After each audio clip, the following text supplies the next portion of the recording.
Chapter 1 Starting from the collapse of the world, I became the behind-the-scenes boss author. Cat on the Roof content introduction. After landing in the collapsed world, Shirhan said that he was not panicked at all. I in this day and age, who isn't a cheating player, novice mission, St. Freya's Gate, you have already had a preliminary understanding of the madness of this world.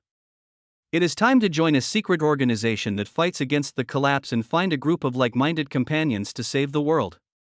After glancing at the instructions on his system panel, Shirhan resolutely pushed open the door of the secret organization World Snake. Main quest, the road to destiny. I see, this is what you mean by wanting him to become the destiny, right? Thus, while putting on a white mask and ruthlessly ravaging the girls to temper their bodies and wills, Shirhan also became the girls' best friend and guide, sacrificing his lifetime and again for their growth. Then, when the dawn of the end appeared, the team also rang out discordant voices about how to divide him up. Shirhan stood at the front of the stage with his hands covered with hairspray. I'm sorry, but the kind of thing you expect never exists. From today on, I will stand on the sky. Chapter 1 The Boy from the Crow's Nest. Autumn 2012, Crow's Nest Bar. Somewhere in Northern Europe, the loudspeaker installed in the corner plays the theme song of the current popular movie, and under the orange-yellow light, the furnishings of this small bar can be seen at a glance. The dark wooden tables and chairs are a little old, but there is not a speck of dust on them. It can be seen that the owner of this place values them very much. Perhaps it was because it was located too deep in the alley. Even though it had been open for a long time, the huge hall was still empty without a single customer, but the gray-haired woman dressed as a bartender at the bar didn't seem to care about it. She was still wiping the shiny clean wine glass in her hand, humming some unknown tune, as if she was just enjoying the process of wiping the glass. Crunch, it is the sound of friction on the glass door hinge. The bar welcomed its first guest of the day. A cup of death in the afternoon, thank you. Looking up, the bartender's rosy red eyes narrowed slightly and his gaze naturally looked towards the door. The visitor was a teenager who was no more than 15 years old. His handsome face, which still retained a bit of childishness, had a strong scent of sunshine, as warm as a quilt that had just been hung out to dry. However, his pupils, which contrasted with his black hair, were as deep as ink, like a deep black hole that made people unable to help but be attracted to him. With a smile on his lips, the bartender put down the clean goblet, turned around and took out a large glass bottle from the cabinet, and poured out the white liquid inside, saying, "It is illegal to sell alcohol to minors. This drink is my treat. After you finish it, go home quickly and don't keep your parents waiting anxiously." Although there were never many customers in the bar, she was not so eager to solicit business from children. That's a pity. I heard that Senior Raven is very good at mixing drinks. Hearing this, Shirhan sighed, but there was no trace of disappointment on his face. He sat down slowly and calmly at the bar. Oh? So you are a guest over there. When the bartender heard the name Raven from the boy, the smile on his face did not diminish, but his body became secretly alert. Besides being a bar, Crow's Nest is also one of the contact points of the underground world. Mercenaries, killers, hunters, most of those who come and go here are dangerous people who regard the law as nothing. Even though the boy in front of him looked harmless, Raven had no doubt that he could pull out a high-explosive grenade from his crotch at any time. Of course, as the owner of the Crow's Nest bar, Raven himself is not a good man in that shadowy world without sunlight. She is a legendary mercenary who has received countless 5-star reviews. People who want to work for her line up from one end of the earth to the other. She can be said to be the leader of the mercenary world. In a sense, the fact that he could find this bar was enough to prove that the boy was no ordinary jerk. Noticing the scrutiny in the bartender's eyes, Shirhan's expression remained unchanged. He picked up the wine glass with one hand, gently shook it and took a sip, then frowned. "Senior Raven, can you change it to milk tea? Pearl milk tea, 3 parts sugar, I don't like it too sweet." "Raven, can't you read? Do you want me to throw the Crow's Nest sign in your face?" It seems that the Crow's Nest bar does not provide milk tea service. Putting down the milk in his hand regretfully, Shirhan carefully looked at the bartender in front of him and couldn't help but smile. "Before coming here, I have heard many people mention the reputation of Senior Raven. But seeing is believing. I didn't expect that Senior Raven is actually, Hearing the boy's deliberate pause, Raven narrowed his eyes slightly, and the air around him suddenly became cold. "Very cute, Senior Raven." Ignoring the murderous intent around him, Shirhan sighed sincerely. "It's so small, just like a cat, very cute." Although her height of nearly 1.7 meters is definitely not short for a woman, and her devilish figure cannot be concealed by the bartender's work clothes, but her face reveals her childishness, like a teenage girl who ran away from home because of a quarrel with her parents. Unfortunately, even though he looks childish, Raven himself is a truly legendary mercenary. Little boy, didn't your parents teach you what politeness is? Without any shyness, a layer of frost suddenly covered the Raven's still somewhat childish face, and the words he spoke also revealed a chilling murderous aura. Swish. As soon as he finished speaking, Raven grabbed a fruit knife and stabbed the boy's throat with lightning speed. As a mercenary accustomed to living on the edge of a knife, Raven's threats are never just lip service. If you dare to pull the tiger's tail, you must be prepared to pay the price. Even when you get angry and embarrassed, Raven Senpai is cute as if he had been prepared. Shirhan smiled slightly, raised his right hand, and easily clamped the narrow and sharp edge of the fruit knife with just 2 fingers. A thin layer of white light flowed and lingered on the boy's fingertips, preventing the blade from moving any further. Honkai energy? It seems you know a lot. Raven was really surprised when he saw the essence of the energy at the boy's fingertips at a glance. Even in the shadow world of the Lawless Land, there are very few people who know of the existence of Honkai, let alone those who can wield Honkai energy so skillfully. However, with this level of power, I advise you to be more honest. With a light chuckle, the fruit knife in Raven's hand suddenly spread with a layer of dark red luster. Sizzle. The protection laid down by Shirhan was broken in an instant. The sharp blade scratched the palm of the boy's black fingerless gloves, leaving a bunch of bright blood. Red plum blossoms immediately bloomed on the bar. This time I'm just teaching you a lesson. Next time, believe me, you won't want to have a next time. Putting the bloody fruit knife aside as if nothing had happened, Raven smiled and said, there was no coldness on his young face, but the words that came out of his mouth were more threatening than any sword. Staring at the blood-soaked stain on the black glove on his palm for a long time, as if he couldn't understand why he failed in his pretense, Shirhan sighed for a long time, raised his head and looked at the legendary mercenary in front of him. I will remember the lesson of Senior Raven. However, Raven Senpai, can you tell me what Honkai energy is? This is the first time I have seen someone who can use the same ability as me. As he spoke, the boy's face showed a strong curiosity, like a child who had seen the door to a new world. He didn't feel embarrassed at all for trying to show off but getting slapped in the face. Ha! You really don't know? Raven's pupils trembled slightly, and he was even more surprised in his heart. I don't know anything. So how did this guy get to this level? Honkai energy, as its name suggests, is a special energy that is extremely destructive. Take a light bulb with a service life of 100,000 hours as an example. If it is powered by Honkai energy, its lifespan will probably only be 1 hour, but in this short hour, it can burst out with light 1,000 times brighter than when in electrical energy state. Terrifying, powerful, yet extremely destructive. This is the key to why Honkai is both feared and fascinating. Even though the human body is more adaptable to Honkai energy than general mechanical equipment, the destructive power of this energy on the human body cannot be ignored, even for the Savior organization, which currently possesses the most advanced technology for applying the human body's Honkai energy. Few of its Valkyrie troops can have a good end apart from those who died on the battlefield, the Valkyries who were destined to be king either lost control of their Honkai energy and turned into monsters that only knew how to destroy, or died of various diseases due to physical weakness. Only 1 in 100 could live safely until retirement, and this is the result of destiny selecting the best from the Valkyrie troops, with the help of various advanced technologies.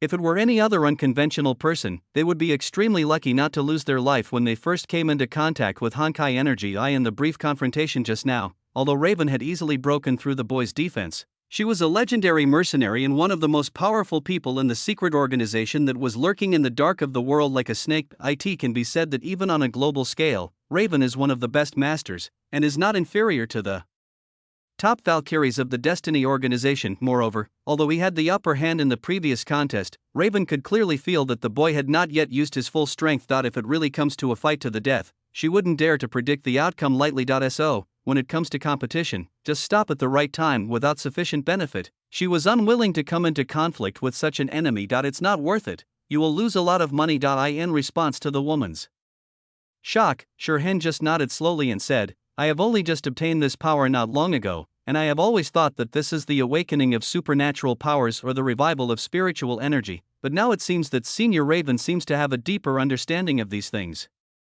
How long? Raven couldn't help but ask curiously. Shirhan just smiled slightly. He wouldn't reveal his past so easily. Senior Raven, can you tell me about Honkai energy? Handing over a thick stack of euros, Shirhan said with a smile. All right.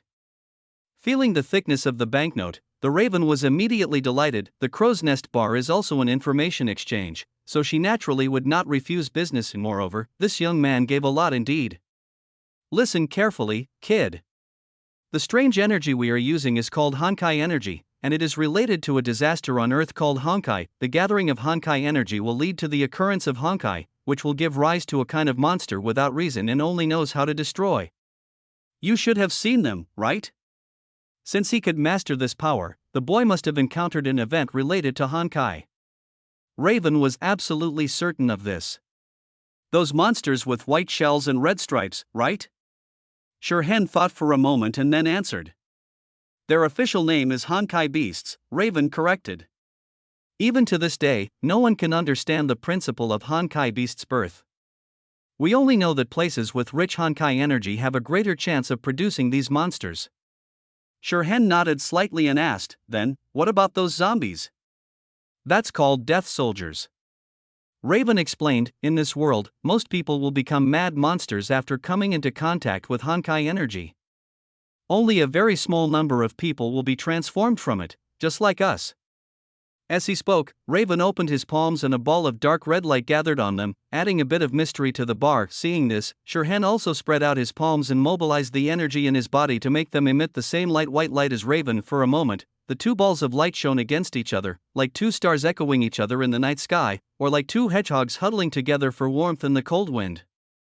This is not a very advanced technique. It only requires the body to adapt to a certain level of Honkai energy, and a little training is enough to materialize and release the Honkai energy. But for the two people at this moment, this is a complete proof that they both belong to the same world, a world hidden under the sunshine of order, a crazier and more collapsed world. The Chosen One. Staring absent-mindedly at the two balls of Honkai energy that showed different colors due to the different qualifications of each person, Shirhan didn't know what he was thinking of, and couldn't help but reveal a thick sneer at the corner of his mouth. This guy must have lost someone very important in that collapse. Looking at the complicated expression on the boy's face, Raven couldn't help but think of his own past, and his heart was inexplicably touched, although they gained extremely powerful strength compared to ordinary people through the collapse. For them, the collapse also meant loss. Not everyone can survive the collapse. This is an extraordinary gift, but also a curse of loneliness. Moreover, even those with talent are often no different from ordinary people when they first face Honkai. Everything familiar has turned into ruins, and there are countless murderous monsters all around. For most people, this scene will be a nightmare that will accompany them for the rest of their lives. Chapter 2. After all, only a few people can overcome the fear in their hearts and fight against it bravely. Does it still hurt? Looking at the bloodstained patch on the boy's gloves, Raven felt a little apologetic. In a sense, they are both people with the same suffering, carrying similar fates and pasts. Shirhan couldn't help but feel a little surprised by the sudden concern of Raven. Is this guy not greedy for his own body? Shirhan suddenly became alert, noticing the alertness in the boy's eyes. Raven shook his head and smiled silently without explaining anything. For people like them who walk in the shadows, sudden kindness is more difficult to believe than inexplicable hostility, but it doesn't matter. She has always been very patient, especially when it comes to the prey she has set her eyes on. Chapter 2. In the night. Natasha Shora. That's my name.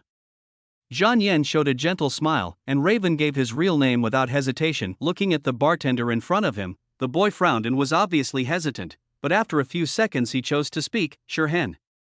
Although he didn't know why the other party's favorability suddenly increased, he at least understood the principle of reciprocity. A newcomer, looking at the boy carefully, Raven was sure that he had never heard of his name. Of course, a name doesn't mean much. After all, who doesn't have a Smurf account these days? She herself has dozens of code names, and Raven is just the most commonly used one. The most important thing is that Raven did not find a figure in his memory that matched Timescar's characteristics. Moreover, the boy's eyes were very pure. It was obvious that he had not been in the shadow world for a long time and had not had time to grow into a veteran like her. It's because my name hasn't been sung in this world yet. Shirhan said carelessly, without any shame on his face. Things like the first place in the Sharon list will be mine sooner or later. Now I'm just giving it to Senior Ziola temporarily.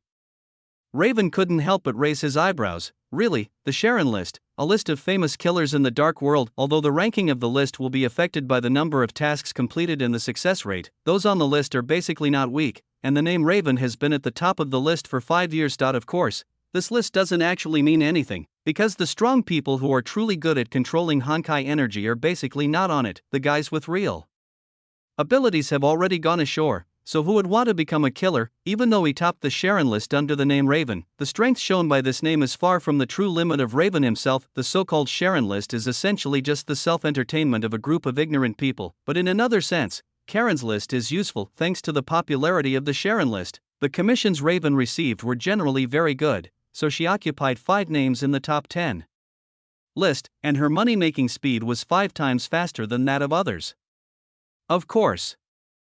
Facing Raven's frivolous questioning, Shirhan looked determined. Raven waved his hand. It's up to you to do this kind of thing, just don't delay me from making money. Judging from the boy's abilities, the name Raven may not necessarily keep him at the top of Karen's list, but it's okay. At worst, she can just move the positions of the other small accounts forward, and then the money coming in won't be much slower. And Raven said slowly, his eyes narrowed, just call me Natasha, I'm not that old. Although she has a high status and seniority in the dark world, she is still young. After glancing up and down at Raven, Shirhan fell silent. Although Raven is at least half a year older than him, unfortunately, Shirhan didn't get involved in the underworld earlier, otherwise he would be able to proudly say that he grew up listening to the legend of the Raven. Hey, are you thinking about how you're going to die? The Raven suddenly bared its teeth. Sister Natasha. Shirhan spoke immediately. Let me make it clear in advance that he is by no means giving in. He just felt a strong affinity with Raven at first sight and really wanted to accept her as his sister. It had nothing to do with fear or anything like that. Nodding in satisfaction at the young man, Raven threw the pistol with the safety off back into the cabinet. Let's get back to the point. What are you doing here, sister? In a happy mood, Raven went straight to the point. Since he came here as a visitor from the dark world, the boy certainly did not come here to ask for a drink. He must have other purposes. His fingertips gently stroked the wineglass. Shirhan hesitated for a few seconds before slowly speaking. Sister Natasha, do you know Gray Snake? Raven's expression changed slightly. It seems that Sister Natasha knows about this. Shirhan smiled as if he knew what was going on, and continued, about a month ago, I met an intelligence dealer who told me that as long as I came here, I could find the truth about the world. Shirhan thought for a moment and said, while taking out a palm-sized card from his pocket, Snake. Seeing the card handed over by the boy, Raven's pupils couldn't help but shrink. On the black card with a metallic texture, there was a silver-gray Ouroboros printed. Sister really knows the origin of this card. Noticing Raven's reaction, Shirhan's smile became even more intense. I looked in many places before, but I didn't find any trace of this card. Although everything related to the dark world is inherently concealed and ordinary people may not encounter it many times in their lifetime unless they look for it specifically, the World Serpent Organization is extremely hidden. Shirhan seriously suspected that Huishi had paranoia. Did Gray Snake ask you to come to me? Staring at the boy's black pupils, Raven's voice couldn't help but sound a little oppressive for her. The boy coming here of his own will and coming here under the instructions of the Gray Snake were two completely different things. He just gave the coordinates of the Crow's Nest bar.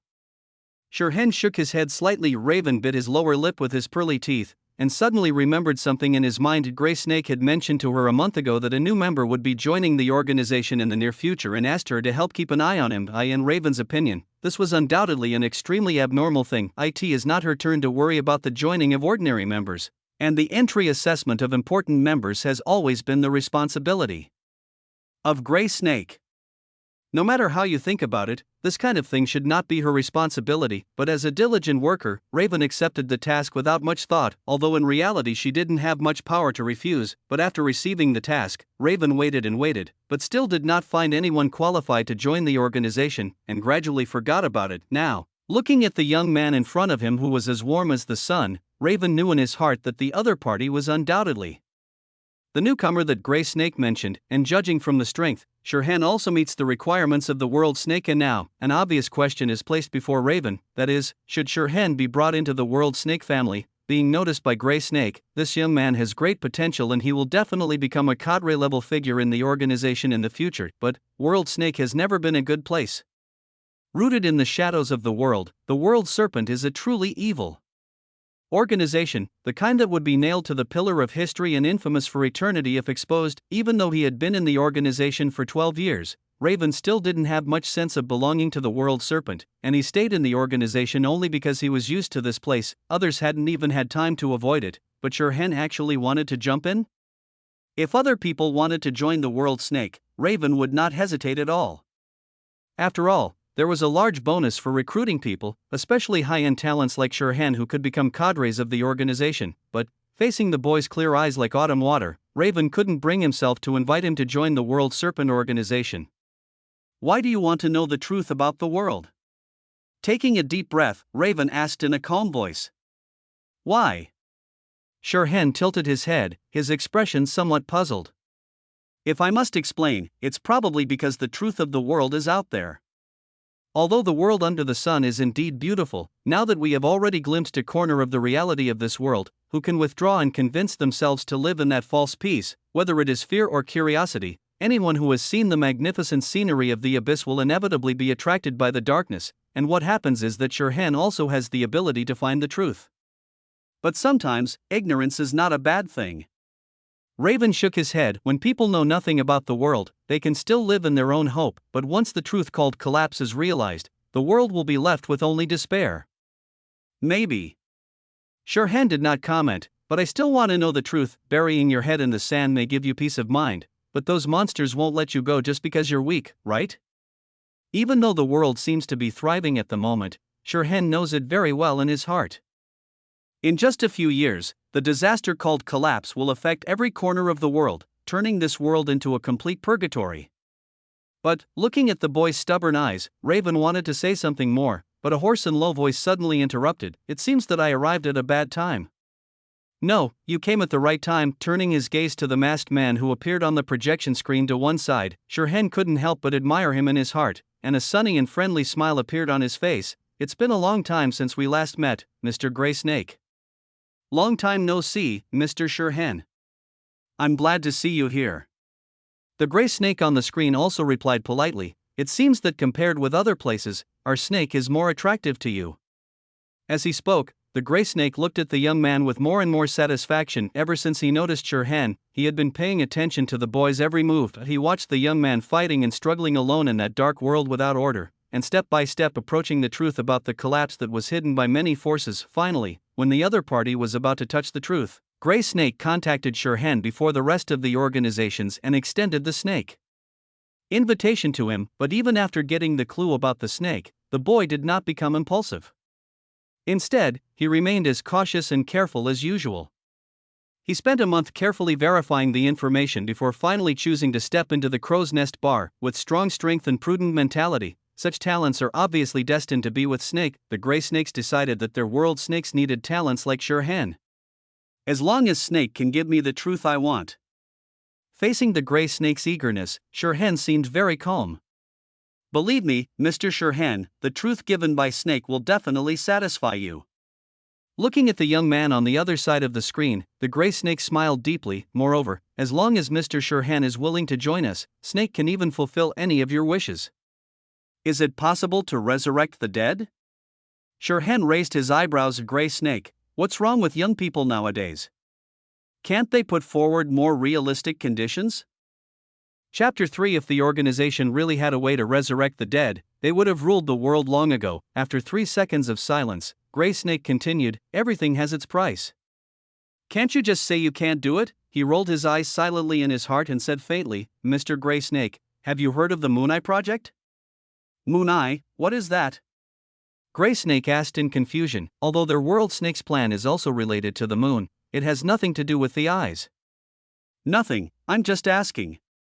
Shirhan shook his head in disappointment. Although he is also an old silver coin who has lived for a long time, Mr. Grey Snake is obviously not as frank as the little black boy in a certain Naruto. The other party even refused to mention the stigmata plan to him. In that case, I agree to join the snake. Without pursuing this point, Shirhan thought about it for a moment and nodded. I promise Mr. Shirhan that you will not regret this choice in the future. After receiving the boy's answer, the Grey Snake couldn't help but laugh softly. If it weren't for maintaining the organization's status, he would have invited the other party to join World Snake long ago, and there would be no need to wait until now. Wait, didn't anyone ask for my opinion? The two of them reached a consensus, but Raven on the other side was not happy. Anyway, Shirhan's assessment is left to me, right? Besides, she is one of the cadres of World Snake after all. She should have some right to express her opinions, right? Oh? Do you have a different opinion? Grey Snake said coldly. He had originally hoped that Raven would guide Shirhan to join the World Serpent, but the other party seemed to have completely ignored this point, and even hinted at pushing the boy away in his words. As a World Serpent cadre, is this what you were supposed to do? If it weren't for the fact that Raven had worked diligently for the World Serpent organization for so many years, he would have wanted to ask the other party if he wanted to change jobs. Of course I am against Shirhan joining the World Snake. Although he wanted to say so, looking at the cold eyes of the Grey Snake on the screen, Raven swallowed the words back from the bottom of his heart. Raven didn't want a boy like Shirhan to sink into the darkness of the World Serpent, but she couldn't find any other solution for the time being. Once you enter the snake's sight, no one can escape unscathed. As for the only two organizations in the world that can fight against the World Serpent, Destiny and Anti-Entropy, they are not very clean. Either, there has never been a truly bright place in this world. What the organization needs is the real elite. I want to test Shirhan's ability. After thinking for a long time, Raven said calmly. If the fact that Shirhan joined the World Serpent was unchangeable, then she at least needed the power to control how events unfolded. Sure. Without waiting for Grey Snake to say anything else, Shirhan agreed first, with a sunny smile on his face. I will definitely not let Sister Natasha down. Although he didn't know why Raven was so resistant to his joining the World Serpent, Shirhan would not be afraid of any challenge. Facing the confident gaze of the young man, Raven subconsciously looked away, took out a storage device from under the counter and threw it in front of Shirhan. This is your goal this time. Come to the Crow's Nest in 3 days, and I will take you there personally. I understand. Shirhan nodded gently. Then, we'll meet in 3 days, Sister Natasha, Mr. Grey Snake. As he spoke, the boy drank the remaining half of the milk in one gulp, then stood up and walked out, pushing open the door of the bar and disappearing into the night. Chapter 3, The Sin of Pride of the Seven Thunders of Purgation. When the boy left and Raven was the only one left in the bar, the Grey Snake's red electronic eyes on the screen flickered slightly and said, Raven, I hope you can give me a reasonable explanation. Although he had given the task of assessing time marked to Raven, when he appeared here in person, it meant that Raven's mission had failed. This once dedicated World Serpent cadre, one of the organization's best fighters, apparently did not take the organization's mission to heart and even tried to reject the talents he favored. Moreover, in a sense, when he appeared in front of Shirhan, the boy was already qualified to join the World Serpent, just like when he personally brought Raven from Siberia. Otherwise, as the actual person in charge of the World Snake Organization, do you really think he is so idle that he would care about the store opening game of a member of the organization? As for the other test processes, they are just formalities to improve the organization's quality. He is not suitable for Snake. Staring at the Grey Snake on the screen, Raven showed no intention of backing down. There is no darkness in his heart. He is not the same kind of person as us. She didn't want someone like Shirhan to fall into the darkness of the World Serpent. He will adapt. Grey Snake said coldly. In the face of the threat of Honkai, there is no light for the humans in this world. Having survived from the Fire Moth era 50,000 years ago to the present day, the Grey Snake knows better than any human how fragile the so-called light and order are. When the collapse completely comes, all order is nothing but bubbles in the sun, and in that endless darkness and despair, only the World Serpent is the only way to save mankind. Hearing Grey Snake's words, Raven could not help but remain silent. After a long while, he slowly spoke. During the first 3 months that Shirhan joins the organization, he must be under my command. Unable to stop all this, she must at least teach the boy how to survive in this dark world. Since it is impossible to give him a sunny world, just light a small lamp to illuminate this small space. Okay. Grey Snake nodded without refusing. But I hope you don't forget that he belongs to Snake after all.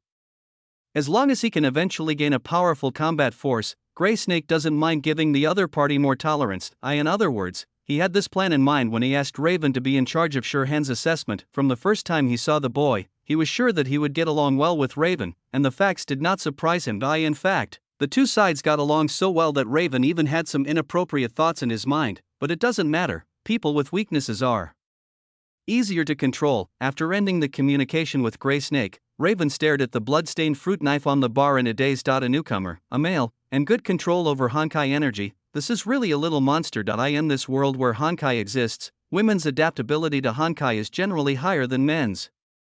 And it is obvious that Shirhan has broken the universal laws of this world. If nothing unexpected happens, the boy must have a treasure that drives countless people crazy. The natural stigma. If adaptability to Honkai energy is considered a talent, then there are probably only one person in 1,000 who possess this talent.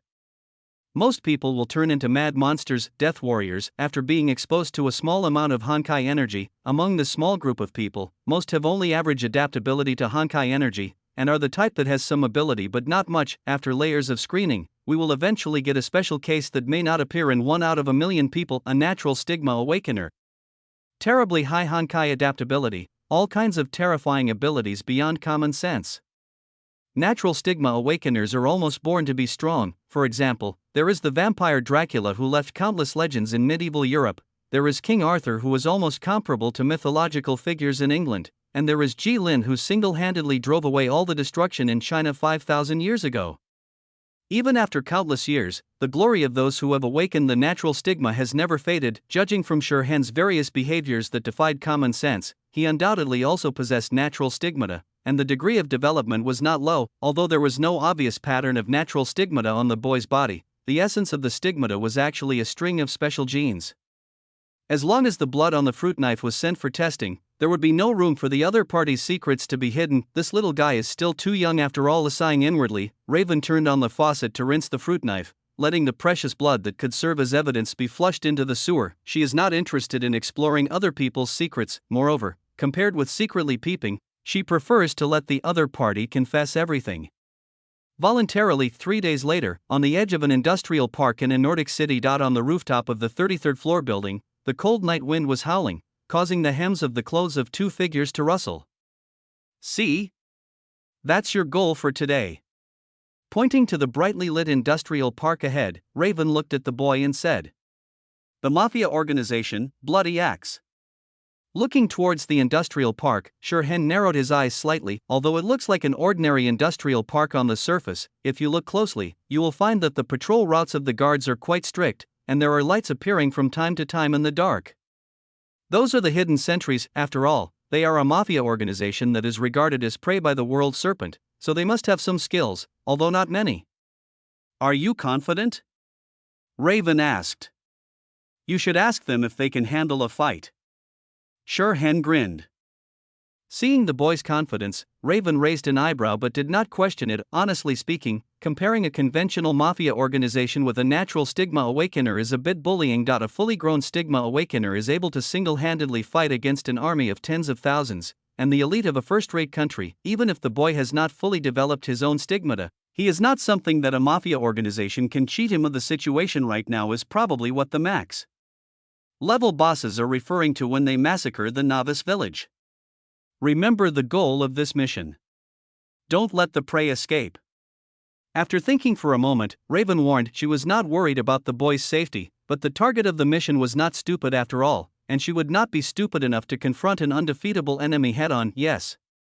Faced with the earnest teachings of his seniors, Shirhan certainly would not go against the gray-not-asa newbie who was about to join World Snake. "You should behave well." His eyes swept across the industrial park repeatedly, and Shirhan outlined several different infiltration routes in his mind. Although there wasn't much that could be observed from this position due to the distance and angle, combined with the information provided by Raven, it was enough for him to formulate a complete plan of action. Seeing the boy thinking seriously, Raven remained quiet and did not interrupt him.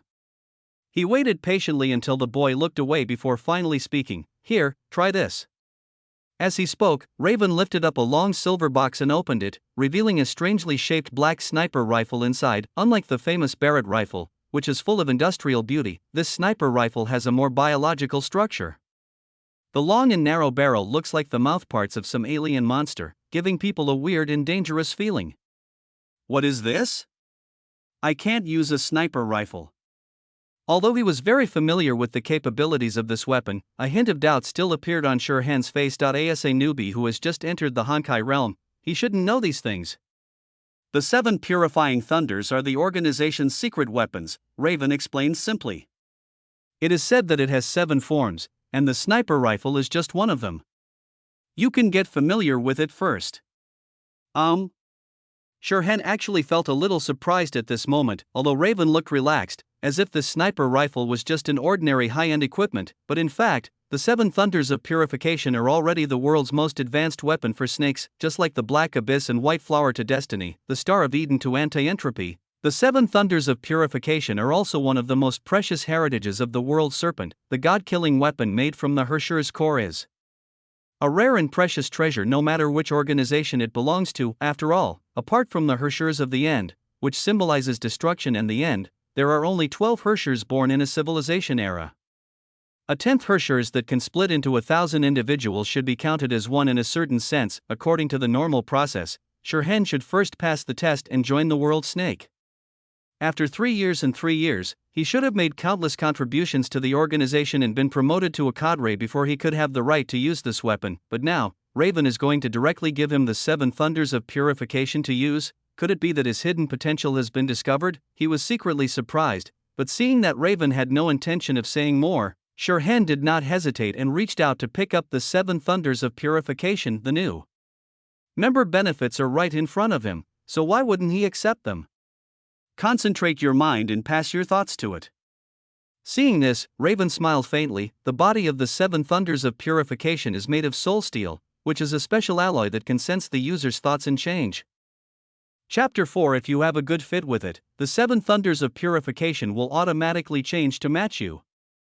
Theoretically, the 7 Thunders of Purification should have 7 forms, and there will always be one that suits the other party. If following Raven's instructions, Shirhan used the power of my thoughts, and a faint white light shone from his hand and flowed towards the 7 Thunders of Purification. He doesn't understand things like will and belief, but he can still use the time trace of Honkai Energy.as for whether this is useful. This is a world of Honkai after all, and everything can be explained by Honkai Energy. Under the expectant gazes of the two people, the 7 Thunders of Purification suddenly shone brightly, and then turned into a fruit knife. Shirhan successfully unlocked a new form of the 7 Thunders of Purification, easily surpassing Raven, who had held the key to this god for many years, and demonstrated his extraordinary talent.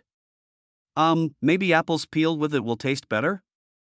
Holding the 7 Thunders of Purification and waving it in the air, Shirhan could not feel the special power contained in it at all, as if it was just an ordinary fruit knife. He felt like he was being played by a weapon. From a universal point of view, as the protagonist of this story, shouldn't he be the one who exudes his domineering aura and then convinces the 7 Thunders of Purification so that they will turn into the shape of someone he is from then on? Scratching his head helplessly, Shirhan could only return the 7 Thunders of Purification to Raven. He couldn't really take a fruit knife to a fight.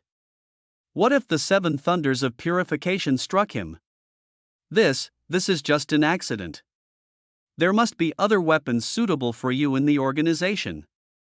After taking the fruit knife, Raven's face turned red. It's a bit embarrassing. It was also the first time that she had seen someone being despised like this by the 7 Thunders of Purification. After communicating with the 7 Thunders of Purification in his usual way for a long time, and seeing that the other party still looked half dead like a fruit knife, Raven could only accept the fact that the 7 Thunders of Purification were temporarily scrapped. Shirhan was indeed gifted, as he destroyed a top-level divine equipment with just one attempt. Shirhan didn't care much about the weapons and equipment that the World Snake could provide. By the end of the game, everyone is making their own weapons, so who cares if they are holding a divine key? Tactical retreat. After all, the great lady of Hershurs of knowledge can even say that a brick she holds is the key of God.as for the early and middle stages. Shirhan believed that he could still kill people at will, because he was a cheating player. I'm off. As he spoke, Shirhan put on a white short robe and a black silk hood. When it comes to infiltration, he is a professional. Raven, a white robe with a black silk hood. Is this some kind of new age performance art? If Shirhan was not holding a baseball bat, she would have suspected that he was planning to rob a bank. Wait, a baseball bat? You're going to fight with this? Pointing at the baseball bat in the boy's hand, Raven's expression became a little tense. After all, the target this time is a fully armed mafia group. Isn't it too disrespectful to them to use this kind of street fighting toy? Sister Natasha, don't underestimate the baseball bat. Shirhan held his forehead inside, revealing a hint of a smile on his face that was covered by a hood. If weapons have star ratings, a baseball bat is a 6-star supreme artifact. It runs through the beginning and the end of the story, so it's not too much to give the baseball bat a 6-star artifact, right? In the future, even the strongest people from the previous and next eras will eventually decide the outcome with baseball bats. Knowing that Raven couldn't possibly understand, Shirhan didn't intend to explain. He just quickened his pace and jumped down from the 33rd floor, blending into the endless dark night. Although he can't spit spider silk, jumping off a building is no problem for him. Watching the young man's back disappear in an instant, Raven smiled bitterly and shook his head, tightening the hood of his cloak and following him. As the examiner of this mission, she would not take action unless necessary, but it was still possible for her to observe the boy closely. Chapter 4, like a god. Walking on the earth deep in the industrial park, in a spacious and bright conference room. Everyone should know what has happened during this period. Can you tell me what to do? Glancing at the people in black suits sitting around the long conference table, the scarred man sitting at the head seat looked gloomy, and spoke in a serious voice with his hands folded on his chin. As an old mafia group with nearly 100 years of history, he was originally leading his team to grow bigger and stronger and create greater glory. Not long ago, he obtained a mecha from North America through secret channels, which steadily increased the strength of the organization to a higher level. Tactical mecha is a powerful weapon that countless organizations desire but cannot obtain. Not only does it have a destructive power comparable to the main battle tanks of first-tier countries, its defense is also difficult to break through with conventional weapons. Although the mecha in their hands has been passed through many hands, its performance is still far superior to any weapons and equipment originally owned by the organization. But just when he ignited his ambition and was ready to conquer more territory to strengthen the organization and let Blood Axe rise a few places in the Nordic server's ranking, an inexplicable enemy suddenly appeared and not only ruined many of their businesses, but also killed several cadres, causing panic in the organization. What's even more embarrassing is that they still don't understand who the enemy is and why the other side wants to attack them. If it were up to me, we should fight back and let them know how powerful our Blood Axe is. A burly man shouted loudly. Blood Axe is one of the most powerful mafia gangs in all of Northern Europe. When have they ever suffered such injustice? Fight back? Do you know where the other party is? A plump woman retorted with a sneer, her eyes full of contempt. All they do all day is fight and kill. It's really shameful to be associated with them. So what? Are we just going to give in like this? So many of our brothers have died. A thin man said dissatisfiedly. If we don't get our ground back, the Blood Axe people will lose their morale. That's not what I meant. We just need to be more cautious and not act rashly. The plump woman explained helplessly. At least, we need to understand why the two sides are enemies. You don't even know who the enemy is, yet you rush forward in such a hurry. Are you dissatisfied with yourself for living too long? The few idiots who died during this period have proved that the enemy this time is not a simple little character and must be treated with caution. If we knew the enemy's information, we wouldn't just sit here. Someone sneered. If the other party doesn't show up, are we going to keep sitting here? The other person sneered and agreed. That's right, I won't be a coward. Then you should just go out and die, so as to avoid having my blood splashed all over me. For a moment, the two groups holding different opinions argued more and more fiercely, as if they would pull out their guns and shoot a peanut at the other side in the next second. Seeing the situation getting out of control, the scarred man at the top couldn't help but look hardened. Although he also understood the heavy pressure everyone was under during this period, it was still too ugly. They are Blood Axe, a top mafia in Northern Europe. How can they be like this? Actually, I know where the person you are looking for is. Just when the scarred man couldn't help but want to stop everyone, a hoarse voice suddenly sounded, and the meeting room became quiet instantly. Those guys are. Just as he was about to ask, the scarred man looked in the direction of the voice and saw a strange figure in a white robe at the end of the conference table. His expression suddenly changed. Who are you? When did this guy show up? Why didn't anyone notice him? Since you asked sincerely, I will be merciful and tell you. Putting his feet on the table, Shirhan changed to a more comfortable sitting position. If nothing unexpected happens, I should be the person you have been discussing just now. As soon as these words were spoken, everyone present changed color. Seeing the expressions of this group of mafia gangs, Shirhan couldn't help but curl up the corners of his mouth with a hint of amusement. Raven decided to schedule the action tonight after careful consideration, because only now can the top leaders of this mafia group be eliminated as quickly as possible. Today is not the first time the World Serpent and the Blood Axe Mafia have clashed. Over the past half month, the World Serpent has been like a seasoned hunter, constantly forcing Blood Axe to move closer and closer, eventually forcing it to recall all the cadre-level figures and trap them in one fell swoop. Although it is one of the most powerful mafia groups in Northern Europe, compared with the uncrowned king of the underworld, the World Serpent, Blood Axe is like a crayfish waving its claws in front of a giant whale in the deep sea. The two are not on the same level at all, though the World Serpent only needed to cast its gaze slightly, and Blood Axe was forced into a dead end. Of course, the reason why the World Snake chose to attack Blood Axe was not because the other party abused banned weapons or committed many evil things, but simply because these guys blocked the World Snake's way. More than half a month ago, Blood Axe robbed a batch of World Serpent's goods, and since then, he has attracted the attention of the Serpent. Although these mafia may never understand who those unmarked boxes belong to, considering the size of World Serpent, this is not a big deal worthy of attention.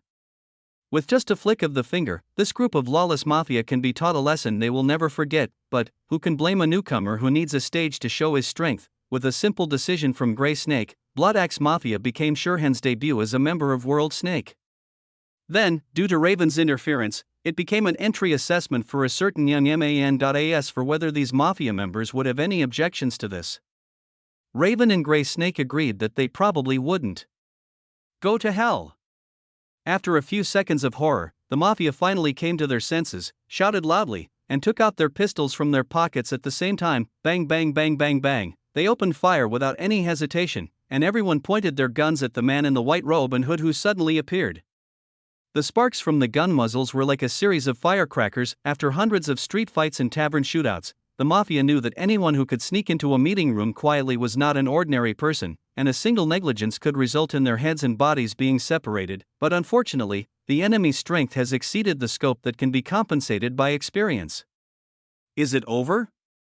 Still sitting in his seat without moving, Sherhan patiently let the mafia members empty their magazines. After a round of shooting, the mafia were completely stunned. In front of Sherhan's position, there were more than 100 bullets floating in the air, as if they were firmly fixed by an invisible force. Strange. With a flick of his finger, a bullet instantly flew out and pierced through the head of the mafia who spoke. Sherhan gently advised, "Please don't say that, otherwise my heart will be hurt." As a human of pure blood, Sherhan never accepts such groundless slander.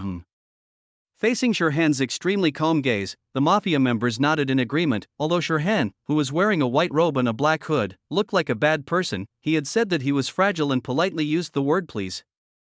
How could they not believe him? Very good. Sherhan nodded with satisfaction. It seems that everyone is reasonable. Sure enough, the ancients did not deceive me. If you meet someone who refuses to be reasonable, as long as you talk to him seriously about physics, he will be willing to be reasonable. Who exactly are you, sir? We, Blood Axe, should have never provoked you, right? At the critical moment of life and death, the scarred man who was the leader stood up and asked Sherhan in a deep voice. Hearing the boss speak, the cadres of Blood Axe nodded repeatedly. Even though the Dark World has always been known for chaos and disorder, they also have their own rules and will not provoke hatred without reason, let alone a terrifying opponent like Sherhan. You wouldn't understand even if I told you. Sherhan shook his head helplessly. Just think of it as you having bad luck. Under normal circumstances, accidentally provoking the World Snake is not a big problem. After all, the size of the World Snake is there, and it is impossible for it to destroy someone just because of one thing. If we really want to care about everything, even if the armed forces of the World Serpent were expanded 100 times, it would still not be enough. It happened to be a special period when new members joined the World Serpent. It can only be said that Blood Axe's luck was really bad. Hearing this, everyone's face changed. Chapter 5. It was obvious that the other party had no intention of letting them go. Speaking of which, I would like to thank the leader for gathering all the cadres of Blood Axe.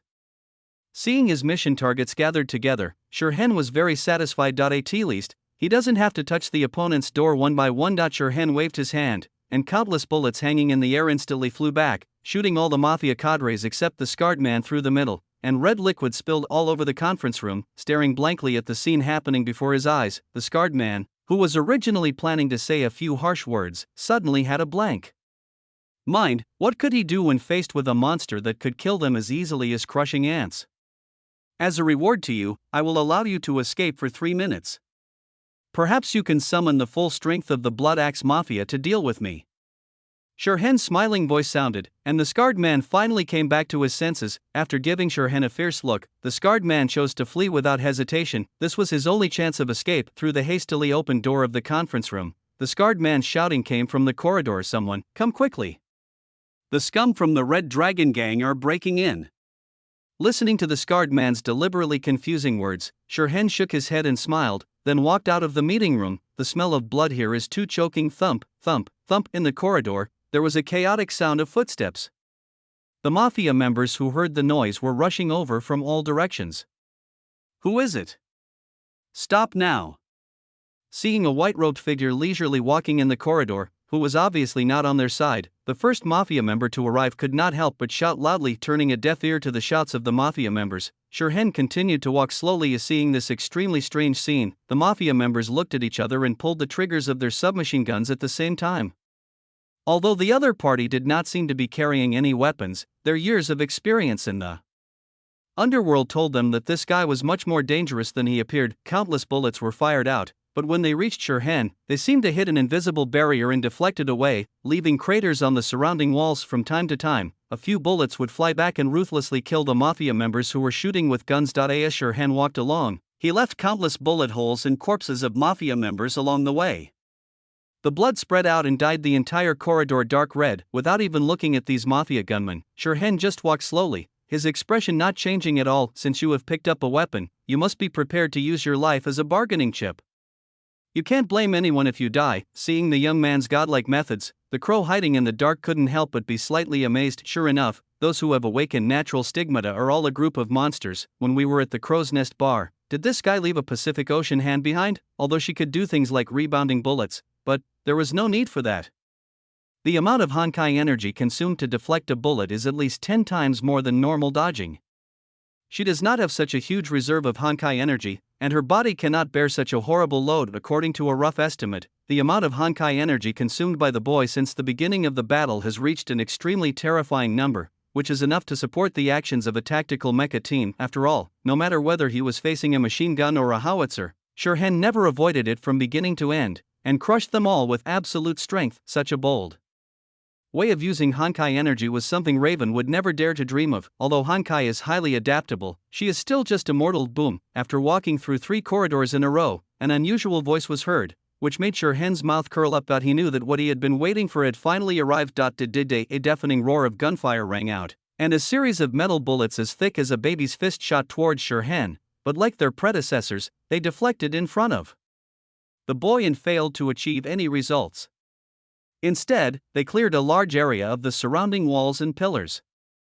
Tactical mecha. Looking at the 5-meter-tall humanoid armor in front of him carrying a giant miniature machine gun, Shirhen laughed happily. Eye in his eyes. The only thing worth looking forward to in the entire Mafia organization is this tactical mecha. As one of the 3 giants, the anti-entropy organization's main means of fighting against Honkai, Shirhen still wanted to see the performance of the tactical mecha. Still walking forward at a leisurely pace, Shirhen gave the driver in the mecha plenty of time, hoping that the other party could give him a little surprise. As the distance between the man and the mecha continued to decrease, the diss sound of the machine gun gradually stopped. The mecha driver has realized that even though the machine gun equipped on this tactical mecha is extremely powerful, it still cannot do anything to the enemy in front of him. He needs a weapon with more destructive power. As he thought about it, the driver made up his mind and pressed his finger hard on a certain spot on the console. Sheathed, the back armor of the tactical mecha popped open, and a long black gun barrel stretched out and was mounted on the shoulder of the mecha.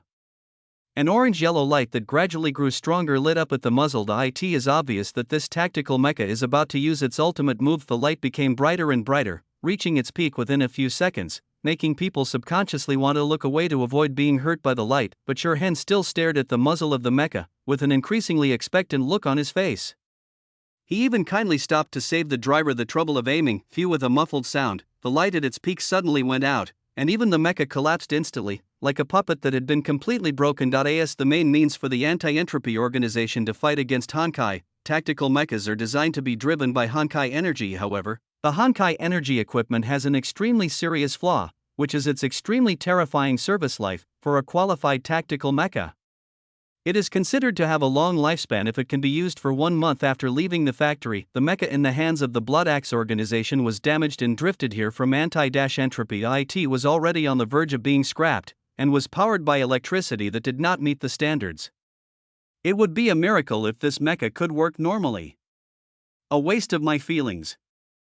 With one stick, he smashed the tactical mecha and the pilot inside into a discus, and Shirhan walked away cursing. The game time is over, and it is time for him to find the leader of the mafia organization. I hope the other person is okay. Chapter 5, Novice Mission completed. Bang, the sound of a car engine igniting was heard, and the scarred man hurriedly changed gears and left the territory he had fought for decades to build as quickly as possible. That guy in the white robe is not a human at all. He saw with his own eyes that machine gun bullets were powerless against it, and even rocket launchers could not hurt it at all. This kind of monster is totally beyond the ability of humans to fight against. Although he had given the order to send out the tactical mecha, he did not think the result would be any different.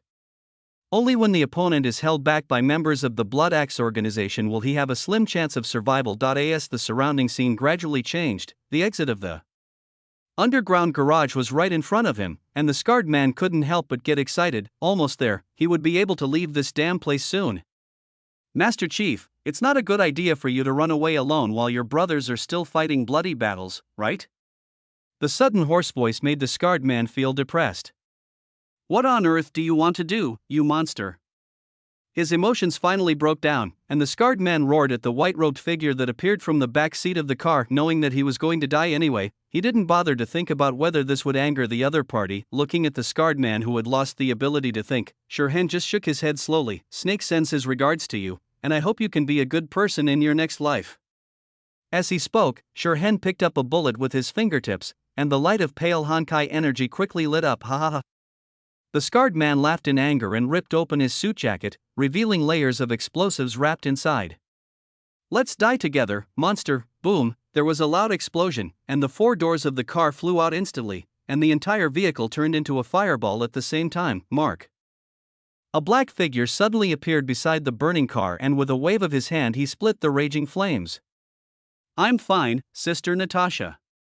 Speaking in a calm voice, Shirhan stepped out of the car, and the flames automatically parted in front of him. After carefully examining Shirhan several times and confirming that the boy had no injuries at all, Raven breathed a sigh of relief.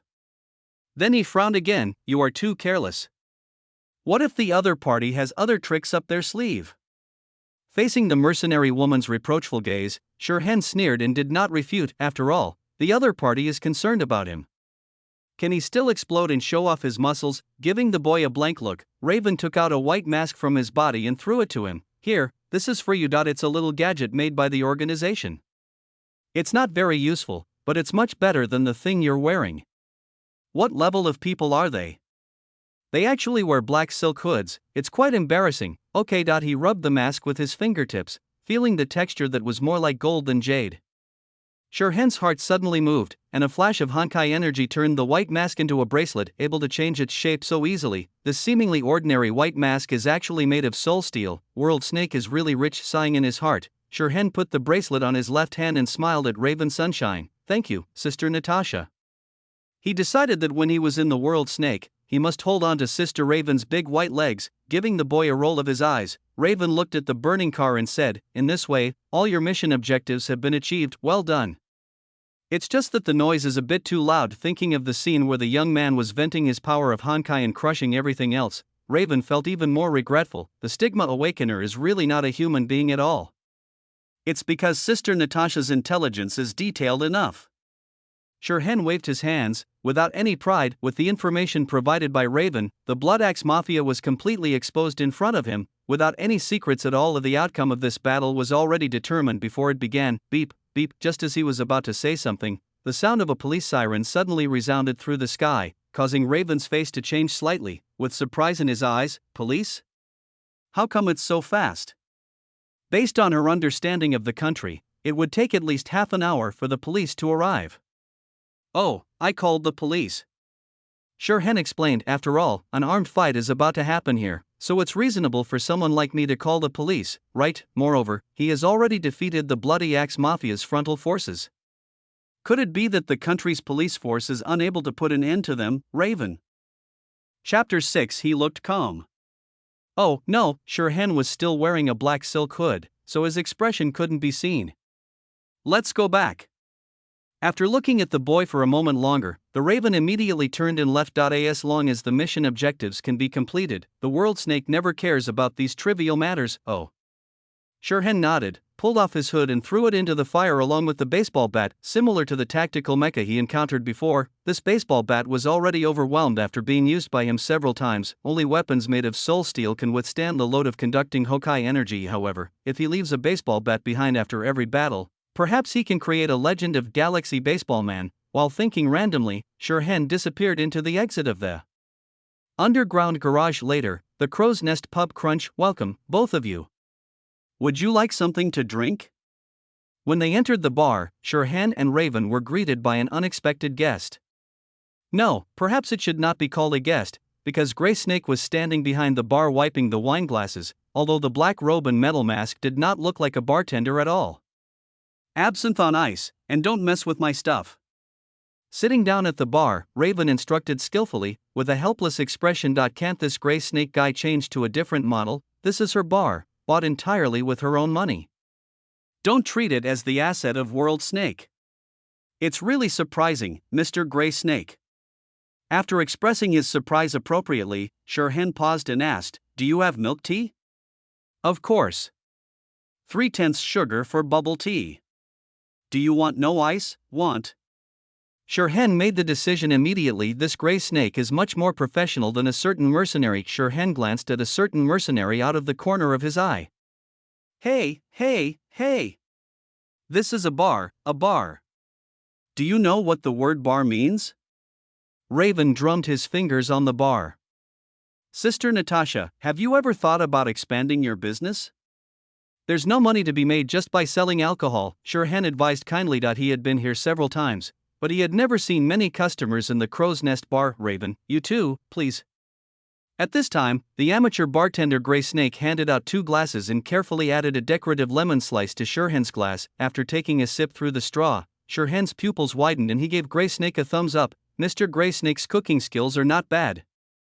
I would rate this cup at least 20 yuan. Thank you, Mr. Shirhan, for liking it.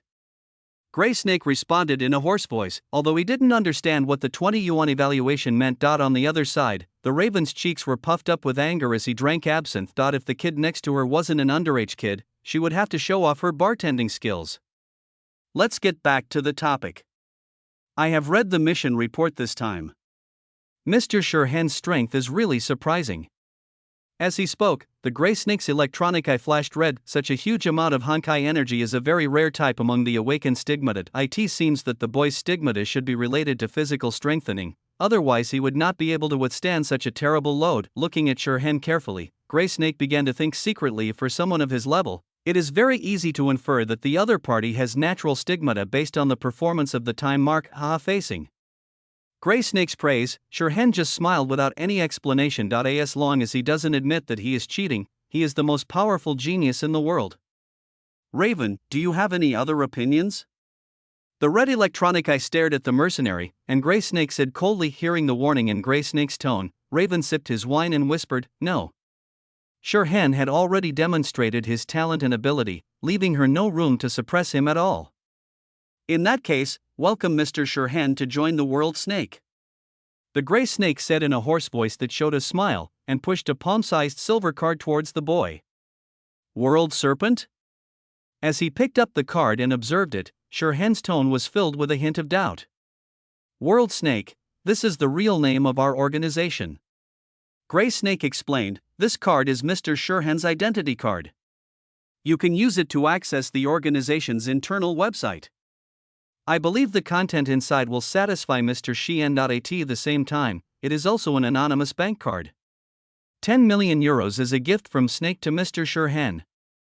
Shirhan's hand holding the card couldn't help but tremble. World Snake, he's really fucking rich. After being in the underworld for so long, the total money he had was only about 200,000 euros, while the World Snake could easily take 50 times his wealth with a wave of his hand. You guys are pretty generous. After being stunned for a while, Shirhan couldn't help but sigh. Compared to Mr. Shirhan's ability, this is just an insignificant little gift. The gray snake shook his head and laughed softly. In the underground black market, the bounty for a stigma awakener is at least tens of millions of euros. For someone like the teenager who has developed to a certain level, hundreds of millions of euros is just enough. For a true superior, money is just a number, and is not worth mentioning at all compared to a rare treasure like a natural stigma. It seems that this 10 million is still a bit hot. Sher-Han looked at the gray snake with a smile. Being able to give away 10 million at will, the world snake naturally desires greater benefits. What did Mr. Han mean then? Gray Snake asked slowly. From now on, we are colleagues. With a flick of his wrist, the silver card disappeared between his fingers. Sher-Han showed a bright smile on his face. Please give me your guidance, Mr. Gray Snake. As soon as he finished speaking, a string of subtitles that only Sher-Han could see appeared in front of him. Novice mission, St. Freya's Gate. You have already had a preliminary understanding of the madness of this world. It is time to join a secret organization that fights against the collapse and find a group of like-minded companions to save the world.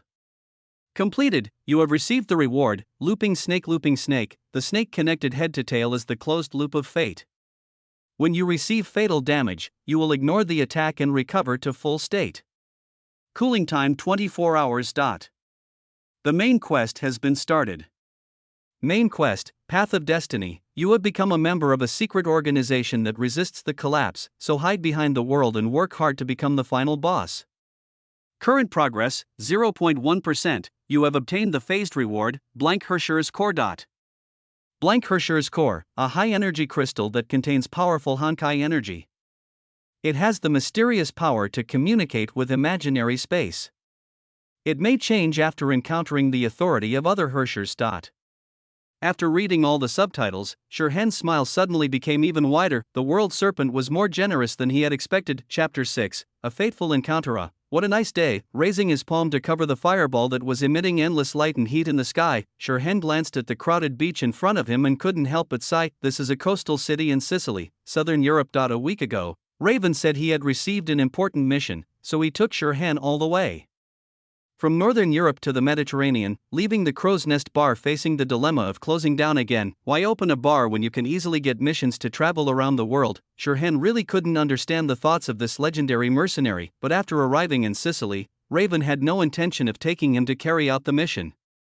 Instead, he was nowhere to be seen all day long, and no one knew what he was doing. Out of boredom, Sher-Han started wandering around Sicily, enjoying the scenery and eating delicious food every day. Life is pretty relaxing and comfortable. Although the important task mentioned by Raven was of great concern, Sher-Han certainly would not lose his appetite for such a reason. Live every day with all your heart. This is his life motto. After all, we never know when this world will collapse. Gathering his scattered thoughts, Sher-Han walked towards the beach. The scorching sun made the sand a little hot. When you stepped on it barefoot, you could feel the heat surging upward from the soles of your feet, giving you an inexplicable stimulation. It's quite comfortable feeling the strange texture of the sand and gravel rubbing against his feet. Sher-Han's mood also became warm. Sunshine, beaches, girls in swimsuits. The Sicilian coast has a very summery feel. Even though it was already autumn in northern Europe and some places were even snowing, Sicily on the Mediterranean was still sunny. Strolling casually along the beach, waves hit the soles of his feet, leaving behind some sand and foam. Sher-Han glanced at the crowds of people around him, admiring the exotic beach style. Young children playing with sand sculptures, young men and women playing beach volleyball, girls applying essential oils on each other, a white-haired ball on a high chair. Wait, it seems like there is something inexplicable mixed in. Blinking his eyes, looking at a white-haired girl sitting on a high chair wearing a lifeguard outfit, Sher-Han couldn't help but doubt his life. With white hair, blue eyes, and the fact that he looked around and didn't look very smart, Sher-Han was sure in his heart that this person was most likely the one he was thinking of. As if she noticed Sher-Han's gaze, the girl also looked over from a distance, revealing an incomparably brilliant smile, her big white teeth sparkling in the sun.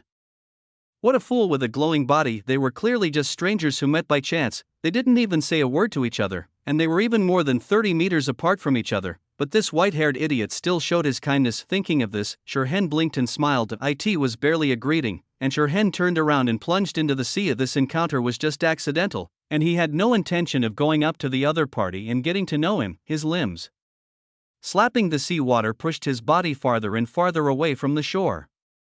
Sher-Han soon put the matter behind him and enjoyed this beach trip wholeheartedly. What a weirdo. Watching the black-haired boy in the distance gradually disappearing in the waves, the lifeguard girl touched her head in confusion, but he's pretty handsome. Thinking of that fleeting but impressive face, the smile on the girl's face gradually faded.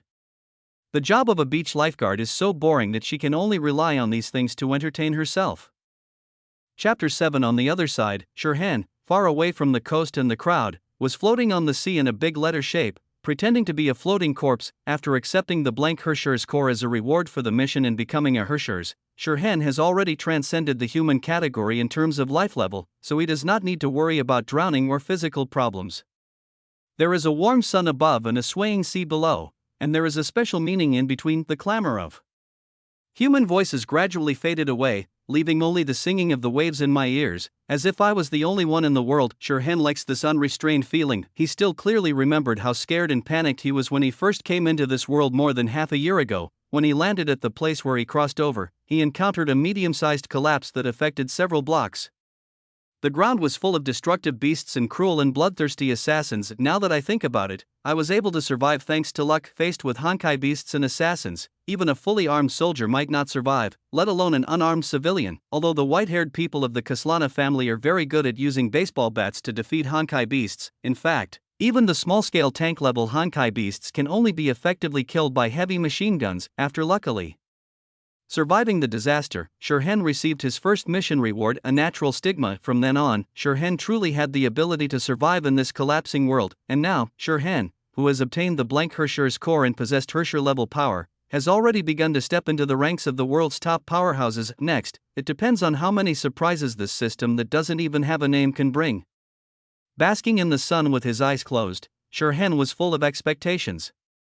For the future, gurgle gurgle, a strange sound was mixed in with the sound of waves. Is someone drowning? Opening his eyes and looking in the direction of the sound, Shirhan saw a person flapping his legs about 20 to 30 meters away from him, his head bobbing up and down on the sea surface. After observing for a few seconds, Shirhan's eyes moved to the high chair on the shore.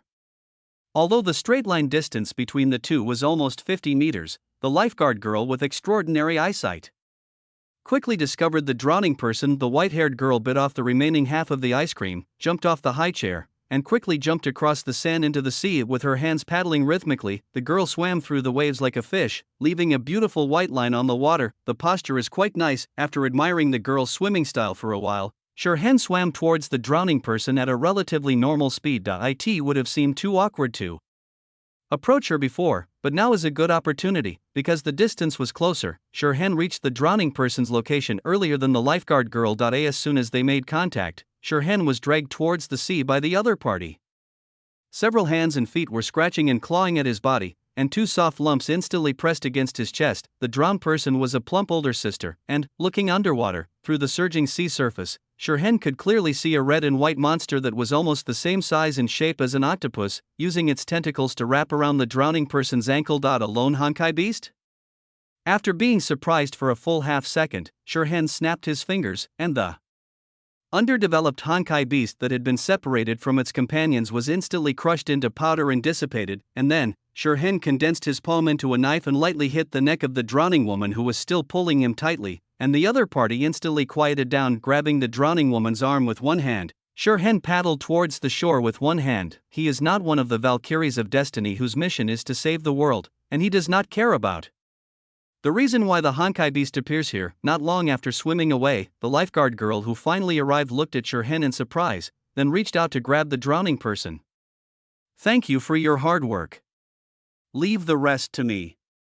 The girl spoke in a clear and pleasant voice. Taking a closer look at the girl, Shirhan felt that she was even more stunning than when he saw her from afar. With long snow-white hair and delicate and three-dimensional facial features, she could easily wear a crown and play the role of a princess. Even though the girl was wearing a lifeguard uniform that had no aesthetic appeal, without saying anything, Shirhan simply chose to let go. Now he is just an ordinary man with a kind heart, so he should leave the task of rescuing drowning people to the professional lifeguard in front of him. Dragging the drowning person back, the girl's movements were indeed much more professional than Shirhan's.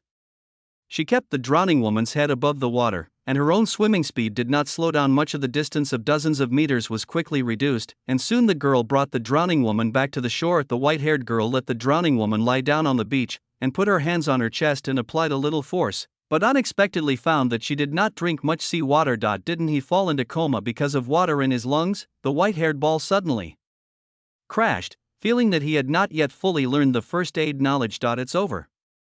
I won't get my salary deducted, right? And what should I do next? Looking at the drowning woman's pale lips, the white-haired ball was hesitating whether to give her artificial respiration. Stimulated by a certain white-haired ball, the drowning man, who was in a relatively good condition, suddenly woke up from his coma. His brown eyes looked around blankly, and it was obvious that he had not yet fully reacted to what had happened. Let me help you get some rest. Seeing the other party wake up, the lifeguard girl immediately forgot about artificial respiration, put one hand through the woman's armpit and helped her to the temporary first aid station, while not forgetting to look back at Shirhan. Thank you for what you did just now, otherwise the situation would be worse. She was choked and unconscious, and she couldn't guarantee that she could be revived in a few minutes at night, so Shirhan's timely rescue was still very important. Of course, if the girl knew that the drowning person's coma was entirely caused by Shirhan, her mood might be completely different from now. Nothing, I just did something small within my ability. Looking at the girl's delicate and beautiful face, Shirhan pursed his lips to maintain his humble personality. Alas, many people don't have such courage. The girl waved her hands, looking knowledgeable. But I didn't expect you to be a good swimmer. Not everyone has the ability to save people in the water. After looking up and down at the boy's slender yet powerful body for several times, the girl licked her lips subconsciously. If you look at him up close, he seems even more handsome, and his figure seems pretty good too. I really want to, it's okay. Shirhan felt a little scared when being stared at by the girl, so he could not help but take a few steps away and use the drowning woman to block her sight. He is supposed to be the hunter, so why does he feel more like the prey? Shirhan, who realized it belatedly, felt a sense of confusion in his heart. While they were talking, several people had already arrived at the temporary first aid point. After helping the drowning man into the tent and handing him over to other rescuers, the white-haired girl took an ice cream from the small refrigerator nearby and threw it to Shirhan. Here, this is for you, consider it a reward for your bravery. We don't have much money, don't mind it. As an ordinary worker, her only right on the beach was to get free ice cream. Shaking his head, Shirhan tore open the outer packaging of the ice cream, revealing a red rectangle inside. After taking a bite, the sweetness of the strawberry mixed with the coolness bloomed in his mouth, and a smile spread across the boy's face. It's very sweet. I like it very much. In an instant, the girl felt as if her heart was hit hard by a colorful deer. By the way, my name is Kiana Kaslana. How about I invite you to dinner after get off work? The girl smiled as she invited him, her big white teeth gleaming in the sun. If it was destined, the hero who saves the world and the big boss who destroys the world meet at this moment. Chapter 7 Classic scene. The sunset at the seaside is really beautiful. The sun, having lost its dazzling light, turned bright red, and fell on the sea like a salted egg yolk. Even the clouds on the horizon were dyed red by the light. Sitting on a large reef in a thinker's posture, Shirhan carefully appreciated the scenery that had remained the same for thousands of years. Who first saw the moon by the river? When did the moon by the river first shine on people? As long as you are happy in your heart, why bother about whether this scene is common or not? Shirhan was quietly thinking about life, but unfortunately, there are always people who don't want him to calm down. Hey handsome boy, are you alone? Want to meet up tonight? With his good looks and sunny and fresh temperament, people would come to harass him from time to time. Even the drowning woman he rescued during the day came over with her companions to ask for her contact information, as if they wanted to take advantage of her. I can only say that everyone here is pretty relaxed, and for these people, Shirhan always has only one answer: no appointment. Women will only affect the speed at which he draws his sword. The sun quickly sank into the sea, and the last ray of light disappeared in the sky. A familiar voice sounded behind the boy. Hey, handsome, want a date? About. Answering without hesitation, Shirhan turned around and looked at the girl with a sweet smile. Her shoulder-length silver white hair was tied into a ponytail, and a slightly bleached t-shirt covered her graceful body that was beginning to develop. However, a pair of denim shorts revealed her fair and slender legs. Her 10 pearl-like toes were curled up in her sandals, as if they were a little shy. Sorry to have kept you waiting. With one foot hidden behind her back and tapping the ground, Kiana had an apologetic smile on her face. The sunset at the beach is beautiful. Shirhan also laughed. He is still very patient with Kiana, a Hershers who can give him a better sword. Glancing at the sky behind the boy, the girl's already not so bright smile suddenly became even sillier. Let's go, it's getting dark. Shirhan jumped off the reef. Yeah. Kiana nodded. When she saw the boy's neat movements, she couldn't help but show some doubt on her face. Is your hand okay? Ah, you're talking about this? Shirhan raised his bandaged right hand, his expression suddenly turned sad. My right hand contains an extremely evil force, which can easily destroy the entire island of Sicily once it is released. So, the visible pattern of the stigmata rewarded by the mission is on the right hand, and it would be too abnormal to wear gloves when playing on the beach, so Shirhan can only choose to cover it up in this way. Although most people probably don't recognize the stigmata, once seen by someone who knows the value of it, it will still cause some trouble. He doesn't want to be affected by flies and rats all the time.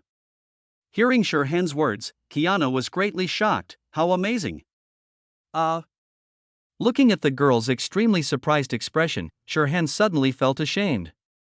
After thinking for a while, he said, Actually, I lied to you. Ha! Kiana blinked in even greater surprise, her hair standing on end. I just thought it would be cool. Shirhan said frankly. Kiana was completely confused, seeing the girl's frustrated expression. Shirhan subconsciously looked away. From now on, try not to deceive this white-haired ball. Shirhan secretly made up his mind. Chapter 8. Of course, white lies are exceptions. As for which lies are well-intentioned. Shirhan has his own flexible standards. Dusk has passed and the night lights are beginning to come on. Although Sicily was still sweltering with heat, the entire northern hemisphere was gradually entering autumn. After the sunset, darkness quickly enveloped the entire world. Let me tell you, the most important thing you can't miss when you come to Sicily is seafood pasta. Walking on the brightly lit streets, Kiana enthusiastically introduced Sicilian delicacies to Shirhan, looking like an expert on Sicily. Glancing at the girl beside him, Shirhan nodded. Of course he knew about seafood pasta. Raven took him there on the first day he arrived in Sicily.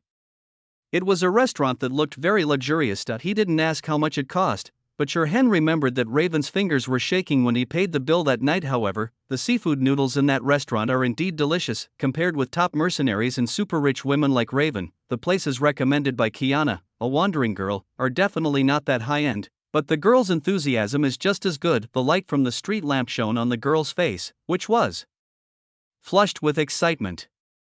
The two intertwined to outline a heart-stirring and magnificent color that made Shirhan stunned. Later, no matter what Kiana treats him to, he will give it a 5-star rating, Shirhan thought silently. Walking through the streets of the city, the two soon arrived at their destination. This is a small shop on the street. It is so small that there is not even room for a dining table. A few sets of folding tables and chairs are placed casually on the open space outside the store. Don't be fooled by the small size of this store, but the ingredients they use are all the freshest of the day. Afraid that Shirhan would be disgusted, Kiana hurriedly explained. It smells delicious. I can't wait to taste the food that Kiana recommends so highly. Shirhan said with a smile on his face. It was dinner time and there were already several diners seated in the restaurant.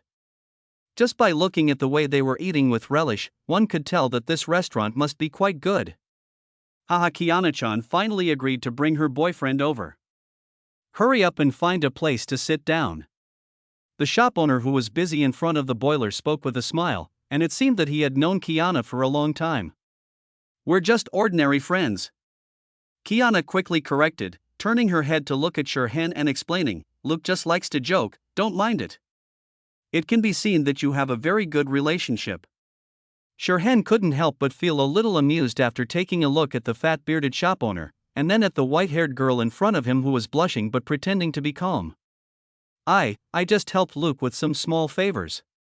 Sensing the burning gaze of the boy in front of her, Kiana's face turned even redder. I see. Shirhan nodded. Although he didn't think the small favor the girl mentioned was really just a small favor, he didn't mean to get to the bottom of it. It was just a chance encounter, and he didn't plan to have too much contact with Kiana right now. Who knows if a certain national father-in-law is hiding in some corner and peeking at you secretly. Seeing that the boy did not ask any further questions, Kiana breathed a sigh of relief and looked at the bearded shop owner. Luke, 2 classic seafood pasta dishes will be fine. After ordering, the girl turned her gaze back and explained, I've eaten the seafood noodles in this restaurant several times. The classic flavor is the best and also suitable for first-time eaters. Finally, Kiana asked again, by the way, is there anything you don't eat? Shirhan shook his head. He has a high tolerance for food. The restaurant serves food very quickly. In just a few minutes of chatting, 2 servings of seafood pasta were ready. It's rare to see little Kiana bring friends here, so you better seize the opportunity, little one. He personally brought the food to the 2 of them. Luke had a simple smile on his face, and his big beard moved in a very cute way. Rook! Kiana suddenly became furious and clenched her fists tightly, as if she was going to beat this nosy bearded man away in the next second. Ha ha! Luke took a step back involuntarily and wiped the sweat from his forehead with his sleeve. Please enjoy your meal, please enjoy your meal. After saying that, Luke disappeared in front of the 2 people at a speed that was extremely inconsistent with his fat body. The people of Sicily are so welcoming. Looking at the girl's cute blushing face, Shirhan sighed. Yes, yes. Kiana looked down at the pasta in front of her, which was twice the size of others and topped with seafood. She couldn't help but feel a little conflicted. The special treatment given by Luke was indeed in line with the girl's wishes, but it was her first time having dinner with Shirhan after all. Would exposing her appetite scare him, or just eat half? No. Wasting food is shameful and it will make Luke sad. A myriad of thoughts were running through Kiana's mind. Without paying attention to the girl's modesty, Shirhan began to enjoy his dinner. Similar to Kiana's, the portion of seafood on his plate was also particularly large, and it looked very appetizing. Pick up a lobster with a knife and fork, and take a bite to enjoy the full meaty aroma. Although the small shop may not look very eye-catching, the ingredients are indeed as fresh as Kiana said, and the combination of various flavors is truly amazing. Besides, free food always tastes extra delicious. Sure enough, when it comes to cooking, Kiana is still very trustworthy. As long as she doesn't go into the kitchen infected by the boy's attentive look at enjoying the food, Kiana gradually let go of her own concerns and started to eat with relish. We can talk about other things later. The most important thing now is to fill our stomachs.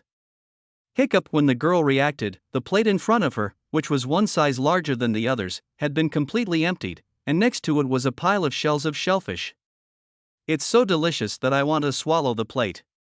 After chewing the last noodle carefully and swallowing it, Shirhan said with a smile. I'll go pay the bill. Kiana blushed when the boy looked at her, and quickly found an excuse to escape without even wiping the oil stains from the corner of her mouth. She still felt embarrassed even though she had only known the boy for a few hours. This white-haired ball is quite cute. The smile on Shirhan's face became even more intense. While wiping his mouth with a tissue, Shirhan watched with interest the argument between Kiana and Luke over the bill. Luke quoted the price for 2 servings of seafood noodles, but Kiana insisted that her portion was worth 2 and wanted to pay for 3 plates of noodles. In the end, the war ended with Kiana paying for 3 plates and Luke forcing the other party to promise to come again with Shirhan. Boss Luke is a good man. Handing a tissue to the returning Kiana, Shirhan sighed with a smile on his face. Birds of a feather flock together. The kind-hearted girl is being treated gently by this world, which is truly a pleasant thing. It's just a stinky old man. Kiana had a ferocious expression. Obviously, she and Shirhan were just ordinary friends, but she liked to act on her own, even though this boy from the distant Shenzhou was indeed very handsome. As she thought about it, Kiana couldn't help but secretly glance at the boy, and her cheeks suddenly turned red facing the girl's complaints. Shirhan just smiled and said, "Let's go and take a walk to help digest our food." He took all the money and left immediately. No one in his time would do such a despicable thing, but before they had walked far out of the store, a few young men dressed casually and looking ruffian stopped them. "Hey, girl." Chapter 8, like a fairy tale. "Hey, girl, how about going out to play with your brothers?" Here it comes, the most classic routine is here. Looking at the young men in front of him who looked like a group of minions no matter how he looked at them, Shirhan became secretly excited. If we talk about what Sicily is most famous for, the mafia is the first thing that comes to mind. Although the Sicilian mafia is now basically hidden in various industries and rarely appears in public, they still exist and rule all aspects of Sicily. As a protagonist, how can you not fight with the mafia when you come to Sicily? Even though these minions are not necessarily members of the mafia, after the small ones come the old ones is the consistent pattern of most stories, and he always encounters the real Sicilian mafia. Bang! While Shirhan was still fantasizing, Kiana rushed over and knocked the young men down with 2 punches, clapping her hands with a look of satisfaction on her face. Kiana turned around and explained to the boy, "Hey, the security situation in Sicily is like this, are you okay?" Looking at the people stacked in a circle in the corner, and then at the girl's concerned expression, Shirhan fell silent. So, these days, if you don't have some skills, you can't even be a gangster. Ms. Kiana's charm is so strong. After holding it in for a long time, Shirhan could only sigh helplessly. It must be mentioned that although the 14-year-old Kiana has not fully grown up, she is already a real beauty. Especially the rare long silver hair, which adds a touch of ethereal temperament to the girl. That if she were to put on a gorgeous dress, she would probably be misunderstood as a fairy who had sneaked out from some hidden wonderland. Of course, the premise is not to talk. Hearing the boy's words, Kiana immediately giggled happily. The ethereal temperament is gone. Would you like some fruit? Shirhan asked the girl after catching sight of the street vendors. I'll treat you. Although the portion of seafood noodles was quite large, it did not stop the two from having some fruit after the meal. Hearing the word treat, the hesitation and confusion on Kiana's face instantly disappeared without a trace, and she immediately said, I want to eat grapes. She hadn't eaten fruits and desserts for a while. After all, the salary of a beach lifeguard was not high, and she was still a minor, so the salary was pitifully low. Now that someone is willing to treat her, how can she be polite? Kiana immediately picked a bunch of big red grapes and blinked at the boy beside her. Seeing the pitiful appearance of the girl, who looked like a kitten waiting to be fed, Shirhan couldn't help but shake his head slightly and put another bunch of grapes in the girl's hand. With his current wealth, he wouldn't even blink an eye even if he bought all the fruits in the fruit stall. Once again, praised the generosity of the world serpent. Kiana suddenly laughed so hard that she couldn't close her mouth.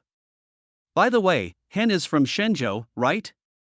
Is he studying abroad in Damonte? Chapter 9. While eating grapes while walking around to digest the food, Kiana asked as if she finally remembered. Damonte is the name of the city where they live now. It was not the peak tourist season and Raymond was not a famous tourist town, so she hardly saw any other foreigners here. No, I'm just traveling here with my sister. Shirhan shook his head. Raven has been following up on the tasks assigned by the organization. He has been like traveling these days, but he doesn't know whether World Serpent will reimburse his bills. Travel. The girl's tone was somewhat envious. Where's Kiana? You're German, right? Shirhan asked back. Judging purely from bloodline, the three major families of the Mandate of Heaven are all Germans. After all, Vienna has been the headquarters of the Mandate of Heaven for more than 1,000 years. German? I don't know. I grew up in Siberia, Kiana whispered, looking a little lost. During the time she lived with her father, he rarely mentioned his past, and she had no memory before the age of 8. They even had to move from time to time, as if they were avoiding something. It was not until much later, when Siegfried disappeared, that she walked out of the vast snowfield on her own and learned that the place was called Siberia. But soon, before Shirhan could say anything to comfort her, the depression on the girl's face disappeared, and her blue eyes regained their vitality. As for me, I am also traveling for the time being. I am just saving up travel expenses for the next journey. She traveled while following the footsteps of Han Kai, and occasionally found a job when she ran out of money. This is how she has always survived. Alone? Shirhan asked. I'm awesome. Kiana held her head high. Ms. Kiana is the most powerful person I have ever met. Shirhan also admired sincerely. Kiana was only 12 years old when she started this journey with no known end. Now, 2 years have passed, and the other party's footprints have spread across most of Europe. After some time, Shirhan would probably have to go to the Far East to find the other party. Compared with a certain yellow-haired guy, this one obviously looks more like a traveler. I have even more powerful abilities that you haven't seen yet. Kiana spat out a grapeseed far away with a proud look on her face. It's no big deal to just deal with a few thugs. She can easily knock down a Honkai beast as tall as a house. Of course, this is not convenient to demonstrate and it can easily scare others. I really hope I can see it. Shirhan said with a smile. Next time, we'll talk about it next time we have a chance. Kiana waved her hand. It's not so easy to encounter a Honkai beast. Moreover, she would rather the boy never encounter Honkai in his life. Have you thought about where to go next, Kiana? Shirhan asked. Next stop. Kiana ate grapes thoughtfully, probably to the east. She had searched almost all of Europe, but there was no clue of her stinky father anywhere. Next she should try her luck in the east. She believed that as long as she kept following the footsteps of Honkai, she would be able to reunite with that man sooner or later, because this is the only connection between her and the other party. The east is very far away, Shirhan sighed. It's not just about the spatial distance, but more importantly the cultural differences. For a 14-year-old girl, these are not easy to overcome. It will arrive eventually. The girl smiled brightly. as if she would overcome all the difficulties and obstacles ahead. Ms. Kiana, you are really amazing. Shirhan exclaimed in admiration once again, although they had also been wandering for more than half a year and had run all the way from Shenzhou to northern Europe. The hardships that Kiana faced were still unimaginable to Shirhan, because he's a wallflower. Of course. The girl puffed out her chest with pride. The word modesty had never existed in the Kaslana family's dictionary. When Miss Kiana arrives in Shenzhou, you can contact me through this email. Shirhan took out a pen and paper and wrote a string of letters, then handed it to the girl. When that time comes, I will definitely treat you to the best meal in Shenzhou. Looking at the neat handwriting on the palm-sized paper, Kiana was stunned, and her eyes became moist unconsciously. She has always been traveling alone, never knowing what is waiting for her ahead, but at this moment, a friend from a distant place invited her and made an appointment to meet in the future. There has never been a moment like this. For the first time, the girl is looking forward to a certain stop on her future journey. Haha, then I won't let you go easily. I'll order a whole table of food. The girl threatened viciously, tears welling up in the corners of her eyes. Well, then it's a deal. The young man nodded gently, with a little expectation on his gentle face. When the time comes, tell me the story of your journey. Just like in a fairy tale, the two people who met for the first time made a promise about the future. Chapter 9, Legends from thousands of years ago. Hey, you're back. Why don't you play with your girlfriend for a while?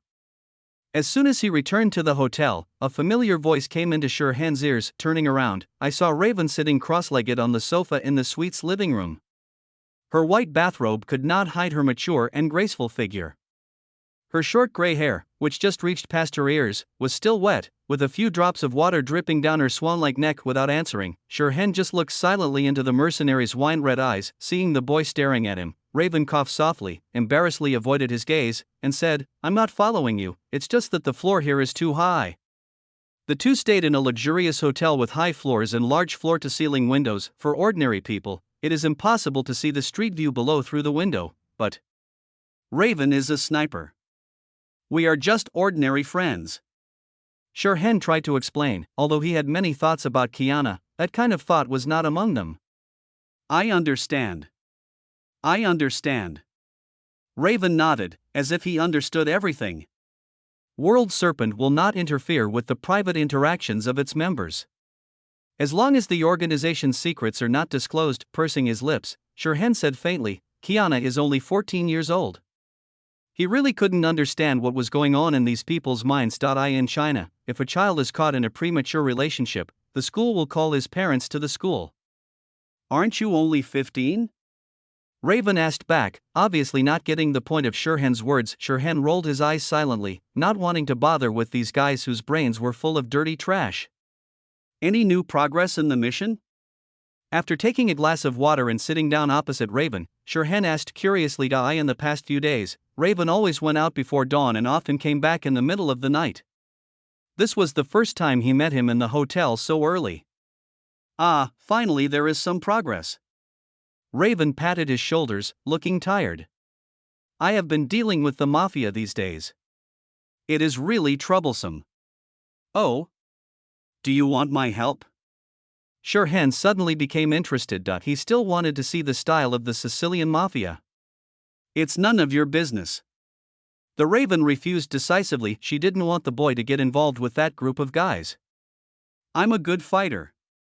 Shirhan did not give up easily, although Raven has reached the level of a Destiny S-Class Valkyrie at this time. But an S-Class Valkyrie, everyone who understands will understand. The S-Class Valkyrie is said to be able to fight against the Herschers, but once the two sides really fight, the speed at which the S-Class Valkyrie kneels will be beyond everyone's imagination. Just like now, if Shirhan used a serious punch on Raven, he would immediately kneel on the ground and beg the other party not to die. Of course, players at the Yulindel level are not in this category. Seeing the boy's unyielding look, Raven couldn't help but sigh and said helplessly, the Sicilian Mafia is someone in the organization, Shirhan was truly surprised. Sicily is right on the Mediterranean Sea, and the floating island of the Destiny headquarters is above the Mediterranean Sea. This is equivalent to the World Serpent putting an eye at the doorstep of Destiny, although in terms of straight-line distance, the North African desert where the World Serpent headquarters is located is actually not too far from the floating island. The leader of this generation of Sicily Mafia is a cadre in the organization, Orca. Raven was quite pleased with the boy's surprise and continued to explain. Orca provides intelligence and funds to the organization, and the organization provides technical and military support to the other party. They are in a cooperative relationship. Strictly speaking, the way the killer whales and the world serpents cooperate is closer to the anti-entropy executor system, and the world serpents do not have too much right to interfere with it. After all, the other party brought in capital. This is why dealing with killer whales is so troublesome. And small problems will arise from time to time. It was precisely because she understood this that Raven had put Sherhen aside in her actions over the past few days. She didn't want the boy to be tainted by the filth of the mafia. Some of the ways these people behaved made even her want to vomit. After hearing Raven's explanation, Sherhen nodded. So that's how it is. Having only joined World Snake for a few days, a newcomer like him naturally has no authority to know the organization's cadre information. Okay, I'm going to go get some sleep first. I'm exhausted these past few days. Waving his hand, Raven stood up and walked towards his bedroom. You'd better get some rest too. We'll set off on time at 12 o'clock tonight. What are you going to do? Sherhen asked. Sister, I will take you to find the treasure. The Raven looked back and smiled, his expression confident and charming. Chapter 10. At 12 o'clock in the evening, Sherhen got on Raven's car and sped towards the outskirts of Raymond. The prosperity and lights of the city were left far behind them. The moon is so round today. Sitting in the passenger seat, Sherhen couldn't help but sigh. According to the lunar calendar, today is August 15th, which is the festival when people in China remember their relatives and friends, but he was all alone in this world, so no one could miss him. Yeah. Raven looked up at the sky and nodded in agreement while holding the steering wheel. Come to think of it, the progress of this mission was made thanks to the moon. Sherhen expressed his doubts at the right time.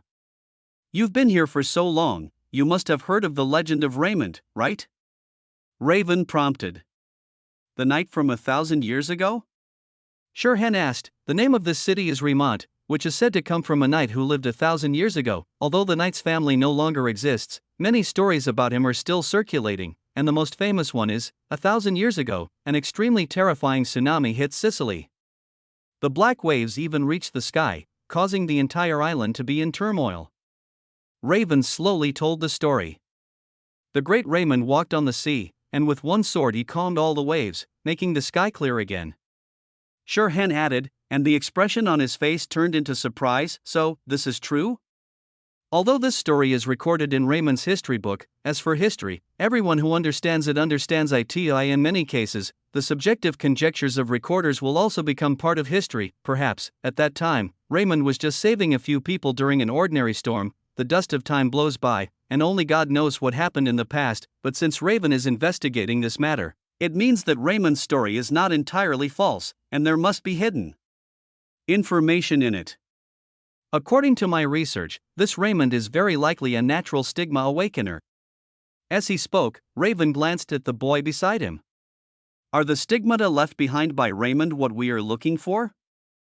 Ignoring Raven's gaze, Sherhen frowned slightly and thought secretly, if this story is true, then this Raymond's power is a little too strong to be reasonable. If facing a natural disaster of such magnitude that could destroy the entire island of Sicily, he would not be affected much, but if he wanted to quell the storm with one sword, he would probably have to use the power of his Herscher's core to do it. The power of natural stigmata has its limits. At least, Sherhen himself cannot quell the natural disaster with the power of the holy mark alone. Maybe. Raven curled his lips and did not comment. There is also intelligence showing that Raymond may be holding a powerful relic of a previous civilization. It was thanks to the power of that relic that she was able to save Sicily.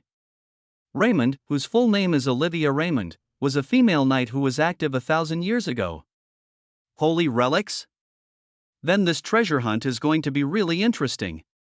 There was some anticipation in Sherhen's eyes. Generally speaking, relics from the pre-civilization era can be called holy relics, among which the Key of God series is the most famous, but apart from the Key of God, the other relics may not be that bad, because you never know to what extent those crazy people in Firemoth have distorted the technology tree. For example, the immortal holy sword that can cut through space, Eulendel. If anyone dares to say that Eulendel is not as good as the Key of God, then the most powerful Valkyrie will immediately jump out and give you 2 bangs. Don't hold your hopes too high. No one knows what we'll find this time until the very end. Raven advised with the tone of someone who had experienced it. She has encountered many cases where the promotion and the actual product do not match. Maybe the intelligence shows a holy sword, but when you arrive at the destination you will find that what is inserted there is just a glorious sword of courage, with at most a shield of shining will attached. Shirhan nodded to show that he had listened. Looking at the moonlit fields in the distance, Shirhan turned his head to look at the mercenary dressed Raven and asked, "By the way, what does Raymond's legacy have to do with the moon?" The moon was not mentioned in the story just now. There is a record that mentioned that Raymond ascended to heaven at the end of his life and went to the kingdom of God on the moon. Raven said softly, looking at the moon disk in the sky that was radiating infinite light. And that day happened to be a full moon. Time trace, another time, he swept the sea with a sword, and another time, he lifted the moon and flew up into the sky. What kind of ultimate stitched monster is this? Could it be that Raymond's holy sword was pulled out of the stone? But, the full moon, looking at the perfect white jade plate in the sky, Shirhan inexplicably thought of the Honkai beast he encountered in the sea during the day. Although it is not clear what the full moon means, since it is something worth recording specifically, the moon must have a special significance. It's true. It makes people look forward to it more and more, under the moonlight. The corners of the boy's mouth curled up into an arc. Chapter 10. Treasure hunt. On a moonlit night after driving all the way, Shirhan and Raven finally stopped at the foot of a mountain. We can't drive on the rest of the road, so we have to walk on our own. Raven got out of the car carrying a black leather bag and pointed with a high-intensity flashlight at a small path that meandered upwards beside the road. Where is up there? Carrying a leather bag similar to that of a legendary mercenary, Shirhan also had a flashlight. I don't know where Raven drove the car to. There is a street lamp very far away here, and the path is pitch black. Even the moonlight can't shine through. Although Shirhan himself was able to see in the dark, since Raven, the leader of the organization, was holding a lamp, he naturally had to be more restrained. You'll know when you get there. Raven just smiled mysteriously. They walked up the path at a fairly fast pace. After all, they have Honkai energy, and Raven and Shirhan's physical fitness is far beyond that of ordinary people. The winding, dimly lit forest path is not much different from a flat road for them. Soon, the two reached the end of the road. After turning a corner, a majestic building appeared in front of the two. Just like the castles that often appear in night stories, this building is made entirely of bricks and stones, with a thick high wall surrounding the mountain, and concave and convex walls leaving openings for shooting, and there are several tall towers in the corners. Inside the wall is the Gothic style main building, which looks grand and majestic. Needless to say, this is a castle in itself. But unlike the majestic and solemn castle in the story, this castle was uninhabited and unlit, and it had obviously been abandoned for many years. Even the city walls had several gaps. Under the moonlight, the castle looked like a broken corpse, waiting alone for visitors to pay their respects. This is the castle that has been passed down from generation to generation in the Remont family. Raven introduced himself. Is there really Raymond's treasure in here? Shirhan couldn't help but frown and expressed his doubt. 1,000 years is a very long time. Even national dynasties can be replaced by several generations. Rather than expecting how many treasures are left in this castle, it is better to believe that Qin Shi Huang can crawl out of the grave and become a great general when he is 50. According to the results of the investigation, there will be strange Honkai energy fluctuations here every time there is a full moon. Raven took out a palm-sized machine and pointed at the circles of ripples on the screen and said, "This place must be hiding something, but ordinary people can't see it." Seeing Raven's serious look, Shirhan could only nod and accept the result. Although this statement may not sound very scientific, it is actually in line with scientific principles. Simple optical camouflage is all that is needed to create an invisible effect. Not to mention that the ancient civilization also possessed the black technology that could interfere with space. If Raymond from 1,000 years ago really possessed the holy relic, then it is possible that he would do something that goes against common sense. The power of Honkai combined with pre-civilization technology was equivalent to the presence of gods in the ancient times when civilization and technology were not yet developed. The power of Honkai was beyond the imagination of ordinary people. If you examine it carefully, you will even find that many of the myths and legends of this era are related to the relics of previous civilizations. After passing through the collapsed gate and entering the castle, an even more desolate scene appeared before the two men. Overgrown weeds occupied every piece of land that could grow, bricks, stones and rotten wood were piled up randomly, And from time to time you could see a few corpses that had long since turned into bones.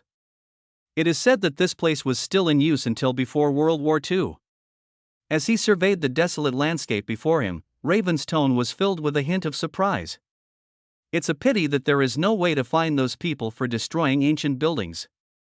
Scanning the area, Shirhan indeed found some traces that looked like they were left by explosives, but he couldn't be sure because they were too old. This castle was rebuilt more than 100 years ago, and every piece is different from the original one. The raven pouted, and its boots made a slight sound on the grass and debris.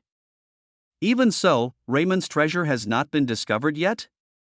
Shirhan couldn't help but admire the other party's profoundness in the art of hiding. I think this knight must be able to find a lot in common with a certain doctor who has been staying in the Thousand Worlds for 50,000 years.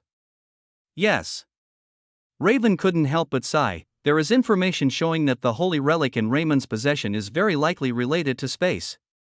Space has always been the most difficult ability. Once these things are involved, things tend to become very troublesome.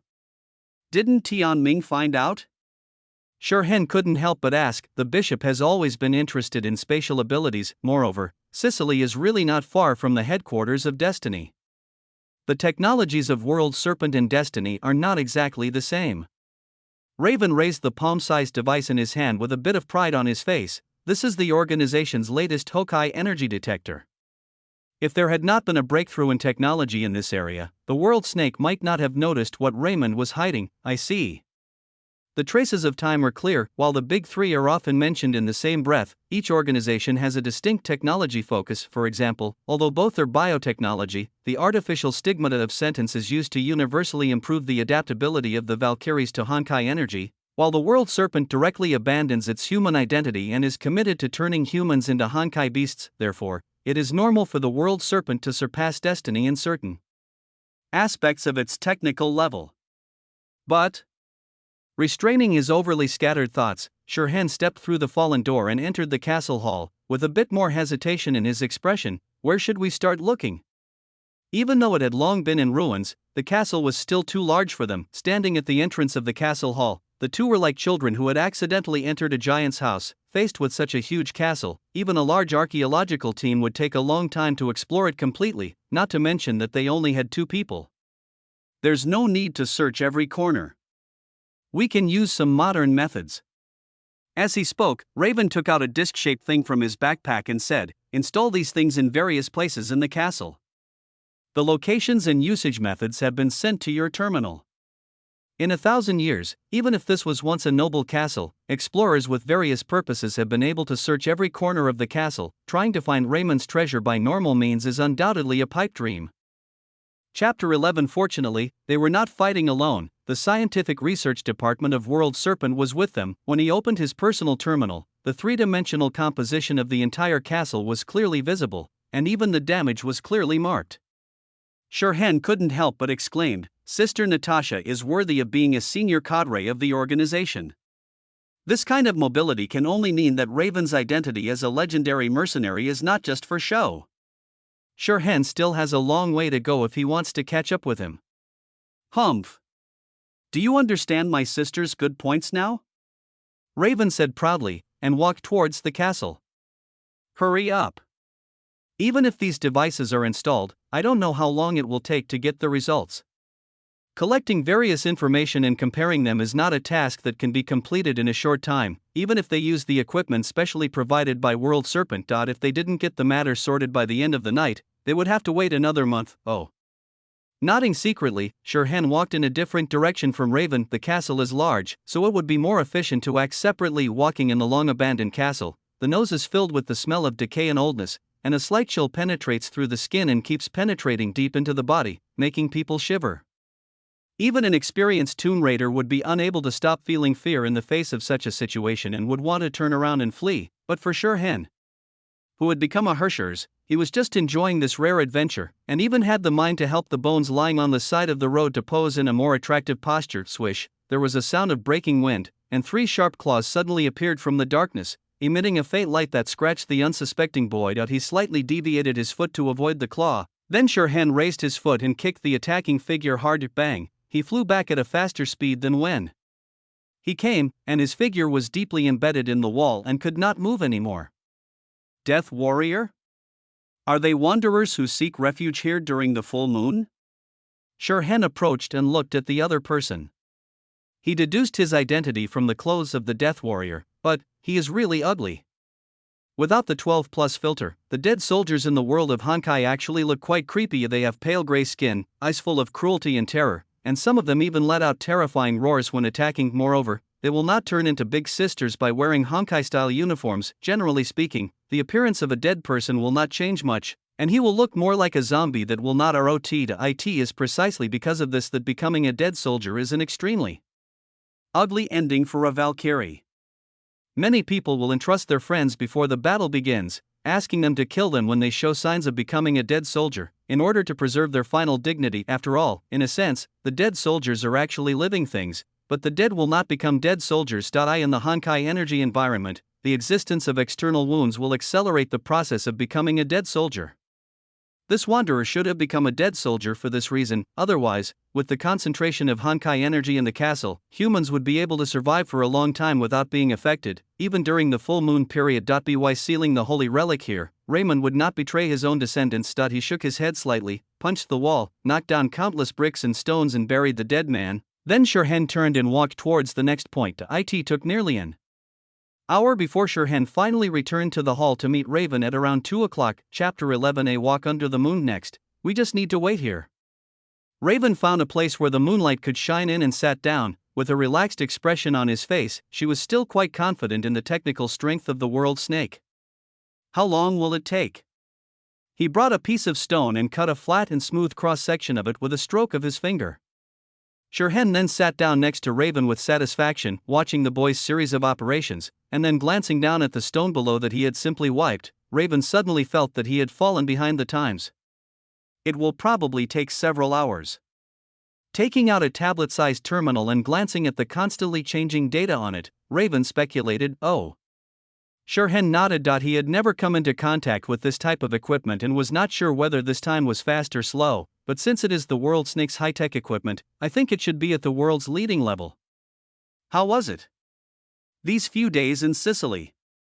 The Raven asked out loud, deciding to take some interest in the boy's life now that he had some free time. In her heart, she already regarded Shirhan as a younger brother who needed care.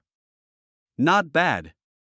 Admiring the desolate scenery outside through the big hole in the wall, Shirhan answered casually, the food in Sicily is delicious, the scenery is beautiful, and the people are pretty nice.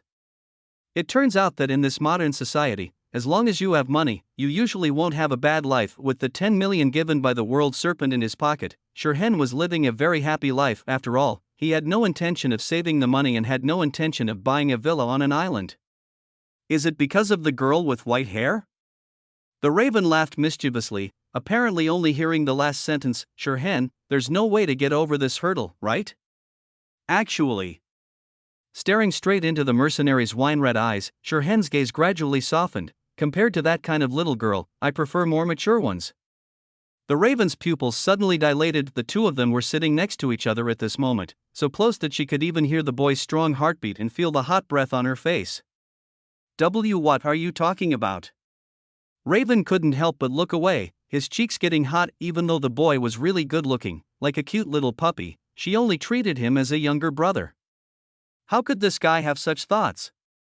Just kidding. Shirhan said with a smile. He's not the type who won't fight back. A mercenary, hard, the fist is hard. Taking a deep breath, Raven's eyes gradually turned cold. It's time to let this kid understand the hierarchy of the organization. But I still like Sister Natasha very much. Shirhan added. In this world, Raven was one of the few people who would show kindness to him. After spending more than half a year in the shadow world, Shirhan had witnessed quite a few betrayals and deceptions, and even his teammates had killed several of them personally. After all, Shirhan only looks like a 15-year-old boy, and there are always people who think he is easy to bully because of his young age. Without exception, these people return to God's arms ahead of time. In the underground world where profit is paramount, betrayal and deception are the mainstream, and kindness is just a rare luxury. Even as Raven, her kindness is only directed towards a few people. The first place on Karen's list was built by piling up corpses. What is it, you little devil? No longer able to remain angry after being disturbed by the boy's words, Raven shook his head helplessly. Does Sister Natasha hate me? Shirhan blinked and looked at the mercenary.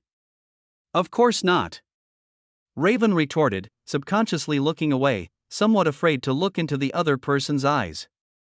Phew, that's good, Shirhan seemed to be relieved, but in the moonlight, the corners of the boy's mouth curled up slightly. Today is another day for practicing TART. It is said in the book that high-end hunters often appear in the form of prey. Of course, the reason why Raven was captured so quickly was because Shirhan himself had no ill intentions. To be the number one killer in the world. What methods has Raven not seen? The reason why she was manipulated was simply because she wanted to be manipulated.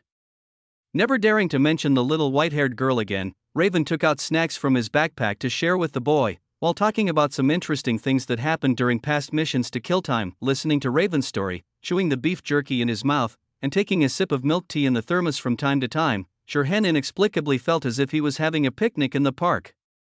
All I can say is that the Raven's mobility was so strong that it turned a foggy search mission into a picnic in the wild. Of course, World Serpent's technical prowess is also an important factor. Technology changes life. If there was internet access here, Shirhan could even play a few competitive games. The infrastructure in Shenzhou is still more powerful. Shirhan couldn't help but sigh in his heart. Time passed quickly, and soon the detection results were displayed on Raven's terminal. The mercenary's brows slowly furrowed as he scanned the lines of text and charts on the screen. Seeing the change in Raven's expression, even Shirhan, who didn't understand these devices, knew that if nothing unexpected happened, then something unexpected must have happened. Sure enough, the protagonist's path will never be smooth sailing. Shirhan felt deeply his own sin. What happened?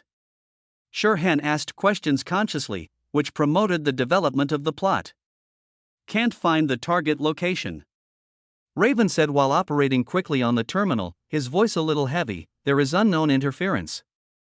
We can only confirm that the space coefficient of the castle area is different from the normal value. I'll look for the reason. After operating for a full half a quarter of an hour, Raven finally put down the terminal and said, the thing that Raymond left behind is actually moving.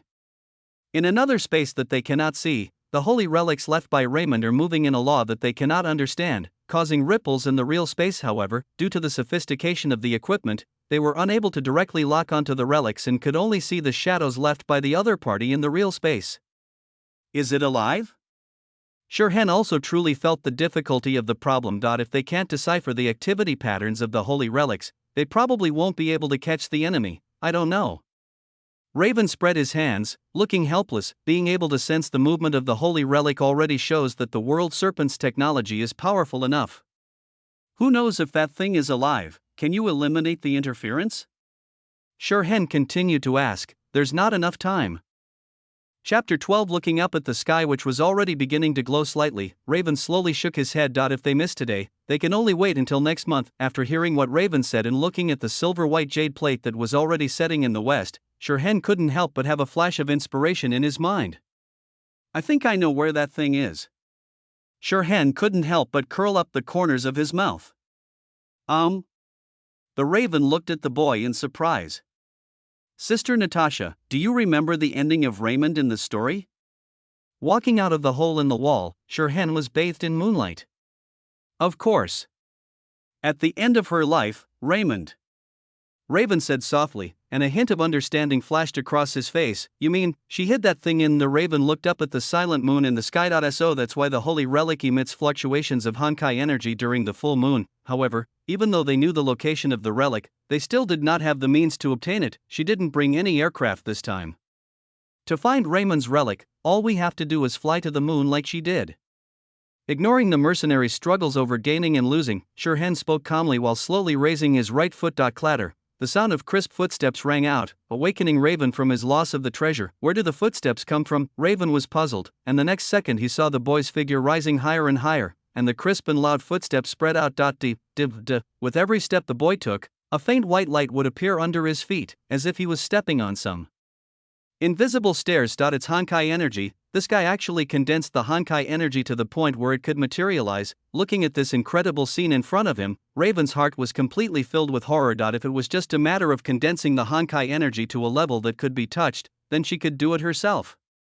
But what Shirhan is doing now is no less contrary to common sense than stepping on the right foot with the left foot to reach the sky. In an instant, Raven felt That all the views on Honkai that he had built up since childhood were shattered. Geniuses are unreasonable because they are reason itself. Looking at the young man walking in the air under the moonlight, Raven had to admit that he was indeed a genius who broke common sense. In Shirhan's case, what needs to be defined is common sense. In the bright and clear light, the black-haired boy rose higher and higher, and the shadow he cast gradually covered the entire castle. No, it wasn't that the boy's body was getting bigger, but that a new light appeared in front of him. The moment the light appeared, a strong wind blew up, and even the moonlight began to flicker. With the sound of footsteps, the young man moved forward firmly.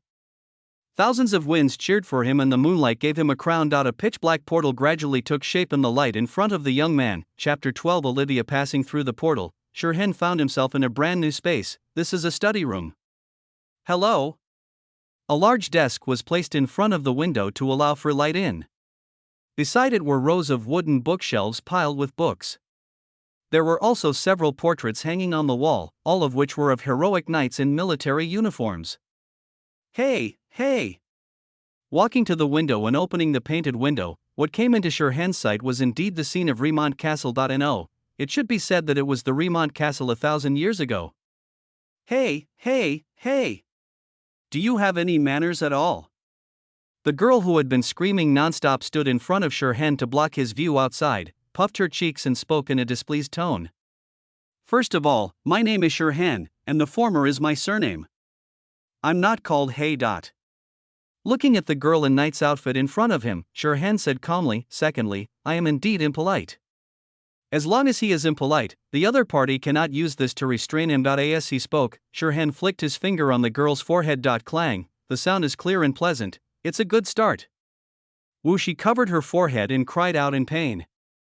The night girl looked at the boy with a tearful expression. Are people in the future as barbaric as you? There is no doubt that this pitiful night girl is the legendary Olivia Raymond herself. In other words, it was a consciousness left behind by the legendary knight. Yeah. Nodding, Shirhan sat down on the chair in front of the desk very naturally, as if he was the master of this place. Our era is very dangerous. There are collapse incidents every day. Everyone has to do their best just to stay alive. Liar. Olivia said as she looked down at the boy with her hands on the table. Well, I lied to you. Shirhan nodded, took a book and opened it. As expected, it was blank. Can't you read the book seriously, my Lord Earl? 1,000 years ago, the hereditary title of the Remont family was Earl. I am the Earl, and you are teaching me how to do things? With his head slightly raised, the knight who had been dead for 1,000 years had a look of pride on his face. In any kingdom, the Earl is a symbol of glory and nobility. Wake up, the kingdom of Sicily has long been destroyed. Shirhan reminded sincerely. Is there still a kingdom in Sicily? The night girl asked, blinking her eyes. In her time, Sicily had not yet established a unified kingdom. Shirhan, how could he know the history of Sicily? You have been dead for over 1,000 years. Shirhan decided to put it in a more straightforward way. So you are from more than 1,000 years from now?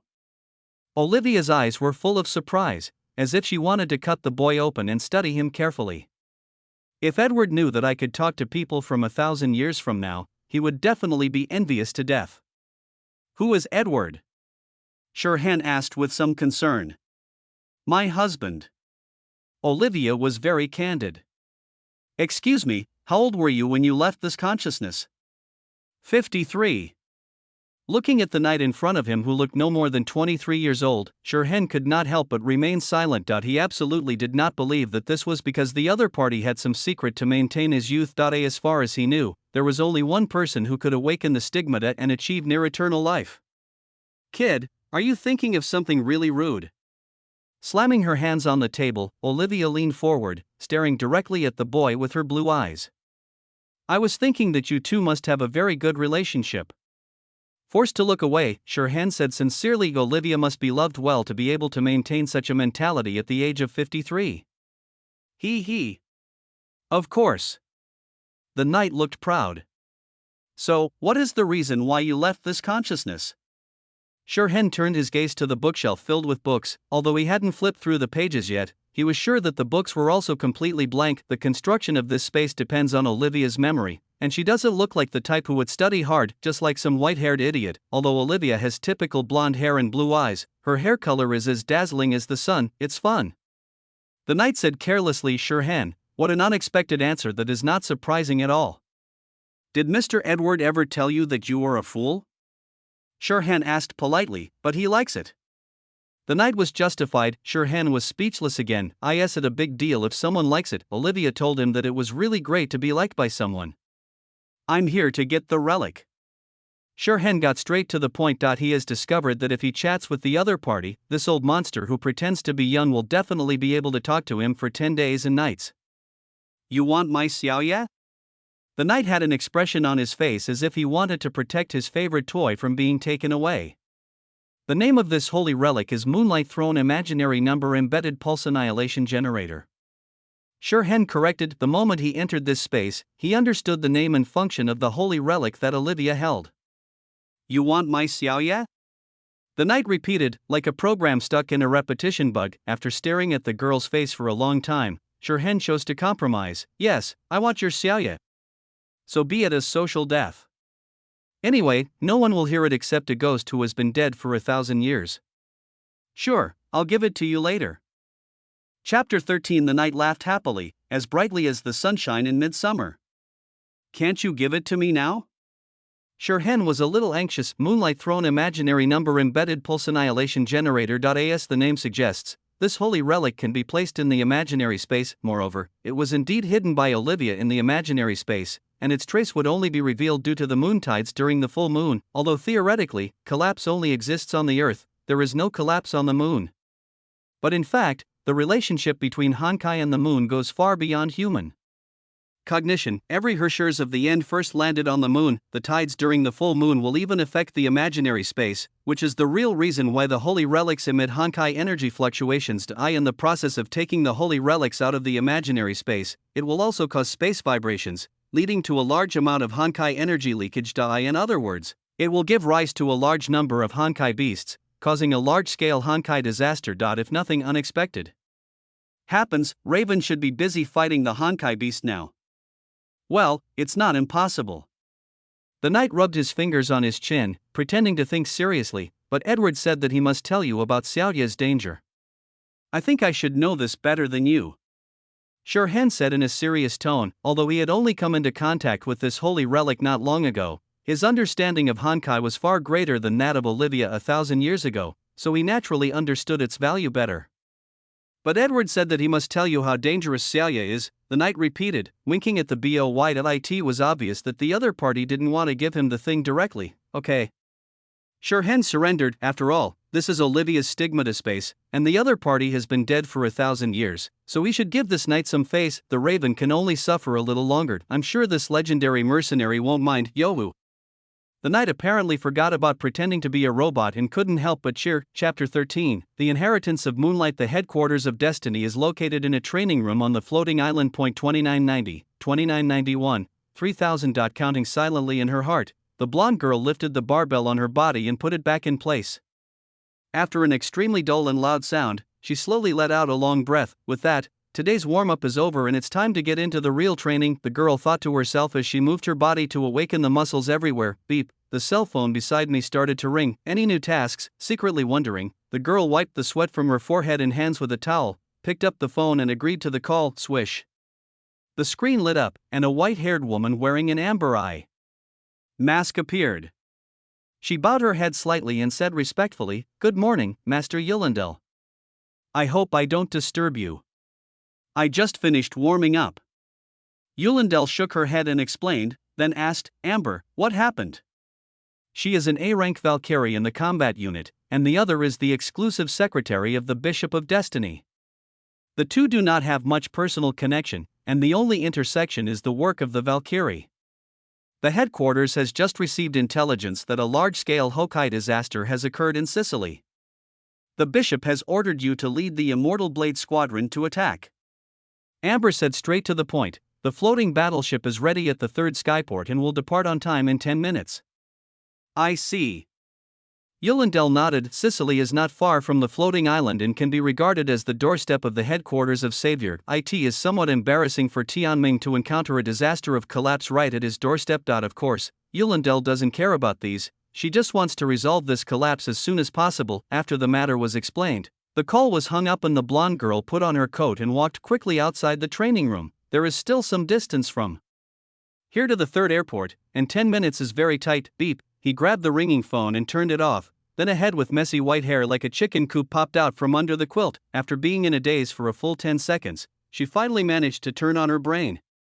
Kiana glanced at the bright red warning icon on the phone screen and yawned loudly. Another Honkai incident. Unlike the models sold in stores, her phone has a built-in Honkai energy detector that can detect Honkai energy reactions within a certain range. Her mind quickly cleared, and Kiana spent 3 minutes completing a series of tasks including washing and combing her hair, then ran out of the rental house with a baseball bat.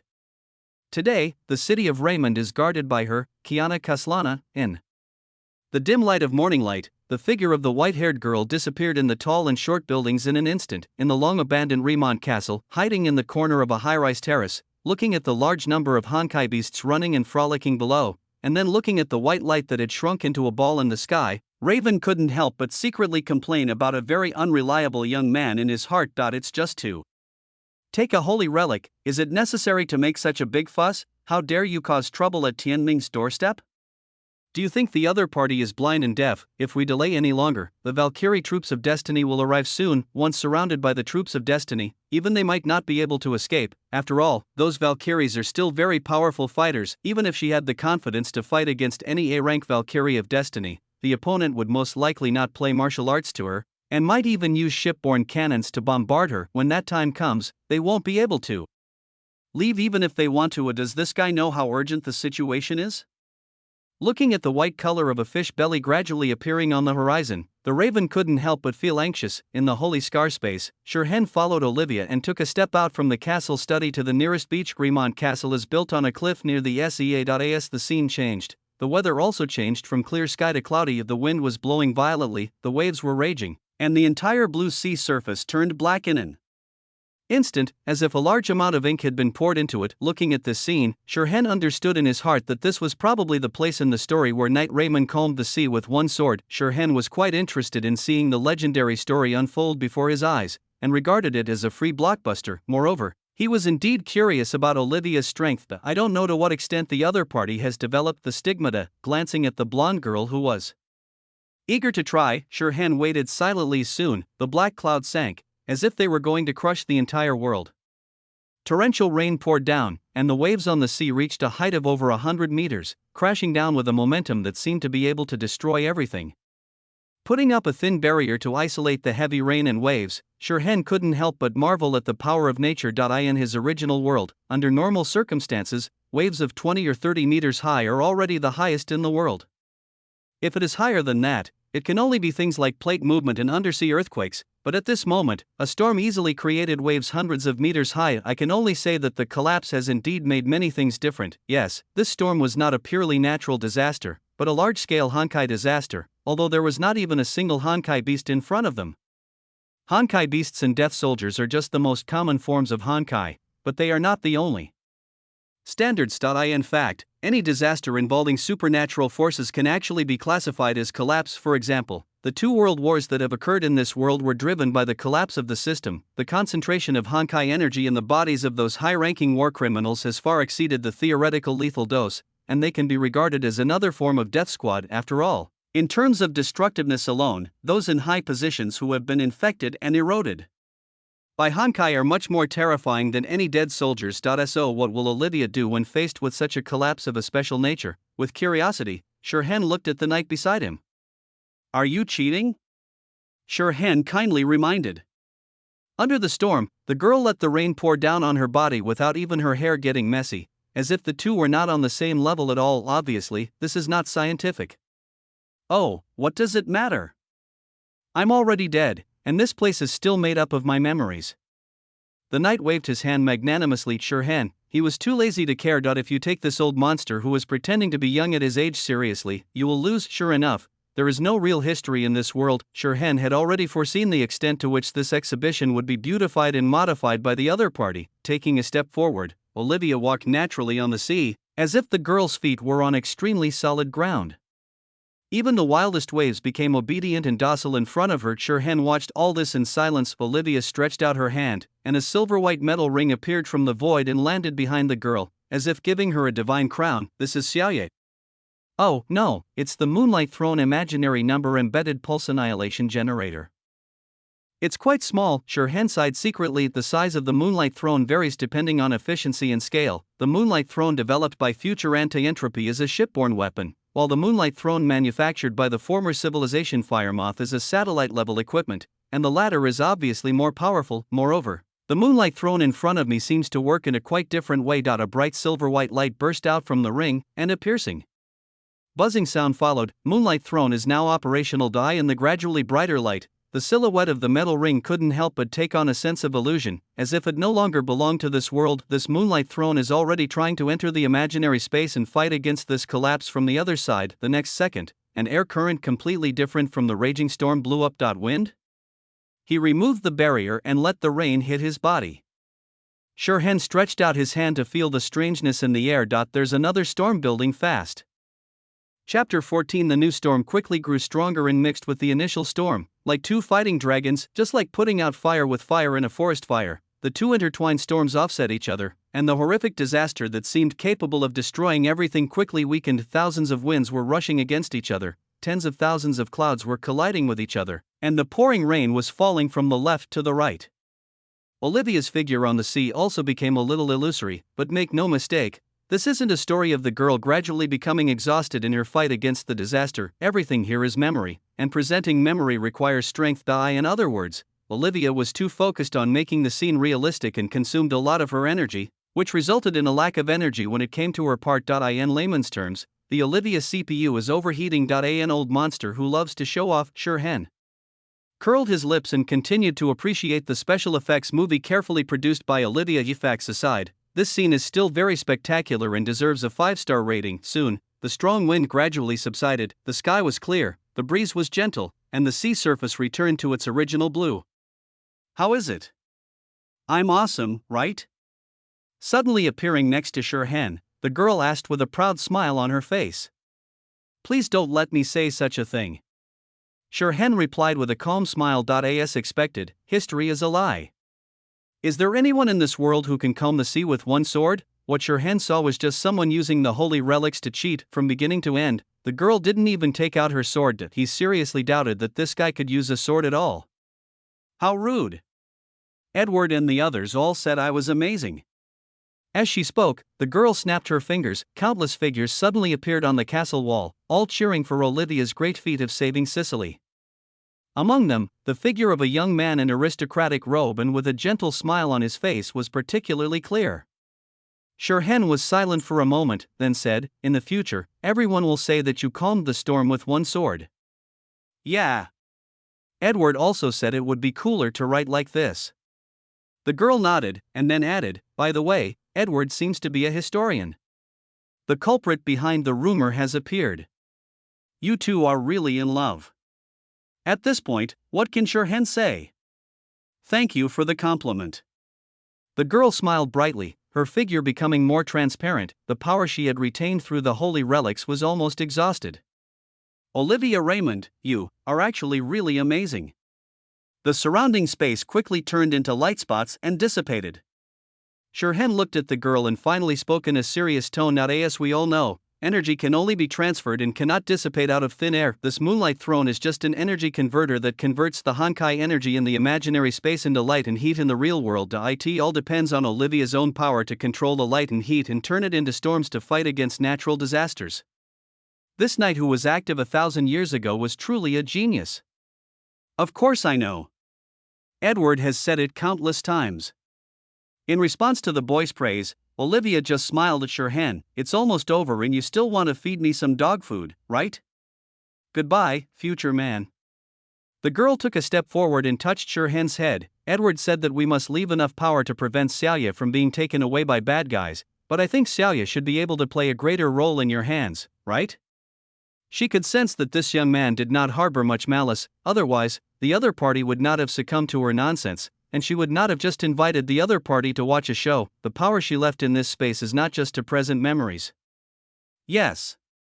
Without rejecting the other party's head pat, Shirhan said calmly. As soon as he finished speaking, the only things left in this boundless space were the young man and the quietly floating metal ring. The blonde girl was no longer visible. Chapter 14. I am Walter. Returning to reality from the imaginary space, Shirhan discovered that it was almost dawn. The timing is perfect. Still standing in the air, Shirhan looked down and saw that the castle ruins had indeed been occupied by a large number of Honkai beasts, and Raven was. The other party was huddled in a corner and hiding quietly. He almost forgot that Raven seemed to have a special ability to communicate with Honkai beasts. Although it is impossible to kill a Honkai beast with just words, the opponent can still pretend to be a neutral unit among a large group of Honkai beasts. This time, Raven naturally noticed the changes in the air. His lips moved, and a sound came clearly from Shirhan's Bluetooth headset. After taking out the headset that had already lost its sound, Shirhan patted it hard to make sure that this thing was really broken. The communication equipment is not adaptable to imaginary space. Bad review. Nearly 100 meters away, there was a group of noisy Honkai beasts below. Raven did not choose to shout, but raised his hands and made a few gestures. Now Shirhan understood. The wind is strong. Hurry up, now that they have taken all the things, it is time for them to run away. As for the remaining Honkai beasts, they have to believe in the strength of the Valkyrie of Destiny. Seeing Raven's gesture, Shirhan couldn't help but shake his head slightly. Unfortunately, they can no longer escape now. The white bracelet on his left wrist shook lightly, and a pure white mask suddenly covered Shirhan's face, extending backwards to cover his black hair. If you want to hide your identity, you have to do your best. Don't be like the silver-haired Anbu and a certain Hokage. After finishing all this, Shirhan raised his head and looked towards the east. There, a huge silver-white steel ship was speeding towards the morning light. This is the Immortal Blade Squad of the Destiny Valkyrie Force. We are carrying out a military mission. Please ask the people in the Remont Castle district to give up resistance and accept inspection. Before the warship arrived, a drone had already arrived, bringing a notice from Tianming persuading the enemy to surrender. After all, he is an unidentified person who roams in the core area of this collapse event. It is hard to say that he has nothing to do with this collapse. Ignoring the drone hovering around him, Shirhan slightly bent his knees, and circles of white light appeared under his feet. Bang! An explosive roar was heard, and Shirhan shot out like a cannonball, even breaking the sound barrier for an instant, leaving a circle of rapids spreading outwards in his place. Looking at the young man who not only did not retreat but rushed towards the warship at a high speed, Raven felt numb all over. Is this guy out of his mind?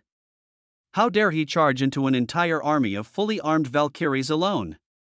She wasn't so brave when she was young. However, even though he complained in his heart, Raven had no intention of running away alone. Crouching in a more concealed position, Raven raised his hand and summoned the 7 thunders of purification to raise the sniper rifle. She couldn't keep up with the boy's speed, but at least she could provide some long-range fire support. On the other side, the Valkyries who discovered that a target was approaching quickly also reacted quickly. The baffle opened, and one gun barrel after another protruded from the battleship and quickly aimed at Shirhan. Free mode, fire. Inside the bridge room, Vice Captain Rita, who was in charge of command, issued orders. Since he ignored their warnings, the other party was obviously an enemy. As soon as the words fell, countless missiles and energy cannons fired instantly, interweaving to form a dense barrage that tightly covered the front of Shirhan.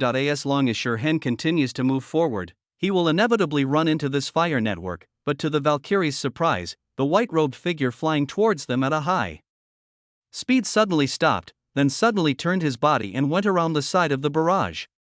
The other party is advancing in a catapulting manner. No aircraft was found on the other side. The Valkyrie in charge of observation immediately reported. Upon hearing this, the expressions of the Valkyries changed slightly. With the development of science and technology, people have already conquered the sky, and even developed single-person portable flying equipment, but in their knowledge, there is only one creature that can fly in the sky without the help of external forces, the Herschers.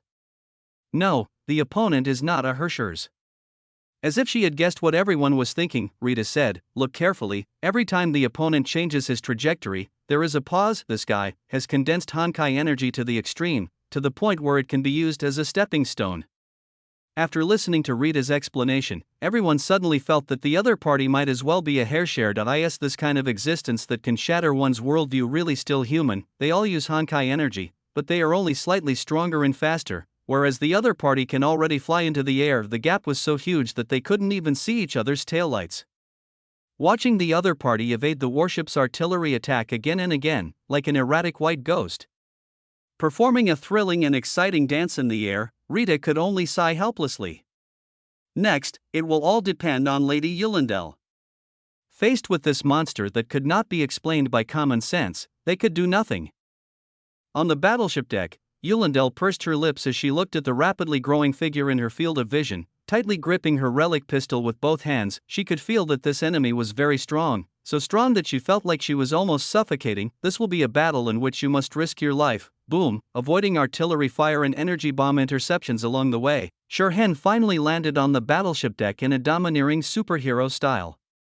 The huge impact force caused the metal deck to sink a little. "Who on earth are you?" Eulendel asked in a deep voice. Without answering immediately, Shirhan carefully looked at the blonde girl in front of him. Her long golden hair was tied into a neat high ponytail. Although her facial features were equally delicate, they were completely different from Kiana's. And her figure was much better than that white-haired ball. It could be seen that the food of the Destiny Valkyrie Corps was quite good, different from the uniforms of ordinary Valkyries. Eulendel is wearing a set of lightweight armor with white as the main color, which perfectly sets off the heroic temperament of the girl. It should be the third-generation Valkyrie armor of Sentence. Well, after confirming it with his eyes, it's a style that he and someone else have never seen before. We have similar tastes.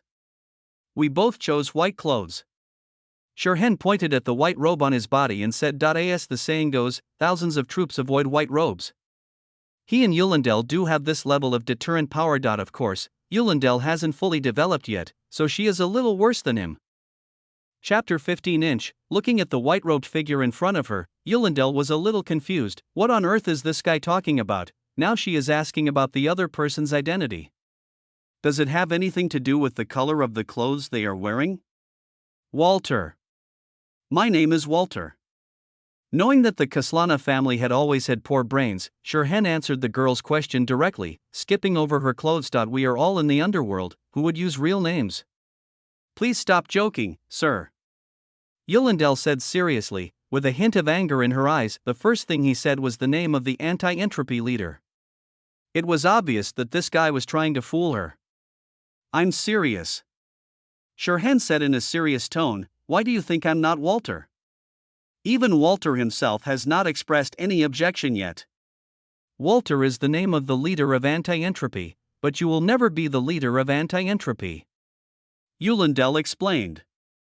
Young Valkyrie, have you ever met the anti-entropy leader? No. Then how can you assume that I'm not the leader of anti-entropy? You can't be the first Herschers. Have you seen the first Herschers? You have never seen the first Herschers. How can you deny that I am Walter? Shirhan spoke righteously. I've seen it in the information. After a moment of silence, Eulendel still tried to reason with the other party. How do you know that all the information about your destiny is true? You have never actually seen the first Herschers. Shirhan continued to question. I also said that your bishop is bald. I have seen the bishop, and he is not bald. Eulendel retorted. Is this the crux of the matter? And what if he is wearing a wig? Shirhan was deeply worried about the girl's ability to grasp the key points. You can't prove that I am not Walter, so I am Walter. On this battleship, no one can deny that he is Walter. No, you can't be Walter. Eulendel still shook her head. You haven't seen Walter, how do you know? Bang, angry and humiliated, the girl chose to resolve the dispute in the way she was best at. If you can't solve the problem, solve the people who created the problem. Chapter 15. No martial ethics. Bang. Reaching out and grabbing the first energy bomb fired by Eulendel, Shirhan suddenly felt a burning sensation in his palm. With a quick glance, he saw that the black glove on his hand had been burned with a hole the size of a pigeon egg, through which the slightly reddish skin was visible. As expected of a relic-level weapon, any strike from it could be as powerful as a ship-borne artillery. Shirhan was deeply aware of the power of the technology of the previous civilization. Bang bang bang. While thinking, Eulendel had already pulled the trigger continuously, forming a golden barrage of bullets. Feeling the heat emitted by several energy bombs, Shirhan's eyes couldn't help but focus. Different from those scum in the underground world, this is the opponent who is truly worthy of his full effort. Not daring to take the opponent's attack head-on, Shirhan used his palm wrapped in Honkai energy to deflect an energy bullet, slid quickly towards Yulindel, and punched the girl straight in the chest. Just waiting for you to come over. Seeing Shirhan approaching, Yulindel was not afraid but happy.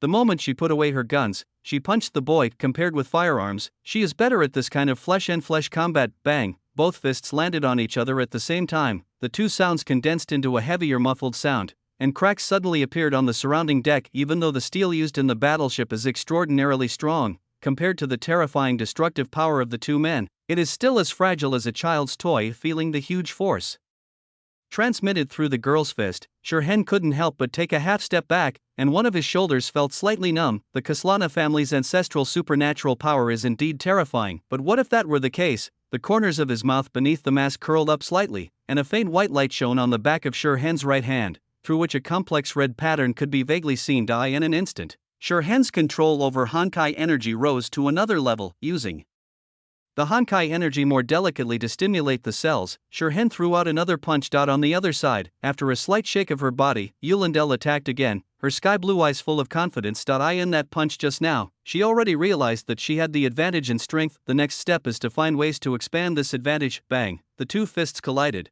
but this time the result was evenly matched. Feeling the power in the opponent's fist that was no weaker than her own, the Valkyrie couldn't help but show a hint of surprise in her eyes. The opponent's strength has actually increased? Young Valkyrie, your understanding of power is still too superficial. Seeing the girl's surprise, Shirhan said with a smile, the reason why Kaslana has unparalleled strength that ordinary people cannot match is essentially because her cells contain many organelles that originally belonged to Honkai beasts, which makes their cells much more powerful than ordinary people. With such specificity at the cellular level, Kaslana can easily possess powers far beyond those of ordinary people. However, through the precise manipulation of Honkai energy, Shirhan has improved the efficiency of cells' utilization of Honkai energy, allowing cells to exert even more powerful power in another way. Just like tactical mechas and Valkyries, steel and machinery are inherently stronger than flesh and blood, but with more efficient utilization of Honkai energy, Valkyries can exert power far superior to mechas. Don't be too proud. With a cold shout, Yulindel punched the young man with all her might. She has never been the kind of person who would be shaken by the slightest storm. The battle has just begun and the outcome is still unknown. In the bridge room, the Valkyries of the Undying Blade were completely stunned as they watched the increasingly fierce battle between the two. Through the cameras installed on the warship, they couldn't even see the two people's movements clearly. They could only see two extremely blurry shadows and hear thunderous roars one after another. Wherever the shadow passed, the decks made of high-strength alloy cracked and the entire battleship shook from time to time, as if this huge creation, which embodied the hard work of countless people and was hailed as the steel fortress of the new era, was also trembling with fear. They had no doubt that if Yulindel had not stopped them, this strange enemy would have been able to tear the warship apart with his bare hands. Leave this to Lord Yulindel. The rest of you should follow the fourth combat plan and don't let the Honkai beasts enter the city. In the dead silence, Rita spoke. In Immortal Blade, she and Yulindel are not the only ones with combat capabilities. Normally, a Valkyrie squad would have about 50 people. Excluding those responsible for logistical support, they could be organized into 3 or 4 minimum units of 3 people. Although this combat power is slightly insufficient to deal with the nearly 1,000 Honkai beasts that appeared in this incident, they still have the firepower support provided by the floating battleships. Moreover, the regular troops stationed in Sicily were also on the way, and they only needed to temporarily delay the advance of the Honkai beasts. Yes. Upon receiving the order, the Valkyries immediately took action, their movements clean and neat, without any delay. Being selected into the Immortal Blade team, they are the elite among the elites. The launch port of the battleship opened, and one Valkyrie after another jumped out, rushing to various battlefields with the fire support of drones. With the title of the Immortal Blade at stake, they will stop the collapse outside the city of Raymond.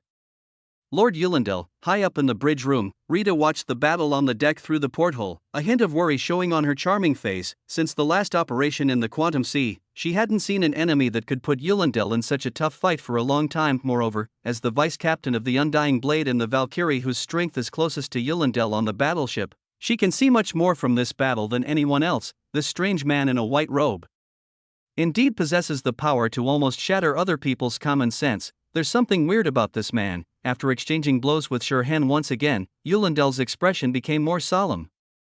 The Valkyrie changed her pace, raised her leg, turned around, and kicked Dot on the other side. Shurhen was also raising his legs, turning around, and kicking Dot. Boom! Two different long legs collided fiercely in the air, causing a loud bang like thunder, and the surrounding decks couldn't help but sink a little. "You're copying my moves." Yulindel gritted her teeth and shouted. "This is a replica. Please don't use such a cheap term as imitation." Shurhen corrected, "Understanding and reproduction, this is the authority that belongs exclusively to me, the ruler of reason." Yulindel. At this point, you still have the nerve to call yourself Walter. Do you think I haven't seen the information about the ruler of reason? You are very talented, much more powerful than me. Yulindel said in a deep-voiced "I in the battle just now, she used Kaslana gun fighting, a fighting technique that she had practiced hard for a year before achieving some success, but it only took the other party 10 minutes to reach the same level as her. She had never seen such an unreasonable existence. Kaslana's gun fighting technique is not just about fists and feet. What's more important is the mobilization of Honkai energy in the body. If you only imitate the appearance, all you will get is a fancy stand that will fall down with a slight push, but just by fighting with her, Shurhen completely mastered this fighting skill. Even the way the Honkai energy works is exactly the same. This kind of talent and ability made her feel as if her worldview had been shattered. This is the power of the ruler of reason. Shurhen still maintains his own personality. He understands and he reproduces. Isn't this the ability of the ruler of reason? Chapter 16. So, is there a problem with him saying he is Walter? Yulindel didn't want to talk to the other party anymore. In her opinion, that kind of talent that is so terrifying that it makes people doubt the world is much more powerful than the power of a Hershers. She was certain that even without the power of the Hershers, Shurhen would definitely become a being far superior to the anti-entropy leader in the future. But why is such a strong man so keen on impersonating someone else? What is your purpose in causing destruction in a place like this? While continuing to maintain the offensive, Yulindel questioned. If I say this was an accident, would you believe me? Shurhen asked. He and Raven were only targeting the relic and did not want to attract the attention of Destiny. The Valkyrie said nothing, but increased the strength of her fists. Obviously, the other party did not accept this answer. I think we can sit down and communicate peacefully. There's no need to fight like this. Dodging the girl's powerful punch, Shurhen made a suggestion. The mission to obtain the holy relic has been completed. If Shurhen continues to fight, the World Serpent will not pay him overtime pay and may even deduct his bonus. Okay, just surrender first. I promise you will be safe until you reach the headquarters of Destiny. Yulindel retorted. Hey, it was you who attacked first, right? I was thinking of inviting you to anti-entropy, where I can guarantee your safety and even send you back in one piece. Shurhen strongly condemns this shameless behavior. You are not an anti-entropy person at all. Yulindel retorted. Who would use a pseudonym to announce the name of the leader of their own organization? Even if I'm not anti-entropy. No, I'm the leader of anti-entropy. If I say I'll keep you safe, I won't let you lose a single hair. Shurhen was almost tricked by the girl, and he was so scared that he quickly changed his words. At the end, Shurhen added, by the way, you won't have hair loss, right? Given the amount of training this strongest Valkyrie has received, he is worried about her hair volume. Yulindel, the girl's attack speed increases by 30%. It seems that this question is destined to remain unanswered. Shurhen smacked his lips with some regret. Suddenly, he saw the Valkyrie punching him, and Shurhen couldn't help but smile. Young Valkyrie, your moves are repeated. He had seen this move 4 minutes ago. The other party has run out of tricks. Sighing in his heart, Shurhen met the attack with the same long fist, but at the moment the two sides came into contact, Yulindel suddenly changed her fist into a claw, grabbed Shurhen's arm, turned quickly, and used all her strength to throw the boy forward. This is a throwing technique that even borrows the power of Shurhen's own punches. What? Shurhen couldn't help feeling a little dazed when he felt his body being thrown off the deck. This idiot from the Kaslana family actually deceived him without any moral principles. Chapter 16. This is Destiny. His body was flying rapidly in the air, his ears were filled with the whistling sound of the wind, but Shurhen was not anxious at all. But this is the extent of it. He only needs to exert a little effort to return to. Before he could finish his thought, Shurhen saw a white figure leaping out of the battleship right behind him. Bang! The thrusters behind her suddenly ignited, and Yulindel's already extremely fast speed rose another level, almost instantly catching up with Shurhen, who had flown out earlier. Got you! Grabbing Shirhan's wrist, Yulindel said seriously. You should smile now. Shirhan advised kindly the strategic goal was achieved, but the girl still had a stern face, as if she owed the other party a battleship. Maybe he really owed the other party a battleship. Looking at the floating battleship with black smoke coming out of it above the two of them, Shirhan couldn't help but feel ashamed. Well, about the size of a fingernail, the quality of Tianming's equipment is worrying. Shirhan felt that he had nothing to do with the damage to the warship, and strongly condemned the shoddy construction of the Tianming Logistics Department. I won't let you go. Ignoring Shirhan's nonsense, Yulindel spoke in a solemn tone that no matter if it caused such a serious collapse or nearly destroyed the battleship of the Immortal Blade, she had no reason to let the other party go. Don't talk like I abandoned you. The wrist held by the girl felt waves of shattering pain, but Shirhan was still in the mood to play a joke on her. With a barely perceptible blush on her cheeks, Yulindel's attack became fierce again. This violent maniac is destined to be single for the rest of his life. Cursing inwardly, Shirhan responded with a heavy blow to the Valkyrie. The body fell towards the ground at an accelerated speed under the pull of gravity, but the confrontation between the two in the air was still extremely fierce. With no intention of stopping at all, Yulindel completely distrusted the other party and wanted to seize every opportunity to capture a dangerous person like Shirhan.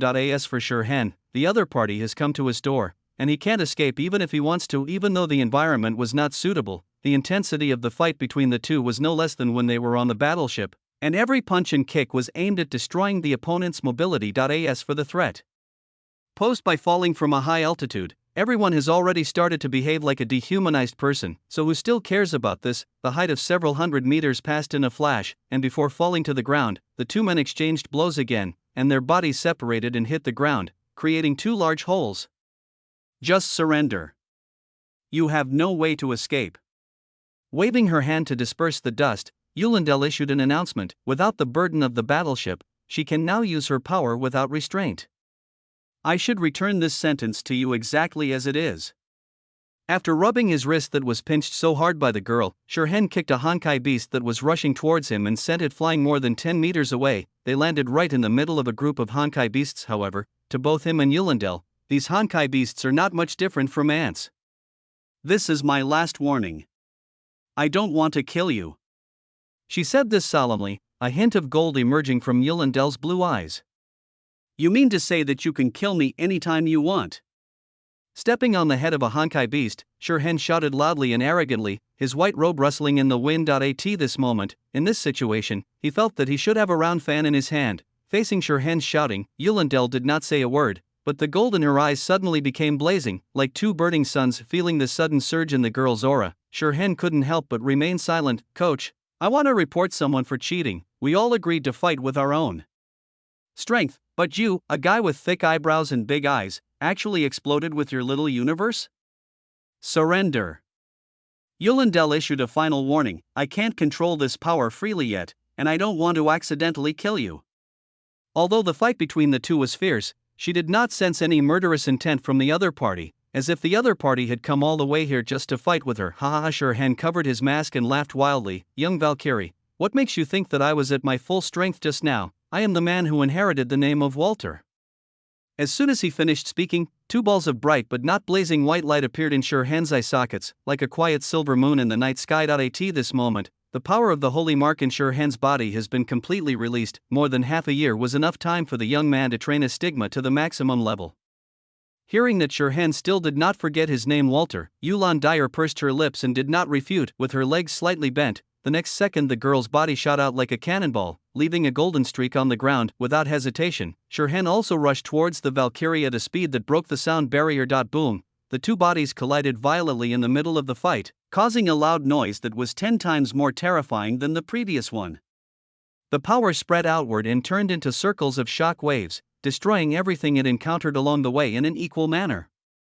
Even the huge Honkai beasts were turned into powder without exception. When the two people at the pinnacle of world power unleash their strength without reservation, even just watching the battle comes at a high price. Inside the bridge room, the Valkyries who were still there witnessed the fierce battle between the two men from the sky to the ground through the screen, and their already numb expressions couldn't help but change again. It turns out that the floating battleship, which embodies the highest technological crystallization of destiny, is not even qualified to serve as a stage. It turns out that there really are humans who can unleash such terrifying power on their own, and there are more than one. Looking to the side of the projection screen, the Valkyries could clearly see the energy intensity indicated by the shipboard AI 2000 HW.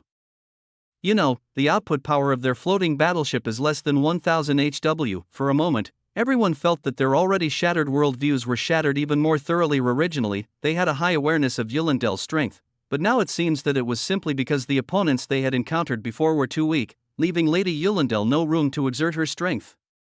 Looking at the blurry picture on the screen, Rita couldn't help but feel a little shaken facing such a Eulendel. Is she really qualified to protect her? After returning from the Quantum Sea, she knew that Eulendel had become very strong, but this was the first time she saw her use her full strength. Moreover, even such a beautiful woman as Eulendel could not win at this time, although the battle between the two could not be seen clearly, judging from the energy intensity indicated by the AI. Eulendel was only 200 HW higher than the opponent, which was far from being an advantage. What's more, she knew clearly that using the power of the world bubble would put a huge burden on Eulendel's body. Carrying the weight of the world on your shoulders is not a strength that can be used lightly. Not knowing what Shirhan's situation was, she had to be prepared to take over the battle if Eulendel was defeated. Biting her lip, Rita made up her mind, but before that, she had one more thing to do.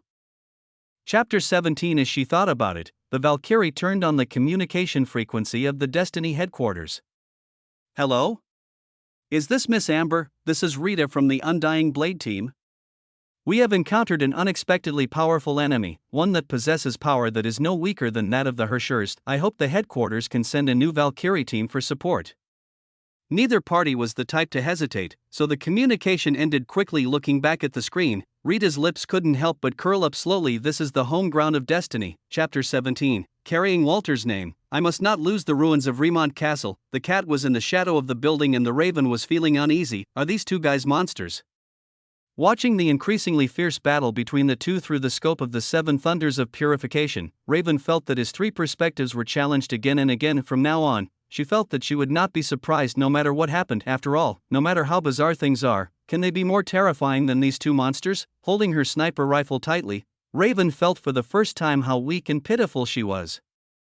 Even the Key of God could not give her much sense of security. Faced with the two men firing at full power, she felt that even if she unleashed the full force of the Seven Thunders of Purification, it would not pose much threat to them. What's even more terrifying is that Shirhan is only 15 years old this year, and has been exposed to Honkai for less than a year. Even Eulendel, who was born with Destiny, seemed to be only 12 years old. This age means that they still have unlimited possibilities in the future. Even the heroes of the pre-civilization era are probably no match for these two monsters. Raven couldn't help but think in his heart. At this moment, Kiana, who was fighting with the Honkai beasts on the other side, couldn't help but stop and look in the direction where Shirhan and Eulendel were fighting. Although she couldn't see what was happening in the distance, she could feel that something extremely terrible was happening. The terrifying energy fluctuations, like a nuclear bomb explosion, gave her the illusion of suffocation. Even though she was so far away, however, there is no point in thinking about these things, as they have nothing to do with her anyway. Calming down her thoughts, the girl turned her gaze back to the Honkai beast in front of her, her expression becoming somewhat solemn. Unlike the scattered Honkai beasts she had encountered in the past, this time she encountered a herd of dozens of Honkai beasts, faced with such enemies that even the Destiny Valkyrie squad had to treat with caution. Kiana, who was just an ordinary wandering girl, naturally could not easily eliminate them. The only thing she could do was to attract the attention of the Honkai beasts as much as possible and slow down their progress towards the city. Moreover, there was still a glimmer of hope in the girl's heart. If it was a collapse of this magnitude, that man would definitely not sit idly by, right? With the hope that she might meet the other party, Kiana picked up the baseball bat and rushed towards the Honkai beasts again. On the main battlefield. Boom. After exchanging blows with each other in close proximity, Shirhan and Eulendel suddenly separated and stopped where they were, not continuing their attack as before. You are probably almost at your limit, right? Eulendel asked, breathing rapidly and her entire face was soaked with sweat. Although the mask blocked her from seeing the other person's face, the girl could feel that Shirhan's power was much weaker than before. Obviously, maintaining this state is not an easy task for him. At least it will last longer than you.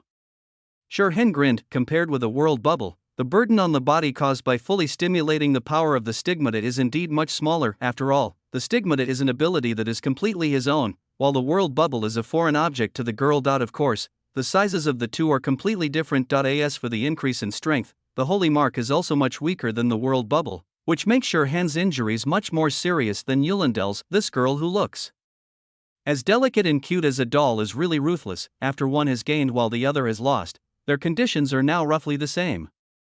The next strike will determine the winner, Yulandel said, and the golden light in her eyes, which had been somewhat dim, became dazzling again. Even though she had only been fighting in this form for 2 minutes, she was already reaching her limit. If the stalemate continues, her body will collapse first.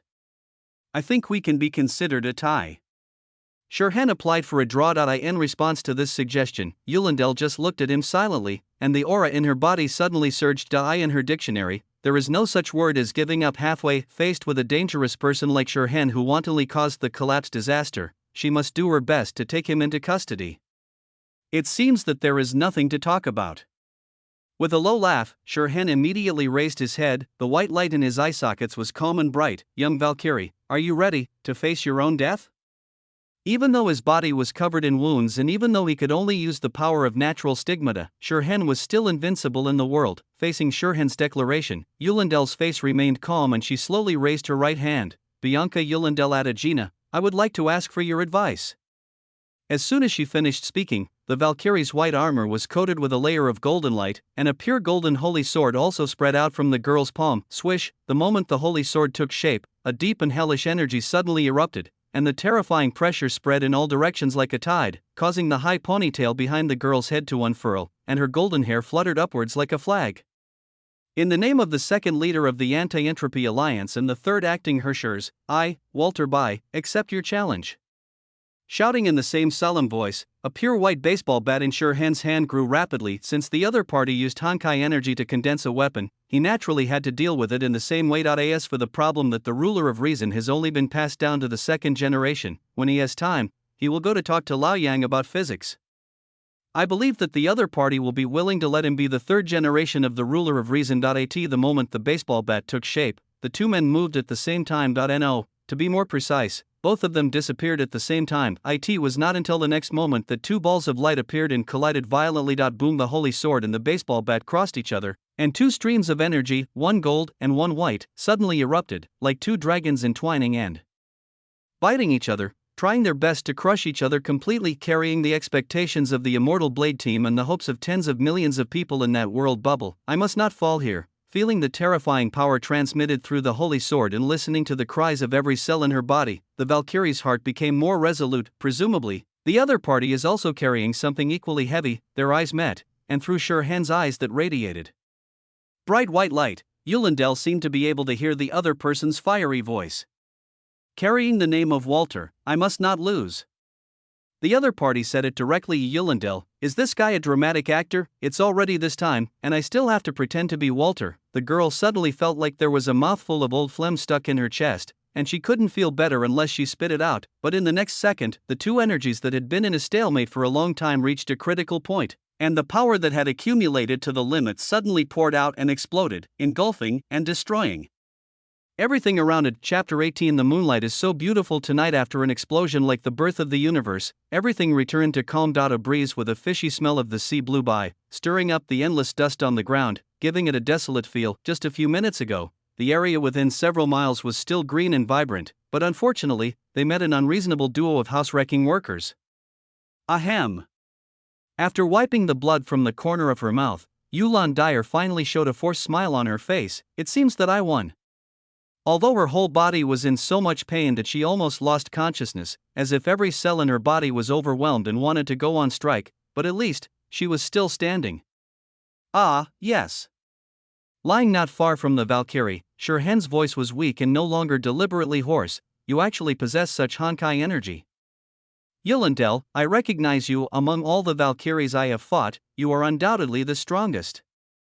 Although he had only fought against one Valkyrie, Yulandel, but to be honest, the girl is indeed very strong. He couldn't compete with the opponent using only the power of the stigmata. After all, the other party is a genuine genius, and he also cheats.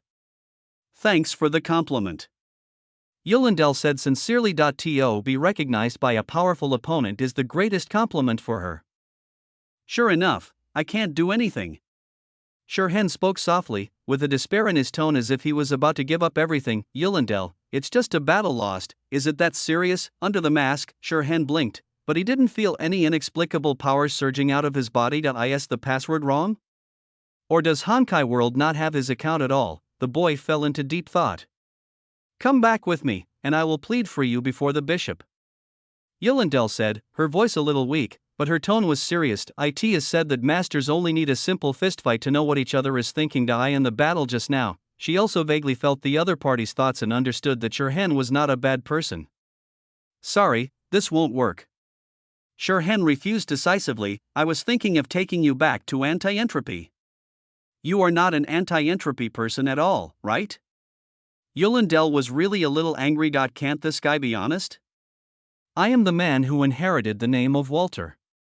Shirhan still did not forget his own personality, carrying the name of Walter. I will never succumb to fate. Looking at the always stubborn white mask on Shirhan's face, Yulindel inexplicably had the urge to smash it to see what kind of face he had underneath, but unfortunately, she no longer has this power.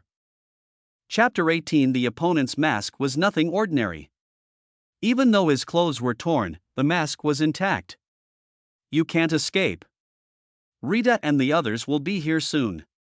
After thinking for a while, Yulindel said, trying to dispel Shirhan's fluke mentality. Although she didn't know where the other party's accomplices were hiding, she believed that Rita would be the first to arrive.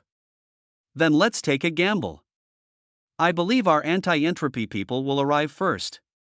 Shirhan said with a smile. For a moment, Yulindel even really wanted to make a phone call to call the people from anti-entropy to see if this guy could continue to be stubborn, but after seeing Shirhan's blood-stained body, Yulan Dyer didn't say much.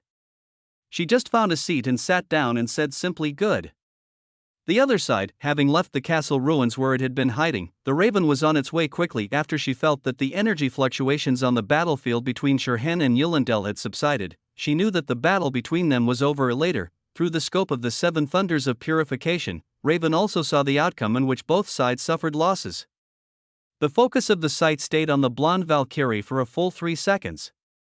And Raven finally gave up this incredibly tempting plan, although she was very confident that she could kill the opponent if she used the Key of God to finish him off at this time. But then what? Once Tianming goes crazy because of this, Shirhan will be the first one to suffer. To Raven, the boy's life is more important than eliminating the huge threat to an organization. If Yulindel is left behind, she can be used as a useful hostage later to force Tianming to be cautious. A series of thoughts flashed through his mind quickly, and the Raven immediately left the castle and flew quickly towards where the two were. His figure was so fast that only a blurry afterimage was left among the trees. On the floating battleship, the Valkyrie of the Undying Blade team had the same idea. At the launch port, Rita couldn't help but take a deep breath as she watched the hatch slowly open. Soon, she will be able to rush to Yulindel's side. After a fierce battle, she realized that this was the moment when the other party needed her. Lady Rita, we found an unknown target rushing towards Lady Yulindel's location. It is very likely that he is Walter's accomplice. Suddenly, a reminder from the Valkyrie of the Undying Blade came through the headset. At this critical moment, the Raven no longer cared about concealment. Her eyes flickered, and Rita made a decision in an instant. Mark the other party's position, and I will stop her. In addition, the third team will go to support Lady Yulindel. Yes. Why, do you feel you are going to lose? Seeing the hint of worry in the blonde girl's eyes, Shirhan said with a smile. Glancing at Shirhan, Yulindel answered seriously, I have confidence in Rita and the others.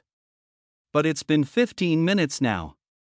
If your people could have made it, they would have been here 5 minutes ago. Shirhan directly exposed the other party. With the capabilities of the floating battleship and the level of the Valkyries of the Immortal Blade, 10 minutes should be enough for the enemy to find us. I believe them. Yulindel's tone remained serious. All right.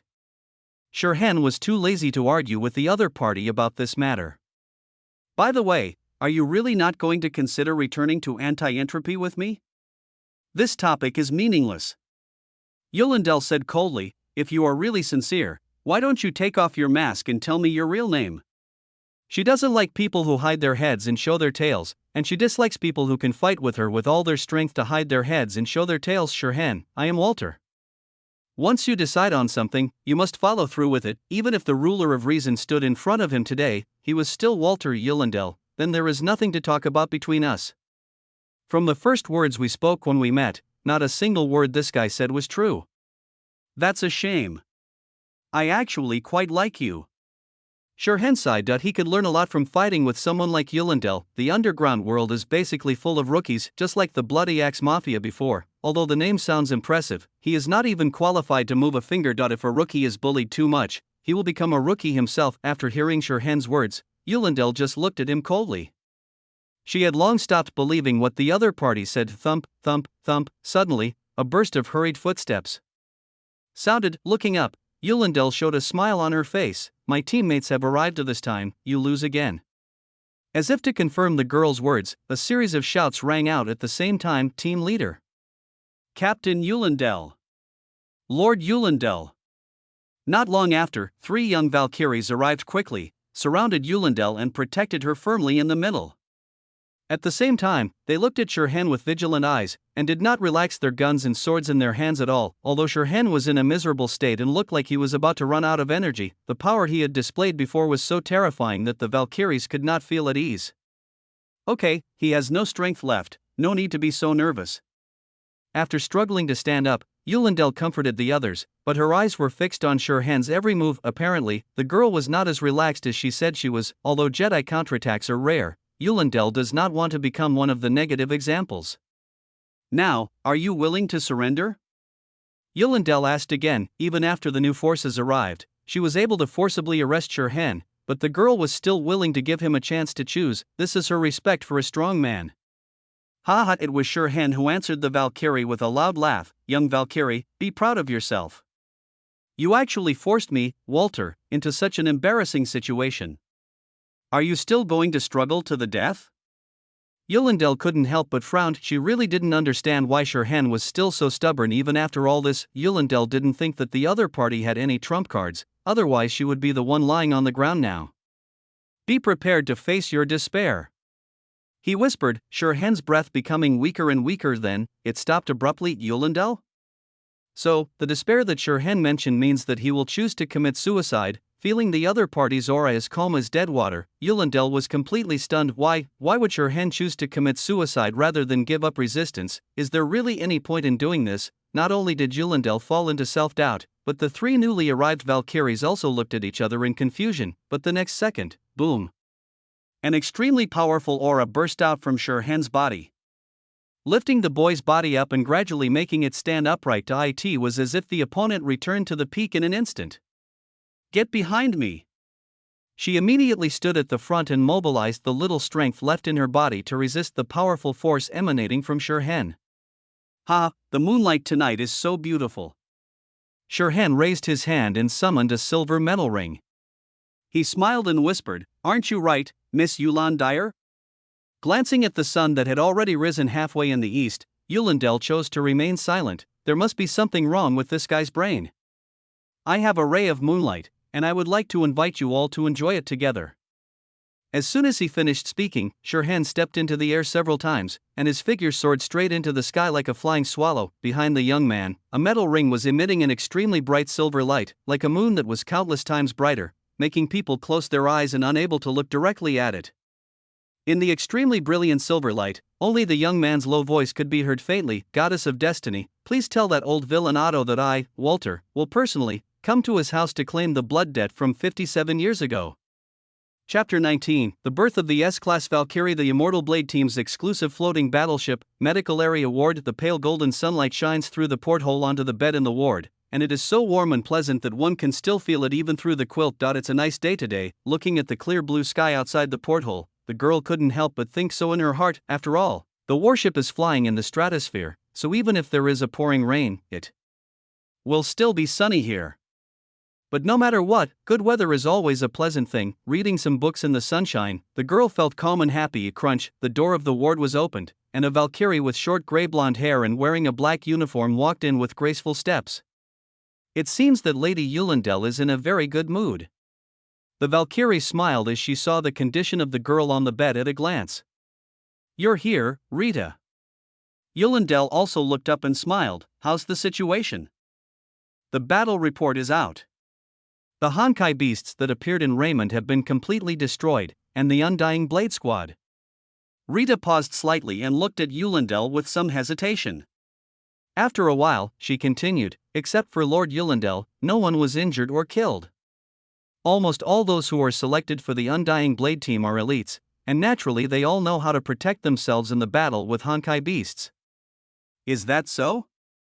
Yulindel nodded. Those Honkai beasts were because of him? Chapter 19. Yes. Rita nodded slightly, although Yulindel did not point out the name. They all knew who it was referring to. According to statistics from the logistics department, Mr. Walter destroyed a total of 887 Honkai beasts in the attack he launched before leaving, and the total time was less than 10 seconds. Rita said, with an undisguised tremor in her voice, whether it was the power that was strong enough to destroy nearly 1,000 Honkai beasts, or the accuracy that was as terrifying as a supercomputer, it all meant one thing: as long as Shurhen was willing, he could destroy these Valkyries in the same way. That guy is really scary. Thinking back to everything related to Time Mark, Yulindel couldn't help but sigh. The girl had to admit that Shurhen was definitely the most terrifying opponent she had ever met. Although she could also burst out with the power to destroy 1,000 Honkai beasts, she was unable to control this power to do such a thing. Regardless of the size of his power, Shurhen's method of controlling Honkai energy is indeed incredibly exquisite. Lord Yulindel, do you think he will be the one who goes against entropy? Rita asked curiously. In the current Destiny, Time Mark is definitely a super hot topic, unfathomable mystery, unparalleled power, and the possibility of involving Destiny's mortal enemy, anti-entropy. All of this makes anything related to Time Mark a hot search, and there is no doubt that in the entire Destiny, Yulindel is the person who has the most contact with Shurhen. Of course, everyone knows that Shurhen will never be the Hershers of Reason who inherited the name of Walter, the leader of anti-entropy, is not that naive even now. They still don't understand the meaning of each other's series of actions in Raymond. Impossible.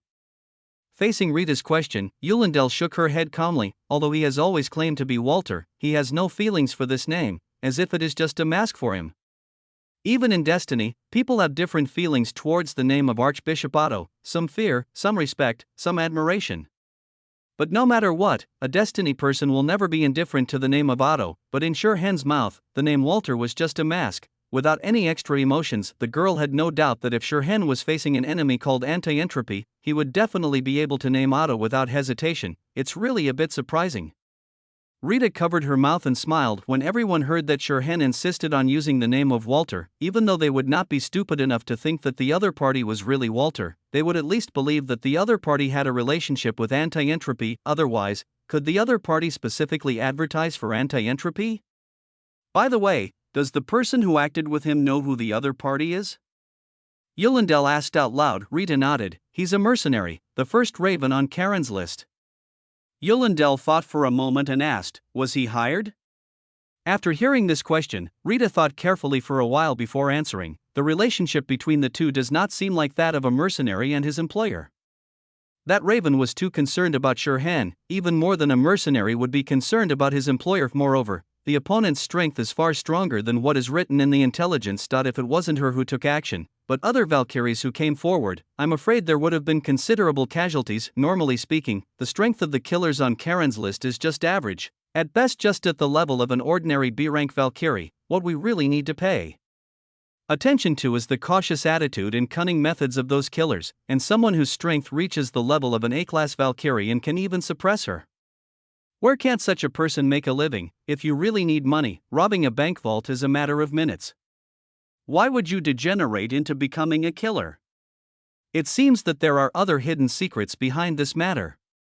Stretching lazily, Yulindel said with some emotion, her loose hospital gown lifted up to reveal a slender waist wrapped in bandages. For no reason, the girl suddenly remembered that Shurhen once said that the collapse was just an accident. So, was his final act an attempt to atone for his mistake? Although she was guessing in her heart, Yulindel did not say it out loud. This was just a hunch of hers without any evidence. Now it should be the turn of those guys in the general staff to have a headache. Rita smiled and also caught a glimpse of the bandages wrapped under the blonde girl's clothes. But, it's been a long time since I saw Lady Yulindel injured. Ever since the operation in the Quantum Sea ended, there have been very few creatures in this world that can hurt Yulindel. A higher-level species among the Honkai beasts might be able to do it, but such Emperor-level monsters are not common, and the last time they appeared was several years ago. After all, that guy is still very powerful. Yulindel also smiled in response. with a hint of excitement in her expression, "If I have the chance, I really want to fight him again." Fighting with an opponent of this level was also a very beneficial thing for her, allowing her to realize her own shortcomings, and if she watched it again, she might understand Shirhan's ability to recover from injuries and condition quickly, and know how to defeat him. She, Yulindel, is not someone who is willing to fail. As long as his organization continues to operate, we will run into him one day. Rita smiled slightly and helped Yulindel pull the quilt that was about to fall off. The BED.AN organization that can cultivate strong people of this level will never remain silent. Seeing Rita's skillful movements, Yulindel smiled embarrassedly but did not say thank you or anything like that. She has become accustomed to this way of getting along with Rita. Squeak. Amid the scent of citrus, the door of the ward opened again, and a woman with long white hair and a golden glass eye patch on her eyes walked in. "Lord Yulindel, Miss Rita, hello." The woman greeted the two Valkyries. "Lord Amber." "Hello, Amber." Rita and Yulindel also smiled back. "What is this box?" Yulindel noticed that Amber did not come empty-handed, but was carrying a silver equipment box that was as long as a person. "The bishop heard about what happened in Raymond and sent me to greet you too." And as she spoke, Amber placed the equipment box horizontally in front of her and slowly opened it. "The bishop said that this item should be given to Lady Yulindel for use." The silver equipment box was opened, revealing a gorgeous lance with exquisite patterns and an overall silver-white color, but the handle was as black as the abyss of hell. "Black abyss white flower?" Rita couldn't help but exclaim softly. In terms of equipment classification, Black Abyss White Flower is a holy relic belonging to the Key of God series, but within Tianming, it is more famous for another thing. Throughout the ages, the Black Abyss White Flower has been used by the strongest Valkyrie in Destiny, thus becoming a symbol of the strongest destiny. In other words, it is the exclusive weapon of the S-Class Valkyrie. Congratulations, Lady Yulindel. From today on, you are the first S-Class Valkyrie of this generation of Destiny. Amber said respectfully, taking a step forward with her lance. "Black Abyss and White Flower." Yulindel murmured softly, her fingers gently stroking the lance. "From now on, please give me your guidance." As soon as she finished speaking, the girl suddenly gripped the lance tightly. A swish, as if responding to its owner's expectations, the patterns on the Black Abyss and White Flower gun lit up one by one.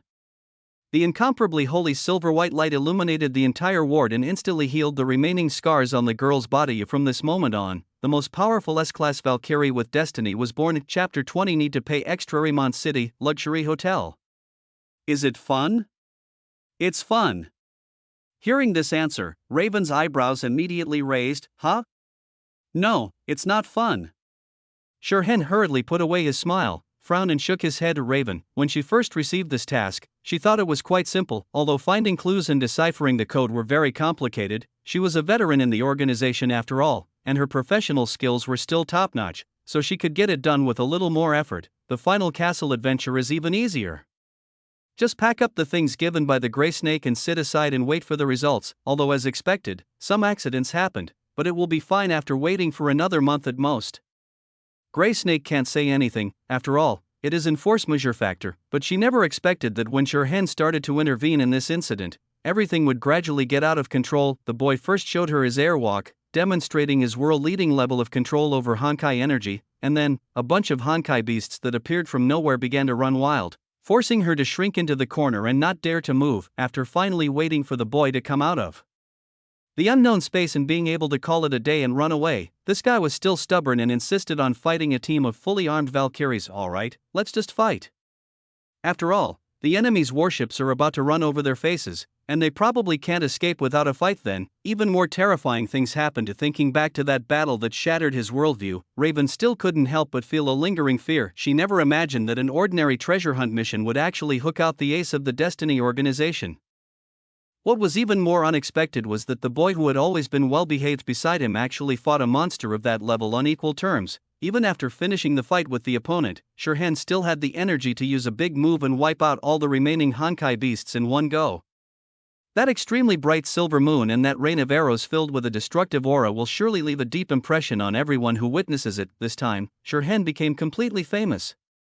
The kind that even the Bishop of Destiny couldn't suppress him. It was estimated that by the time they left Sicily, Sirhan's wanted posters would have been posted all over the world, and the insurance would be no less than 500 million. After all, the bounty for an S-Class Valkyrie from the Destiny organization is usually around 200 to 300 million, and the Destiny organization is richer than all of its enemies combined. Seeing that Raven didn't say anything else, Sirhan cautiously glanced at the mercenary, and his heart couldn't help but still feel a little excited. After pretending to be a big shot, he immediately ran away, and in front of Yulendel.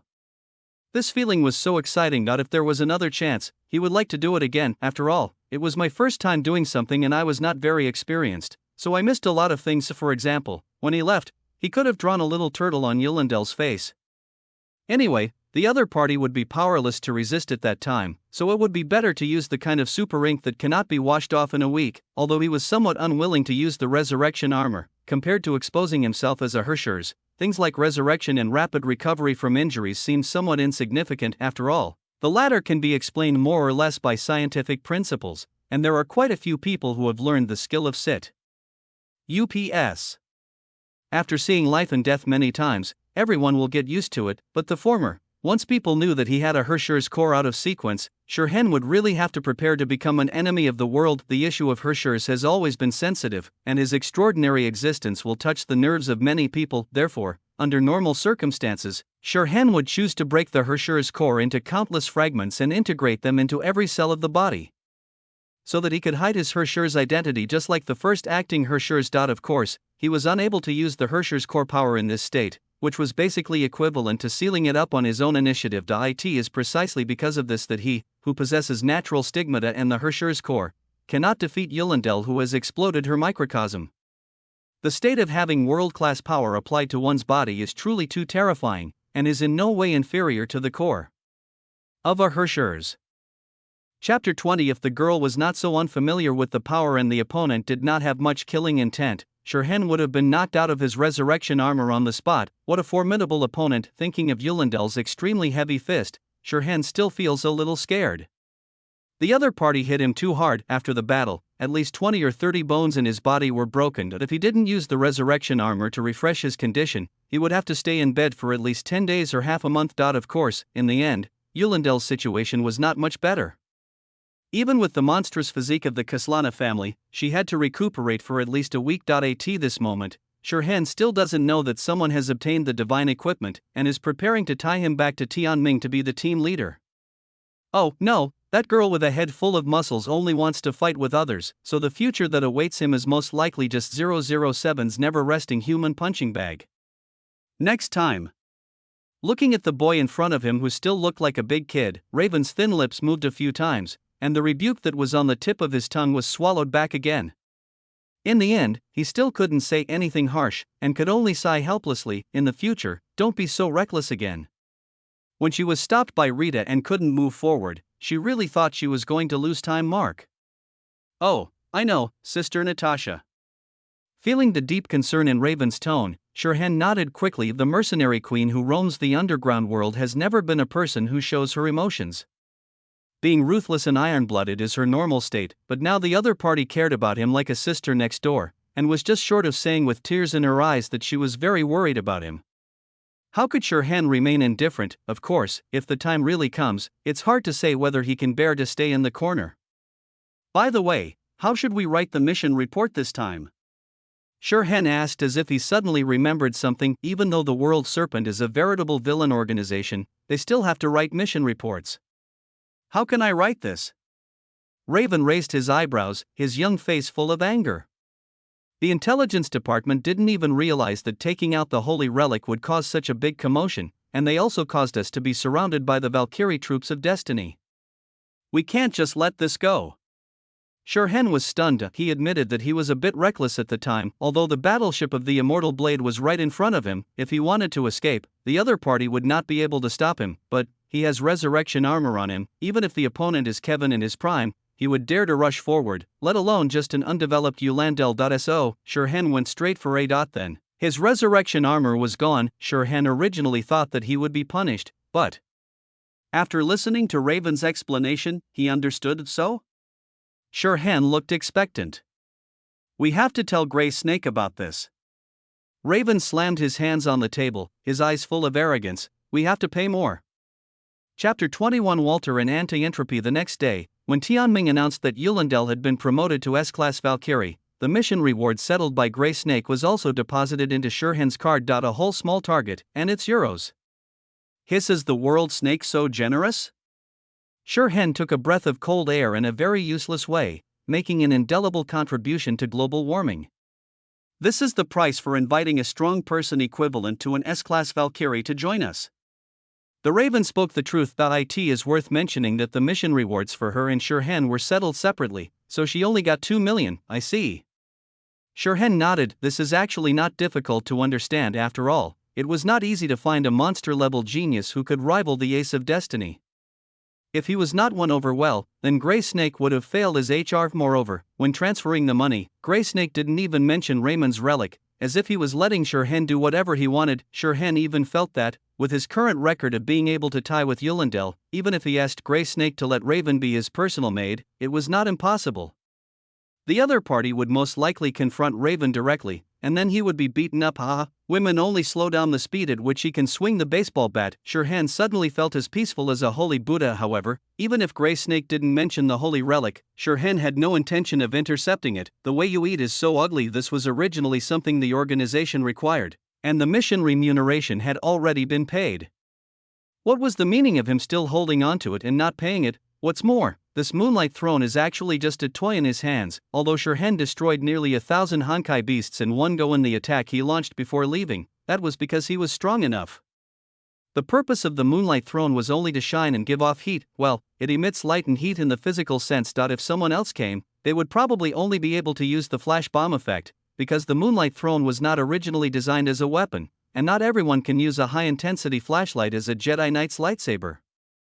The real value of Moonlight Throne imaginary embedded pulse annihilation generator is that it can help the scientific researchers in the organization further understand the technology of previous civilizations and increase their understanding of the collapse. This is the correct way to open the relic. If Shurhen really wants weapons and equipment, he can apply for them from the organization. I believe that Grey Snake will not hold him back on this. It can even be said that the Grey Snake is currently waiting for him to put forward conditions. After all, everyone can spend money, but those high-end equipments collected by world snakes are only available in this place, compared to Shurhen, who became an S-level existence overnight and could get along well with anyone. Huishi was more eager to improve the relationship between the two sides. If Shurhen was not still in Sicily, Grey Snake would have dragged him into the organization's warehouse on the spot and let him take whatever he wanted. Of course, among all the organizations and forces in the world, Shurhen had to rule out Tianming first, because he had just received a huge wanted order from the other party, 650 million. Tianming is really rich. Looking at the string of balls on the wanted poster, Shurhen couldn't help but sigh. It's just a fake identity. Tianming is really willing to spend money. He hasn't done anything that would anger God or people. Shurhen seriously suspected that Otto was showing off his S-Class Valkyrie. After all, he is worth 650 million, so Yulindel, who can tie with him, is naturally worth the same price. What stands out is that he is rich but inhumane. They control 2/3 of the world's countries and regions. Raven's tone was also full of envy. This is the real big money sponsor. It's a pity that the other party doesn't really need mercenaries, otherwise she would have to take a part-time job. Even if the other party remembers the account Raven and puts a bounty on it, she still has a small account. She just didn't believe that she could hang up all the destiny she had. What was somewhat sad was that Raven only lost 5 million, not even 10 million, which made her, as a cadre of the organization, somewhat embarrassed. Even Walter Bai is still her younger brother. Sister Natasha, do you think Tianming will give me money if I turn myself in? Shurhen was somewhat moved. His resurrection armor is back. If he could exchange a resurrection armor for 650 million, Shurhen felt that it was still a good deal. Then remember to ask them to deposit the money into my account. Raven offers advice. Will you come to rescue me later? Shurhen asked, blinking his eyes. If you really enter the Destiny headquarters, that resurrection armor probably won't be enough. No. Raven shook his head decisively. I can help you arrange a more luxurious funeral, with a coffin made of pure gold. Shirhan, he could only give up the 650 million yuan with tears. What a pity. Shirhan was so heartbroken that he could hardly breathe, but when he turned his eyes and saw the long string of numbers from Grey Snake on his bank card, his mood instantly improved to Grey Snake is still better. You can give him money at any time from now on. The world snake is someone's second home. At the same time, in another country on the other side of the ocean, some people were not in as good a mood as Shirhan, because on the wanted poster of Timetrace, the faction marked as anti-entropy. In the Ark, a different space exclusive to the anti-entropy forces, executors from all over the world gathered together and started a quarrel that had no end. Slander. This is blatant slander. Tesla, who had red twin ponytails, was the first to shout, his pretty face slightly distorted due to excessive anger. She had never seen such a shameless person. Not only did that bastard Otto put a strange guy on the wanted list, he also claimed that he was a terrorist sent by their anti-entropy, and even sent a message to the legal department demanding $1 billion in compensation. A full 10 billion. Why doesn't this old thief go and rob? No, this is blatant robbery. Dr. Tesla, please calm down. I think everyone should understand that this matter has absolutely nothing to do with anti-entropy. The blue-haired girl at the side, whose expression was almost calm, spoke to comfort him. Red and blue have always been a perfect couple. The speaker is obviously Tesla's good friend Einstein. Really?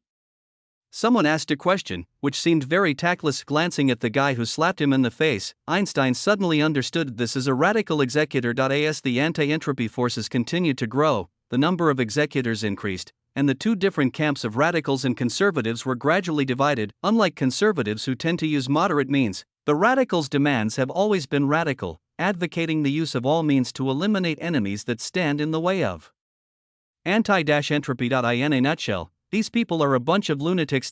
One of the anti-entropy veterans and conservative leaders, although Einstein did not like the other party's ideas, the development of anti-entropy could not be separated from the support of these people. If we rely solely on conservatives, anti-entropy would have been eliminated by destiny long ago. But organizational resources are limited, and when everyone's demands conflict with each other, conflicts are inevitable. When the leader of the Anti-Entropy Alliance was still active, the dispute between the two factions was not so intense, but as Walter has not appeared for a long time, the contradictions within anti-entropy have become somewhat difficult to resolve. Just like now, the other party is just a small follower of the radical faction. He has been an executor for less than a year, but he dares to slap her in the face in public. Chapter 21. There is no need to make excuses such as the other party may not have thought so much about it. Now that you have risen to the position of an anti-entropy executor, don't you know that there are some things you cannot say casually? When you are in a high position, you can be a little stupid, but you must never be stupid. What are you talking about? Do you still suspect that this Walter is related to some of us? Someone else rebuked, this is also a radical GUI. As soon as these words were spoken, everyone looked at each other with some hesitation in their eyes, as if the other party was certain people. I think everyone understands that the name Walter represents a hero who sacrificed his life for the establishment of anti-entropy. Einstein said, interrupting the mutual suspicion of the executors, this name symbolizes the glory and belief of anti-entropy, and we must never allow it to be trampled upon. Therefore, I propose to put him on the wanted list and offer a reward of $1 billion.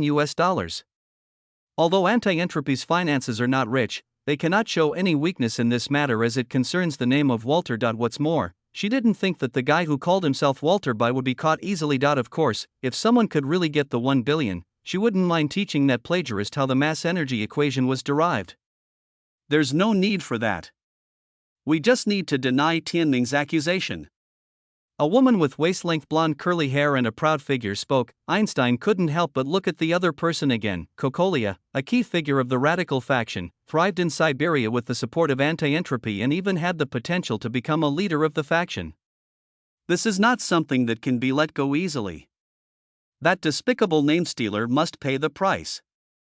A middle-aged man with short blue hair said. As a backbone of the conservatives, he, Lei Dianlongma, naturally has to play his own value. He can't always let his boss speak, which will make it seem that there are only a few conservatives and neither admitting nor denying, although this can borrow the fame brought by Timetrace to a certain extent, but they are anti-entropy. If they can't even protect their own honor, how can they save the world? Although Walter's disappearance did put anti-entropy into an extremely passive situation. But this is the only thing that every anti-entropy person cannot compromise on. All right. Cocolia smacked her lips regretfully. She only cares about benefits and doesn't care about glory. Moreover, she joined anti-entropy 10 years ago, and Walter's glory has nothing to do with her. In other words, most radical executors don't actually care about the meaning behind the name Walter Einstein. You made a bad move this time. Looking at the blue-haired girl who was forcibly pushing this proposal, Cocolia raised a hint of contempt at the corner of her mouth. While thinking, Cocolia glanced somewhere. After receiving the prompt, an executor immediately asked, "Executor Einstein, do you really have no news about the leader?" As soon as these words were spoken, everyone's eyes were focused on the blue-haired girl in the center area. As long as you stay in the position of executor for a long time, you will realize that even among the same executors, some people are different. Take Einstein, for example. As one of the oldest members of anti-entropy and a close friend of the alliance leader, if anyone knew the whereabouts of Walter, it would undoubtedly be this blue-haired girl. No. Einstein replied with an unchanged expression. As an executor of anti-entropy, I am also concerned about the safety of the leader. If there is any news, I will inform everyone as soon as possible. Of course, everyone was dissatisfied with this answer, but they could do nothing about it. After all, they couldn't hang each other up and torture them. Seeing the expressions of the executors, the curve of Cocolia's mouth widened. Asking Einstein about Walter's whereabouts has become a regular item in the anti-entropy executor conference, and the blue-haired girl's answer remains the same, almost like copy and paste. Everyone's dissatisfaction has been accumulating. How long can you hold on? Cocolia licked her lips, and a gleam of hunter's light flashed in her eyes. The vacuum of power always needs to be filled by someone, even if the position once belonged to a quasi-godlike being. It should be said that it was precisely because Walter's light was too dazzling that the shadow he left behind after his disappearance became more prominent. A new generation of S-class Valkyries has been born, but the Herschers who goes against entropy is nowhere to be seen anymore. When the pressure accumulated in the hearts of the executors is completely detonated, that is the day when she will seize power and reach the pinnacle. The future of anti-entropy belongs to her. Cocolia, Chapter 22. Under the same sun on a luxury cruise ship that had just sailed away from Sicily, Shirhen was stunned when he saw his freshly issued wanted poster. These people from anti-entropy are crazy. They put him up for dead before he even did anything, and the price they paid for it is so crazy. 10 billion, even Otto's bounty is not as high as his. Taking the opportunity to search, Shirhen discovered that the reward for this golden-haired granddaughter-obsessed person was only tens of millions. I guess anti-entropy didn't expect anyone to exchange Otto's head for money, so they just hung him up symbolically. But they are both just for show. Why is his price dozens of times more expensive than Otto? It's just that I used the name Walter. Is it necessary to have such a big hatred and resentment? A bunch of cheapskates. Shirhen was so angry that he took a big gulp of milk tea on the spot. I think this is worth a try. I will be responsible for getting you out of the anti-entropy when the time comes. Raven suggested, wine red eyes sparkling brightly. She can do nothing about fate, but she is still confident that she can make a breakthrough in going against entropy, and most importantly, the World Serpent has people working against entropy. Even if anti-entropy locked Shirhen up in the most secure prison, she was confident that she could get him out. Anti-entropy can't afford this, right?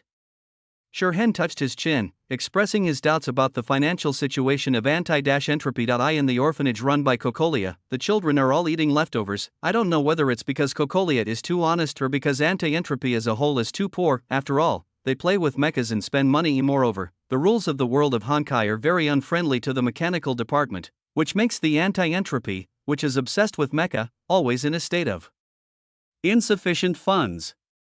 Even the leader himself has to go into the animation industry to supplement the family income. On the contrary, the Saint Maiden series of games in Destiny has already reached the 32nd generation. Except for a certain annoying yellow-haired guy who ruins the story, the graphics and music are all top-notch in the industry, and the price is frighteningly low. It seems that the company does not care about the profits and relies entirely on financial subsidies to survive. That's the difference. Sipping the pearl milk tea topped with milk, Shirhen sighed deeply. Anti-entropy is a big family, they can't be unable to pay this little money, right? Raven, on the other hand, believes in anti-entropy's strength. For people like her and Shirhen, $1 billion is an astronomical figure, but it is nothing compared to the size of anti-entropy. Even if it is just to maintain their own credibility, the other party should still pay this money. The reputation of anti-entropy is much more important than money, which is why the other party wants to hang time mark on it. It's hard to say. Shirhen shook his head. Besides, anti-entropy can delay the process. This matter has a serious impact, so it's reasonable for me to go through the process for 3 to 5 years, right? That's right. Looking out of the money eyes, Raven's face was full of regret. The 10 billion yuan that I had earned just flew away like that. How about you disguise yourself as a bishop of Heaven's Fate and hang out in the anti-entropy territory? Raven discovered the code to wealth from this incident. If I can't get 1 billion, then less should be fine, right? Otto is alive and well. Shirhen rolled his eyes. Unlike a certain Hershers whose body was so damaged that he was almost banned, Otto was still fine. Besides, he couldn't turn into Otto. What a pity. The road to wealth was completely cut off. Raven pointed in the direction of Sicily and said, "Aren't you going to say goodbye to that white-haired girl?" After being teased by Shirhen in the castle ruins last time, Raven never dared to play jokes on him again. Hearing this, Shirhen couldn't help but look towards Sicily, which was gradually becoming a small dot in his field of vision, with a hint of nostalgia in his eyes. Although he stayed in Sicily for only more than a week, many things happened during that time, especially he met the two protagonists of this world, and even had a fierce fight with Yulindel, making Walter's pseudonym famous all over the world. But that's all in the past this time. Shirhen and Raven's destination is India. There, the world serpent Kadre Jackal was waiting for them, or rather, waiting for the moonlight throne in Shirhen's hand. After staring at the direction of Sicily for a long time, Shirhen finally withdrew his gaze and said, "If we are destined to meet again, we will meet again." He would never tell Raven that he didn't have Kiana's contact information. This white-haired girl is so tactless. I gave her email address, but she didn't even leave her contact information. Although he probably won't take the initiative to contact the other party. He has to work hard to maintain his persona. This world is huge. Raven seemed to be speaking with emotion. Once you miss someone, you will never have the chance to see them again. Especially for people like them who live on the edge of a knife, they could never be sure of falling in any corner at any time. Although with Shirhen's strength, he should be able to live for quite a long time. Sister Natasha is a person with a story. There was surprise in Shirhen's eyes. "Do you have any wine?" Raven smoothed a strand of hair beside his ear. Shirhen raised the glass of milk tea in his hand. Little brat. In the gentle sea breeze, the Raven gave the young man a look, then smiled sweetly, revealing all kinds of charm. "Forget it." Turning his head, Shirhen continued drinking his milk tea. He and Raven were on a luxury cruise ship. The drinks were very good, but of course they were also very expensive. After all, once the mission is completed, they are no longer in a hurry and can slowly enjoy the scenery along the way. As for the high reward on the wanted poster, the person wanted is Walter. What does that have to do with him? Shirhen, looking at the young man who was having a bad temper, Raven couldn't help but smile silently. He leaned on the railing, feeling the Mediterranean breeze, and looked towards the rough sea in the distance. Today is also a good weather. Chapter 22. On the other hand, Kiana, who had saved enough money for the trip, also boarded the ship leaving Sicily. The girl glanced back and forth at the dock several times, but failed to find the person she wanted to see, so she slowly withdrew her gaze. As expected, my meeting with that young man was just a coincidence. The world is so big, it's not easy for two people to meet each other. However, this is actually not a bad thing. By the time we meet next time, I will definitely have a lot of interesting stories to tell each other slowly. But it was a pity that she couldn't tell the other party what happened in Raymond this time, even though it was obviously a very interesting thing. Not bringing the boy into a world of collapse is her bottom line. Thinking of that silver moon that was brighter than the sun, Kiana still feels overwhelmed with emotion. One day, she will become that powerful.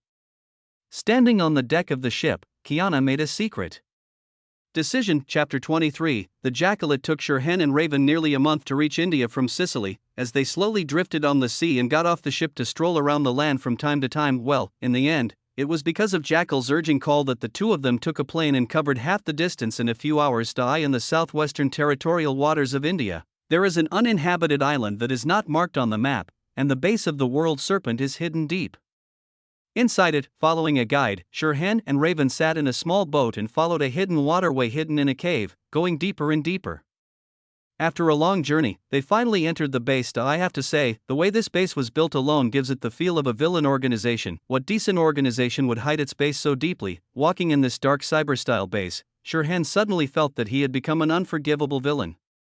When he walked on the street, he would encounter several superheroes who would jump out and chop him with knives. Staying in a place like this every day, it's no wonder there are so few good people in the world. Even if you catch a white-haired ball and lock it up here for a long time, its personality will probably become distorted and depressed. Going deeper into the base, Shirhan and his companion soon saw the jackal. I in the spacious and bright reception room, a woman in white clothes with waist length brown curly hair and dark brown skin was waiting anxiously. Seeing the two people, or rather seeing Shirhan, the woman's eyes suddenly lit up and she couldn't help but complain, "You are too slow."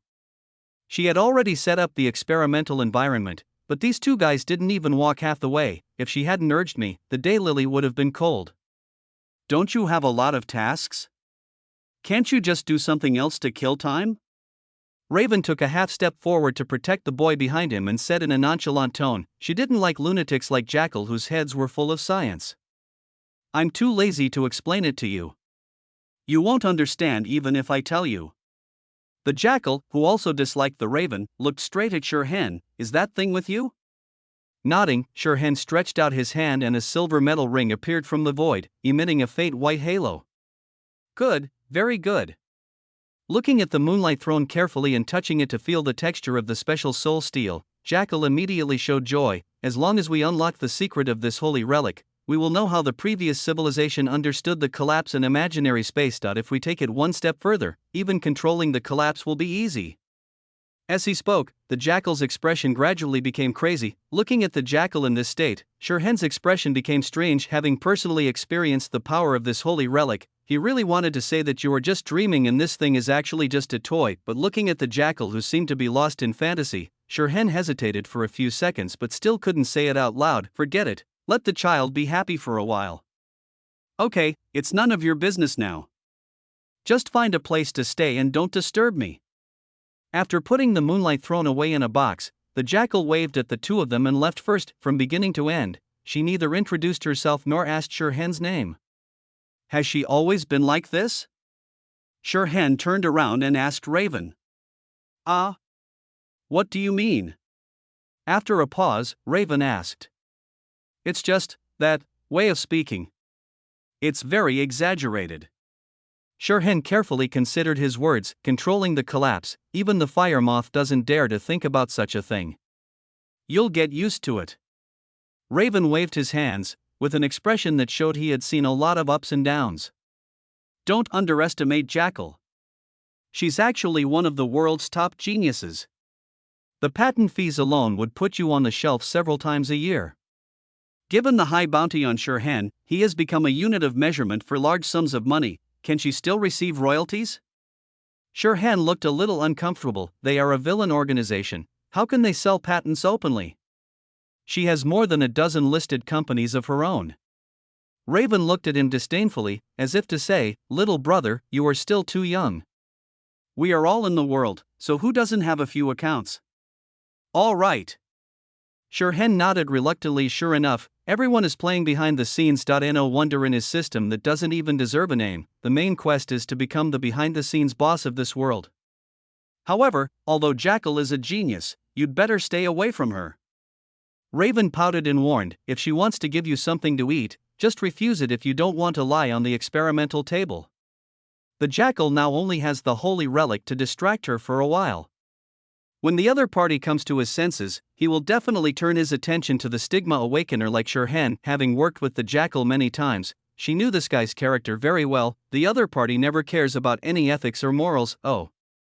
Shirhan nodded in agreement. If his body was stuffed with some weird stuff, such as a few extra arms or something, he didn't want to try whether the resurrection armor could refresh this state. What if the system thinks he is more powerful this way? Although theoretically, the Grey Snake should not allow this to happen. But if the Jackal brings up the Stigmata plan, things will become difficult to say. In short, it is always right to be careful, and he will not rely on the moral level of the world Snake for his own safety.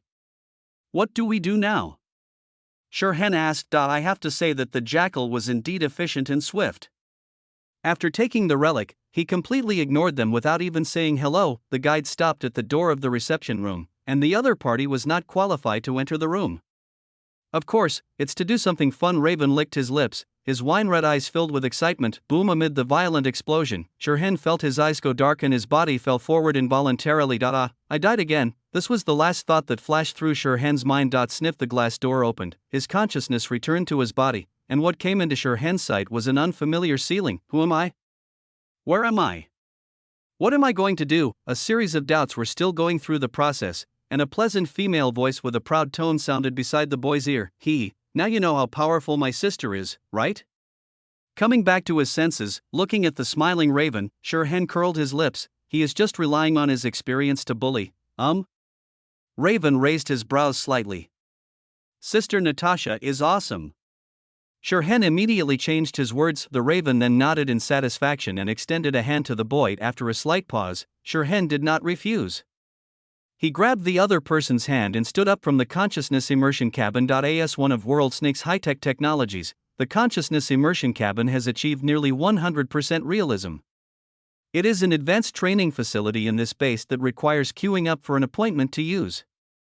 But as an organizational cadre at the same level as the base owner, the Jackal, and as they were originally one of the Jackal's guests, the Ravens naturally had privileges. So, they brought Shirhan to the training room, and the two used the consciousness immersion cabin to do what countless game enthusiasts dreamed of: holographic gaming. Considering the difference in strength between the two, Raven decisively chose the mecha driving training mode, and then Shirhan was abused over and over again. No matter how good Shirhan is at fighting, his tactical mecha is still fragile. Can he jump out of the cockpit and engage in a real-life PK? After defeating Raven once by abandoning his mecha, this move was unreasonably banned by the opponent. You narrow-minded woman. Glancing at the happy-looking Raven, Shirhan complained quietly in his heart. Let's go, are you hungry? Immersed in the joy of being stronger than the boy, Raven took Shirhan out of the training room. Since you have already used the equipment, there is no need to occupy a seat as there are a bunch of people waiting in line behind you. Following beside Raven, Shirhan nodded slightly. Although you only need to lie down in the consciousness immersion cabin, mental activities are also very physically demanding. Anything you want to eat? Raven asked. Will Sister Natasha cook for us herself? Shirhan glanced at the mercenary in surprise. He has been with Raven for such a long time, but he has never seen him cook. I can ask the chef to make it specially for you, Raven said calmly. In World Snake, the privileges of senior members are written into the rules and regulations, and there is no need to hide them. Sister Natasha is amazing. Shirhan gave a thumbs up. As he was just an ordinary member of the organization, he naturally chose to cling to the big white legs of the cadre Raven. Chapter 23. Chapter 24. The limit of the stigmata. The Jackal was so immersed in the study of the holy relics that he could not extricate himself. So Raven took Shirhan to live a luxurious life with one-stop services of eating, drinking, and having fun in the base. Although this base is located in a remote area and does not have many luxury goods, it is still enough to supply a small number of upper-class people, and it is obvious that Raven, as an organizational cadre, is one of these few. Again, the privileges of senior personnel in World Serpent are openly acknowledged. As long as you have enough ability, you can decide the life and death of low-level personnel. The law of the jungle and the survival of the fittest are fully reflected in the World Snake organization. The World Serpent never pursues fairness and justice. This is obviously not friendly to the weak, but fortunately, Shirhan and Raven are both strong. While enjoying life in the base, Raven also passed these rules to the boy, so that he could understand what kind of environment he was in. But less than a week later, this quiet but extraordinary life was broken by an unexpected event, and it came from the owner of this base, the Jackal. You are very good at ordering people around, Jackal. In the lounge on the transport ship, Raven taunted the scientist. I'm helping you stretch your muscles. The Jackal sneered as he stirred the coffee in the white porcelain cup with a teaspoon. If you stay in the base any longer, you'll become fat as a ball. Of course, she knew what Raven and the other man had done in the base these days, but she just never cared. I'm in much better shape than you. Raven looked confident. She is a combatant, unlike someone who stays in the laboratory all day. Moreover, even when she was playing around with Shirhan, she also mixed in some training projects.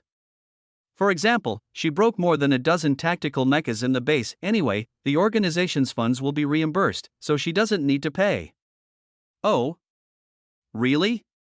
The Jackal puffed out his chest, and the huge Sin trembled slightly. Raven, she hates all guys who are taller than her and have longer legs. Trembling in fear, Shirhan flipped through the relevant information of this mission and asked, so, our target this time is the newly appeared Emperor-level Honkai beast, Ganesha? Anything that can awaken the Jackal from the relic research is certainly not an ordinary thing. A king-level upper Honkai beast is undoubtedly qualified for this. Not to mention that Ganesha is the first to appear in this era. In other words, the Jackal wants to be the first to kill the wild map boss in this era when even the third Hershers has not yet been born. Emperor-level Honkai beasts are rare and you may not encounter one even once in several years. Of course, while being rare, the Emperor-level Honkai beast is also a symbol of destruction. Under normal circumstances, even an A-level elite Valkyrie must sacrifice her life when facing a superior species, and it would take several lives to defeat the opponent. However, once the standard is raised to S level, things will become much simpler. This is why the Jackal carries the time mark. As for Raven, although theoretically, her strength is not inferior to that of an S-level Valkyrie, there are differences between S-level and S-level. When Rita gets promoted someday, Raven should be able to adjust the rating upwards. After all, S-level is just a position division of destiny.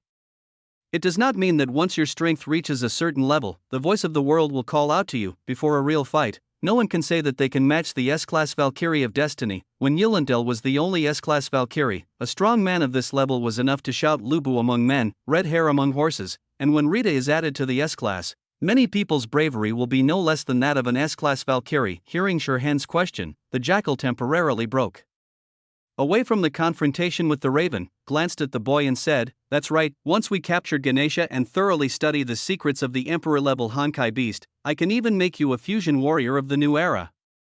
The idea of controlling Honkai has not yet been realized, but Jackal is making new plans. Then, as if remembering something, the Jackal added, "By the way, you probably don't know what a fusion warrior is yet, right? I can tell you responsibly that a fusion warrior don't talk nonsense. Hen has no interest in becoming a monster." Raven interrupted directly. As a world serpent cadre who had also experienced the baptism of the paradise of the past, she knew very well what fusion warriors were. In a nutshell, fusion warriors can no longer be called human beings. Although she always said that Shurhan was as strong as a monster, she didn't want him to really become a monster. Shurhan, in fact, he is quite interested in fusion warriors. Of course, he was just a little curious and had no intention of becoming a fusion warrior. Nor did he like having a few more pairs of horns on his head. Isn't it good to be a human being? Moreover, the system plugins are enough for him to use. Forget it, I'm too lazy to talk. The Jackal curled his lips. How many people would wish for the opportunity to have a personal explanation from her, the world's chief snake scientist, but these two guys actually dared to despise it. One more thing. When you fight the Honkai beast later, be gentle. I want to catch it alive. The Jackal spoke lightly, as if it was something as simple as eating and drinking. Wait, capture alive? Jackal, are you crazy? Hearing this, Raven's pupils couldn't help but dilate a little. Does this guy know what an Emperor-level Honkai beast means?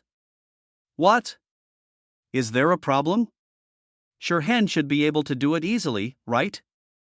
The Jackal didn't think there was anything wrong with this. In her calculations, S-class Valkyrie equals Hershers, time mark equals Eulendel equals S-class Valkyrie. As everyone knows, the Emperor-level Honkai beast is like a servant in front of the Hershers and can be easily killed in seconds, so Shurhan can naturally do the same. In summary, isn't it reasonable for her to ask the other party to capture Ganesha alive? Shurhan, he said he couldn't do it in his normal form, his strength is not much different from that of Raven, and it takes a lot of effort to destroy an Emperor-level Honkai beast. If he uses the burst state, he can gain the power to quickly deal with the Honkai beast, but it's very tiring. It takes a long time to recover to full health. So even someone as thick-skinned and tough as Eulendel wouldn't explode easily. It can be done, but it will cost a lot.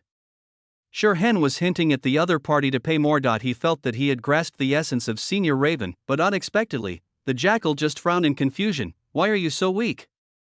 There was no personal praise or criticism in his voice, as if he was just wondering why apples fly up to the sky when they are ripe, questioning it as if it is a matter of course. In the Jackal's opinion, the Hershers can easily kill the Emperor in seconds, so why is he so weak against you? It got harder.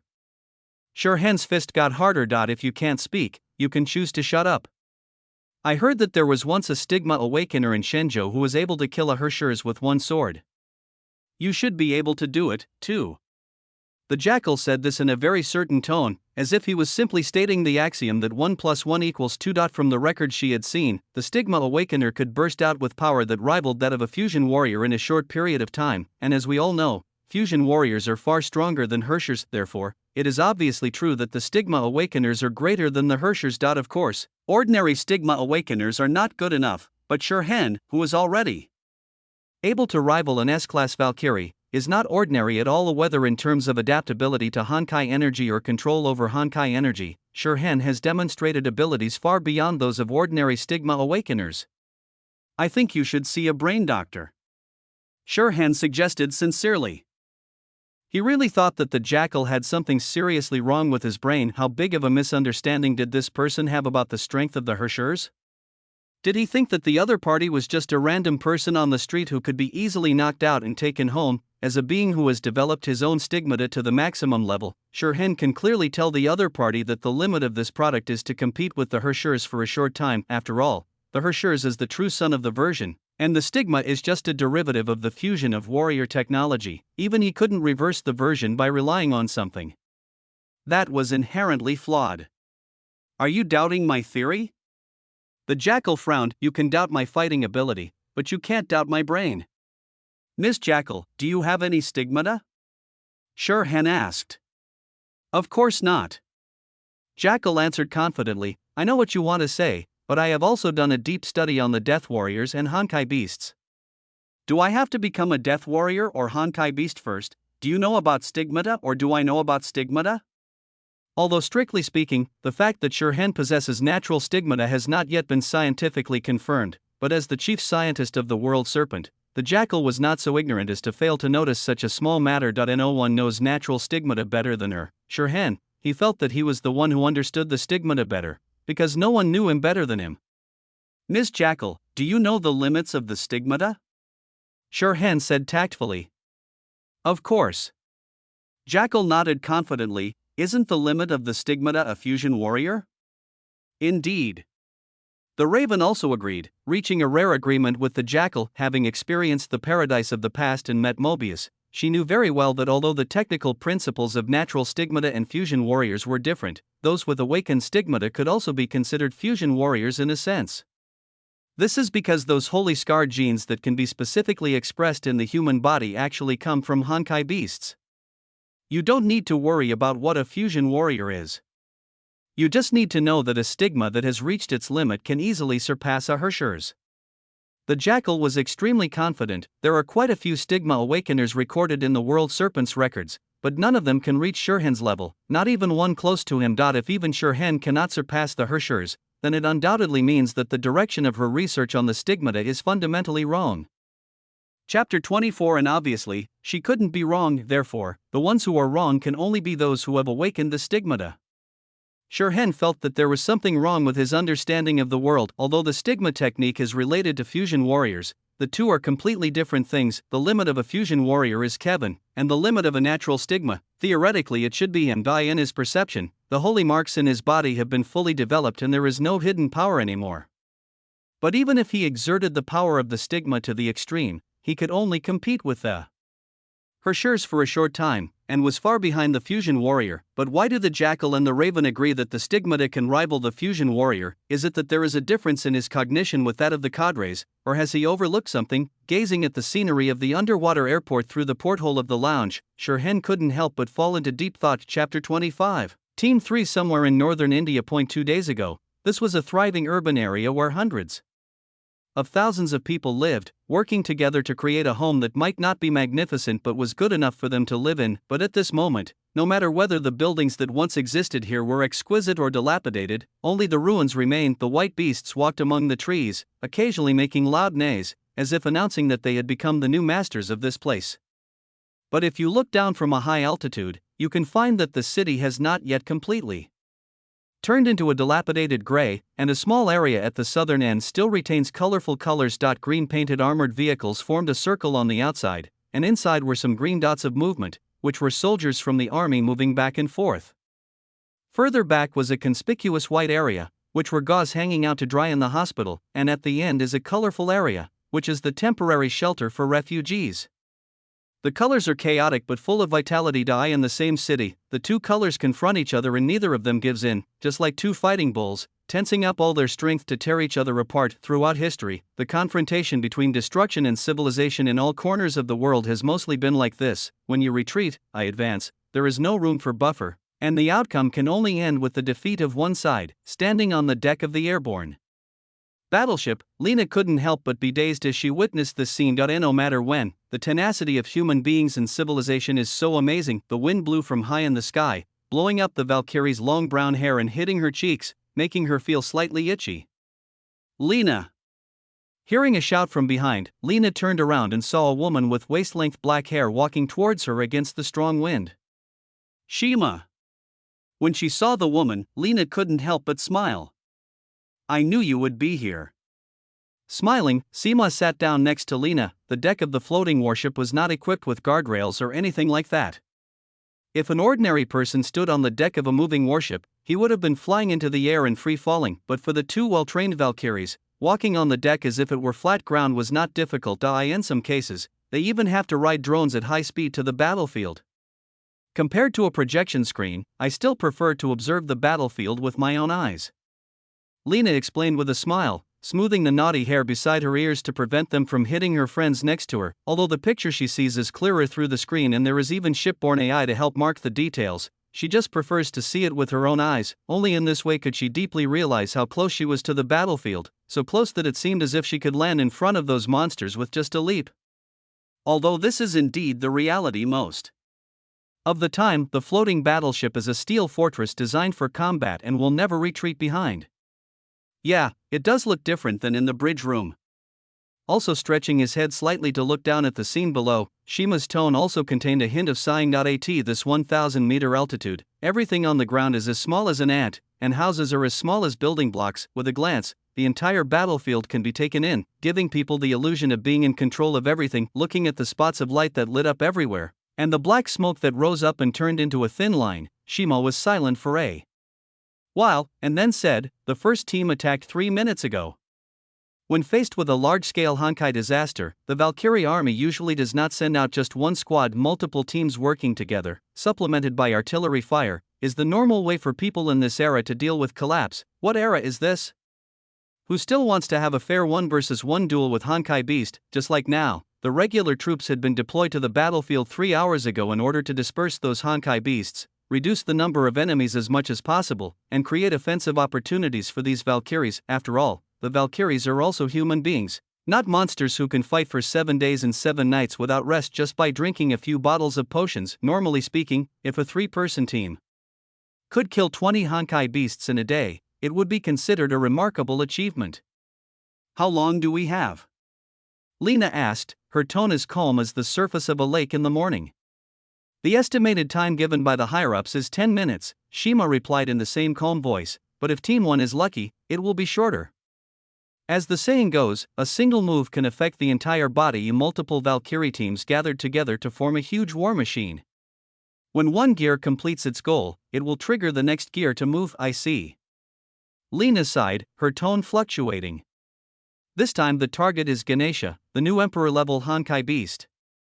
Shima said, her voice sinking involuntarily. Lena remained silent. A day ago, the 7th squad encountered Ganesha, and no one survived. Shima continued to speak to himself. Afterwards, according to the analysis of the intelligence department, it was because Ganesha's shell was too strong, and the 7th squad's firepower could not break through the opponent's defense. For some people, the new Emperor-level Honkai Beast means new research material, but for first-line Valkyries like them, new monsters mean mystery and unknown, as well as death. Every piece of information about the opponent's ability requires the Valkyrie to pay the price of her life. I will do it. Lena finally spoke, her tone gentle but firm. Well, I believe you. Shima nodded. I will definitely do it. Lena reiterated, her brown eyes sparkling brightly. Lena, looking at the girl with a determined gaze, Shima was a little dazed. I'm the best heavy gunner in the 3rd squad, so I can definitely do it. Lena said in a slow and heavy voice, as if explaining or declaring, and every word seemed to carry weight, I will definitely bring everyone back. For a Valkyrie, every attack could be a farewell forever, because you can never foresee what you will encounter. Some people, once they leave, will never be able to come back, and her position will remain vacant until a new person fills it. But no matter how well the new team works together, the scar of the vacancy will always exist and will never disappear. Having been a Valkyrie for 8 years, Lena has long been accustomed to such things, but even so, she never chose to accept it, but fought to the end every time. Because she is the best heavy gunner in the 3rd squad, and has been in the 3rd squad for 4 years. Team leader, Shima couldn't help but call out this name that hadn't been used for a long time. Having worked together for many years, they have long been accustomed to calling each other by their names. Yeah. Lena replied softly, glancing at the rising flares below, patted her clothes and stood up. Let's go, Hima, the first team has found Ganesha. The first team's mission has been completed, and now it's the third team's turn to fight. Chapter 26, Raven's defeat. Again the transport ship left the port, and the energy shield that had been raised long ago separated the seawater, so that the hull remained dry even when it was in nearly 100 meters deep sea water. On the deck, looking at the energy shield above his head that protected the floating battleship like an eggshell, Shirhen couldn't help but sigh. What a magical technology. Although he could use Honkai energy to create similar effects, he still couldn't understand how the machine did it. After all, he is just a pure fighter and can't even drive a mecha. That's nothing. I heard Anti-Entropy has an underwater city. That's really spectacular. The Raven curled its lips, feeling superior to the boy's behavior, which was like Granny Lou entering the Grandview Garden. She is a mercenary who has seen the world. Jackal. Oh sorry, the Jackal is still hiding in the lounge. As a scientific researcher, Jackal did not have as strong power as Shirhen and others. If he stayed on the deck, he might fall off at any time. Has Sister Natasha been there? Shirhen asked in surprise. At this point in time, the map of Haiyuan City is still not open. Even Tianming doesn't know that there is such a place. The World Serpent actually. Forget it, everyone knows that Anti-Entropy is a branch of the World Serpent. Any more sighing would be just wasted words. No.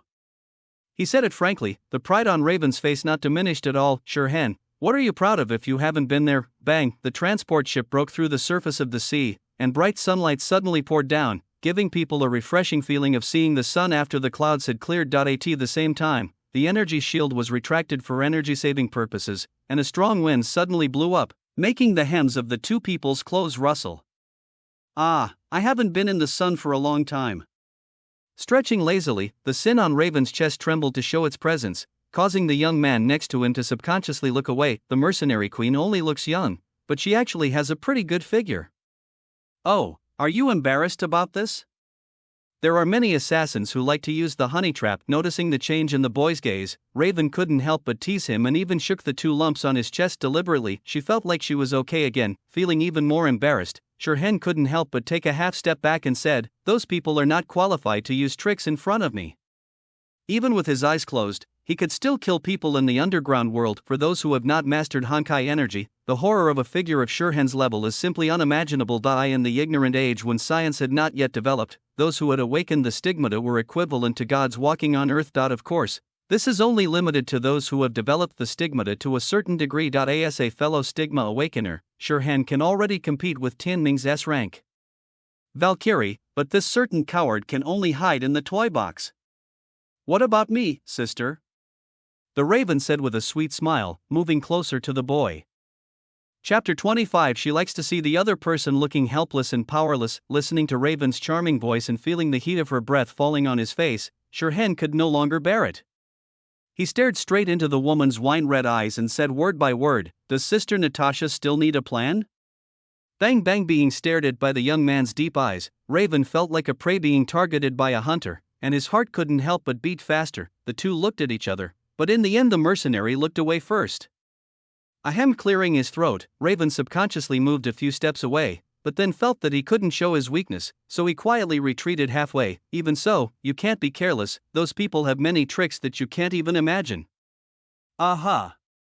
Facing the mercenary queen's earnest instructions, Shirhen nodded in agreement, but his eyes secretly glanced at the two blushes on Raven's cheeks. Oh, a woman who doesn't know her own limitations. Today's contest ended in the defeat of the Raven Queen. Come to think of it, this is your first time riding on a floating battleship, right? Raven tried to change the subject. As long as she changed the subject, the embarrassment would naturally be over. Yeah. It's definitely different from taking a plane. Shirhen nodded gently. The size of a floating battleship is much larger than that of an airplane, so the configuration inside can naturally be improved. In terms of comfort alone, the floating battleship is even better than the luxury cruise ship he and Raven have been on. Wait, if the environment inside is better, then why did he run to the deck to enjoy the cool air? thinking of the jackal drinking coffee, lying on the sofa, reading a magazine and enjoying the air conditioning in the lounge. Sure. Hen suddenly felt as if he had done something stupid. Ha, of course. Hearing the boy's words, Raven couldn't help but laugh. Next time we have a chance, I'll take you to fly a fighter jet, a supersonic one. That's really fun. Sister Natasha can fly a fighter jet? Shirhan was very surprised if fighter jets are different from ordinary planes, but if you think about it carefully, considering the size of the world snake, it even has floating battleships, so fighter jets are not something to be surprised about. So the question is, how many skills does Raven have? I can even open this. Raven tapped the transport ship below with his foot. Actually, I can do this, too. Shirhan didn't feel ashamed at all. As long as he has the assistance of the shipborne AI, he can travel around the world in a floating battleship. Auto stance mode? The Raven glanced at the boy. Sister Natasha, do you mean manual operation? Shirhan asked with a natural expression, without any embarrassment of being caught bragging. As long as you don't feel embarrassed, it's others who are embarrassed. What do you think? The Raven looked disdainful. Did you learn this in Hawaii? Shirhan asked curiously. Raven? When did I mention Hawaii? I have a friend whose father taught him a lot of things in Hawaii, so I was curious about what I couldn't learn in Hawaii. Shirhan said seriously. Then you have quite a lot of friends. The Raven didn't know where to vent his frustration, so he could only sigh. It's okay. Shirhan waved his hands, with an expression that this was a trivial matter and not worth mentioning. Although he doesn't have many friends, he knows the secret technique of making friends out of nothing. Raven, you took it for granted when I complimented you, right? By the way, is Sister Natasha the commander of this operation? Shirhan asked as if he suddenly remembered something. Although theoretically, as a professional fighter, it is reasonable for Raven to be in charge of commanding the battle, but Jackal seems to be higher in cadre rank than Raven, and besides, the Jackal's idol is Mobius. It's a jackal.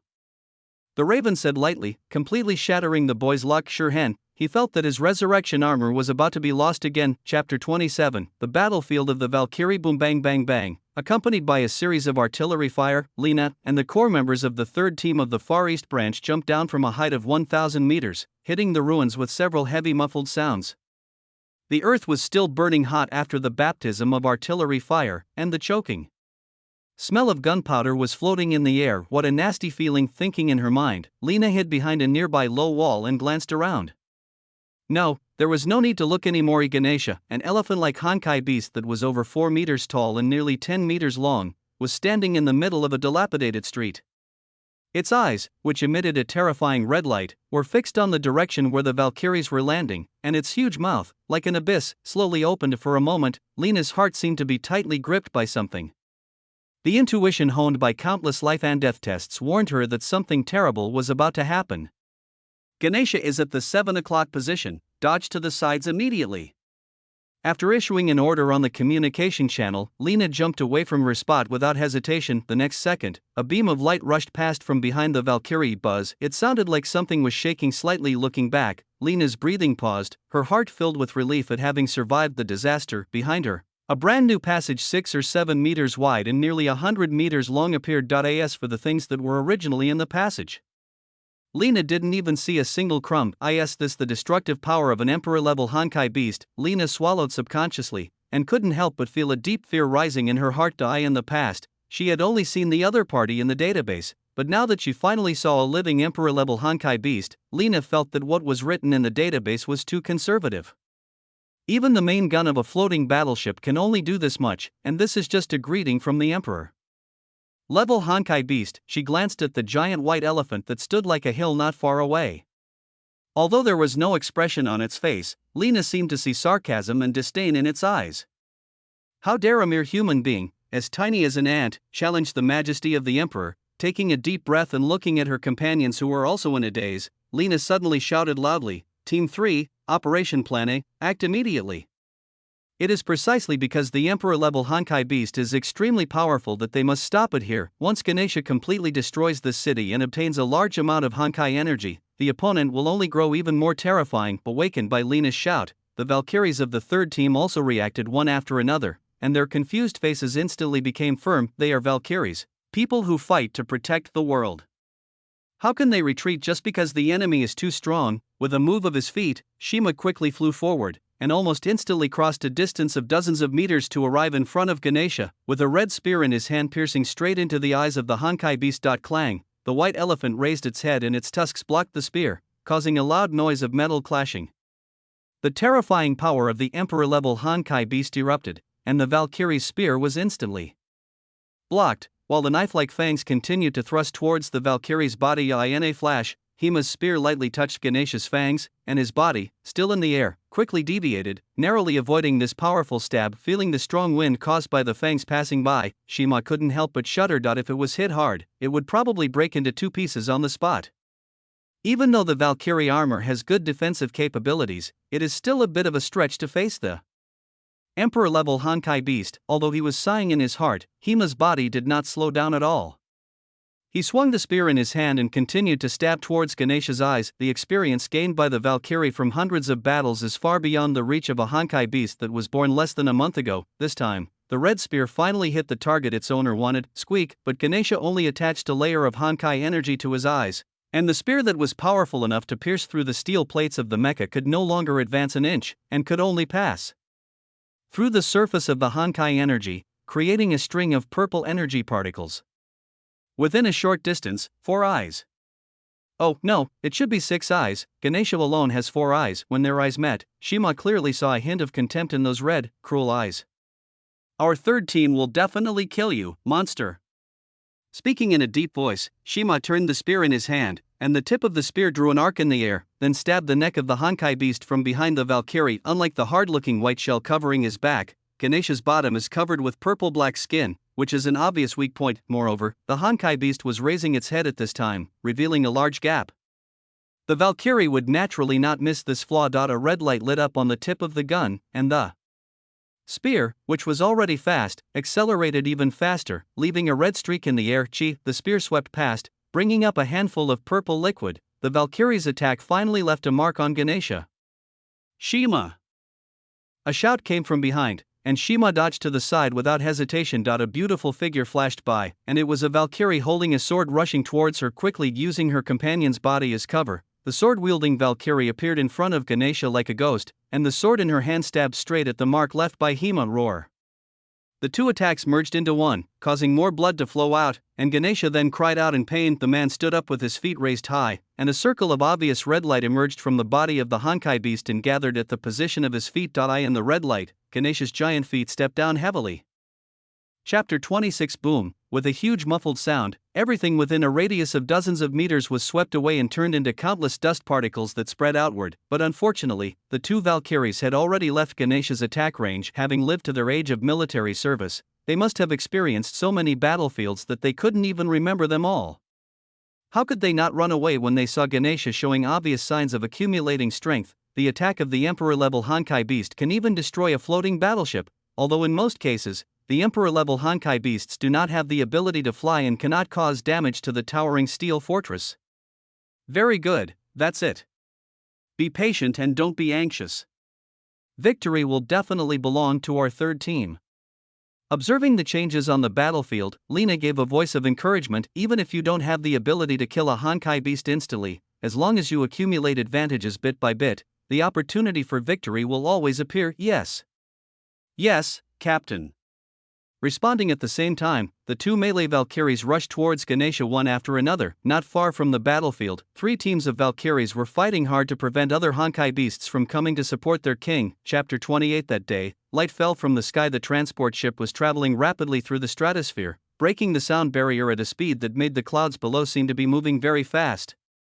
The warships had to activate their energy shields to prevent overly strong airflows from damaging the hulls. At this time, Shurhan and his group were still on their way to the battlefield. Does this thing really conform to fluid mechanics? Gazing at the floating battleship under his feet, whose shape he could vaguely see, Shurhan couldn't help but have this question in his mind. In his original world, most things that could fly had extremely high requirements for appearance, but a floating battleship didn't seem to conform to the principle at all. After just a brief thought, Shurhan gave up the idea of delving deeper into this issue. If you think about it further, you will have to use up your brain.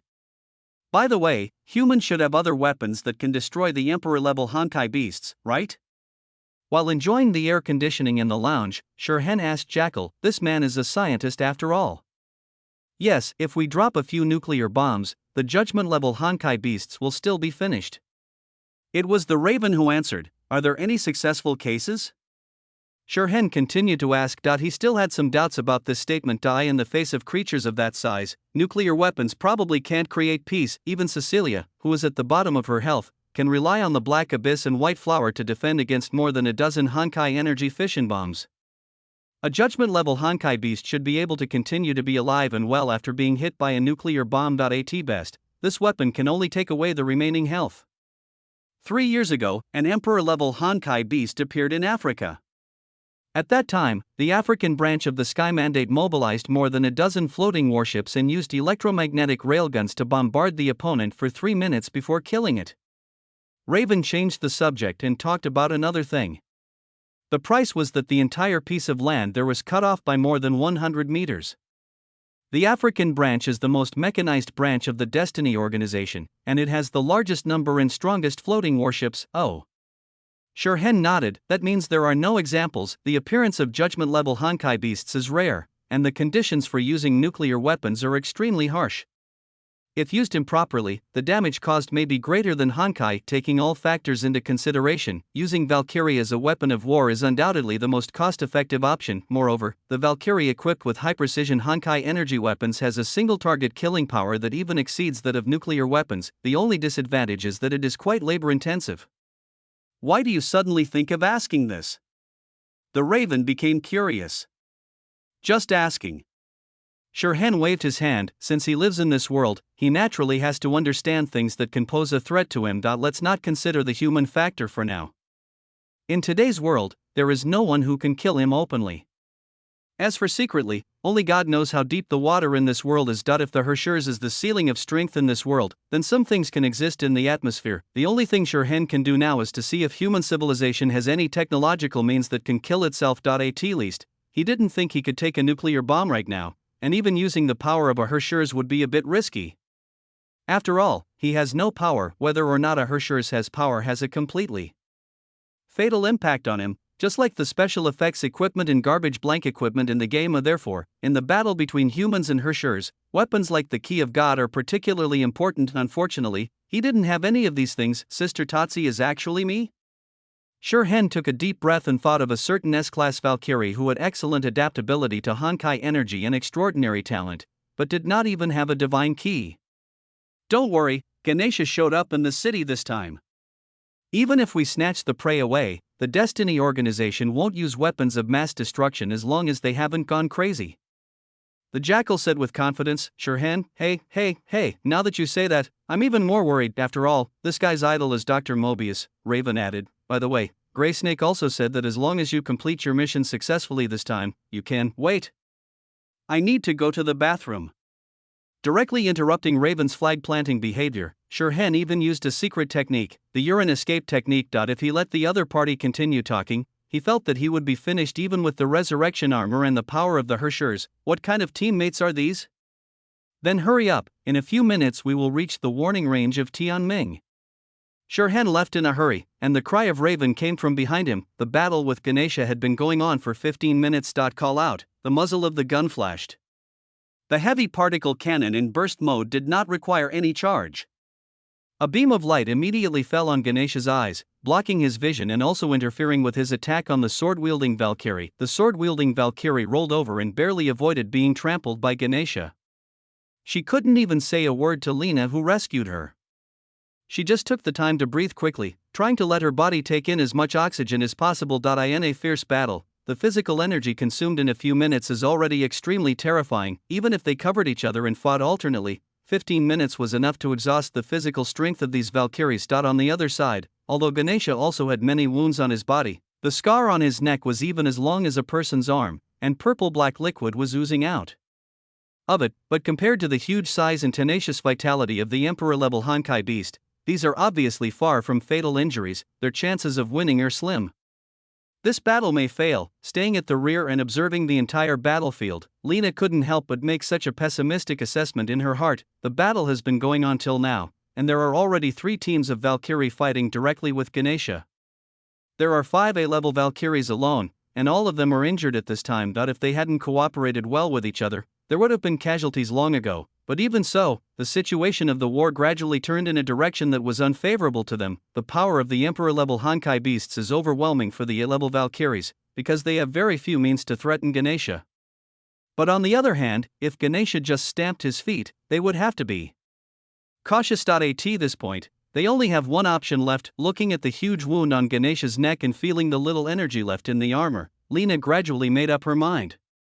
"Everyone, I need you to create an opportunity for me to let Ganesha stand up," Lena said on the communication channel. If the remaining energy in the armor is concentrated on the heavy particle cannon and fired all at once, perhaps it will be possible to penetrate the neck of the Honkai beast through that wound. No, it can definitely be done. As the best heavy artilleryman in the entire Far East branch, Lena believes in herself and her partner. "Yes, Captain, no problem. Just make this guy stand up, right? Just watch us." In the communication channel, not only did the members of the third team respond, but the members of the first and fifth teams who came to support also responded at the same time. We have been cooperating for such a long time, so we naturally know that Lena is not the kind of person who acts without purpose. If the firepower support provided by the other side had not been timely enough, there would have been casualties on the battlefield. "Thank you, everyone. I hope we can all return alive this time." With a slight smile, Lena fiddled with the heavy particle cannon with her fingers, adjusting it to charging mode. A large amount of Honkai energy began to flow towards the muzzle, and Lena herself started running, using the cover to quickly approach Ganesha. She had to get closer to the Honkai beast in order to seize the fleeting opportunity of victory. On the other side, other Valkyries also took action, attacking Ganesha while adjusting the distance between themselves and the Honkai beast. If they want Ganesha to stand up and launch a charged trampling attack, they must create a reason for him to do so. In other words, they can use themselves as bait. This is a gamble where everyone's lives are used as chips. Looking at these humans flying around like mosquitoes, biting him from time to time, Ganesha gradually became angry, and the red light in his eyes became more and more intense. Finally, at the moment when another Valkyrie stepped into his vicinity, Ganesha raised his head and roared, raised his front paws and stood up like a human, and a circle of red light gathered at the soles of his feet at a speed far greater than any previous time. Not good. Seeing Ganesha's unusual charging speed, Lena's eyes suddenly burst into tears. She rushed forward desperately, and the heavy particle cannon in her hand emitted a dazzling light. She was almost there. She had to get to the designated location faster and be one step faster than Ganesha's attack. The voice of the liaison officer on the battleship suddenly rang out in the communication channel. "Major Lena, there is a UFO approaching you quickly. I repeat, there is a UFO approaching you quickly. What does this mean? What is the other party talking about?" They are fighting against an Emperor-level Honkai beast, and Ganesha's attack will fall on them in a few seconds. What is the other party still talking about flying objects at this time? As she ran hard, the wind whistled past her ears, and Lena's mind was a mess. But before she could sort everything out, the Valkyrie caught something out of the corner of her eye. The next second, it was a ray of light. Chapter 27. Boom! Light fell from the sky and hit Ganesha with an extremely heavy muffled sound, instantly interrupting the power accumulation of the Honkai beast and forcing the opponent to kneel on the ground like a rabbit being held by a falcon. This thought popped into Lena's mind the next moment. Violent aftermath spread, and the surrounding Valkyries were instantly blown away. A large amount of dust was raised, hiding everything in the mist, but even through this fog, Lena could still clearly see that the person stepping on Ganesha was a human. In other words, it is a creature that looks like a human. At least, she had never seen a human being reach that speed. The hairs on her body stood on end, and an extremely strong sense of crisis rose in Lena's heart, even clearer than when she fought with Ganesha, and the Valkyrie's heart could not help but pound. Without much hesitation, Lena raised the heavy particle cannon in her hand, which had been charged to the limit, and then, call out. A bright yellow beam of light gushed out from the muzzle, piercing through the dust and fog like a sharp sword and stabbing straight at the stranger figure. But at the moment of contact with the human figure, the beam of light seemed to have self-awareness and separated to the left and right, falling on the building and creating 2 more ruins around it. "Young Valkyrie, I'm afraid it's a little inappropriate to be so enthusiastic on a first meeting." The dust and fog dispersed, revealing a white-robed figure wearing a white mask on his face, and at this moment, the other party was pointing a finger forward. Obviously, it was this seemingly light finger that separated the attack launched by an A-level Valkyrie with all her strength. Chapter 29. Let's dance. The white hooded short robe and the equally white metal mask, coupled with this overwhelming and terrifying power, There is no doubt that this is 1 billion. The sword-wielding Valkyrie from the third squad screamed, looking at the Valkyrie who spoke. The white light in Sherhan's eyes flickered under his mask. So that's what it is. Does he want to make this conspicuous $1 billion his new code name to protect Walter's name he has seen through Anti-Entropy's plan? I'm sorry, Mr. Walter. My team member was ignorant. I apologize to you on her behalf.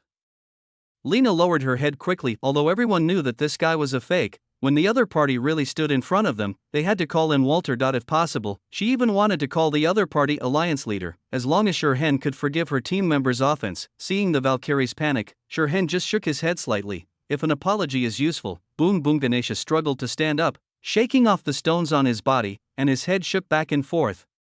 Trying to figure out what was going on. The vitality of the Emperor-level Honkai beast is really tenacious. With a sigh in his heart, Sherhan took out a red heavy sword from his back and said to Lena and the others, "Sorry, can you wait for me for 10 seconds? Don't worry, it will be fine soon." The heavy sword was a weapon he picked up from the transport ship's warehouse. Although he is not good at fighting with weapons, a weapon can still be very useful at certain times. For example, you have to control your strength and be careful not to kill the other person. Lena? 10 seconds? What is this person talking about? Is he planning to kill an Emperor-level Honkai beast in 10 seconds? There is no intention to explain, or rather, Sherhan chose to use actual actions as his explanation. With his toes touching Ganesha's back, Sherhan leaped high into the air. The sword in his hand drew a full arc in the air and landed on the left forelimb of the giant white elephant. Such poor swordsmanship, Lena couldn't help but think. Moreover, the opponent's attack point was chosen very badly.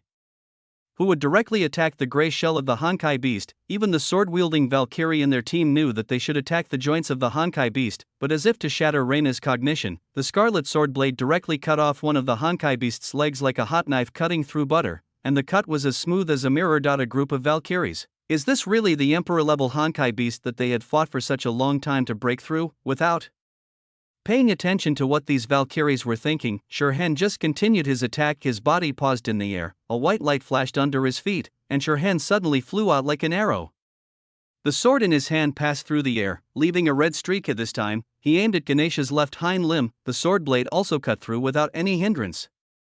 Ganesha, who had lost both legs, fell sideways and let out a deafening roar, but compared with the usual roar full of tyranny, the Emperor-level Honkai beast at this time was like a mouse caught by a cat, and the only thing left in its voice was the unwillingness of dying. In almost the blink of an eye, Ganesha's limbs were removed, leaving only a barrel-like body lying on the ground, with 4 eyes full of helplessness. Flipping over and landing in front of Ganesha, Sherhan danced with his sword to shake off the purple-black liquid on the sword, and looked at the Honkai beast and said slowly, "Are you ready to face your death? Couldn't he just lie down quietly from now on? Why did he have to interrupt him from pretending to be cool? Now, you can only enter the Jackal's laboratory in this posture." Not sure if he understood what Sherhan said, Ganesha looked at the human standing in front of him. His huge mouth slightly opened, red light gushed out, and a large amount of Honkai energy turned into a beam of light that shot out from Ganesha's mouth, vowing to crush this human who had caused him great harm into powder. But the next second, the light was separated. A scarlet red sword blade suddenly flew out, forcefully tearing apart the red Honkai energy torrent, and pierced through Ganesha's throat with an unstoppable force, nailing the Honkai beast firmly to the ground. The red light stopped abruptly. His figure leaped high again. Sherhan spun 3 times in the air, and then punched Ganesha's back with all his strength accumulated to the limit. Boom! It was like a steamroller weighing several tons suddenly falling from the sky. An extremely heavy noise shook the ground, causing the ground within a radius of dozens of meters to sink. As for Ganesha, the gray shell on his entire back is covered with cracks, as if it would fall off at the slightest touch. Sherhan brushed off the dust on the corner of his clothes, as if he had done something insignificant. He sat down on the Emperor-level Honkai beast that had calmed down again, and looked at the Valkyries who had completely fallen into a daze with his eyes full of white light, and said, "Now, we can continue what we have to do." At this moment, exactly 10 seconds had passed since he made the request to everyone. "I'm sorry, Mr. Walter, I'm sorry." She collapsed to the ground instantly. The sword-wielding Valkyrie was so anxious that she was about to see her wide out. It was not until then that she realized how much trouble she had caused by her bad mouth. The person who dares to impersonate the title of Anti-Entropy Alliance leader really has the ability to do so. "Mr. Walter, it's my fault for not disciplining my subordinates. I am willing to bear any punishment from you on her behalf." Standing in front of the sword-wielding Valkyrie, Lena lowered her head and spoke sincerely. Oh, really? Looking at the Valkyrie with long brown hair in front of him with great interest, Shirhan asked in an extremely frivolous tone. Captain Lena, the sword-wielding Valkyrie raised her head and looked at the captain who was protecting her behind him with a confused look on her face. Lena. Major Lena. The other Valkyries couldn't help but cry out compared to a B-class Valkyrie who can only be considered excellent. An A-class Valkyrie like Lena who can be regarded as the ace in the entire Far East branch is undoubtedly more important, but at the same time, they can also understand each other's desire to protect their companions. For a moment, everyone's mood was extremely complicated. They looked at the sword-wielding Valkyrie and then at Lena. Some people looked at Shirhan with hidden and resentful eyes. However, after what happened with the sword-wielding Valkyrie, no one dared to challenge him openly before they knew Shirhan's specific purpose. They still had a glimmer of hope in their hearts, thinking that perhaps everything could still be salvaged. Yes, I am willing to accept your punishment, any form of it is fine. Putting down the heavy particle cannon in her hand that had long run out of energy, Lena lowered her head and spoke meekly, feeling the various gazes of varying emotions coming from behind. In that case. As he spoke, Shirhan touched his chin, as if he was thinking seriously about something. I heard that the Valkyries of the Far East branch are all good at singing and dancing, so you can dance for me. If you can't satisfy me, you know the result. Lena raised her head suddenly, and her pupils dilated subconsciously. The other Valkyries' expressions also instantly became strange. By the way, I have some companions who want to come over. Can you please be kind and not stop them? Shirhan said politely. With the firepower of the Jackal's transport ship, it is still difficult to break through the Destiny's warning line. Chapter 30, The Prophet Jackal. When Raven and others arrived, this was the scene they saw. The young man in a white robe was sitting on a barrel-like trunk of a giant white elephant. Surrounding the elephant were 4 thick limbs, which undoubtedly belonged to the elephant before, but were now chopped off by someone's sword.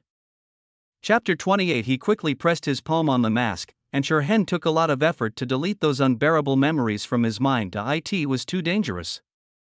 I almost vomited into the mask thinking of that scene that would surely lead to someone's social demise. Shirhan still couldn't help but feel a little scared. This A-level Valkyrie from the Far East branch was so terrifying that she almost killed him as Walter. This is something that even Yulendel couldn't do. The water in this world is indeed very deep.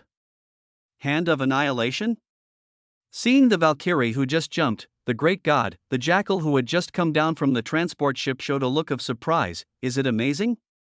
Jumping down from Ganesha, Shirhan asked curiously, and his interest suddenly became piqued. This is a rare character with a title. Moreover, anyone who can be remembered by the Jackal must be quite capable. Not bad, he is one of the trump cards of the Far East branch. It is said that he once killed a Honkai emperor with one shot. Jackal nodded, and then looked at Shirhan again. Of course, there is no way he can compare with you. The reason why she could remember Lena was mainly because her activities were mostly in the Far East, and the other party was a rare trump card of the Far East branch of Tianming. I see. Thinking of the shot he received when he just came down, Shirhan understood. If we only consider that one shot, it was indeed pretty good, and it even made his fingers feel a little painful. In the words of one vampire, the other party was qualified to give him a manicure. Listening to Shirhan and the others criticizing her, Lena's face flashed with resentment, but after looking at the young man in white robe, the Valkyrie chose to endure it. This time, they were already exhausted, while the other side was a complete fresh force, plus Shirhan, the super powerful fake Walter. If a conflict occurs, they will not have any chance of winning. Hey! Bring some people. Without paying attention to the Valkyrie's thoughts, the Jackal shouted to the mechanized soldiers who came down from the transport ship with them, and pointed at Lena. Take this woman with you. She was also quite interested in Tianming's artificial stigmata, although if she were asked to go and capture the Valkyrie herself, she would probably be too lazy to do it. But now that I've encountered them, it would be nice to catch a few. After all, Lena is the trump card of the Far East branch, and the artificial stigmata on her body should be more valuable for reference. Upon hearing the Jackal's order, a group of mechanized soldiers heading towards Ganesha immediately separated into 2 groups. You dare fight them! Seeing this, the remaining Valkyries became excited, instantly frightened by Shirhan's oppression. They did not dare to stop Lena from dancing, but once this humiliation escalates to a life-and-death crisis, they will not stand idly by. Even the Valkyries know what their fate will be, but some things are destined to transcend life and death. Letting them watch their companions being captured is more painful than killing them directly. Besides, if they could just delay for a few more minutes, they might be able to wait for rescue. Seeing that a conflict was about to happen, Lena was extremely anxious. She opened her mouth slightly and was about to beg Shirhan to let the other Valkyries go. A swish, a scarlet heavy sword suddenly flew up and landed in front of the two mechanized soldiers. In an instant, the mechanized soldiers stopped. Although they could easily climb mountains in their exoskeleton armor, they found it difficult to move forward when faced with a heavy sword that was only a meter long and half of the blade was not yet in the ground. What do you mean? The jackal looked at the boy. Just now, she danced for me. Shirhan said calmly. It's okay to rob the wild map boss, but it's a bit too much to take the person away as well. So what? The jackal asked rhetorically. She is a cadre of the organization, and her research on the holy marks is also related to the overall plan of the world serpent. Just now, she danced for me. Shirhan repeated, his tone still so calm. After taking a deep look at the boy, the jackal finally changed his tone. Can I draw blood? She understood that as long as Shirhan was still standing here, he would be the one who made the decision. This young man, who is not even an organizational cadre, is more domineering than her when doing things. Just don't kill him. Waving his hand, Shirhan also took a step back. Give the woman a needle and let her do it herself. The jackal said to the mechanized soldier, what if the teenager feels that this group of people are too violent and starts hacking people again? By the way, give them one too. As if suddenly remembering something, the jackal pointed at several other Valkyries. Since you are here, you should bring something back. The Valkyries suddenly looked puzzled. Am I suffering from an unexpected disaster? However, this may be the best outcome. Looking at the white-robed figure who had humiliated their companions not long ago, the Valkyrie's eyes suddenly softened. Mr. Walter, thank you. Knowing who saved her, Lena said solemnly to Shirhan. Don't just talk, go back and practice how to dance. What the hell was that you just danced? Shirhan said mercilessly. He had never seen anyone dance so badly. Even the aunties in Shenzhou Square were much better than this. And %, Valkyrie Lena's expression suddenly became full of resentment. She has never learned to dance, so can you blame her for dancing badly? Besides, who on earth had to watch it?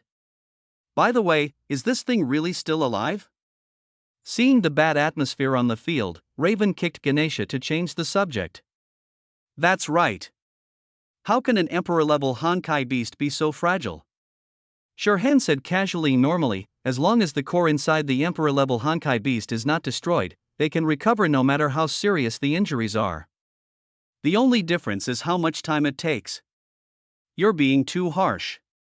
Didn't I tell you to catch him alive? The jackal took the opportunity to rebuke him, trying to save some face. Glancing at Ganesha, Raven couldn't refute. Not only did he cut off the opponent's limbs, but he also smashed Ganesha's shell to pieces.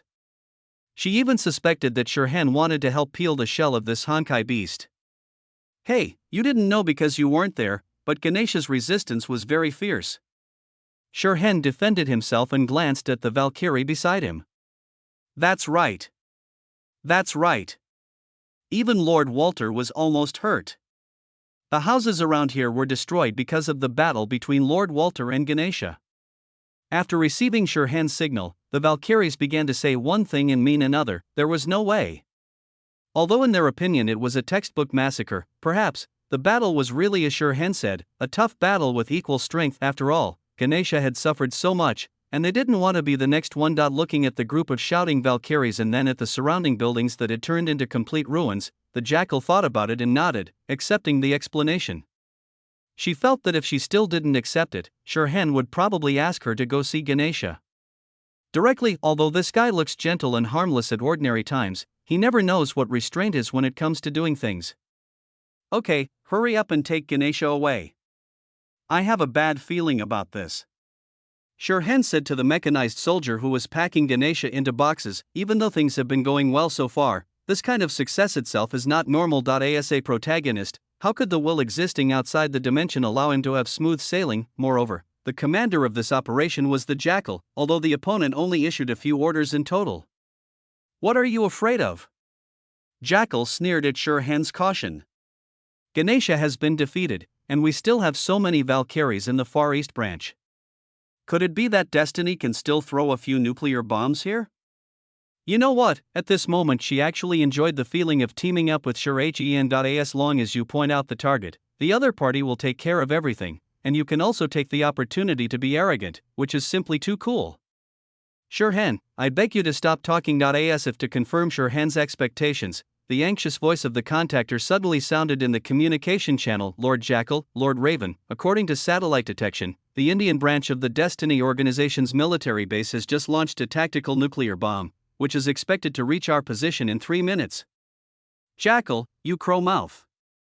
The Raven immediately started cursing. Chapter 31. Hiding behind my sister. Who am I? Where am I? His mind was in deep chaos, and it took the Jackal a while to react and sort out in his mind what had happened. Can you blame me for this? It was clearly this kid who did it. Those missiles were aimed at him. Pointing at Shirhan, Jackal said she would not take the blame. She strictly abided by the organization's rules and regulations, hid herself as much as possible, and tried to use a small account when she was out in public. She should not have been noticed by the Tianming organization. Obviously, there is only one target that can make the Destiny organization react so quickly and even destroy the city to eliminate it. Shirhan. What happened? Lena asked quietly as she saw Raven and Jackal instantly start arguing with each other.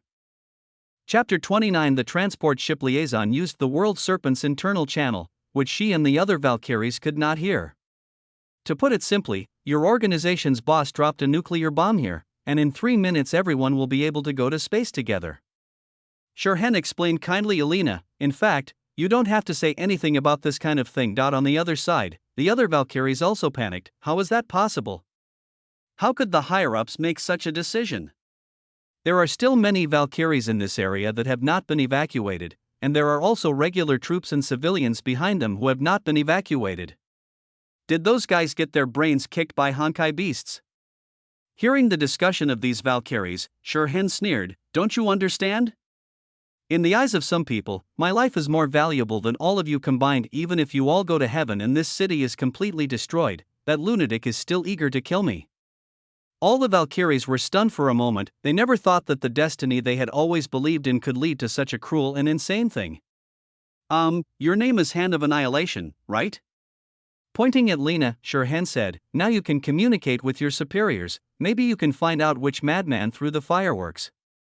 If he guessed correctly, the golden retriever who was obsessed with his granddaughter should be lurking right beside him in the communication channel. My name is Lena, the captain of the 3rd Squad of the Far East Branch, A-rank Valkyrie Lena. Lena corrected Shirhan, but she still opened the communication half-doubtfully and adjusted it to the external speaker mode. Since you can come here at this time, you must not be the A-level Valkyrie from the Far East Branch. You must be the next leader of Anti-Entropy, Mr. Walter Bai, right? A voice that was familiar to everyone suddenly sounded in the communication channel. Well, this is the guy who was obsessed with his golden retriever granddaughter. It really makes me feel terrified that the famous bishop of Tianming cares so much about me. Looking up at the sky, Shirhan said with a sigh. Of course, everything is normal in the sky now, even the clouds appear so pure white, and there is no sign of any disaster. After all, at this time, the nuclear bomb was estimated to be more than 800 miles away from them, so naturally nothing could be seen with the naked eye. Mr. Walter is joking. The person on the other end of the communication seemed to laugh. When the first Walter stood against me, I gave him a Honkai fission bomb. When the second Walter showed up, I gave him the same gift, and now it is your turn, Walter the Third. Oh? Mr. Otto, are you so sure that a mere nuclear bomb can kill me? Shirhan asked back with a smile. Haha, Mr. Walter is really confident. Otto also laughed softly. His tone still seemed calm, as if everything was under his control. I have read the battle report between Mr. Walter and Yulindel. If you are alone, then one nuclear bomb is obviously not enough, but it seems that you brought some friends with you this time. Mr. Otto is really despicable and shameless. Shirhan took a deep breath for him. 3 minutes was actually enough time for him to leave the killing range of the tactical nuclear bomb, but as the other party said, Raven, Jackal and others could not leave, and the same went for the remaining Valkyries. Meanness is the passport of the mean, and nobility is the epitaph of the noble. Otto's voice was not angry at all, but rather full of pride. The first Walter sacrificed himself to save the citizens of New York.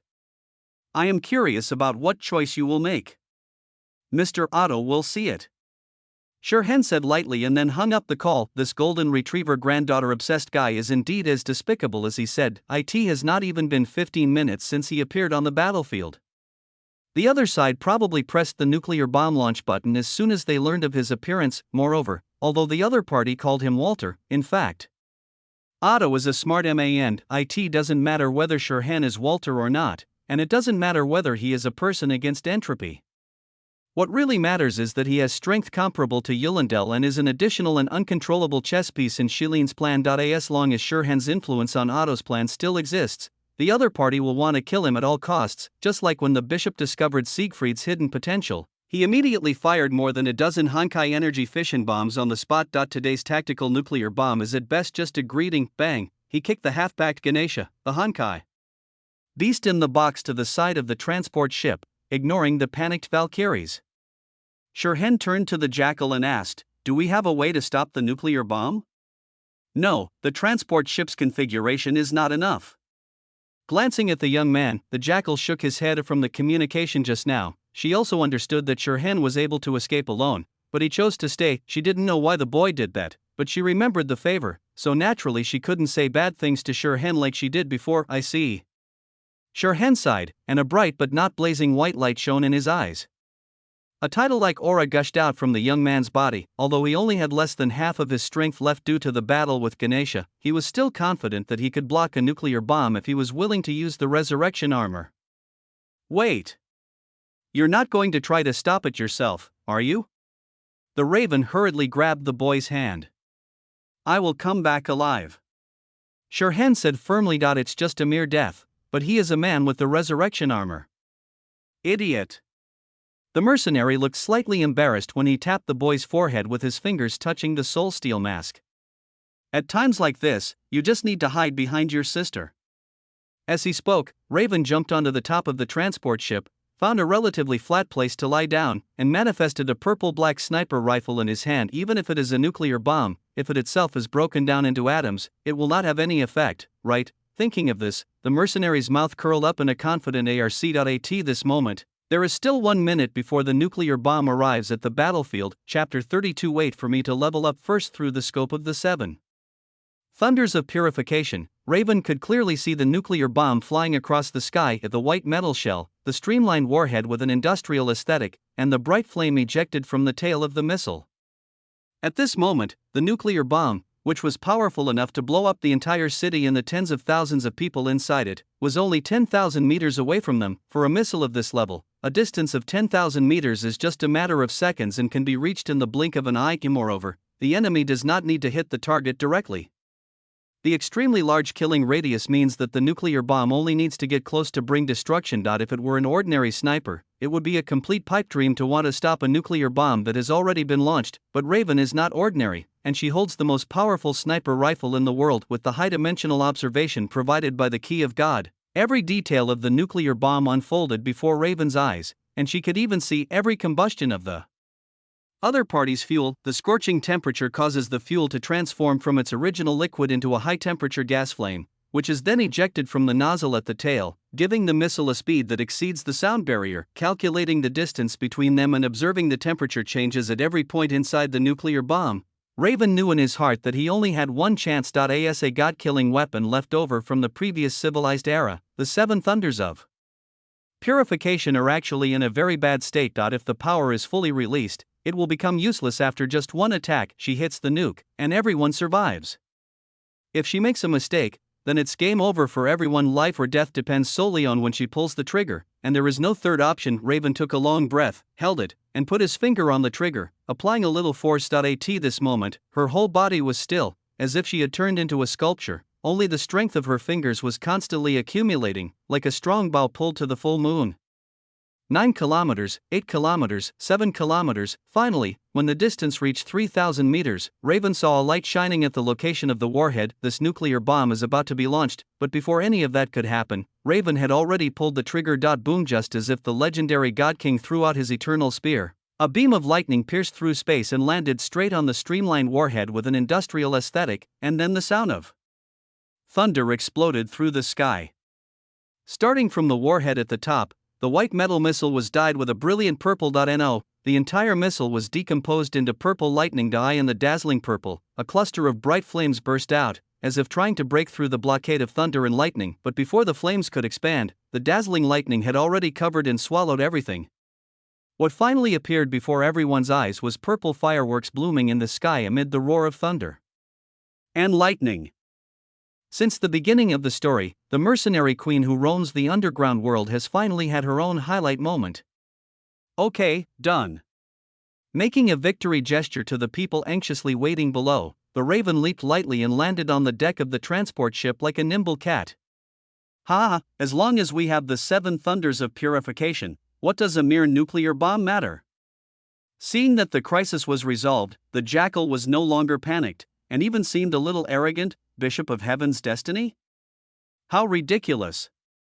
If you have the guts, just throw a few more. Stare in an instant. Everyone's eyes turned to the Jackal, and the Raven was so scared that he almost fell to the ground the next second. The anxious voice of the liaison officer sounded again. Lord Raven, according to satellite results, 3 more tactical nuclear bombs were launched from the Indian branch's military base just now, and are expected to reach our position in 2.5 minutes. Everyone, being stared at by everyone, the Jackal seemed very calm. He waved his hand and said calmly, "All right, everyone, quickly find a place to lie down. You may look better in the future when you turn into charcoal. After all, the outcome of death is already certain, so what's the harm in not being calm, not to mention that the 7 thunders of purification have been used up. Even if the key of God was intact, it would not be able to block 3 nuclear bombs. Crazy. The bishop is absolutely crazy." Lena's expression couldn't help but break down. 1 nuclear bomb would be fine, but now they drop 3 more. Are they thinking that these people haven't died enough? Sai, you can go alone. If you can escape, then escape. There's no need to die with us. Patting Shirhen's shoulder, Raven forced a smile on his face. She knew that Shirhen could definitely survive on his own. Moreover, there are 3 nuclear bombs now. Even if the other party chooses to keep them, it is impossible to destroy all 3 nuclear bombs. But in response to Raven's advice, Shirhen just shook his head calmly. It's okay. In fact, I should have died 12 years ago. It's worth it to live this long. Handing the 7 sin purifying thunders to Shirhen, Raven spoke word by word, "But you are different. You are still young, and your hands are not stained with sin. You should live. No, you must survive. Just consider this as your only request, okay? I mean, we can all survive." Shirhen rejected the 7 thunders of purification and spoke calmly, his tone slow and serious. Looking at the dark and deep eyes under the boy's mask, Raven was stunned, then shook her head. "It's okay, you don't have to lie to your sister anymore. Chapter 30. As long as you can survive, I will be satisfied." She has no regrets now that she has met Shirhen, this flower-like boy, in the last period of her life. "Sister Natasha, do you remember when we discussed the limits of the stigmata?" Shirhen asked with a smile. At this time, you still remember this. The Raven felt helpless. Even if it was an awakened stigma, it would be impossible to withstand the power of 3 nuclear bombs, let alone protect so many people. "Actually, you are all wrong." Pingjing shook his head, and Shirhen's eyes lit up white again. "The limit of the holy mark is not the fusion warrior, nor is it anything else, but me. I am now the limit of the stigmata." "What's the meaning?" Looking up at the young man, a hint of confusion and hope appeared in Raven's eyes. "Since the limit of the holy mark cannot resist a nuclear bomb, then I will break this limit," Shirhen said lightly, and a strange spatial fluctuation emanated from his body. "Don't move around here, wait for me to level up first."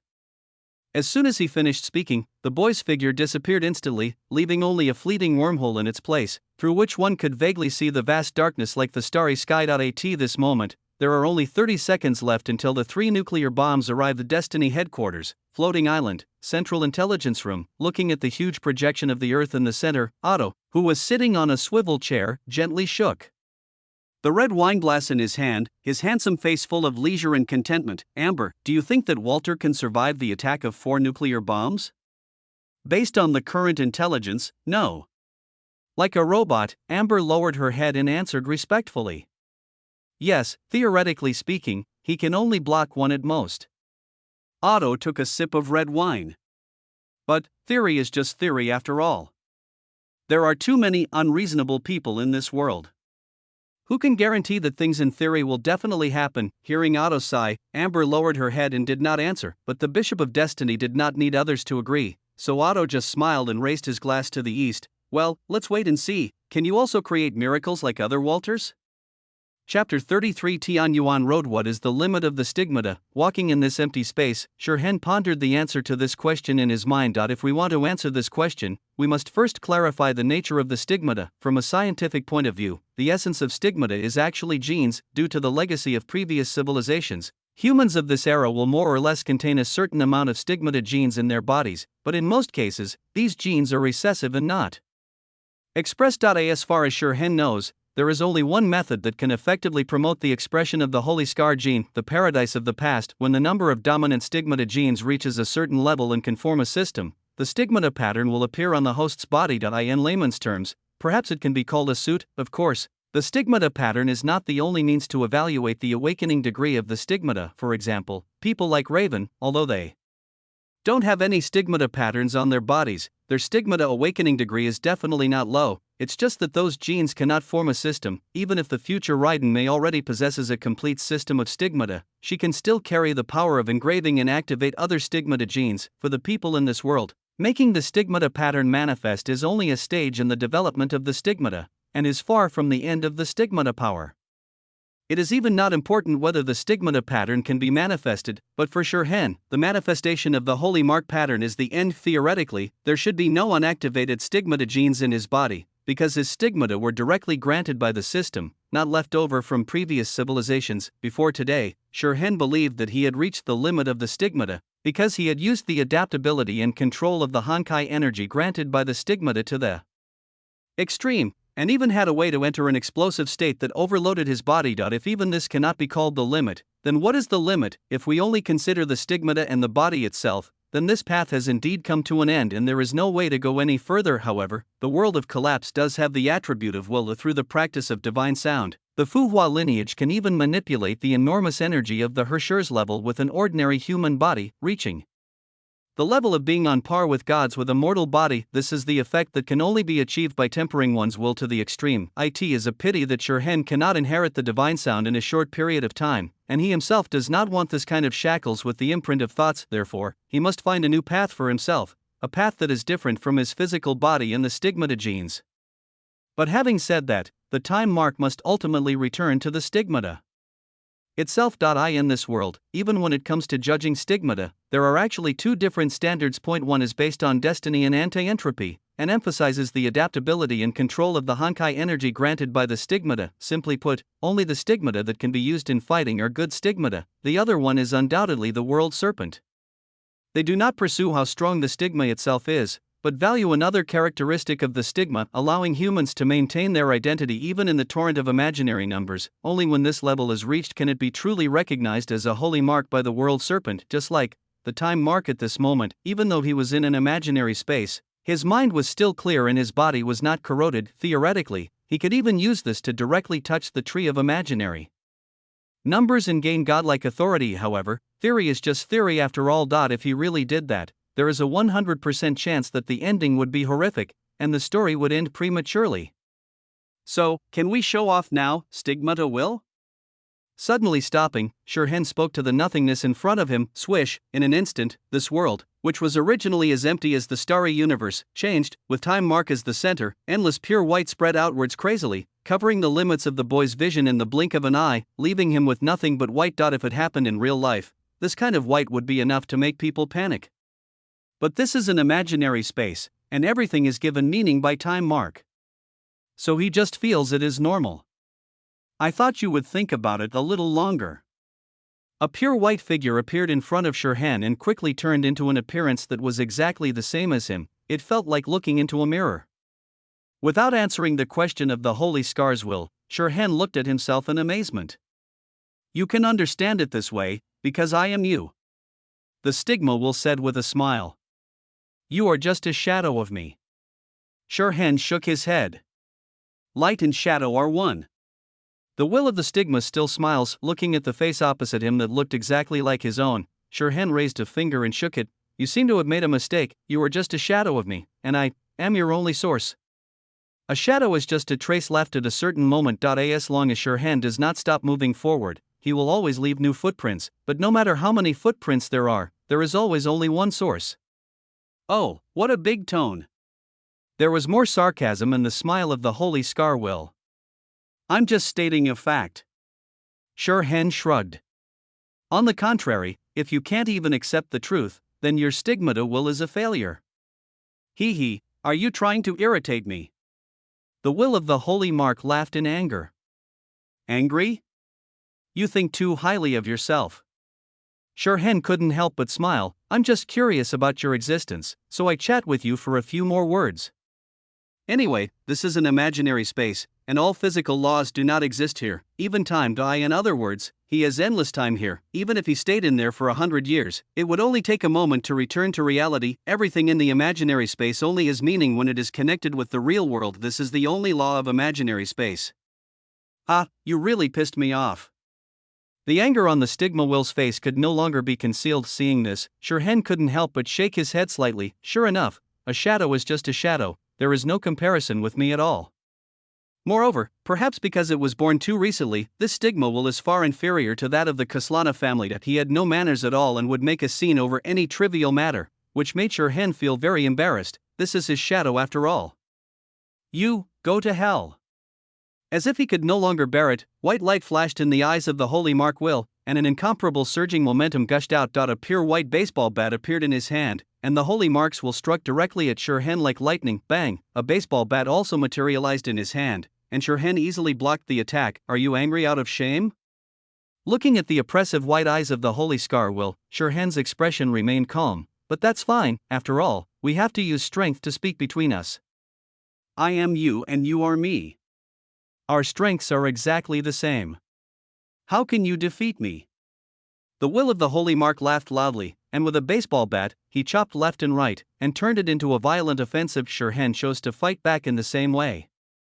In an instant, a giant white baseball bat several thousand meters long appeared in the sky and smashed towards the exploding sun with an irresistible force. On one side is a giant baseball bat condensed from Honkai energy, and on the other side is the strongest weapon that is the crystallization of thousands of years of human technology. The extremely terrifying forces converge, collide, and crush in the sky, causing the surrounding clouds to disappear and the brilliant sunshine to shine down. But at this moment, no one cared about the sunlight anymore. Everyone's attention was occupied by another sun that appeared in the sky. In the city, the Valkyries and soldiers who were still staying there all looked up, gazing at the baseball bat and the sun facing each other in the sky, their hearts filled with horror. Those who were more experienced among them naturally knew what was going on with that sun. But it was precisely because of this that they were even more shocked. On the one hand, I was shocked that someone dared to drop a nuclear bomb into the city, and on the other hand, I was also shocked that someone could fight against an exploding nuclear bomb on his own. This world seems to be becoming more and more incomprehensible. The transport ship's location. Raven looked up at the confrontation in the sky with worry in her beautiful eyes. With her understanding of the seven thunders of purification, she could naturally see that the thunder that erupted before was the power of the key of God, but now the lightning has disappeared, proving that the key of God has fallen into a state where it cannot be used. Without the seven thunders of purification, can Shirhan really fight against the nuclear bomb on his own? On the side, Lena and other Valkyries looked up at the sky, with a hint of worry in their eyes. Although in terms of their standpoint, they are in a hostile relationship with Shirhan and others, at this time they should cheer for the nuclear bomb, hoping that the other party can blow Shirhan, their destined enemy, into the sky. But after coming into contact with Shirhan, they found it difficult to feel any resentment towards this fake Walter. Moreover, no matter how many excuses he had, Shirhan was saving them at the moment. How could the Valkyries curse each other? Set sail, set sail. Let's get out of this damn place. On the other side, the Jackal was commanding the personnel on the transport ship. She didn't want to stay in this crappy place for even a second. Who knows if a nuclear bomb will be dropped on her again. If the Bishop of Destiny continues to go crazy, there will be no second time mark here. Jackal. What do you mean? Seeing the Jackal running away, the Raven couldn't bear it anymore. Shirhan is still fighting hard here. Isn't it a bit inappropriate for you to run away alone? Ha! If you want to stay here and continue to be bombed, then stay. I won't keep you company. The jackal smiled grimly. She finally realized that Shirhan was a troublemaker. She had been in the underworld for so many years and had never been shot, but this time when she went out, she was hit by 4 nuclear bombs from Tianming and AROW. Is there any law in this fucking world? As for abandoning companions, the world serpent has no tradition of having to save companions. Also, think carefully about why that guy wanted to block those nuclear bombs. Seeing that the raven was about to get angry, the jackal hurriedly reminded it. This critical moment, she didn't want to have any internal conflict with Raven, as it would delay her escape. Hearing this, Raven fell silent. Chapter 32. Indeed, if they hadn't held Shirhan back, he would have slipped away on his own long ago, although if there had been no Shirhan, they would not have been dropped with a nuclear bomb. But unlike them who had no choice, Shirhan was able to run away alone. However, the other party chose to stay out, and no matter how many twists and turns there are, she just needs to remember this. After thinking for a while, Raven looked at Lena and the others. Valkyrie of Destiny, you guys come up too, if by can.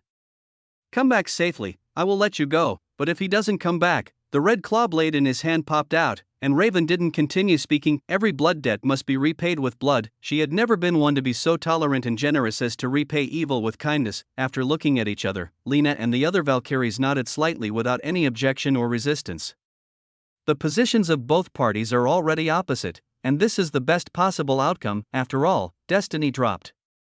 For nuclear bombs here, the other party just killed them on the spot to vent their anger, and there was nothing they could say. Seeing this result, Raven nodded slightly, and the coldness in his eyes dissipated a little. If it were her own personality, she would have killed these troublesome Valkyries long ago, but Shirhan wanted to keep them. She didn't want the boy to come back and find that the person he had wanted to protect had died for some ridiculous reason. Just as the transport ship took off, the confrontation in the sky finally came to an end. Bang! The bat swept across, and the blazing and expanding fireball shattered in an instant, turning into countless flame-colored light spots that flew everywhere, and were then blown high into the sky by the strong wind that blew up the next second, without a single drop falling to the ground. On this day, everyone in the city witnessed the stars shattering. Chapter 35. On the price of the 7 thunders of purification. When the transport ship was about to rush into the encirclement of the Far East branch of Tianming, Shirhan returned belatedly.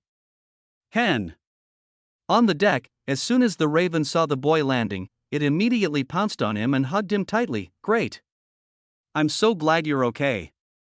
Once again, she felt like she was about to lose the boy. Being tightly hugged by the mercenary, feeling the 2 soft lumps on his chest pressing against him, Shirhan was a little overwhelmed for a moment, but after thinking about it, he gently hugged Raven back and said, well, I'm back.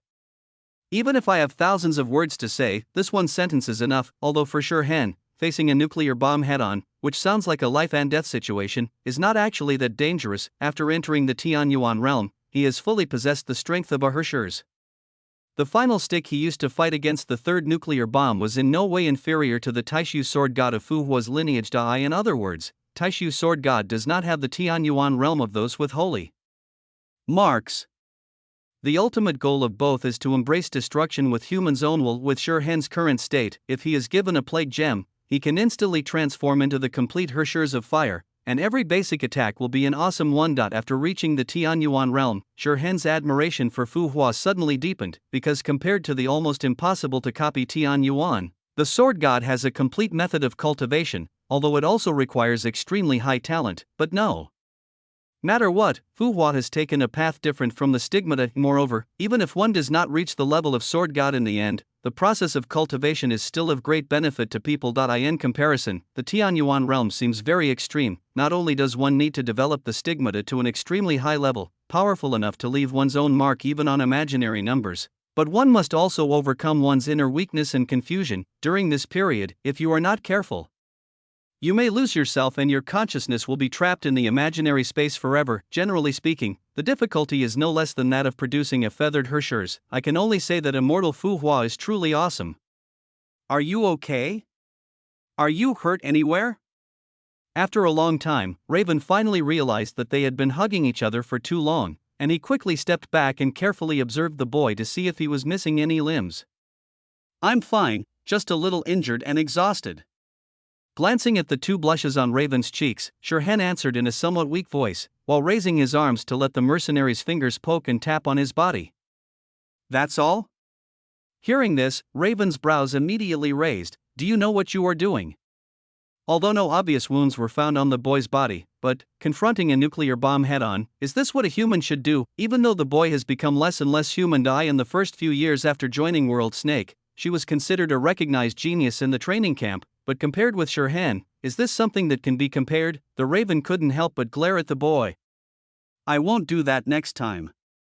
Shirhan lowered his head and assured, his voice sounding weak, although in reality, he had already used up one resurrection armor and was in full health at this time. Although fighting against a nuclear bomb would not cost Shirhan his life, he would theoretically have to stay in bed for at least half a year due to a series of problems such as excessive consumption, high temperature burns, nuclear radiation, etc. Shirhan took 0.3 seconds to think, and then decisively used the resurrection armor. The main storyline is not far from starting, and he doesn't want to spend his precious development time lying in bed. But even though he was at full health right now, Shirhan still had to pretend in order not to appear too scary, so that everyone would feel more at ease. In a place like World Snake, he wasn't stupid enough to show off every single one of his cards. However, after experiencing it personally once, Shirhan had some understanding of the power of the nuclear bomb. I can only say that this thing is just so. Its killing power is average, and it's not as fun as Yulindel. After all, the horror of a nuclear bomb lies in its huge killing range, and single target attack is not its strong point. Even though ordinary people fear radiation like a tiger, in this world, Honkai itself is the most deadly radiation. After hearing the boy's guarantee and seeing how weak he looked, Raven felt distressed. He could only sigh and choose to forgive Shirhan. It was a rare opportunity to take a young man on a mission, but this time it was even more dangerous than Sicily. Raven didn't know what to say for a moment. She has been in the underworld for so many years, but has never encountered such an outrageous thing. Could it be that they are born to be in conflict with each other? The Raven fell into deep thought. Oh, and here's this. As he walked towards the cabin with Raven, Shirhan took out a dull purple-black baseball bat from his pocket. This thing is probably completely broken. As he spoke, Shirhan glanced secretly towards Raven. If the 7 thunders of purification were in good condition, he would even have the confidence to drop 3 more nuclear bombs, but this key of God was broken, and it had been drained dry by Raven once before. In this state, it would be too much of a stretch for the 7 thunders of purification to unleash power that is powerful enough to shred a nuclear bomb. The result of forcing it to happen is what we have now. But if the organization has no means to repair it, the World Serpent will probably lose the key of God forever. Even if it is a weapon of the first level of the key of God, it is ultimately unable to resist the ruthlessness of time. Moreover, the 7 thunders of purification had already been severely damaged in the last era, and had been at low health for so many years. It was just that it had been completely drained in Shirhan's hands now. 7 thunders of purification. After taking the bat from the boy, Raven felt so heartbroken that he could hardly breathe. This thing is very expensive. Although this divine key has been kept with her since she accepted the 7 thunders of purification, she only has the right to use it. Even if she wanted to release the full power of the key of God, she had to write an application in advance. Even if it's too late at the time, you have to make up for it later. But now, she probably won't have to write this kind of report anymore. He was so distressed that he almost fainted, but when he thought of the young man beside him, he waved his hand and pretended to be nonchalant, saying, "It's okay, it's just a weapon, it's broken, Grey Snake should be able to fix it." Well, he must have a way, there must be one. Seeing the mercenary queen almost going insane, Shirhan shook his head and sighed. "Forget it, I'll ask Grey Snake how to compensate him later." And no matter how many reasons there are, he was the one who brought the nuclear bomb and destroyed the key of God. Shirhan will not find excuses to escape from all this. However, this action is ultimately a mission assigned by the organization. Grey Snake shouldn't be too embarrassed to go too far, right? Chapter 36. Tian Yuan and the Jackal. What's the matter with your condition?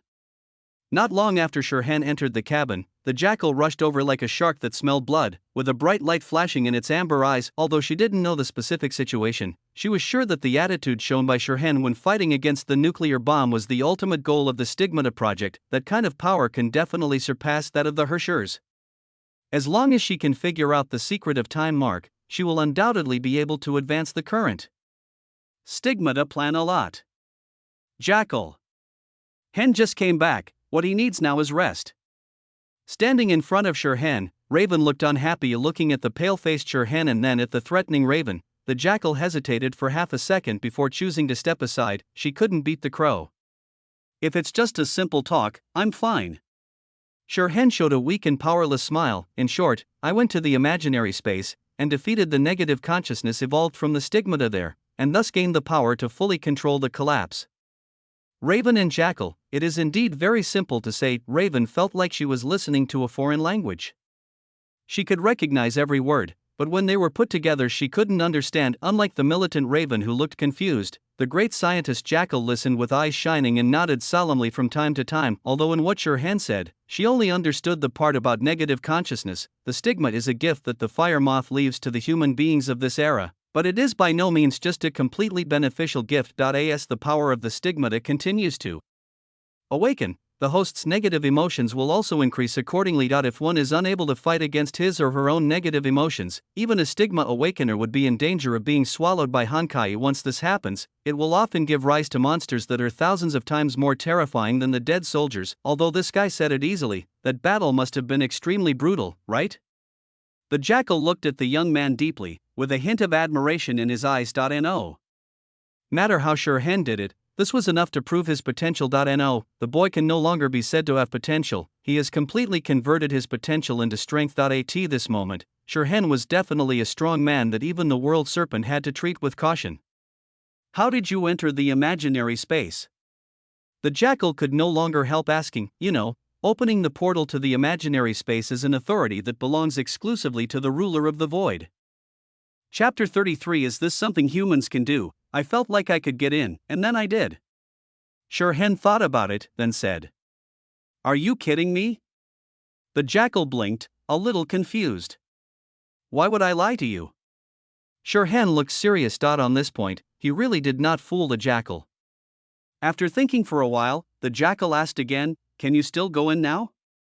If Shirhan really mastered the ability to enter and exit the imaginary space at will, then, she didn't know what to do. Even with the world serpent's thousands of years of accumulated data, and the fact that she herself was a genius, Jackal still found some things difficult to understand. What kind of weirdo is this guy? No. Shirhan shook his head. That is probably a once-in-a-lifetime opportunity for every stigma awakener. Shirhan had no idea about the situation of other people's stigmata, but he could vaguely feel that if he could not defeat the will of the stigmata at that time, he would probably have to stay in the imaginary space forever. Imaginary gifts are never easy to get. Yeah. The Jackal was somewhat skeptical, but if you think about it carefully, this is indeed more common sense. If every awakened stigma could freely travel between the imaginary space and the real world, then the Hershers of the Void would have been eliminated by the version long ago. Also, what do you mean by controlling the collapse? The Jackal continued to ask. Literally. Shirhan said calmly, "In my opinion, my body will no longer be corroded by Honkai. As long as it is within my control, I can use Honkai energy without limit."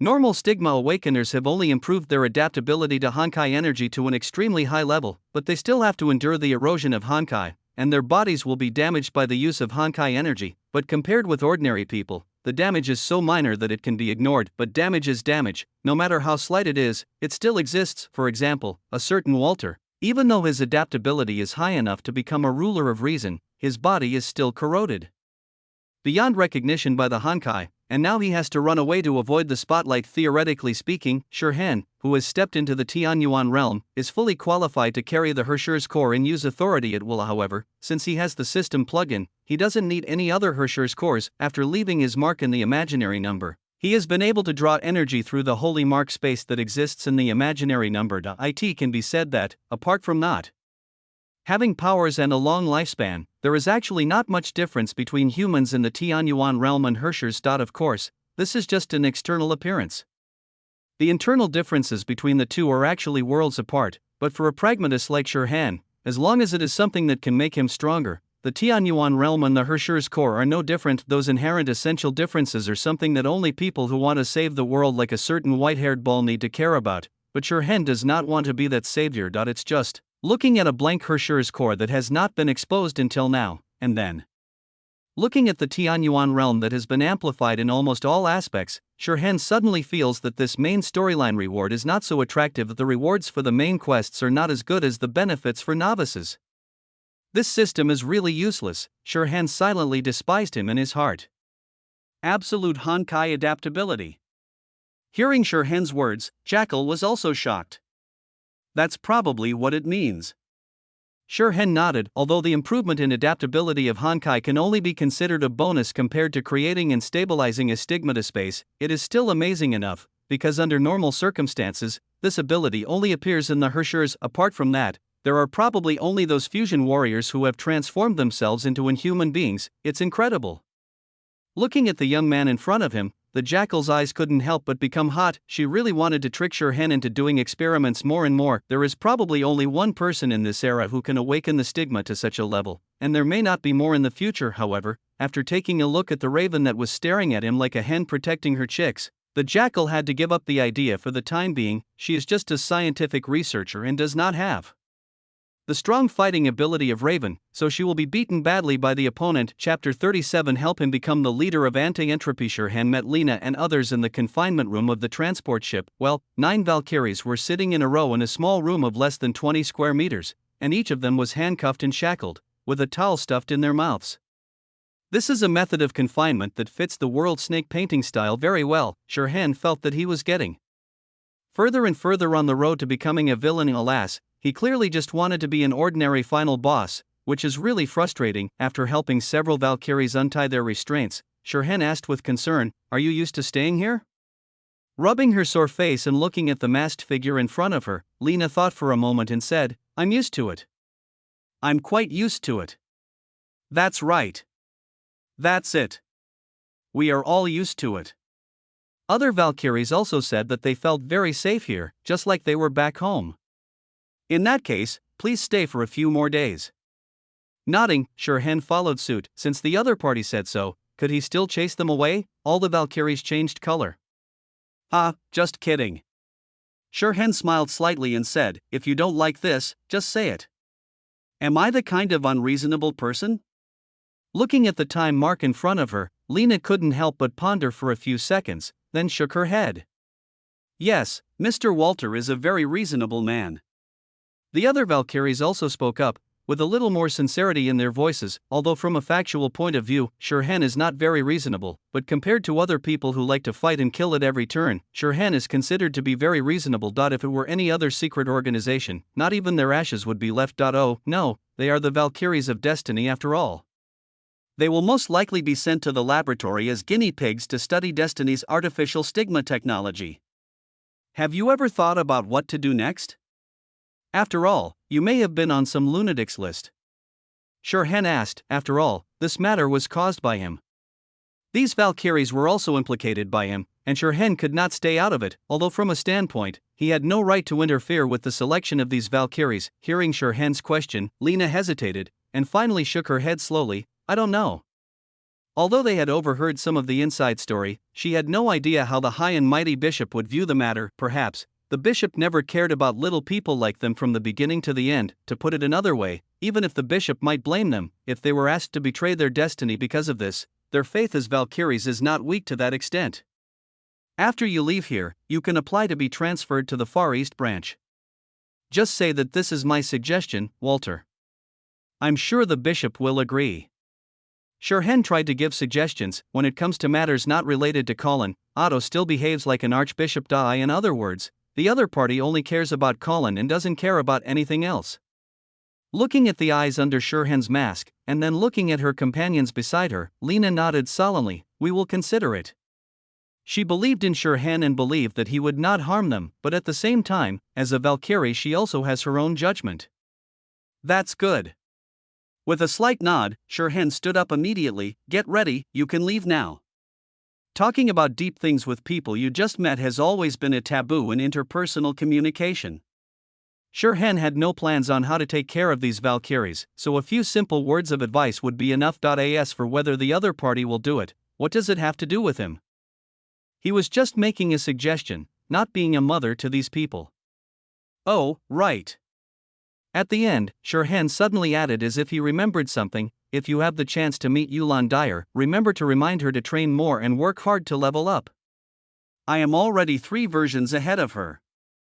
Uepa, Xingmo, Tian Yuan, he already has Tian Yuan, while the opponent hasn't even released Uepa. It's really worrying. With a long sigh, Shirhan left, leaving behind a group of Valkyries who looked at each other in confusion. After crossing the blockade of the Far East branch, Lena and the other Valkyries jumped off the transport ship one by one, and finally flew to the Destiny camp with the help of thrusters. Watching the Valkyries turn into dots and gradually Disappear. Raven glanced at the boy beside him and sighed. You will get yourself into trouble if you do this.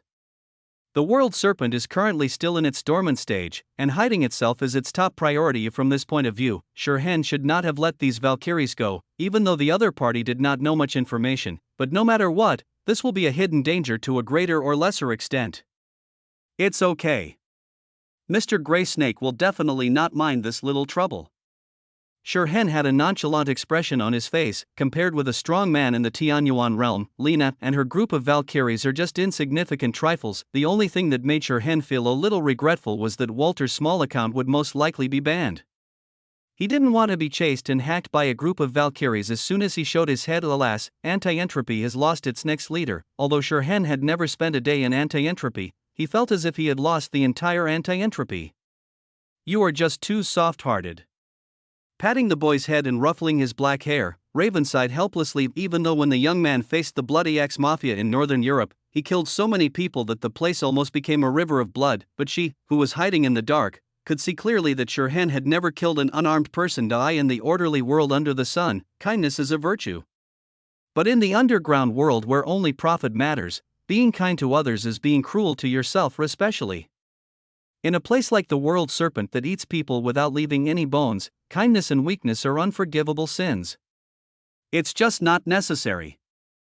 Momo smoothed his hair and said with a shrug, just like passers-by wouldn't bother to step on an ant to death when they see one. Chapter 34. As a person who was determined to become the final boss, Shirhan doesn't care about these trivial matters. Be it kind or cruel, these adjectives are meaningless to him. Shirhan is just practicing on a path that belongs to him. Seeing the boy's nonchalant look, Raven knew that he had his own set of values. The idea of wanting to reverse the time mark with just a few words is too disrespectful to the other party, and judging from Shirhan's performance, he does have the capital to be willful. After we get out of the blockade, we won't encounter any danger along the way. The transport ship will stay outside for a while, and will not return until it has completely shaken off the eyes of Tianming. Without further persuasion, Raven just straightened the boy's collar and said softly, "Go to rest early, I will call you when we reach the destination. When we return to the World Serpent's base, everything will not be as peaceful as it is now." Destiny Headquarters, Floating Island. Your Excellency, Walter survived. Amber bowed slightly towards the blonde man who was enjoying lunch in front of her and spoke respectfully. Really? That's surprising. As if he had heard something very interesting, Otto paused while cutting the steak with his knife, and a bright smile slowly appeared on his face. Is he the only one? According to the report from the Valkyrie on the scene, the first nuclear bomb was blocked by a mercenary named Raven, using a sniper rifle that could fire thunder bombs. The remaining 3 were all intercepted by Walter alone. It is said that there were continuous thunder at the scene, and finally a white baseball bat several kilometers long appeared in the sky. Apart from a few casualties in the battle with the Honkai beast, no one else was killed or injured, and even the Valkyries that were taken away by Walter were released afterwards. Amber calmly gave her report. The sound of thunder, could it be the third god's key? Otto couldn't help but ponder. After all, there are not many weapons that can counter nuclear bombs, and the Key of God series is undoubtedly the most prominent one. But unfortunately, there were few records about the Key of God in the pre-civilization materials collected by Tianming, and he himself was not at the scene, so he could not make a more accurate judgment. You mentioned earlier that Walter also took away some Valkyries? Otto asked with a smile. Yes.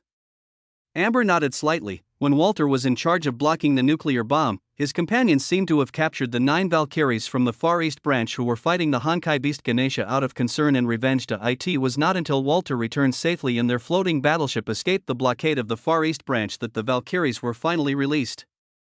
It sounds like our Walter is still a gentleman?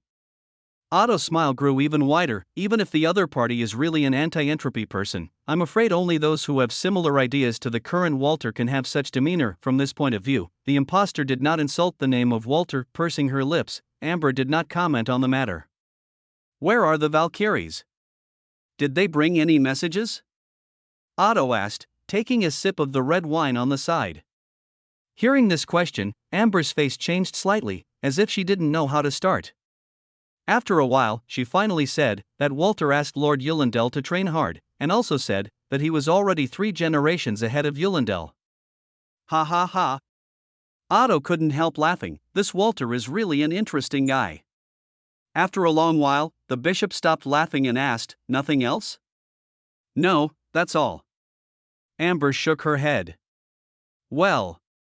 Otto touched his chin, as if he was thinking about something, and spoke again after a while, announced to the public and say that this Honkai incident was caused by anti-entropy, and those Valkyries were the heroes who faced Walter and thwarted the anti-entropy conspiracy. Then, we will also raise our bounty to 1 billion.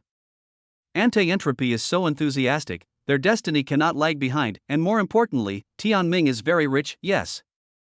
With her head bowed slightly, Amber responded respectfully. "Oh, by the way, Walter from Anti-Entropy hasn't appeared for a long time, right?" As if he suddenly remembered something, Otto asked with a smile. "Since 3 years ago, Tianming has not received any news about the ruler of reason." Amber answered seriously. Otto tapped his fingers on the table. "Didn't Walter always say that he would be the next leader of Anti-Entropy? In that case, let's give him a hand." And Amber spread the word that Walter is now the new leader of Anti-Entropy.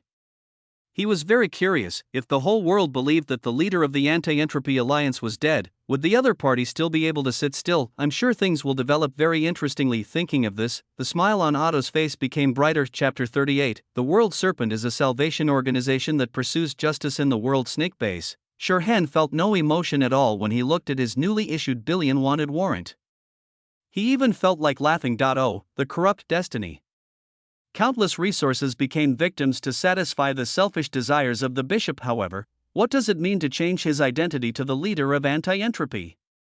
The real Walter is still hiding in St. Freya. Scratching his head, Shirhan couldn't figure it out and decided to put the matter aside. Anyway, he has already decided to temporarily seal Walter's identity, so even if the other party raises the reward to 10 billion, it has nothing to do with him. As soon as he let go of his thoughts, Shirhan suddenly felt relaxed all over. And even the dinner in front of him seemed to become more delicious. Ever since returning to the base, Shirhan has resumed his previous life of luxury.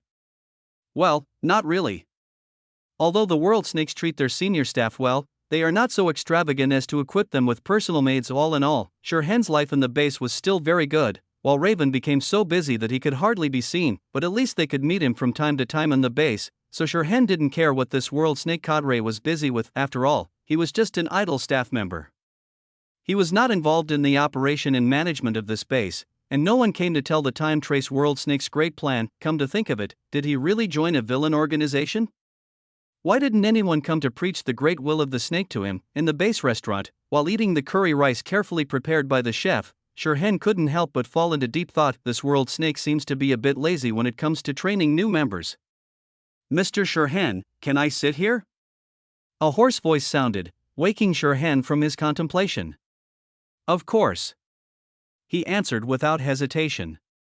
Shirhan raised his head and saw the familiar figure. "It's been a long time, Mr. Gray Snake." Black hoodie, metal mask, electronic prosthetic eyes, plus the big black umbrella that he carries with him wherever he goes. This is undoubtedly the current leader of World Snake, Gray Snake. "Yes, the last time we met was more than a month ago. I'm glad to see that Mr. Shirhan is doing well." Pulling the chair opposite Shirhan slightly away, Gray Snake and the boy sat down opposite each other. "I'm also very happy to see that Mr. Gray Snake is in good condition."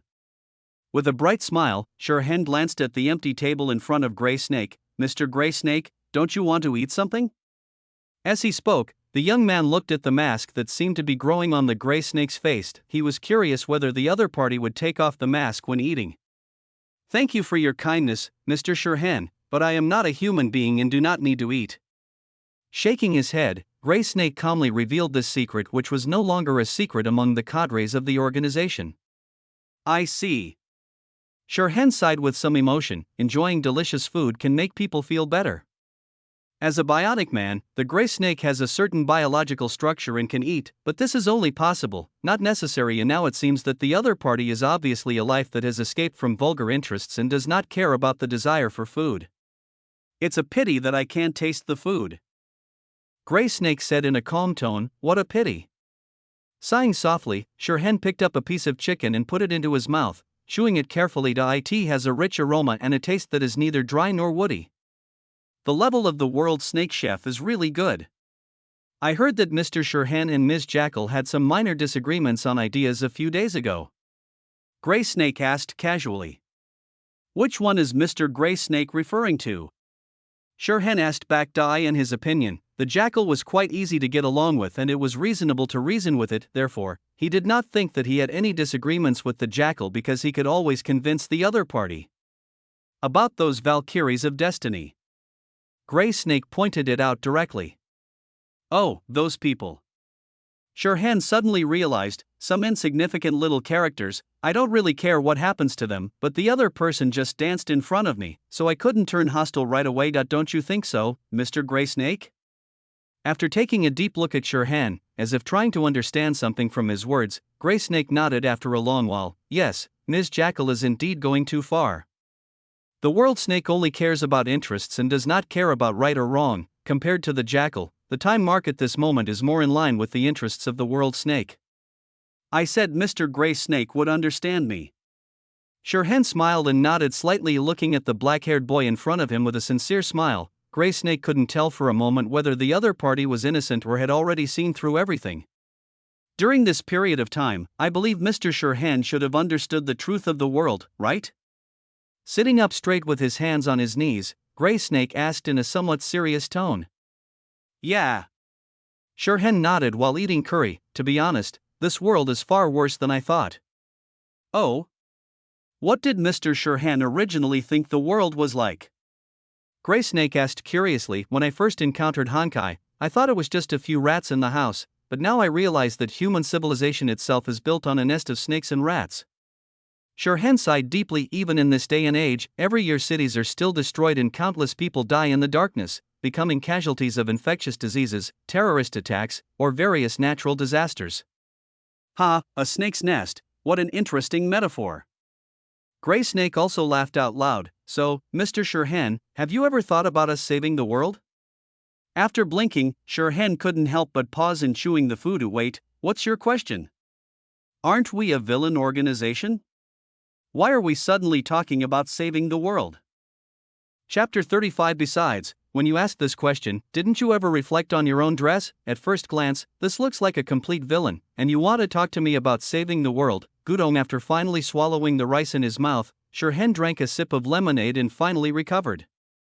Looking at Gray Snake, he couldn't help but ask, Mr. Gray Snake, are you serious when you say this? Doesn't this guy always think he's a positive character? Do I look like I'm kidding? Gray Snake asked back. After carefully examining Gray Snake for a while, Sherhan shook his head and sighed. I always thought we were a villain organization.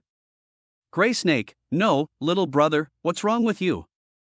You have been a member of World Snake for so long and you don't even know the organization's goals. At this moment, both of them realized that they had a deep misunderstanding of each other. Speaking of saving the world, do we have a cool floating island?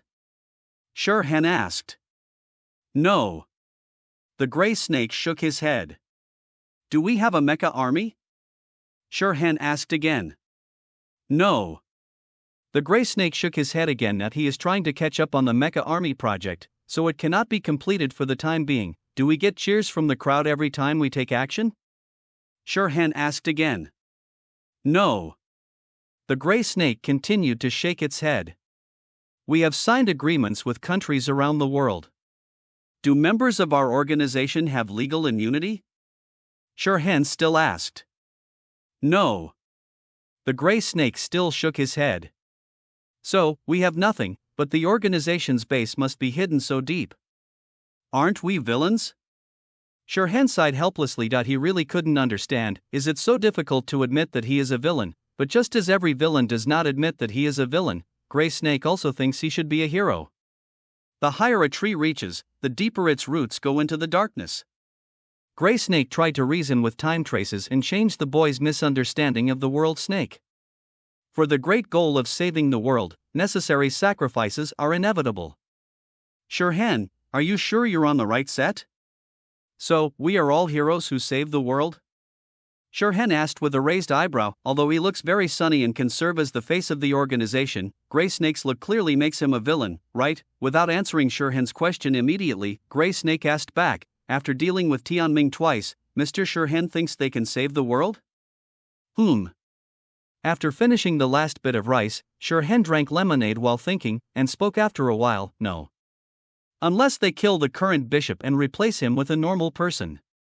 If you can't even form a united front against Honkai, you'll have to risk your life to save the world. Although in the original timeline, Otto did have an outstanding performance and resolved the crisis of the ruler of constraint, but in Shirhan's opinion, the sooner this guy dies, the better for the world. Humanity will not perish because of the ruler of constraints, but it may be destroyed by Otto.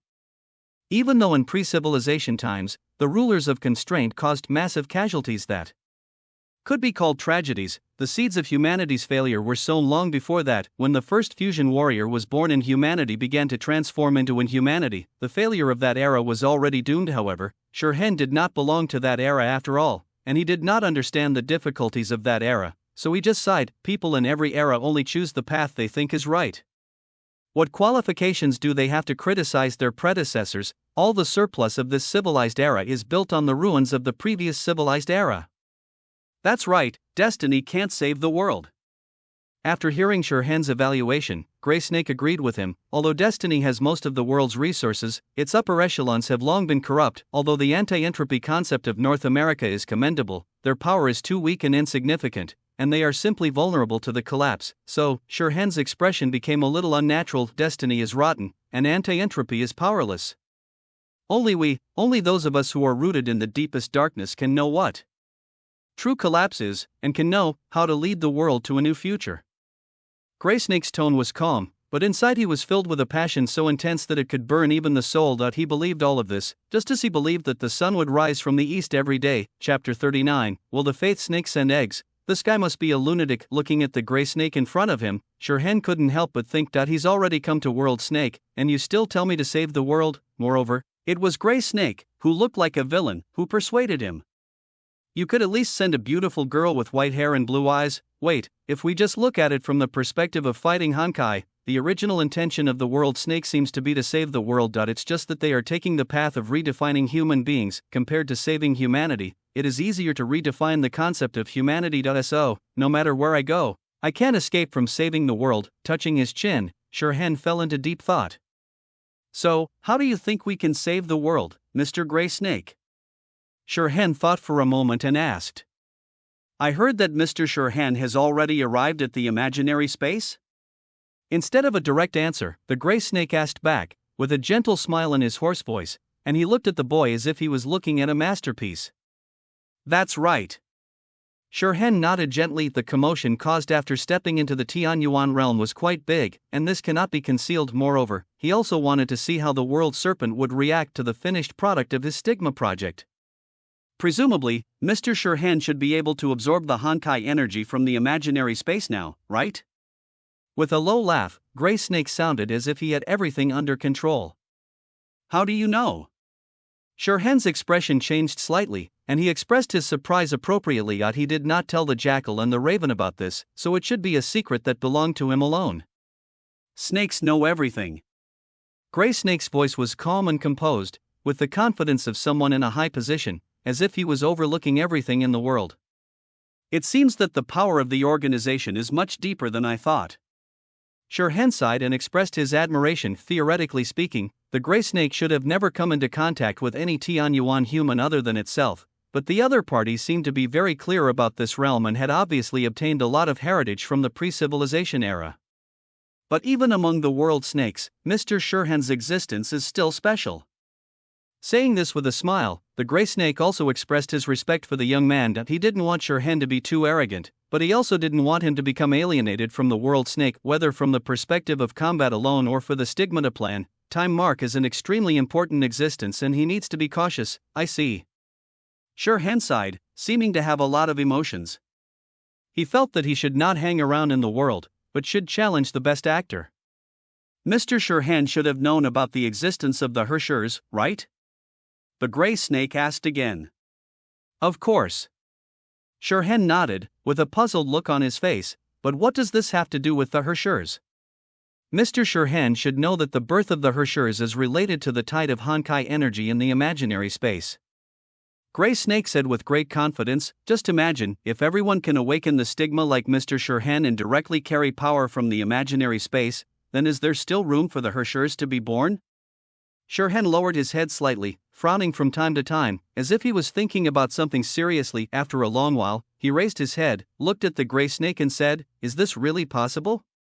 It is unlikely that anyone would believe this plan when they first heard about it. This is just like Bolt is a human being who can run at the speed of a flying man, so we require all humans to run like Bolt. This is totally impossible, like a fairy tale.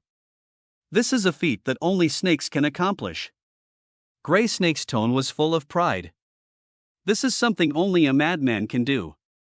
Shirhan shook his head. "Whether it is the idea or the way to achieve it, the Stigmata Project reveals a madness that goes deep into the soul. There is often only a fine line between madness and genius." Gray Snake laughed in a hoarse voice. "Besides, only losers are madmen, and we are walking on the road to victory." Mr. Gray Snake really has confidence in himself. Shaking the lemonade in his hand that was almost empty, Shirhan said with a sigh. "Because we are following in the footsteps of a great being." Gray Snake said, his voice calm and crazy, "Even if all the powerful people of this era are added together, they are as small as dust to that great being." "Will faith in this great being send eggs?" Shirhan asked sincerely. Gray Snake? He felt insulted. "I'm sorry, it's really Mr. Gray Snake's words that reminded me of something far away." Shirhan grinned. "I have to say, if the Gray Snake were to change its attire, it would indeed be very suitable for missionary work. In other words, to the true members of the world snake, the heroes of the pre-civilization era are like a belief."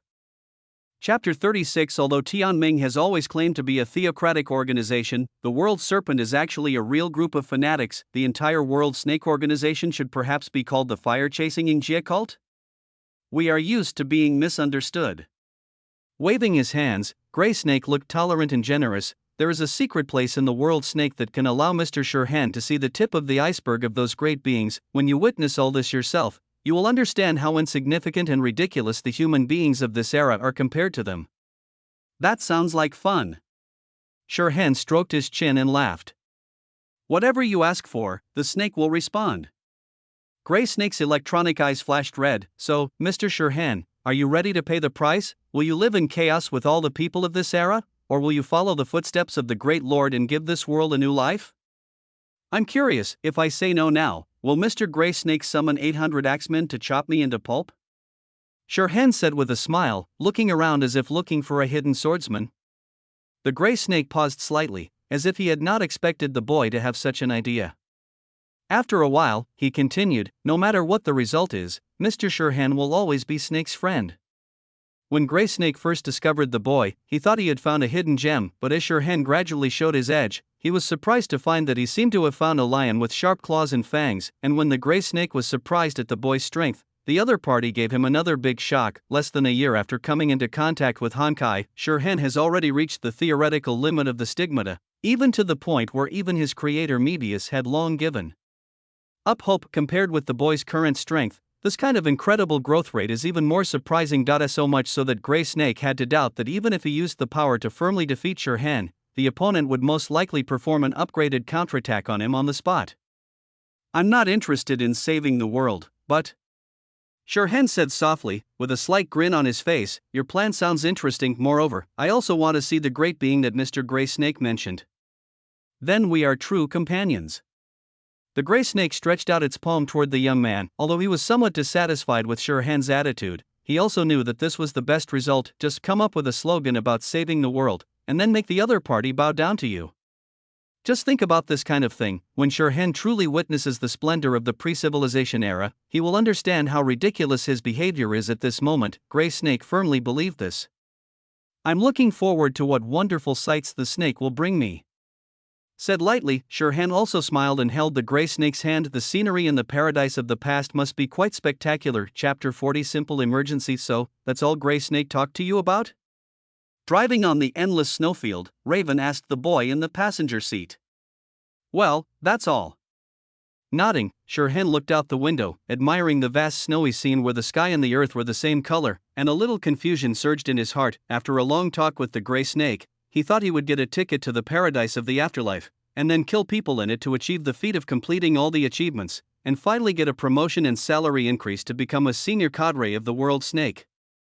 But in the end, he waited for a flight from Raven flying north from southwest India, the plane directly reached Siberia in the far north. At this time, nearly a week had passed since the Ganesha incident ended, and he and Raven were driving on the snowfields of Siberia. Even though according to Chinese customs, November should only be considered the end of autumn, it snowed early in Siberia, and it was heavy. Does it look good?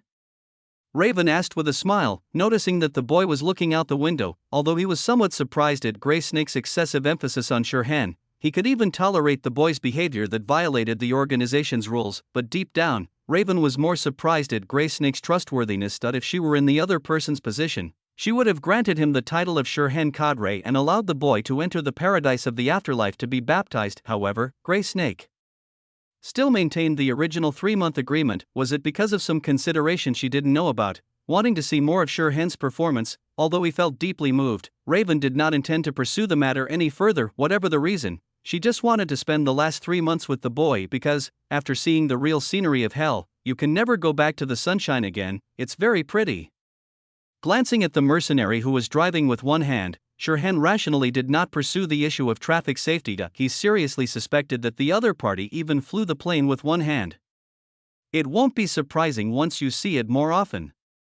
Raven looked like an experienced person. Oh. He responded softly, still looking out the window. At least for him now, the snow scenery in Siberia is still very nice. What meets the eye is endless white, even the sky is gray, with only an occasional coniferous forest adding some gray-green to the picture. Clang! Just as I was sighing, the off-road vehicle seemed to hit a stone and began to shake up and down violently. This broken road, how many years has it been since it was repaired? While controlling the steering wheel, Raven complained aloud, looking at the road ahead, which was covered with heavy snow and looked no different from other places. Sherhan raised his eyebrows but did not speak. Ever since the second Honkai impact broke out in Siberia 12 years ago, this place has been completely destroyed. Government agencies are almost paralyzed, warlords of all sizes are fighting endlessly, and it has been more than 10 years since the place has been stabilized. Under such circumstances, except for a few big cities that can be relatively stable, other places are basically left to fend for themselves. I don't know where this road will lead to. Turning his head to look at the snow scene in the distance, Sherhan was secretly speculating in his heart regarding the destination of this trip. Raven only said that it was to collect debts, but did not elaborate on the details. To make the mercenary Queen Raven come to collect debts, I guess a lot of people on the other side must have died. The first place on Karen's list is soaked in blood and is so red that it is black. Glancing at Raven, who seemed to be concentrating on driving, Sherhan observed a moment of silence for those people for 0.3 seconds. Suddenly, he caught a glimpse of black smoke rising in the distance from the corner of his eye, and Sherhan said, "There seems to be some movement over there. It's not time for dinner yet, and the smoke from the cooking stove is not in this shape. It's probably a war." The Raven just glanced up and didn't care much. Having been a mercenary for so many years, war has become commonplace for her. Not really. The gunshots are too sparse. Sherhan shook his head. His 5 senses are much more sensitive than Raven's, and he can hear more things. The wine-red eyes turned slightly, and the Raven seemed to have thought of something. He turned his head and asked the boy, "Do you want to go and take a look? I'll take you to broaden your horizons." Looking at Raven, Sherhan saw the expectation in the mercenary's eyes and nodded, "Okay." He actually doesn't like to meddle in other people's affairs, but since Raven wants to go, he might as well go and take a look. Fire everywhere. Looking out from the crack in the abandoned cellar, all Peggy saw was a huge fire. The orange-red flames leaped and sheared, spreading from one place to another, devouring everything and releasing terrifying heat, like some giant monster that wanted to destroy the world. Amid the crackling of the flames, Sophia could clearly hear countless screams from people she was very familiar with: Uncle Owen, Grandpa Nat, Aunt Ines. These people who used to tell her stories and give her candy with a smile were now just making creepy wails. Some people's voices only last for a brief moment and then disappear completely, while some people's voices linger for a long time, like a mouse caught and teased by a cat. Listening to the painful cries mixed with curses, Peggy couldn't help but think in her heart, but they are obviously not mice, they are human beings, the same people as those guys who suddenly broke into the village. But why did those people do such a thing? Was it because they did something wrong? Carefully hiding in the pile of debris in the cellar, Peggy watched the flames spread above. The fallen wood blocked the entrance to the cellar, leaving only the flames coming through the gaps. She remained motionless. Sister Sophia said that as long as we hide like this, as long as we hide in this cellar, as long as we are not discovered by those guys. A stuffy feeling came towards Peggy from all directions. and dizziness caused by lack of oxygen began to set in. The whole world seemed to be gradually moving away from her, she could no longer feel the passage of time, and the scene in the cellar gradually became blurred. Peggy seemed to see everyone in the village waving at her, but the next second, with a loud bang, everyone in the village disappeared instantly, and the scene in the cellar reappeared in Peggy's vision, no different from before. The only difference was that the wooden board at the entrance to the cellar had been completely removed, and a face as beautiful as a flower poked its head in. "Are you okay?" The man shouted at her, his voice gentle yet powerful, feeling as warm as the sun. "It's so warm." Peggy moved her lips and reached out to the man with all her might, and then her consciousness was interrupted. "You fainted already?" Looking at the girl who completely closed her eyes and stopped moving, Shirhen couldn't help but mutter to himself, however, considering the environment here, it is a miracle that the other party can still survive. After taking a quick glance at the cellar, Shirhen immediately jumped down and picked up the girl who was cowering in the pile of debris. Really thin. After lifting it and feeling the weight of no more than 60 to 70 kilograms in his hand, Shirhen couldn't help but sigh in his heart. After jumping out of the cellar, Shirhen met Raven head-on. "Is this the only one left?" Looking at the girl lying in the boy's arms, Raven frowned and asked. "That should be it," Shirhen answered, his eyes sweeping across the village that was completely engulfed in flames and the corpses scattered everywhere, his eyes filled with suppressed anger. Although he never considered himself a good person, some people could no longer be called human beings, he really couldn't imagine that such a thing could happen in this era. Chapter 37. This matter is very simple to explain, and there is not even any beginning, development, climax or ending. In a nutshell, it was a tragedy in which a group of soldiers broke into the village and started burning, killing and looting. When Hen and Raven arrived, the other party had already packed up everything and was ready to leave, but seeing the two men approaching, the soldiers who had just finished a robbery obviously felt that they were lucky to have come across this extra reward. After all, the off-road vehicle driven by Raven was actually very nice, and the two of them were both handsome and beautiful. The clothes they were wearing were expensive, and they didn't look like they were carrying any weapons. The only difference was that they had the word "Fat Sheep" written on their faces. As expected, the soldiers raised their rifles at them, and then, nothing happened. All I can say is that these people died in a very unpeaceful way. "What are you going to do with this child?" Raven pointed at the girl the boy was holding and said, "She is probably the only one alive in the whole village." The cruelty of the methods used by these soldiers was so great that even the mercenaries who had seen a lot of the world could not help but be surprised. The cause of all this could perhaps be attributed to a simple lack of food, because she and Shirhen found a large amount of packaged food in each other's cars. Well, these were all things looted from the village. "Let's wait until she wakes up. We can't just leave her here like this," Shirhen said softly, smoothing the hair on the girl's forehead. Looking at the young man with a gentle expression, Raven opened his mouth as if he wanted to say something, but in the end he just nodded slightly and said, "Good." Chapter 41. I also like little rabbits. Are you awake? As soon as Peggy opened her eyes, she heard a pleasant voice and a handsome man was sitting by a bonfire, looking at her. No, perhaps he should not be called a man. The other person did not look much older than himself, and his face was as delicate and flawless as the cakes displayed in the window. "Did you save me?" Peggy opened her mouth and spoke. Her voice was so hoarse that even she could feel it, and her throat was so dry that it felt like it was on fire. "It seems that your memory is still normal." Nodding slightly with satisfaction, Shirhen handed a small bowl to the girl. "Drink some of this, you will feel better." Nodding, Peggy emerged from the blanket and took the small bowl while carefully looking around. This seems to be a hunter's cabin. The house is not big. Apart from the campfire in the middle and a pretty boy sitting on one side, there are only some simple daily necessities around. Peggy held the small bowl in both hands and lowered her head to drink a mouthful of soup. She felt a warm current rushing straight from her throat to her heart, and then quickly flowing to her limbs and bones.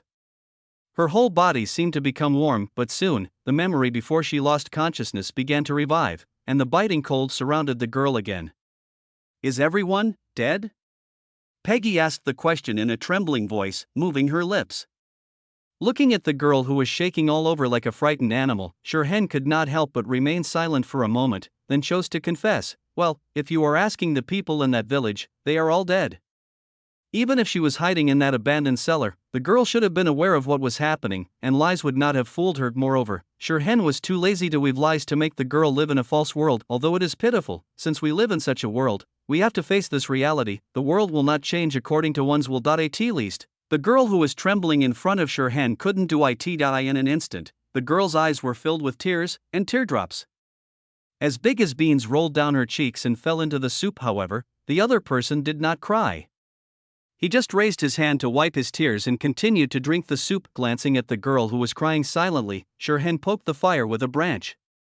He didn't say anything to let the other party cry out loud, saying that he had a shoulder to lean on. He didn't intend to keep the other person with him all the time. Eventually, the girl has to learn to face this cold world alone. Although considering that the other party seemed to be only 11 or 12 years old, this was a bit too cruel. My name is Peggy. After drinking the soup, the girl sat closer to the fire, stealing glances at Shirhan with cautious eyes while introducing herself. Hen, just call me Hen. Shirhan spoke lightly. His voice was neither gentle nor cold, just like the sunshine in the coldest time of winter, seemingly warm but without any extra temperature. Mark? As if she had noticed something from Shirhan's indifference, Peggy looked at the boy tentatively and called out softly. Shirhan nodded. He didn't want to be the other person's brother or father, so a simple relationship like this was enough between them. He just happened to encounter this incident and saved a person, that's all. I am 13 years old. Peggy said as she stared at the fire, glancing at the boy out of the corner of her eye. Oh. But Shirhan simply responded without any intention of telling his age. But 13 years old? Taking a look at the skinny girl who looked no more than 12 years old, Shirhan could only conclude that she was malnourished, just like a certain Bronya whose name was not to be revealed. From 2012 to 2016, Yulindel is transformed from a cute girl into a long-legged mature woman, but Bronya is still an underage loli. This is a truly sad story. I like rabbits. They are furry and cute. Page continued. Yeah, I like it too. Their meat is delicious.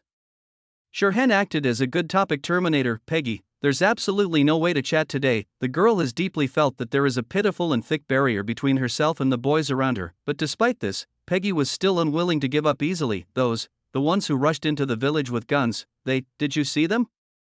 Paige stumbled, but as soon as the words came out of her mouth, the girl couldn't help but feel a little annoyed. Isn't this just pure nonsense? If the other party really encountered that group of devils, how could he still be sitting in front of him safely? But contrary to Peggy's expectations, the boy just nodded slightly and said, yes, I saw them.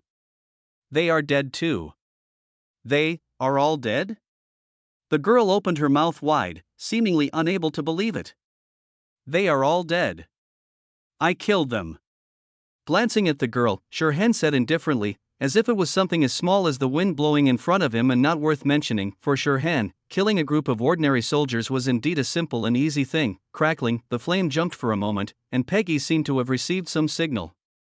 She opened her mouth and burst into tears, covering her face with her hands. The girl's body trembled constantly, and her hoarse cries echoed and swirled in the hut, as if she wanted to vent all the fear and sadness of missing out in one breath. What a hassle. Looking at the crying girl, Shirhan couldn't help but think in his heart that that's why he doesn't want to meddle in other people's business. But, now that he had taken care of it, Shirhan seemed unable to just walk away. After a long time, the girl's crying gradually subsided.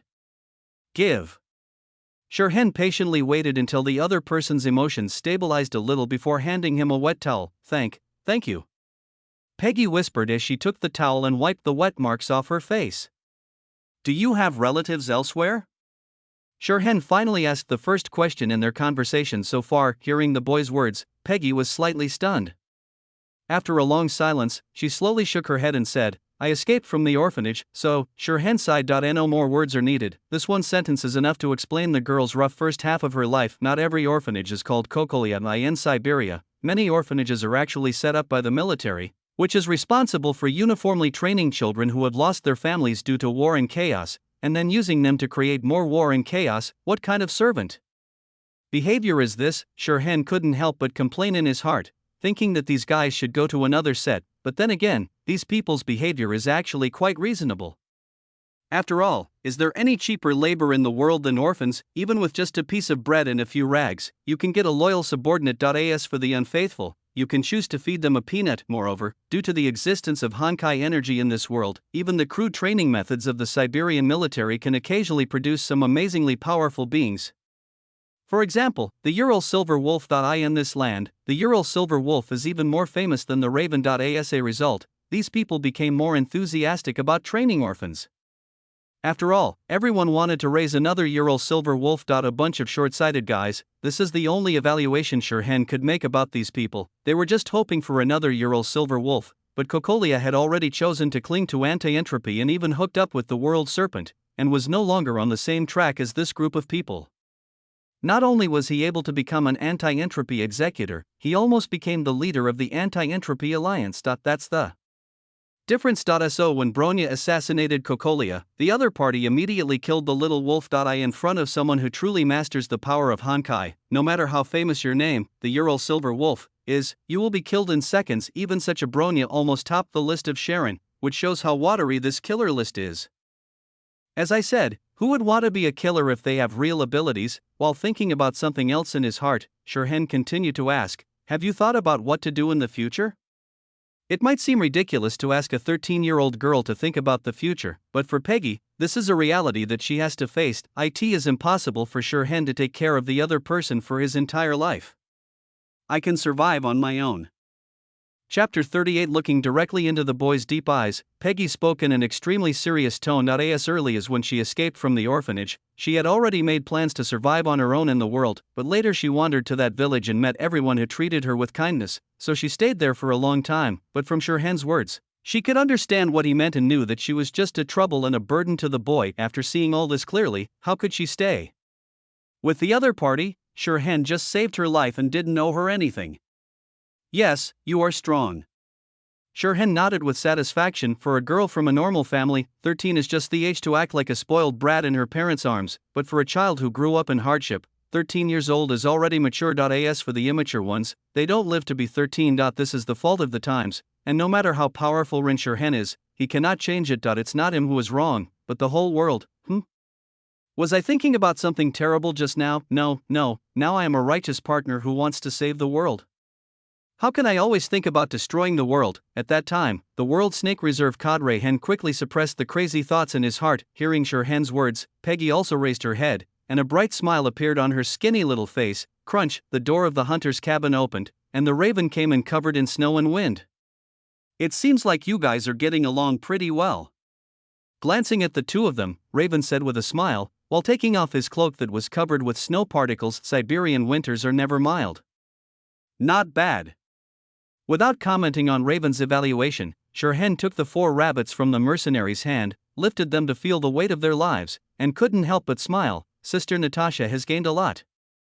Although there was a lot of food in the off-road vehicle, Raven insisted on catching the rabbit and refused to let Shirhan do anything, saying something like this was his sister's dignity and other incomprehensible words. Hearing Shirhan's praise, Raven couldn't help but smile, with a proud look on his face. I haven't hunted for a long time. It seems that my skills are still not rusty. Looking at the proud Raven, Shirhan pursed his lips and said nothing. With the strengthening of the human body by Honkai energy, even Yelendel is capable of becoming a top hunter in the forest. It is really a sad thing that the mercenary queen who roams the underground world has to rely on a few rabbits to feel superior. Throwing the rabbit in front of Peggy, Shirhan kindly reminded her, "Here, your favorite rabbit." He swore that he really meant well. After all, these rabbits won't be furry anymore. Peggy. The girl opened her eyes wide, as if she couldn't believe that there could be such a cruel person in the world. But half an hour later, facing the rabbit that was no longer furry but bald and exuded a strong smell, the girl couldn't help but eat a big one with tears in her eyes. Oh, humans who can't resist temptation. Shirhan expressed contempt for Paige's superficial love, and shared the last rabbit with Raven. It smells so good. He likes little rabbits the most. Chapter 42. Remember to use your hands next time. Bang. A gunshot rang out in the woods. The metal bullet hit the tree trunk and blew up a piece of wood chips. A snow-white rabbit nearby was startled and jumped up. After a few jumps, it disappeared in the snow in the woods. Failed again. Looking at the few pieces of wood chips remaining on the snow, Peggy's face was full of regret. As she thought about it, the girl looked around. Nearby, a mercenary dressed in black and wearing a hood was leaning against a pine tree, looking at her as if he was looking at something very interesting. Continue. The mercenary said calmly, his voice as cold as his attire. Yes. Peggy responded in a low voice, looking further away. There, a young man in white was sitting cross-legged in the snow, his hands on his knees, motionless, even his eyes were tightly closed. Only the slight rise and fall of his chest with his breathing proved that he was still alive, but the strange thing is that if she wasn't staring at him, the boy would give her the feeling that he didn't exist in this world. No, perhaps it would be more accurate to say that the other party seemed to have merged into the environment, making it impossible to tell the difference. Stop staring at him if you want to have lunch today. Seeing the girl looking at the boy again, Raven couldn't help but smile and said, exposed by the raven. Peggy blushed and quickly looked away, tiptoeing to other parts of the woods to search for prey hidden in the snow, because the other party's words about not giving lunch were not a lie, but a real punishment. If she couldn't catch anything with the pistol in her hand, she would really have no lunch today.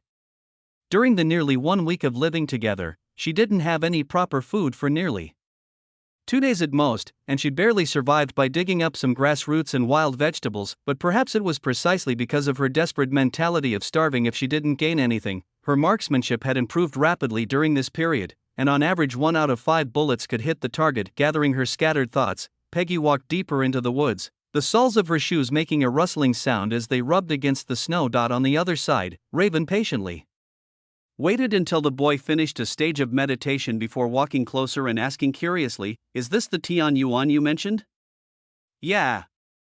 Shirhan opened his eyes and nodded. After reaching the Tian Yuan realm, consciousness can radiate out of the body and have a certain degree of control over the surrounding environment.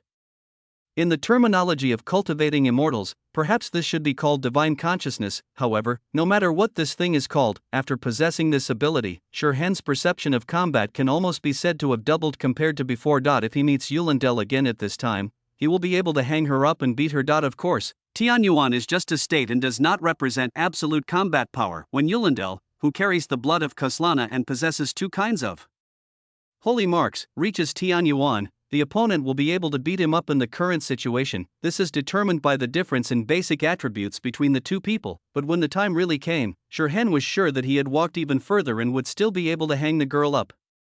That sounds pretty impressive. Confused by Shirhan's words, Raven could only utter an almighty sigh. Being with the boy, she felt that her worldview was being refreshed time and time again. Forget it, I'm used to it. If Shirhan started to behave normally someday, she would be surprised. By the way, this child Peggy, are you going to let her be like this? Raven mentioned the girl the 2 had picked up on the road. We can teach her the skills to survive, that's enough. Shirhan nodded, let her create the rest of the way on her own. From the brief time they had spent together over the past few days, he could feel that the girl was an extremely strong person. Since they said they couldn't eat without hunting, the other party never asked for a bowl of soup. Even when they were too hungry, they just dug up some grass roots and wild vegetables. So on the 3rd day, the girl was lucky enough to find a rabbit that was not quite clear-headed. People who can be cruel to themselves usually don't have a bad life. Shirhan is quite optimistic about Paige's future. Perhaps in a few years, new legends will appear in Siberia, for example. Snow rabbit hunter? When I applied medicine to her these few days, I found that her wrist did not have any swelling. There was a moment of silence before Raven whispered, "Is it Honkai energy?" Shirhan touched his chin and guessed. Although the pistol they chose for Peggy had less recoil, it was still quite a stretch for the 13-year-old girl, who was still underdeveloped, to finish the day. But if the factor of Honkai energy is added, anything that does not conform to common sense will instantly seem reasonable. Am I so lucky that anyone I pick up can be resistant to Honkai impact? No, it should be said that in this dangerous world, people who have the ability to harness the power of Honkai tend to survive more easily than others. Therefore, people who are more resilient tend to possess some of these abilities to a greater or lesser extent. Peggy simply stimulated her body's potential after experiencing a life and death crisis. This is very consistent with scientific principles, and there is absolutely no human cheating involved. It's very likely. Raven nodded in agreement with the boy's guess. Honestly, have you ever thought about keeping her? I think she has great potential. Not to mention the possible resistance to collapse, its tenacious and strong character alone is enough to amaze people. If you are willing to train this child with care, his growth will never disappoint you. Where's Sister Natasha? Shirhan asked back. Me? Forget it. I've already planned to. At this point, Raven paused and quickly changed the subject. I don't have the time and energy to train a child. Although theoretically speaking, Shirhan is only 2 years older than Peggy and is still a child. I'm not interested in raising kids either. Shirhan nodded in agreement. Even if Paige is very talented, can she compare to him?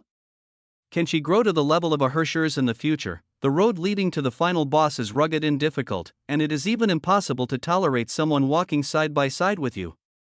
It is destined that you will not have any companions. What a pity. Raven sighed regretfully. She really thinks highly of Paige's potential and believes that she can be a help to Shirhan, but it was obvious that the boy's vision was much more discerning than hers, or he himself had his own ideas about his companions. Bang! Another gunshot rang out in the woods not long after. Peggy came over carrying a rabbit with a bullet wound in the chest and blood oozing from its fur. Its light golden hair, which looked a little withered, was covered with snow grains, and there were clumps of snow on its clothes as well. Apparently, the girl hid herself in a pile of snow. Hey, I caught it. Looking up at the boy, Peggy had an expression that said she was about to praise me. Not bad. Nodding, Shirhan glanced at the bloodstained rabbit. How about trying without a gun next time? Will you teach me how to make a trap? The girl asked hopefully. No, you have to catch it with your hands. Chapter 39. Shirhan answered coldly and ruthlessly. If Peggy really has the potential, then with the blessing of Honkai energy, she will be able to outrun Rabbit. In an instant, the excitement on Peggy's face froze and her whole body turned flaxen. Chapter 43. Do you want to have another mother? After driving to a small town, Raven wandered into a bar, and when he came out, he made an okay gesture to Shirhan. Nodding, Shirhan immediately took out a few bills and said, "Go buy some snacks." Looking at the brand new banknotes handed over by the boy, a trace of resentment appeared in Peggy's eyes, but the girl was not a delicate person after all, so she just asked, "What do you want to eat?" "Whatever you want, buy whatever you like, and I'll keep the rest for you as pocket money." Shirhan didn't care about this question. Peggy's expression suddenly became even more resentful. The car door opened with a clang, and the girl ran out of the car, her short light blonde hair that reached her neck swinging back and forth. "That kid seems to like you very much." Returning to the driver's seat, Raven smiled and joked. "That's only because I saved her." Shirhan shrugged. "Isn't that enough?" Staring directly at the boy, Raven demanded. "This is just a kind of dependence." Ignoring the coercive meaning in the mercenary's eyes, Shirhan opened a bag of beef jerky and put it towards Raven. "Want to eat?"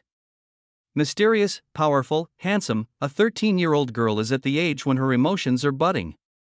Shirhan, who possesses these attributes, is as dazzling as the sun to Peggy, not to mention that the boy also saved her life, but as a man who aspires to become a big boss, Shirhan is not interested in this kind of house-like game, nor does he think that Peggy can keep up with him, and most importantly, he doesn't like bean sprouts. Looking at Peggy, who was tricked into buying snacks, and then looking at the beef jerky in front of him, Raven was silent for a moment, then picked up a piece and said, "Eat?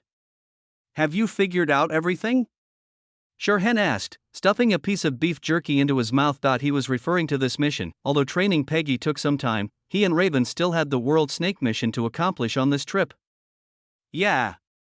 Cocolia had a fight with several other warlords a while ago, and defeated the coalition of 5 forces," Raven said while eating beef jerky, "but unfortunately, some of them are our debt collectors. This Cocolia is quite amazing." Shirhan praised sincerely. Although her understanding of Honkai is somewhat superficial, Cocolia's abilities are indeed remarkable. "Yeah, so we're out of luck." The Raven felt helpless. This kind of thing has a great impact on her debt collection. "Are those guys dead?" Shirhan thought for a moment and asked. "They hid themselves." Raven sighed. "By the way, the group of people we met before were the deserters under these guys." "Shirhan, are they the ones who destroyed Peggy's village?" "If you think about it carefully, those guys were indeed in a pretty mess." "Who else could it be?" Raven said unhappily, his tone full of contempt for those people. As a mercenary, she didn't dare to say how clean she was, but she wasn't so bad as to attack a group of unarmed civilians. Moreover, if you want supplies, it's fine if you can just steal some things, but massacring an entire village is clearly overstepping the bottom line of being a human being. "It looks like Siberia will be in chaos for a while." Shirhan couldn't help but sigh that he was sure that Peggy's experience was not an isolated case and that similar things must be happening in this land. "After destruction comes new life. I think this place will be more peaceful in the future." The Raven seemed to be filled with emotion as well. "Can Destiny watch Cocolia take over here?" Shirhan asked in surprise. Theoretically, Siberia is under the jurisdiction of the Far East branch, and the other party would not allow an anti-entropy executor to cause trouble here. Who do you think supported those warlords? Raven rolled his eyes. Besides, Cocolia did not use Titan mechas on the battlefield, which means it did not violate the agreement between the two organizations. It is difficult for Destiny to say anything. Not using Honkai weapons in non-Honkai battlefields is a common agreement between Destiny and Anti-Entropy. Of course, when it comes to implementation, as long as no evidence is left, it can be treated as if it never happened. There seems to be a lot of stories here. Shirhen's eyes lit up slightly, although on the surface it was only Cocolia who defeated the coalition of the 5 warlords and became the overlord of the Siberian region, but behind the scenes, Destiny and Anti-Entropy must have used a lot of tricks, and maybe even the World Serpent was secretly involved. However, judging from the results, we can only say that Cocolia does have some abilities, and she is worthy of being the woman who almost became the leader of the Anti-Entropy Alliance. Of course, what Cocolia achieved was only an apparent victory. As for the reality, God knows how many chess pieces the World Serpent has buried here. Don't forget that Siberia's military industry is secretly carrying the logo of the World Serpent, perhaps for Grey Snake. This war was just a way for him to change his investment target, and after a few years, when Tianming was free, Cocolia, who had become the acting leader of Anti-Entropy, was still forcibly crushed to Haiyuan City, and even the orphanage could not be saved. But these have nothing to do with us now. Raven waved his hand. Now the important thing is to find those hidden mice. The subsequent plans of the World Serpent in Siberia are handled by other people, and their task is only to collect debts. Sister Natasha must have some clues, right? Shirhen asked in a matter-of-fact tone. He really believed in the strength of this mercenary queen. Besides, the popular information just now is not worth Raven's personal action. If I say no, would you believe me? Raven's beautiful eyes were slightly angry. No one likes boys who are too smart. She wanted to tease the boy more. What about Sister Natasha? He asked softly, a smile forming on Shirhen's lips. Noticing the boy's smiling gaze, Raven couldn't help but spit and turned his head away, pretending to have just noticed, and shouted, "Peigi is out."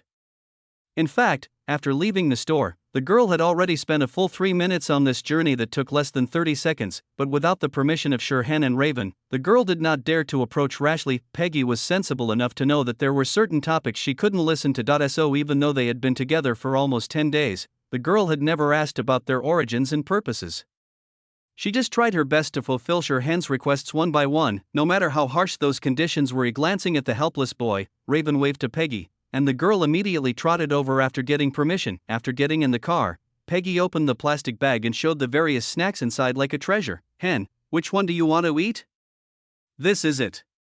Being looked at expectantly by the girl, Shirhen didn't harden his heart and reached out to take a chocolate. As if her efforts were recognized, Peigi suddenly smiled brightly. While eating chocolate and looking at the skinny girl who looked malnourished, Shirhen couldn't help but turn his eyes and asked with a smile, "Peigi, do you want to have another mother?" As the most professional child collector in the Honkai world, Cocolia has to go and take a good look, and give those little guys a little beating from the Anti-Entropy leader. Peigi glanced at Shirhen, and then at the smiling Raven beside her.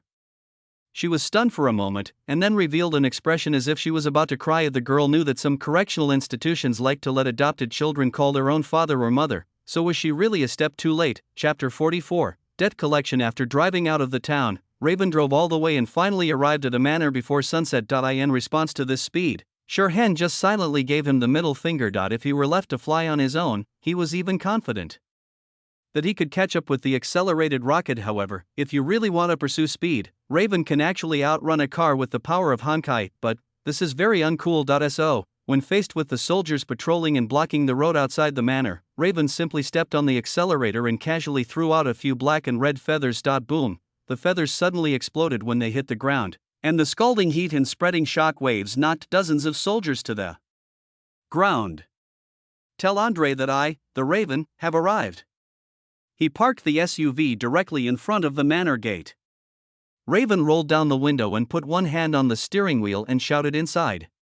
His voice was not loud but could be heard from far away. A group of soldiers held their guns and looked at each other, not knowing whether to shoot or pass the message on to the other party. Although Raven stopped the car at this time and became a fixed target, judging from the other party's extremely arrogant behavior, it is hard to believe that they had no support. Once you make the wrong choice, the price may be your life. The dozens of patrolmen who tried to stop the enemy are still lying on the ground wailing. They just came here to serve as soldiers and didn't want to die. Seeing Raven in his car stunning the whole audience, Peggy in the back seat almost had stars in her eyes. Although Shirhan has shown some tricks in the past few days, how could they be as simple and direct as Raven? Not paying any attention to Peggy, who had become a little fangirl. Behind him, Raven just tapped lightly on the steering wheel with his fingers, totally oblivious to the fact that his body was exposed to dozens of guns of various types. Shirhan, who was sitting in the co-pilot seat, glanced at the gunmen who were spotted all over the manor, but didn't take the matter seriously. If Raven could be killed by these miscellaneous soldiers, he would not be a cadre of the World Serpent. Shirhan glanced around casually, and only lingered on the wailing soldiers for a few seconds. In a sense, these patrolmen had suffered an unprovoked disaster and were somewhat innocent, but he and Raven were not here to reason, so Shirhan would not complain about the mercenaries' cruel methods. Everyone has his own way of survival, and iron, blood, and thunder is the way of survival chosen by Raven. Shirhan and his companions did not have to wait too long. Soon, a burly man dressed more gorgeously than the others came out. "Lord Raven, General Andre invites you in." Opening the car door, the burly man bowed his head and said respectfully, "Where are the others?" The Raven sat still. Chapter 40. General Andre is injured. The burly man kept his head down as he explained, with no intention of peeking into the car. "All right." Accepting this reason, Raven finally raised his feet, and his high-heeled boots made a clattering sound on the stone slabs. On the other side, Shirhan, wearing a white robe and mask, also got off the car, and even Peggy put on a black cloak. When it comes to hiding his identity, Shirhan is never vague. "This car?" the burly man asked. "Stop here," Raven said in a light and fluttering tone. "Yes." The burly man bowed his head heavily, looking at this scene. Shirhan nodded slightly under the mask. When acting as mercenaries, Raven's oppressive power is truly powerful. However, the hood had to account for 110% of the credit for this oppressive feeling. After all, the mercenary queen's face was just too cute. Shirhan was very skeptical that if Raven didn't wear a hat, someone would run up and pinch her face without knowing the consequences. "Well, I'll try it some other day when the other person falls asleep." It must feel great. Unaware that the young man next to him was beginning to show signs of filial piety, Raven followed the burly man deeper into the estate and soon stepped into a luxurious villa. "Andre, you are such a loser." As soon as he entered the gate of the villa and saw a thin middle-aged man standing in the hall, Raven cursed coldly. 200,000 against 40,000, and you still get beaten like this. In the melee not long ago, Cocolia had only 40,000 troops, while the opposing coalition had a total of 200,000. Although the outcome of modern warfare is no longer determined by the number of people alone, the key is whether the equipment is sophisticated or not. But even in terms of equipment, the coalition forces have the advantage. Being defeated in such a situation is clearly a problem of ability. Being scolded by the Raven, Andre just lowered his head, not daring to refute a word, but had to agree. Yes, Lord Raven is right. If Andre's soldiers saw this scene, they would probably be so shocked that their jaws would drop. After all, Andre is known for his hot temper, but when facing the Raven, especially the Raven standing here as a World Serpent cadre, Andre could only lie down. Otherwise, the only other option is to lie down and waste. Seeing Andre's look, Raven's voice became even colder. Andre was silent. After a while, seeing that Raven had no intention of continuing to scold him, Andre raised his head slightly and said, "Knowing that you were coming, I immediately had someone prepare a banquet. Take a look." Glancing at the silent Shirhan and the expectant Peggy, Raven nodded gently. "Lead the way." Now that she has found the other party, she is no longer in a hurry and can wait and see what tricks the other party is up to. "Come this way, please." Bending down and making a pleased gesture, Andre walked ahead and took on the responsibility of leading the way. As for the burly man from before, he didn't even dare to enter the villa. After all, how could you stand by and watch the boss get scolded? You might be trying to commit suicide by shooting yourself in the back 6 times. When they arrived at the magnificent restaurant, food had already been laid out on the long dining table. Each dish was a delicious delicacy that could only be found in top restaurants, and Peggy almost drooled at the sight. "Eat whatever you want." Sitting in the first seat on the left, Raven began to give orders like a master. Peggy swallowed her saliva and turned to look at Shirhan. "Listen to her." Nodding, Shirhan cut a piece of steak and put it into his mouth, and the mask below his nose disappeared automatically. The taste is delicate, the rich meaty aroma is matched with a little spicy seasoning, It is truly chef level. After getting permission, Peggy started to eat the food in front of her that she had only heard of but never seen. At first, the girl tried to remain somewhat reserved, but after tasting the delicious food that made her want to swallow it, she quickly let go and started to eat with relish. Andre couldn't help but frown when he saw the girl eating without any grace. But with Raven around, he couldn't say anything. He could only ask cautiously, "Sir, who are these people?" The last few times the Raven came, it was always alone. Moreover, leaving aside the little girl, the other guy in the white robe gave him a very strange feeling. Although he didn't sense any dangerous aura from the other party, Shirhan seemed too calm from beginning to end. He didn't act too respectful when facing Raven, but instead acted as if the two were of equal status. "Don't ask if you shouldn't," he said calmly, without even looking up. She didn't think Andre was qualified to know time. In fact, she was able to complete this mission entirely on her own, but she just wanted to bring the boy to Siberia for a look. There is no need to consider any combat power, she just wanted to do it, so she did it, yes. Bowing his head respectfully, Andre quietly introduced the delicacies on the table to the others, listening to Andre's explanation, tasting these priceless delicacies, and thinking of the soldiers who were still patrolling outside in the snow and wind. A poem inexplicably emerged in Shirhan's mind. The soldiers were half dead in the battlefield, while the beauties were still singing and dancing in the tent. It was not unfair that Andre lost. Chapter 45, The Art of Time traces after the dinner, both the guests and the hosts were very happy. Well, no matter whether Andre was happy or not, at least Shirhan and his friends were enjoying the meal, and Peggy's stomach was bulging. The girl swore that this was definitely the best meal she had ever had since she was born, even if she had been with Shirhan and the others. Never mind, there was no need to compare. After all, a certain guy only let her catch rabbits by herself, and most of the time he didn't even care about the food. "By the way, General Andre, do you drink coffee when you are in battle?" Glancing at the thin man with slightly sparse hair, Shirhan suddenly asked. Feeling puzzled by Shirhan's question, Andre still answered honestly, "No, we usually drink vodka when we fight. The Siberian winters are very cold." "I see." Shirhan sighed. "Is there any problem with this?" Andre asked carefully, appearing very polite. "Nothing, just asking." Shirhan said calmly, then turned to look at the blonde girl beside him. "Peggy, you should go to the bathroom. Although I brought the girl here for a free meal, some things are not suitable for children to hear." "Ah. But I." Just as she was about to say that she didn't need it, facing the deep eyes under the boy's mask, Peggy finally nodded obediently and jumped off the chair. "Excuse me, where is the bathroom?" Andre hurriedly clapped his hands and called a female soldier. This reception seemed very professional. Shirhan glanced at Andre approvingly. After patiently waiting for Peggy to leave with the female soldier, Raven shook the wineglass in his hand and slowly said, "Andre, Snake is very disappointed in you." "I'm sorry, Lord Raven."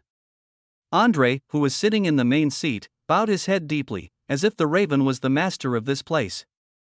"This time it was Bulwer's gang who held us back. If you give me another chance and a little more time, I will definitely gather my soldiers again. I will definitely kill that woman Kokolia. Andre." Raven spoke softly, and Andre's incoherent voice stopped instantly. "I'm not discussing this with you." Raven's tone was not strong, and its soft voice had the beauty of a nightingale singing, but Andre's expression suddenly became panicked, and big drops of cold sweat broke out on his dry old face. "No! Lord Raven, please give me another chance, give me another chance." Andre begged desperately, even getting up from his chair and kneeling down, not caring at all about his dignity as a general. "Hand over everything you have. This is your only chance." Raven said calmly, not changing his tone at all because of the man's attitude. "The Snake only cares about profit, and the failed Andre is no longer of any value to I. In other words, his only value is the resources he still holds: soldiers, land, property. These things will be recovered one by the Snake and used as bargaining chips for the next transaction with others." Just as Andre got all of this from the World Serpent, Andre remained kneeling on the ground, and did not speak for a long time. Only his clenched fists proved how uneasy the man was. He had fought in the army for half his life and finally gained his current status and position. However, all of this would be taken away just because of Raven's casual words. How could he be willing to accept this? "Don't make it hard on me, Andre," Raven said, full of menace behind his calm tone. "Yes, Lord Raven." The man's clenched fist slowly loosened. He knew that if he made the other party feel embarrassed, What would await him would be an ending 100 times more terrible than death. Even though he was protected by 1,000 soldiers, it was still as easy for Raven to kill him as taking something from a bag. 5 years ago, when he was not yet a general, Andrei witnessed with his own eyes how the previous general was killed by this woman in a dignified manner. Then he became the new general. Lord Raven, it's getting late today.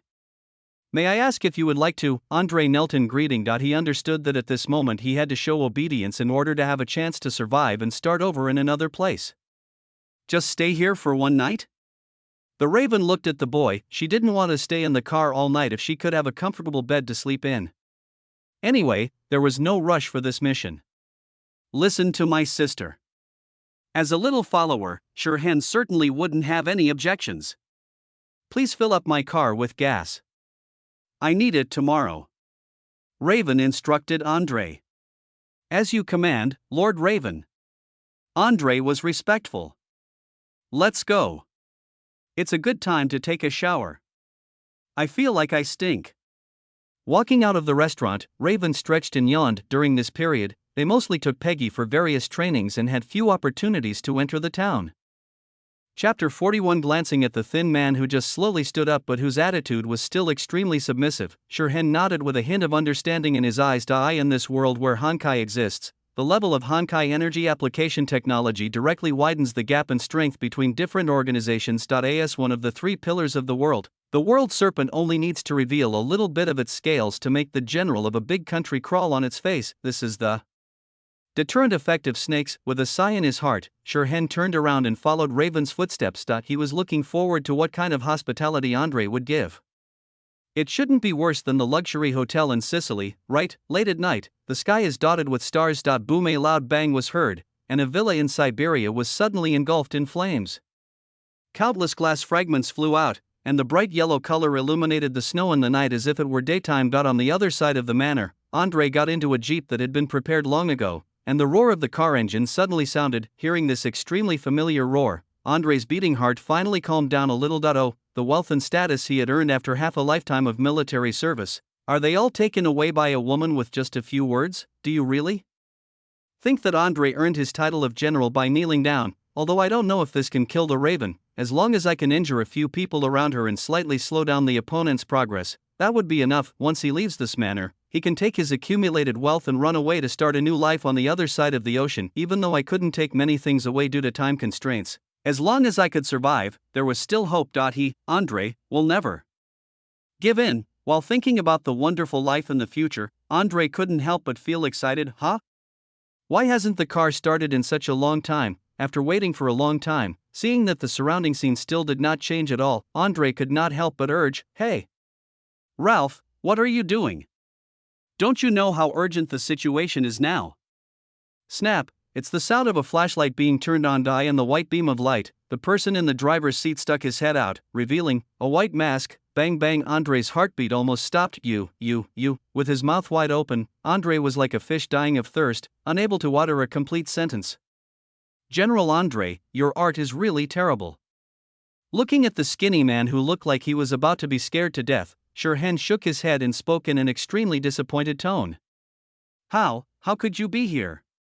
Andrei cursed angrily and finally said something. Without answering the man's question, Shirhan simply stretched out his index finger toward the window, and dots of white light began to gather at the boy's fingertips.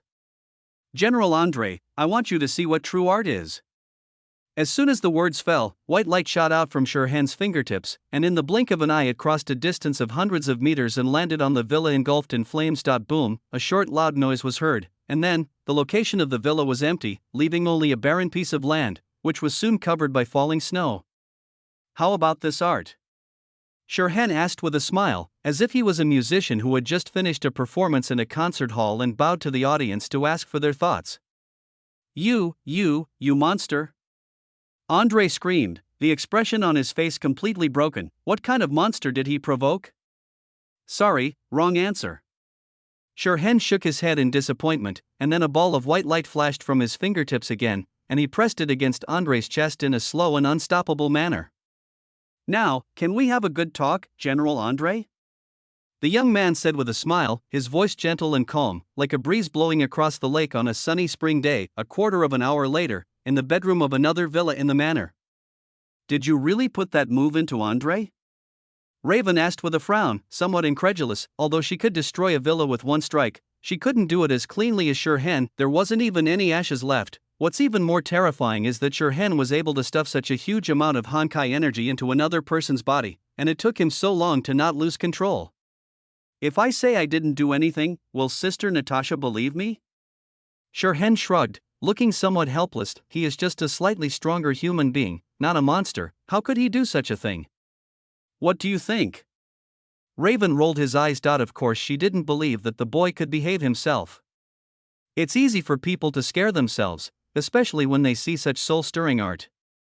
Shirhan explained. He only needs to control the Honkai energy to circulate within Andre's body, and the other party will scare himself to death. Raven, you really call that art? And, although this was just simple psychology, she still didn't think the boy would be human.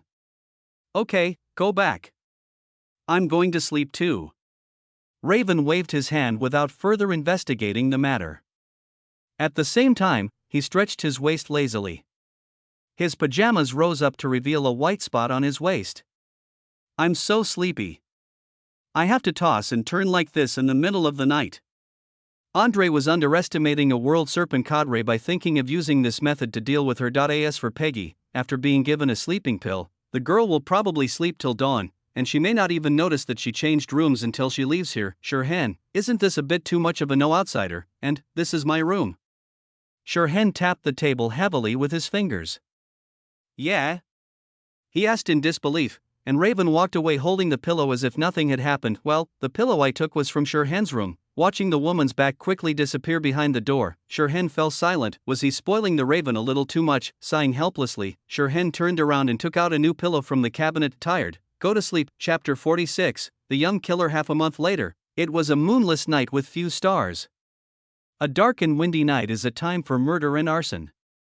Standing on a hillside and looking at the wide courtyard hidden in the mountains a little further away, Shirhan couldn't help but raise his lips slightly. Although the weather is not very good, I believe you won't let me down, right, General Andre? Hearing the young man's words, Andre's expression froze, but when he saw the white light flickering like a flame at the other's fingertips, this man who had been a soldier for half his life chose to bow his head. I will obey your will, Lord. Bye. Go ahead. Shirhan nodded with satisfaction. He felt that he was becoming more and more like a villain. Alas, he is clearly a righteous partner who saves the world, but a so-called hero needs to bear things that ordinary people cannot bear. Trying to excuse himself in his heart, Shirhan made a gesture towards Andre. After receiving the order, Andre did not hesitate at all. He led the 10 carefully selected special forces behind him and rushed towards the courtyard in the mountain. The team of 11 people in total was moving at a fast pace, but there was no noise at all during the process, only the slight sound of boots rubbing against the snow. This is the most elite team under Andre. Each member is a veteran who has experienced many battles and possesses strength that is no less than the top killers on the Sharon list, although in the eyes of the 3 major organizations, the Sharon list is no different from a joke. But for ordinary people, this is a good unit of measurement for combat power. Next, it's your mission, Peggy. Shirhan said softly, looking at the last thin figure wearing a black cloak beside him. Kill that woman, or you don't have to come back in the future. Being stared at by the boy, Peggy couldn't help but tremble. The girl wanted to struggle, but facing the deep and cold gaze in front of her, Peggy finally moved her lower lip and said, yes. Yes, she should have understood long ago that there is no such thing as a free lunch in this world. Since she got those things, she must pay a price to match them. Touching the girl's head, Shirhan deeply felt her fear at the moment, but he still gently pushed the girl from behind. Let me see your worth, Peggy. Feeling the boy's iron will, the girl couldn't help but tremble, but she finally overcame the panic in her heart and walked forward, heading to the same place as Andre and others. After walking a few dozen meters, Peggy paused, looked back at the young man in white robe standing in the moonlight, wiped the tears from the corners of her eyes, and then moved forward resolutely as if she had made up her mind. Hearing that the footsteps of the young girl alone were loud enough to drown out the footsteps of Andre and his 11 companions, several black lines suddenly appeared on Shirhan's forehead. Forget it, he didn't expect Peggy to really do anything anyway. Instead of counting on this girl who had only been training for less than a month, he might as well count on some coward. Don't let me down, Shir Fulii. Muttering softly, the young man disappeared into the snow without leaving even a sound.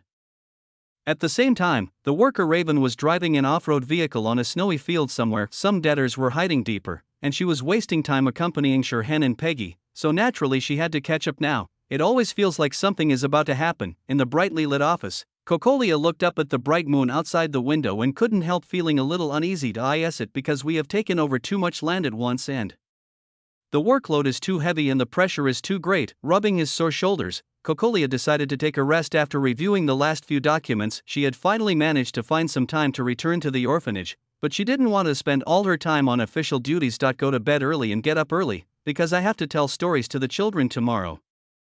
Thinking of those children with different personalities but all equally cute, Cocolia couldn't help but smile gently soon. The female warlord, who was full of enthusiasm, quickly reviewed more than a dozen documents. Chapter 42, It's time to rest. After putting the documents in order, Cocolia stood up, stretched, pushed her chair away and walked out. So cold, leaving the office where the heating had been on, the cold wind blowing through the corridor made Cocolia shiver. I wonder if the children slept well. Walking in the corridor, listening to the tapping sound of high-heeled boots on the floor, the female warlord, who was known for her iron-blooded and ruthless nature, had her thoughts racing, and the smile on her lips couldn't help but become gentle. But the next second, smelling something strange in the air, Cocolia paused slightly, and then walked forward at the same pace as before. Just as Cocolia was about to enter the next corner, a flash of cold light appeared. Swish, reflected by the light from the ceiling, a dagger stabbed towards the female warlord. In a flash, the killer of good food. Looking at the dagger stabbing at her lower abdomen, Cocolia couldn't help but think in her heart, if she wanted to kill someone, her target would definitely be the enemy's heart, so that she could be sure to kill him with one blow. However, although the killer's skills were poor, the opponent's strength and speed were real, but she has to be stronger. One hand grabbed the killer's wrist like a pair of pliers and twisted it. The steel dagger fell to the ground with a clang. Cocolia's other hand had already grabbed the killer's collar and slammed him against the wall. Bang! The collision of flesh with the wall made a dull sound, mixed with the girl's unbearable cry of pain. Who are you? Who sent you? How did you find this place? A series of questions came out of her mouth subconsciously, and Cocolia's eyes turned to the killer's face, and her originally ferocious expression froze slightly. Child, instead of the cruel appearance as expected, what caught Cocolia's eyes was a thin and small face. If you look closely, you can clearly find traces of malnutrition in the past. The girl was hurt by Cocolia's rough actions, and a very clear expression of pain appeared on her face, but even though she was in pain, there was no sign of surrender in the girl's eyes. She just stared straight at the blonde female warlord in front of her who controlled her life and death like a cornered kitten. This thought came to Cocolia's mind. She did not see any murderous indifference in the other person's eyes, but only a stubborn unwillingness to admit defeat. I'll settle the score with you later. Knowing that it would be impossible to pry anything out of the other party in a short period of time, Cocolia knocked the girl unconscious with a knife, and then found an empty room to temporarily shelter her. Since the enemy can send a killer, it proves that the location of this orphanage has been exposed. The other children, thinking of this, Cocolia hurried to the dormitory area as fast as she could. Chapter 47. 2 goals. An enemy has sneaked into the orphanage. Bronya, who was in a light sleep, suddenly opened her eyes and looked at the ceiling, which was only dimly visible under the moonlight. She did not move her body but became secretly alert. The footsteps were very light, and the opponents were all masters. Judging from the level of disorder, there are definitely more than 5 people on the opposite side. The footsteps were moving towards here purposefully. Was the enemy's target her? No, it should be Sierra. Thinking of the kidnapping that the girl had experienced more than half a year ago, Bronya suddenly reacted. His greatest value is his military power as the Ural Silver Wolf, and this cannot be obtained through simple kidnapping. If he wanted to convince her, he would have chosen other methods. Therefore, the enemy's target can only be another person in this room. We should inform Cocolia's mother as soon as possible. No, it's too late. As soon as the thought flashed through her mind, Bronya heard a slight click sound, and then a slight cold wind blew into the room. The orphanage's facilities are outdated, and the windows don't even have anti-theft nets. Instead, they are the old bolt-type ones that can be opened from the outside with a little training. Along with the cool breeze, a strange fragrance also drifted and spread. It's a drug alert in her heart. Bronya immediately held her breath, for the Ural Silver Wolf, which has undergone the most rigorous training, holding its breath for a long time is not difficult. Only about 7 or 8 minutes later, the window creaked open and a gust of cold air poured in with the cold wind, but the blue-haired girl on the other bed was still sleeping soundly and was unaware of it. This is good. Sierra won't find anything as long as she cleans up the traces thoroughly enough, Bronya thought to herself as her body tensed up silently. And no matter who the opponent is, she will not let Sierra get hurt. The footsteps are getting closer. Bronya opened her eyes a little and watched several dark figures approach the bed. Which one? Someone asked softly. The left one. Another person answered. So the first person immediately picked up the blue-haired girl on the bed on the left. Sure enough, the other party's target was Sierra. Bronya's heart trembled. And the other one? The person holding Sierra asked. Don't worry about it. The higher-ups only want this one, don't meddle in other people's business. The person who answered before spoke up after reaching a consensus. The two men immediately took the blue-haired girl away through the window, not forgetting to close the window before leaving. Only when the room became quiet again did Bronya begin to breathe heavily, inhaling enough oxygen to make her body active again. There were only two people who entered the room before.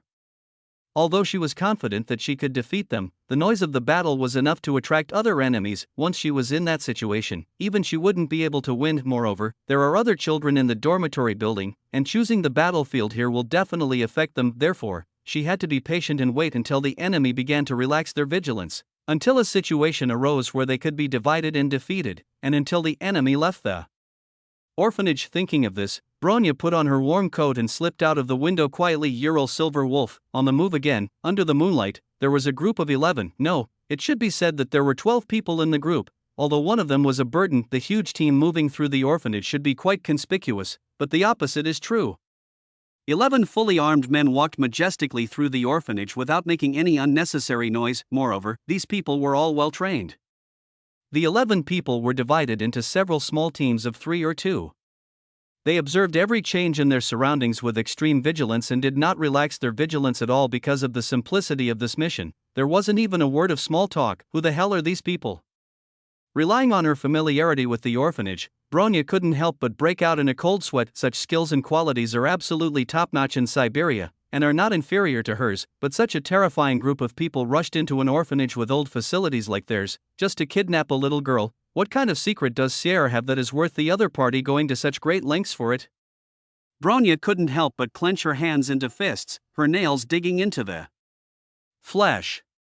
She tried hard to control her breathing to avoid making any noise and being noticed by the enemy. The enemy this time is very strong, perhaps even stronger than any opponent she has encountered before. Therefore, she must be careful enough and not make any mistakes. Her breathing and heart rate slowed down, but Bronya could feel every cell in her body becoming more active. She was already excited. The orphanage was not big and both sides were moving at a fast pace, so everyone quickly evacuated the orphanage. Suddenly, the 11 people in front stopped abruptly in a clearing in the woods. The thin man in the lead made a gesture, and the man holding the blue-haired girl nodded immediately and carefully laid the girl in his arms on the ground. Under the moonlight, one could tell that the girl was sleeping soundly because of the medicine, but the coldness after leaving the bed made her frown from time to time, and she curled up her body in an attempt to retain more heat. This is a scene that would break the heart of anyone who sees it, and they would immediately pick up the girl and cover her with thick clothes. But unfortunately, the people present were all well-trained elites and would not have any unnecessary emotions due to the mission objectives. Bang! The thin man took out a pistol. The sound of loading the gun was crisp and powerful. The black muzzle slowly pointed at the girl's head on the ground, as if he was about to pull the trigger in the next second. No, the other party has already done that. In the bright moonlight, Bronya could clearly see the man's fingers gradually pressing down and were about to reach the critical point of shooting. What's going on? Isn't the other party's target Sheer? Why did they kill the girl here? What's the meaning of doing this? Without having time to think, Bronya had already chosen to take action. Call out, bang! The sound of stones flying and gunshots rang out at the same time. The thin man's gun tilted and the bullet fell into the snow next to the girl. This should have been an unexpected situation, but the thin man slowly laughed. Finally, it appears, the Ural Silver Wolf. Seeing that she had been discovered, Bronya had no choice but to come out from behind a tree. Is your target me? Bronya asked with a frown, raising her hands to indicate that she had no weapons. This is an effective way to reduce the other party's vigilance. No, Miss Bronya misunderstood. The gun was still pointed at the sleeping seal's head. Andre shook his head and gently rejected the girl's guess. Our target is you, both of you. Why? Bronya asked in confusion. Although the name of the Ural Silver Wolf is loud, it is not something that is very precious to those who truly hold power. Bronya didn't think she was worth this group of people's effort. As for Sheer, maybe she did, but why was she also one of the targets? Does the other party have some strange collecting habit? Chapter 43 I don't know. We can't guess what that gentleman is thinking. Andrei simply explained and then gave an order, capture her for me. Chapter 48 1 second after receiving Andrei's order, two people immediately stepped out and rushed towards Bronya, who raised her hands. The two men who stepped out were both burly and strong men. Every punch and kick they made carried a terrifying force like splitting mountains and rocks. Moreover, the two men knew each other well and cooperated well with each other. In almost an instant, the girl was at a disadvantage, dodging the attacks of the two men as nimbly as a rabbit. Bronya also took the opportunity to observe the battlefield. Although there were only two people fighting directly with her, the others were not idle either. Instead, they stood in scattered positions to control the entire battle situation to prevent her from turning around and escaping or taking the opportunity to get close to Sierra. Being stared at by so many people, the girl's only choice was to face the enemy head-on, and this was undoubtedly the worst option. With the help of such a well-trained elite team and her close relationship with Sierra, someone set up a dragnet, and she, who knew nothing about it, stepped into it so easily, like a rabbit. Surrounded by hyenas, Bronya couldn't help but think, however, she has never been a rabbit that can only run away with its tail between its legs, but rather, a Ural silver wolf with sharp claws and fangs. Breathing rapidly, Bronya felt a special energy floating in the air, and realized that she had the ability to manipulate the other party. Every time she faced a crisis in the past, Bronya could feel these special energies and use them to defeat one enemy after another, and according to Kokolia's mother, this special energy should be called Honkai energy. No matter what these energies are called, Bronya knows that she needs them and their power. Although Kokolia's mother said that manipulating Honkai energy is an extremely dangerous thing, she has no other choice now. None of these people are weak compared with them. The kidnapper he solved last time was just like a rookie, even fully armed. Bronya was only confident that she could take care of 2 or 3 of them, but there were 11 of them on the other side. Moreover, the other party was holding Sierra in his hand. The enemy is not using hostage threats now, but that doesn't mean they won't do so in the future. So, she has one and only one chance. Once she displays unexpected abilities, Sierra's situation will immediately become dangerous. Her breathing gradually slowed down, and Bronya focused part of her attention on the Honkai energy in the surrounding environment, while also taking everyone's movements into account. She could do things like that. Finally, when one of the people fighting with her blocked the view of others, the girl took a long breath. A large amount of Honkai energy poured into her body. Bronya could even hear every cell in her body cheering, like a traveler who had been thirsty for 7 days finally getting his first sip of water. With a starlight bright light in her eyes, Bronya raised her hand to deflect the enemy's punch like a sledgehammer, and then knocked the opponent's chest with an elbow. Bang! As if being hit head-on by a speeding train, the man was killed instantly and flew backwards, even knocking down another companion who was on guard around him before anyone else could express surprise. Bronya's petite body turned into a shadow and flew forward quickly, bypassing the 3 people and arriving directly in front of Andrei. Now, checkmate. Standing next to Seal, Bronya locked Andrei's head with a pistol. At some point, Andrei's pistol was in the girl's hands. Ha! Andrei couldn't help laughing. A look of relief appeared on his face. I finally know why that adult specifically asked for you. You guys are all the same kind of people. From being at a disadvantage to knocking the man away and turning the tide of the fight, to taking away his pistol, all of this happened within a second. In other words, the Ural Silver Wolf had been hiding his abilities the whole time, just waiting for the moment that would allow him to be killed. I can only say that, worthy of being called the Ural Silver Wolf. The opponent's performance is even more terrifying than the rumors. This kind of thing is absolutely beyond the reach of human beings. Who is that gentleman? Glancing at Seal, who was still sleeping, and then looking at the other Special Forces soldiers who had their guns pointed at her, Bronya asked with a frown. She could feel that the person Andrei was talking about was the key to what was happening tonight. You are not qualified to know the name of that adult. Andrei said coldly that he might not necessarily die if Bronya pointed a gun at him, but if he dared to casually reveal Sherhan's name, he would definitely die. Andrei didn't want to experience the other's ARTSO. Looking at the black muzzle of the gun in front of him, Andrei showed a miserable smile on his face, and then ordered, shoot. Aim at the one on the ground. Without any hesitation, the remaining 9 special forces immediately turned their guns and pulled the trigger. Bang, bang, bang. Amid a series of gunshots, Andrei felt that his head did not explode, and he knew that he had made the right bet. Compared to killing him, saving his companions is the most important thing in the Ural Silver Wolf's mind. You lose, Ural Silver Wolf. Looking at the gray-haired girl lying on the ground covered in blood but holding the girl tightly, Andrei couldn't help but laugh wildly. Bang! she kicked the girl who had just pointed a gun at her hard, trying to kick her away. But Andrei's attack did not move Bronya at all, as if the other party had engraved protecting the girl under him into his subconscious. Forget it, if that's the case, then just go and die. Feeling greatly humiliated, Andrei said viciously, anyway, the Ural Silver Wolf was already like this, and Shirhan couldn't say anything more. Andrei didn't think anyone could survive in this situation. Thinking of this, the man pried open the girl's fingers one by one, trying to take back his gun.asa general. It was undoubtedly a great shame for him to have his weapons taken away by the enemy. As Andrei moved, perhaps because the drug was too low quality, or because the coldness was too intense. Sierra finally opened her eyes slowly, and then, a strange ceiling. Oh no, there is no ceiling here anymore. Just look up and you can see the moonlit sky tonight. But before the shock of seeing the sky directly reached the girl, Sierra felt the dampness and heat coming from her body. That was the temperature of Bronya's blood. Sister Bronya fell on top of her, covered in blood, surrounded by armed special forces soldiers, and a skinny middle-aged man squatting beside her doing something. In just an instant, Seal's eyes turned blood red. Hey, are you finally awake? Andrei noticed Sierra's awakening, but he didn't care. He was still trying to get his gun back. It's a pity you didn't see what happened just now. The Ural Silver Wolf protected you, all of you, go to hell. Without paying any attention to Andrei's urging, Sierra shouted angrily, and a blood-red shadow spread out like a tide, and instantly turned into a sharp blade that pierced through everyone on the field. 1 second is enough for Bronya to turn the tide of the battle and rescue Seal from the gun, but for Seal, who has awakened the power of the holy marks, such a long time is enough for the girl to kill all the enemies.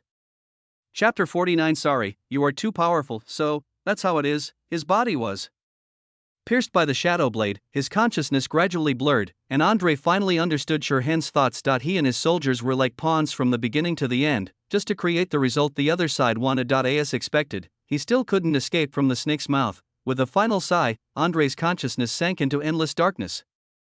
Sister Bronya. Switching her consciousness back to her superficial personality, Seal hugged Bronya, who was bleeding profusely, and couldn't help crying. The girl had just woken up from a coma and had no idea what had happened, but she knew very well that she was about to lose her sister Bronya. Sister Bronya, who was stronger than anyone else and would come to save her no matter what, was about to die. Okay, stop howling. Your sister Bronya is not dead yet. A hoarse voice suddenly sounded. After coming to her senses, Sierra looked up and around, only to find that a strange man in a white robe and mask had appeared beside her. The silver-white imperial robe exudes obvious luxury, and the moonlight-like white hair falls to the waist and exudes a bright luster. Only the pure white mask on the face makes him look a little ordinary. Who are you? Sierra immediately became alert. You just killed so many of my men, don't you know who I am? Shirhan asked back as he glanced at the bodies of Andrei and others. He had some suspicion that Andrei wanted to get him. After all, the other party always seemed to be revealing something intentionally or unintentionally, which was not in line with the military qualities that a general should have, but it doesn't matter, since Shirhan had never intended to let these people go back alive. If you want to summon a demon, you have to offer some sacrifice, right? As for Bronya and Seal, who heard something, he didn't care. Looking at the little silver wolf lying on the ground covered in blood, Shirhan stretched out his hand and gently waved it, and all the metal bullets in the girl's body flew out and fell to the side.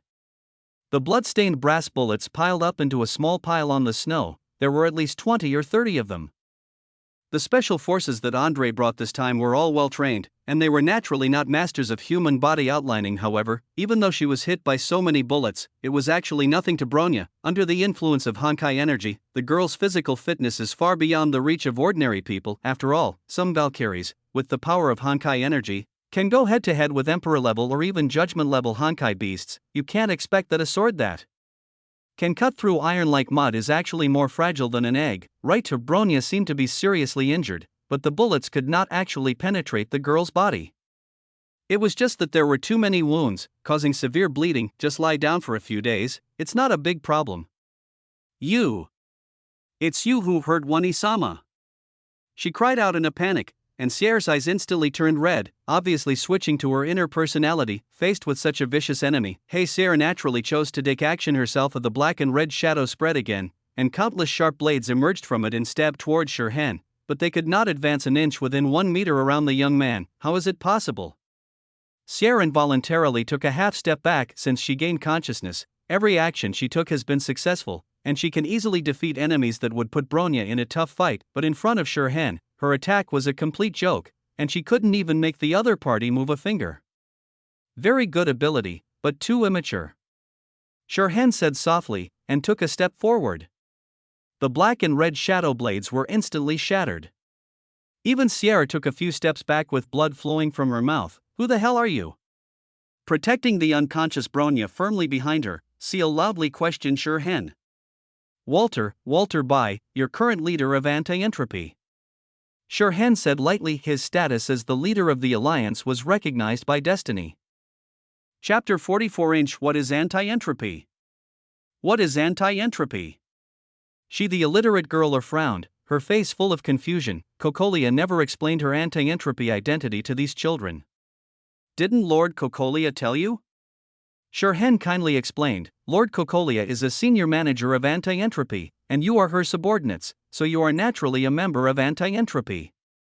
What does that have to do with me? Sierra frowned. She hated these troublesome things. Shirhan felt that this personality's ability to understand was worrying. To put it simply, just like you obeyed Lord Cocolia, you also have to obey my orders. Huh? Are you kidding? Sierra asked back, an angry look on her face. This guy first sent a group of people to kill her and her elder sister, and now he says that he is bigger than Cocolia's mother and wants her to be obedient. Will she believe this? If she hadn't been unable to kill him, she would have already poked 108 holes in Shirhan's body. I'm serious. Shirhan shook his head. You are members of anti-entropy, so you must obey my orders. You. She wanted to yell, but when she thought about how the other party easily crushed her attack, she quickly calmed down. Then go find Cocolia's mother. The girl thought she had come up with a good idea. You actually have quite a brain. Shirhan said in surprise. The other party actually grasped the key to the problem. Sierra, she felt insulted. But unfortunately, Lord Cocolia is busy dealing with another assassination. Shirhan sighed regretfully, and then explained, by the way, that was also arranged by me. Are you crazy?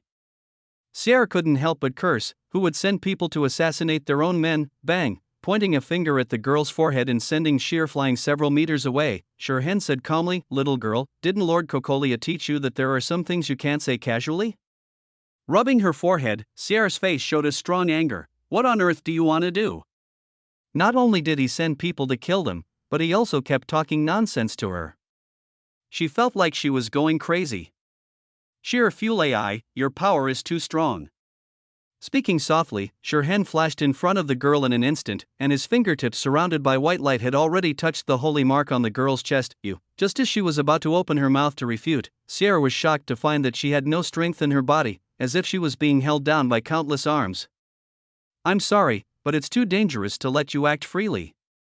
I must seal you away now. Shirhan said in an extremely sincere voice, and a huge amount of Honkai energy instantly surged into the girl's body, seeping into every cell in Sierra's body, firmly sealing that special gene. For ordinary people, once such a large amount of Honkai energy is injected into them, the only result is definitely death, but for a stigma holder like Seal, the girl has the ability to contain this Honkai energy. Of course, it's just accommodation. In order to carry such a huge amount of Honkai energy, the channels that circulate Honkai energy in the girl's body will be completely paralyzed. In other words, Seal will no longer be able to use the power of the stigmata. You bastard!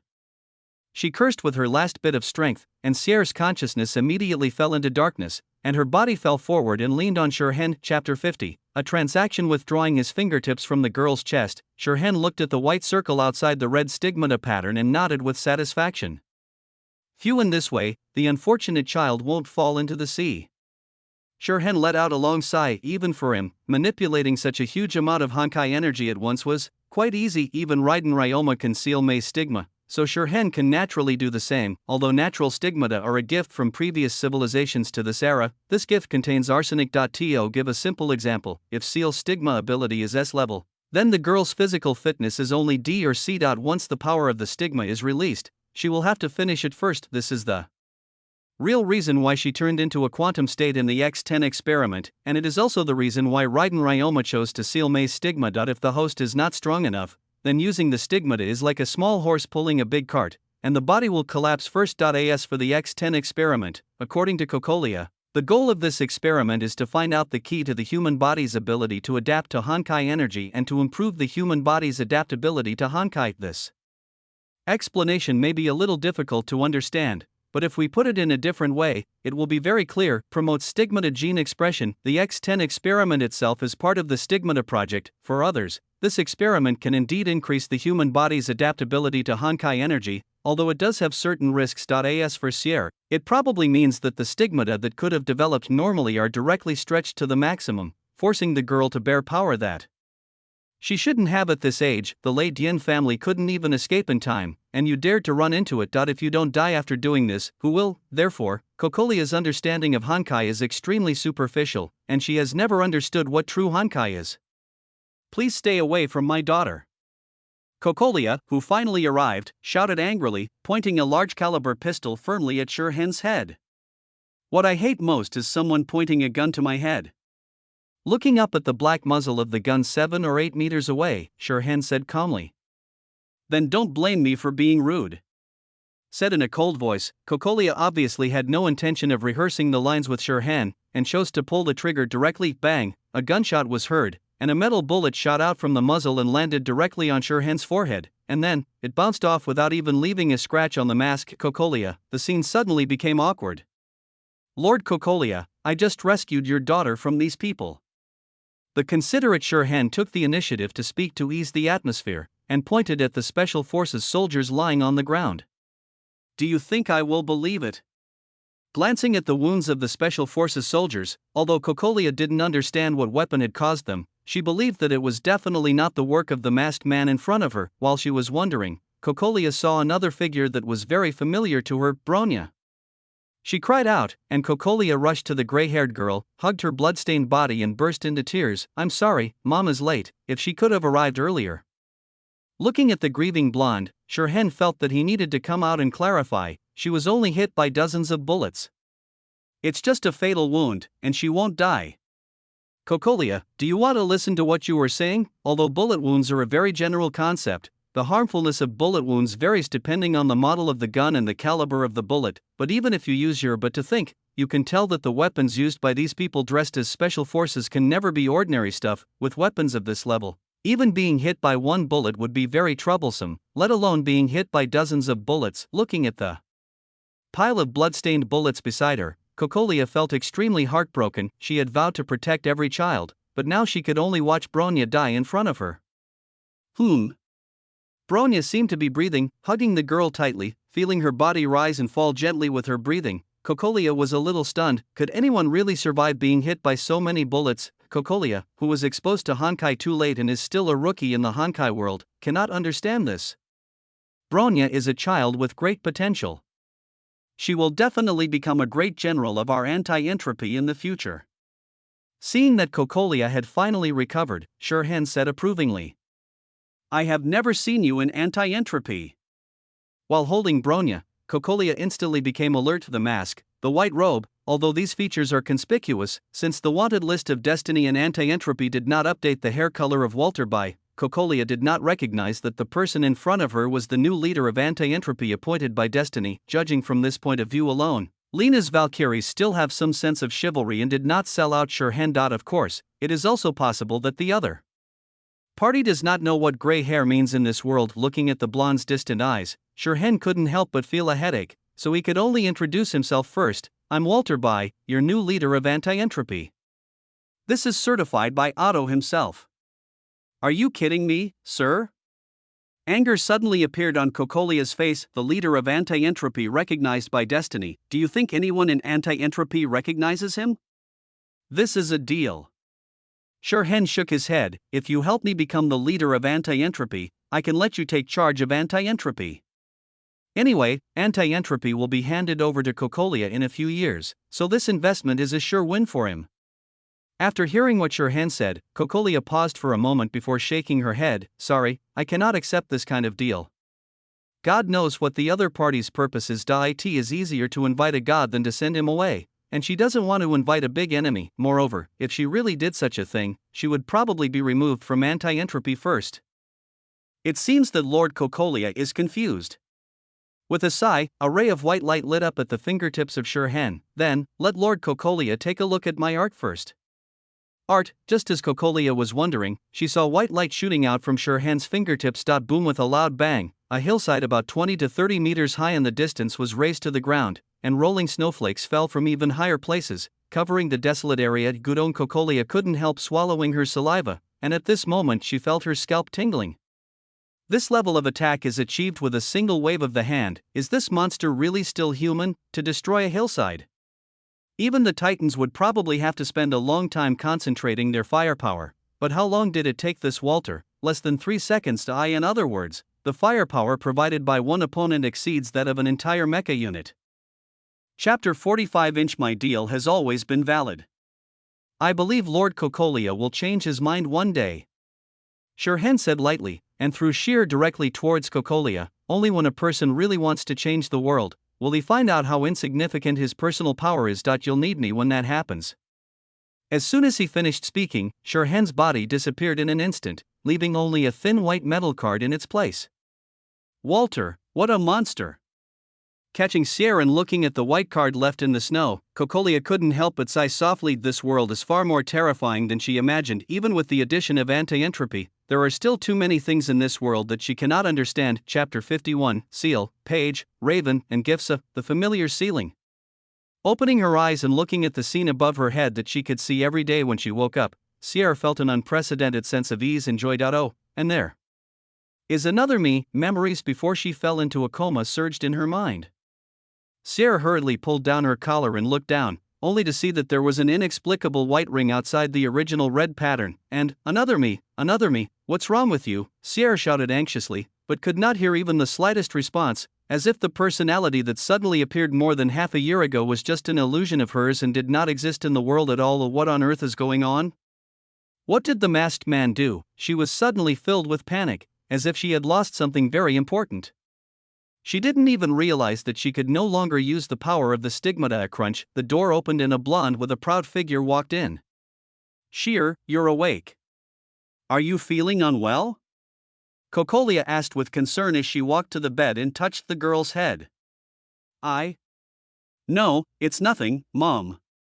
Just as she was about to talk about something else about herself, Sierra immediately changed her words as soon as she opened her mouth. The eye in the girl's not too long life. This holy mark has brought her disaster time and time again. Sierra doesn't want anyone in the orphanage to get hurt because of it, therefore, it is enough for her to bear all this alone. Well, you can tell Mom if you have any questions, and everyone in the orphanage will be willing to help you.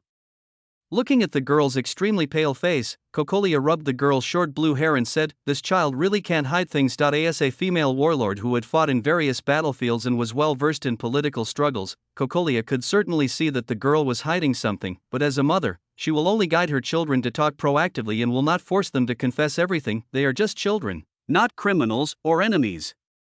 Yeah, okay, Mom.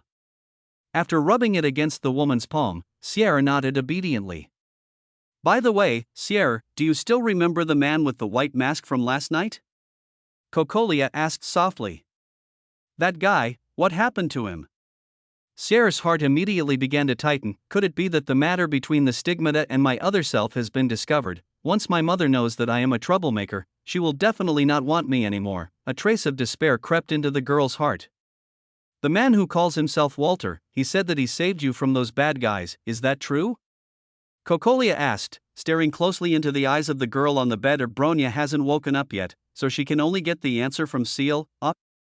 Sierra couldn't help but exclaim in surprise, not expecting Shirhan to be so shameless. It was clearly the other party who sent people to kill them, so how could Shirhan still have the nerve to say that he saved them? But then the girl realized that this was a good opportunity, so she nodded imperceptibly and whispered, Yes, that's it, Mom. If she didn't say that, would she still want to brag that she was the one who killed those special forces soldiers? Then Cocolia continued to ask, and she said that because she was too powerful, Shirhan blocked her account. Ugh. How on earth did that villain have the nerve to say something like that? Is that so? After hearing the girl's answer, Cocolia was a little unconvinced, but now she had no choice but to accept this answer. There were only a few people at the scene, and Bronya was already injured and fell to the ground. It couldn't be that Seal was the one who did it, right? The only thing that made her feel uneasy was how long had Walter been eyeing her. She didn't think it was a coincidence that he was there last night. By the way, where's Sister Bronya? How is she? Trying to shake off the guilt of lying, Sierra asked cautiously. Although Shirhan also said that Bronya would not die, she still couldn't help but feel worried about it. While she was still conscious, Bronya was covered in blood and showed no sign of being out of danger. Bronya is fine. Although she hasn't woken up yet, she is out of danger and just needs a few more days of rest. Seeing the girl's worry, Cocolia touched her head and spoke gently. Really? That's good. Sierra breathed a sigh of relief. After all, this incident was caused by her.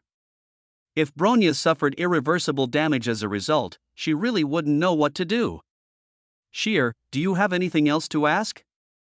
If you're fine, just take a good rest. This time it was your mother who failed to protect you. I promise that this won't happen again. Gently rubbing the girl's head, Cocolia spoke gently. Mom, that Walter, he seems to be a very dangerous person. After thinking about it, Sierra said in a somewhat hesitant tone. After all, in name, Shirhan was still their savior, and it was not easy for the girls to turn their backs on him. But if she was asked to say something good about Shirhan, Sierra would feel uncomfortable. As a compromise, she could only remind Cocolia in this way. I know. I'll be careful with him. Cocolia said with a smile. I know much more clearly than you little guys whether Walter is in danger or not. Thinking back to the art she witnessed last night, Cocolia still felt a chill all over her body. If the other party attacks the orphanage with art, how can she resist? If there's nothing else, just take a good rest and treat today as a day off. Carefully tuck in Sierra's quilt, Cocolia said gently. Although Sierra had no obvious injuries, being frightened for a whole night was enough for a little girl. Moaning softly, looking at Cocolia's soft and beautiful face, Sierra closed her eyes with peace of mind. Her body is carrying a huge amount of Hokai energy that does not belong to her, and she will be more easily fatigued for a long time to come. Seeing the girl's breathing become even, Cocolia couldn't help but smile slightly. Then she carefully left the room and went to another bedroom.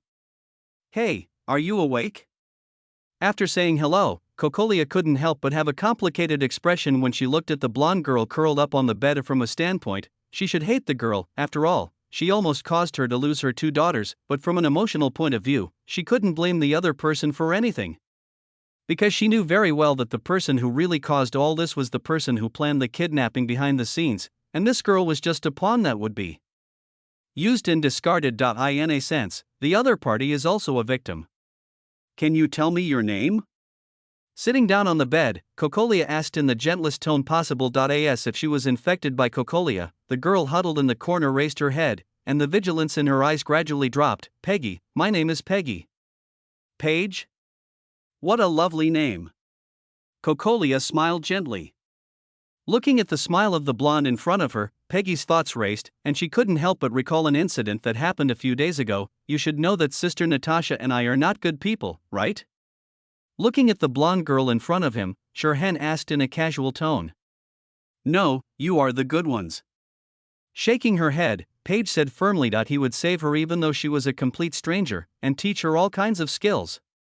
If people like this are not good people, then the world would be full of bad people. What if I asked you to kill someone? Shirhan asked with a smile. The girl opened her mouth slightly, as if she was shocked by Shirhan's easy words of murder. She didn't come back to her senses for a long time, and finally answered in a low voice after a while. Then the other party must be a bad guy. No. In a sense, the person I want to kill is a good person. Shirhan shook his head in denial. At this point in time, Cocolia is a well-deserved saint and good person, even though the other party had conducted human experiments on many children. But she had saved more children after all, didn't she? Just understand this. Who can say that Cocolia is a bad person, good and bad, good and evil? The world has never been able to be divided so simply. After hearing what Shirhan said, Peggy couldn't help but remain silent. She didn't understand why Shirhan said that he was a bad person and wanted to kill another good person. No matter whether it's good or bad, you just need to answer me one thing. If I ask you to kill someone, will you do it? Shirhan said indifferently, as if this was something like catching a rabbit. With her mouth opened, facing the boy's calm eyes, Peggy couldn't say I do at all. After a long while, the girl moved her lips and said, I will try my best. Very good. As if he didn't hear the hesitation in the girl's voice, Shirhan praised her, and then asked, if you were caught, what do you think you would do? Peggy. Chapter 46. Although her will is indeed not strong enough, isn't it too quick for you to consider the consequences of failure? at least teach me how to kill someone. Being stared at by the boy, Peggy tilted her head in thought for a moment, then said seriously, I won't betray you. It was all she could do. And no matter how much torture she suffered, she would never betray her benefactor. Moreover, since she couldn't kill anyone anymore, how could she continue to disappoint Shirhan's expectations? Looking at the girl who had made up her mind to die, Shirhan felt that there seemed to be something wrong with her mind. Bang! After tapping Peggy's forehead lightly, Shirhan sighed and said, if it really comes to that, you should surrender immediately and say, will you be my father? Peggy asked cautiously, looking at the blonde girl with a proud figure in front of her, like a rabbit sticking its head out of a hole. Father? Looking down at her huge sin, Cocolia couldn't help but blink innocently. Does she look like a man? What father? I won't be your father. Cocolia shook her head, but if you want, you can treat me as your mother, okay? Whether it is a father or a mother, she will never use her child as a tool. Children are like flowers that need to be carefully nurtured, not cold blades. Being looked at by Cocolia's gentle gaze, Peggy couldn't help but think of the black-haired boy who always had a cold expression. In a trance, Peggy nodded slightly. Then, Cocolia hugged the girl in her arms, pressed the girl's little head tightly against her broad chest, and smiled gently. From today on, you are my daughter. Feeling Cocolia's almost suffocating tenderness and warmth, which was something she had never experienced from Shirhan, Peggy seemed to understand everything in an instant. So, that's what he meant. 2012 calendar, December 24th, Arctic Circle. This is the aurora, on top of an iceberg, looking at the brilliant light floating in the eternal night sky above his head. Shirhan couldn't help but sigh out loud. In the starry black night sky, there is light floating from a very far distance, slowly flowing across the sky like a winding river. Isn't it beautiful? Glancing at the young man beside him, Raven asked with a smile. Well, this is the most beautiful sight I have ever seen.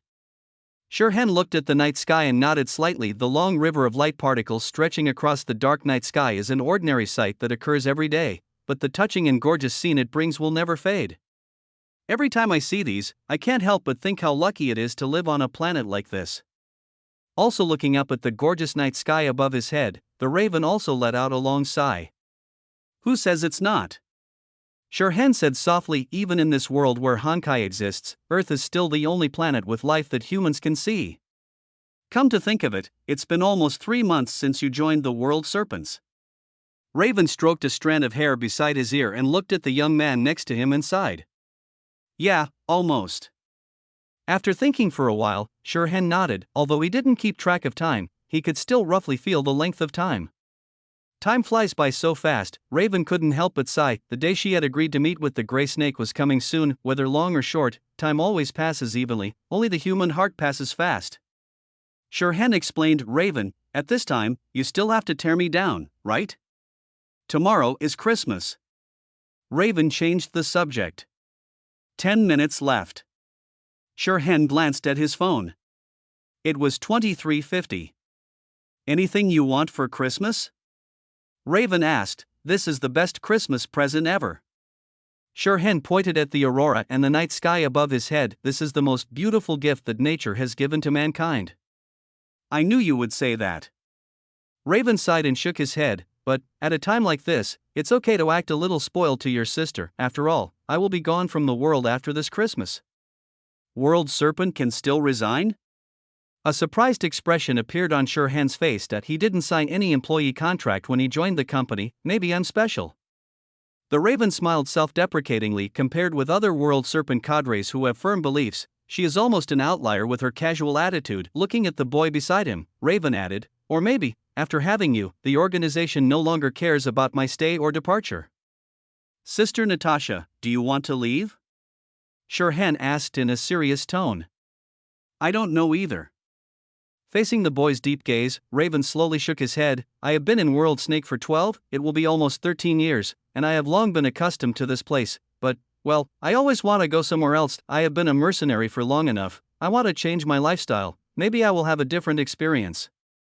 I see. Shirhan also sighed that he had actually been vaguely aware of this matter for a long time. It was clearly a simple debt collection mission, but Raven insisted on taking him along, and even wasted such a long time in Siberia, and even cared a lot about Peggy. The other party had already been preparing for his departure from the world snake. On the one hand, Raven hopes that this trip to Siberia will give him a glimpse into the dark side of the world serpent and warn him to remain vigilant. On the other hand, Raven also hopes that he can keep Peggy so that he will not be alone in World Snake in the future. After all, he does not fit in with the usual style of World Snake, but unfortunately, the boy's choice was not what the mercenary wanted. I'm sorry to tell you this at a time like this, Raven whispered. There is an old saying in Shenzhou, all good things must come to an end. Shirhan shook his head. Besides, even if Sister Natasha leaves the World Snake, it doesn't mean we can't meet again. As long as you live in this world, you will always see it. It's not like Sister Natasha doesn't have my contact information. In this modern society with convenient transportation and advanced communications, a farewell is no longer a rare event in this lifetime as it was in ancient times. Although the World Snake Organization and its outsiders are almost two different worlds, Shirhan has never cared much about the rules of the organization. The World Snake respects the strong, and at this time, Shirhan already has the privilege of asking the organization to change the rules for him. Ha, that's right. Wiping the tears that threatened to fall from the corners of his eyes, Raven suddenly laughed. As for the Christmas gift, Sister Natasha, please give me a hug, and then I will return it to you next Christmas. Shirhan said with a smile and opened his hands. Bang! After taking a look at the young man, Raven pounced on him without any hesitation, using such force that he even pressed Shirhan to the ground in the snow. Perhaps, you are the best Christmas gift I have ever received, Raven whispered in the boy's ear. It was both fortunate and unfortunate for her to meet Shirhan during the last period of time before leaving the World Snake, but no matter what, she had a very happy time during this period. Then I wish Sister Natasha a Merry Christmas. Patting the woman's back, Shirhan said softly. Well, Merry Christmas, the mercenary responded by hugging the boy tightly. Listing comments. The content is as the title says. Generally speaking, the remarks before a product is put on the shelves are usually followed by a wave of poor sales, but I don't think I need to do that. Everyone can see the various votes, it's already bad enough. As for the rules for adding more chapters, I looked at other authors' requirements for adding more chapters, and finally I decided that I should just write honestly. Sigma. So, let me briefly talk about this novel. Objectively speaking, I should be a fan of the original novel. What I like is the brilliance that those Valkyries burst out when they fight to save the world and to protect the people around them. Because of this, I want to try my best to make the characters' performances in this book fit their true selves. However, due to my limited writing ability, this is probably impossible to guarantee, so please understand. Like Kiana and others, they will have a close relationship with Shirhan, but that should have nothing to do with love. Because they are people who carry the world on their shoulders, they will not give up the world for one person, and there is a high probability that they will even kill their relatives for the sake of justice. Of course, it should still be possible to arrange for the characters to occasionally show some sweetness with each other, or for some fateful showdown to take place. P.S. This is the author after writing a million words. I want to overturn my own theory that the protagonist is single. There must be a fateful duel, and there must be a lot of kissing with beautiful girls. This is the basic quality of an excellent traverser in the collapsed world, degree omega degree angle, finally, let's talk about time mark. The protagonist I want to create is not a savior, and he never thinks of himself as a savior. He is probably just a person who wants to be a big boss, but not that bad. Just like during this trip to Siberia, Shirhan could treat many people as pawns, and he could turn a blind eye to Raven's slightly cruel style, and he was even indifferent when he knew that he had the power to change the situation in Siberia. That he never thought of being a savior. Chapter 47. Anyway, that's all I have to say for now. If you have any questions, feel free to leave them in the comments section and I'll reply when I see them. It will be on the shelves tomorrow. I hope book lovers will support it. Love your author. Bacteria, degree omega degree angle, chapter 52, Paradise of the Afterlife Quick Pass Guide, first order request. Damn it, isn't there a single light in this place? Walking in the corridor that seemed to be the deepest and darkest, Shirhan couldn't help but think in his heart, according to Grey Snake, as long as he walks through this passage, he can reach the final trial place for World Snake Cadres. After completing it, he will be promoted and get a salary increase to become a glorious World Snake Cadre. If I just stay in this passage for a few days and then walk out and say that I have completed the trial, will the Grey Snake believe it? Looking at the darkness around him that even his sight could not penetrate, Shirhan suddenly had this thought in his mind for no reason. After all, he really didn't know what he was supposed to do in the paradise. The truth behind the collapse, Shirhan knew it. Clearly, before he crossed over powerful force, Shirhan is confident that he will become stronger than anyone else, and without the stigmata gene fragment, he is simply unable to bear the power of the imprint, damn it. So what's the point of him going to the paradise in the afterlife, just to get a job transfer certificate to World Serpent Cadre? I feel so at a loss. I might as well fight with Yulan Diurduo to give the girl some motivation to become stronger. While thinking about something else, Shirhan suddenly saw light pouring in from the front. He subconsciously quickened his pace, and then a palace-like grand hall appeared before Shirhan's eyes, and a man casually sitting on the sofa beside the wall. Without any hesitation, Shirhan turned around and went back. Looking at the young man who left the paradise without saying a word, Alicia couldn't help but blink her eyes with a puzzled look on her face. Seriously, is she that scary? She had been posing here for a long time, just to give the other person the most perfect first encounter. The girl was secretly annoyed, and it was not until 3 minutes later that she heard the footsteps approaching the paradise again. Ding ding ding. There's a knock on the door. Door? Where does the door to the paradise come from? While wondering, Alicia saw the young man stepping in with something in his hand, as if he was pushing open an invisible door. I see. The knocking sound was coming from the condensed and hardened Hokai energy barrier. Alicia understood it all in an instant. But, is this some kind of new age performance art? The girl was even more confused. I just felt that this paradise was not ready, so I decided to give her a second chance. As if he had guessed what the girl was thinking, Shirhan explained. But now it seems that this was the result of someone's deliberate act. Oh, you really don't want to see me? Alicia said angrily, her cheeks puffed up like a hamster, which looked very cute.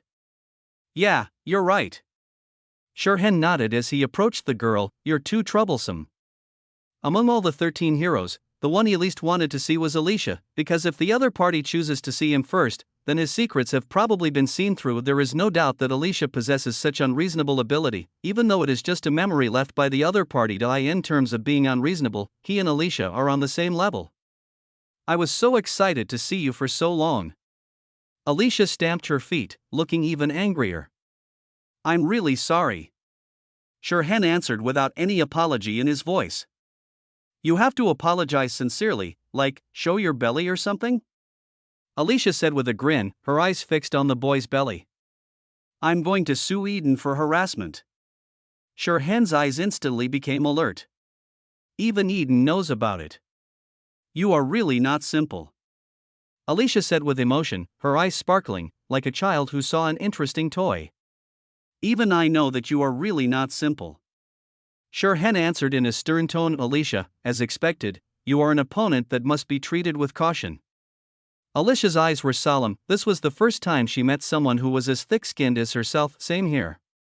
Shirhan clasped his fists. This girl is definitely the type who will shine with a little sunshine. Even if you don't give her sunshine, she can still shine brightly for you. So, why did you come to this paradise of the afterlife?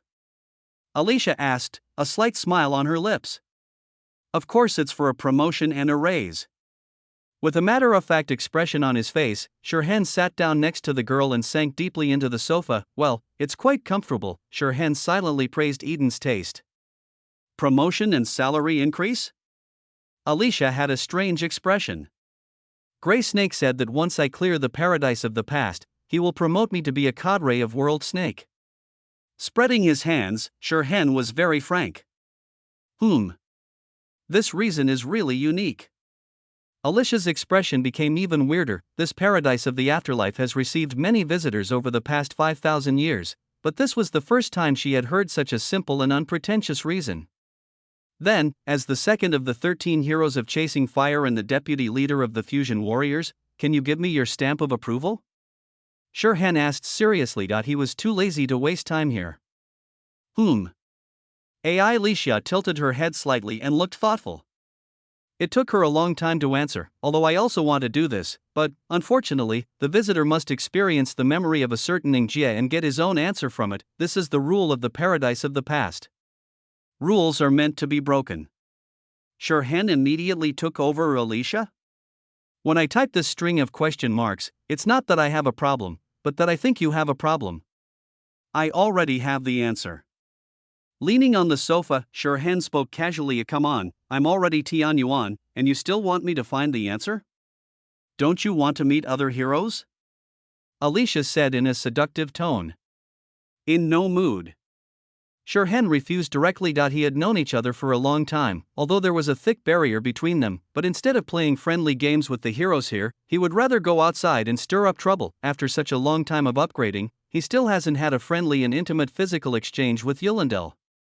As the saying goes, what's the point of upgrading if you can't beat the opponents you couldn't beat before? Besides, Otto had thrown a nuclear bomb at his head before, so now he has to fight Yulindel a few more times to get back at him, right? So to sum up, there is no way to escape from Yulindel's beating, and you have to beat her a few more times before the opponent levels up. The Yinjis are all very cute. Alicia continued to seduce the boy. Are you as cute as me? Shirhan asked calmly. Oh, I'd be shy if you said that. Alicia covered her mouth and smiled. This girl is indeed quite narcissistic. Shirhan saw through the girl's true nature at a glance. I just need to meet the cutest one. Shirhan said it with difficulty, against his will. Well, actually it wasn't that against his will, he also thought that Alicia was the cutest. Povu, I'm glad to hear you say that. Alicia laughed, but still didn't give up. But the other heroes also have their own cuteness. Not interested. Shirhan interrupted directly. He just wants to go out and cause trouble. Eden, a wealthy and generous big sister. With her palms open, Alicia carved out the image of Eden using a crystal flower. But the things in the paradise are just memories, and we can't take them out. Shirhan curled his lips. Foolish girl, you actually wanted to use such a despicable method to deceive him. Aponia, a kind and tolerant nun. As she spoke in a light tone, the crystal flower in Alicia's palm also changed. I only believe in myself and don't need anyone else's salvation. Chapter 48. Shirhan said lightly. It's the mysterious girl with fox ears. The crystal flower in Alicia's palm changed again. I think you are more mysterious. Shirhan shook his head. Hua, a perseverant and tenacious girl.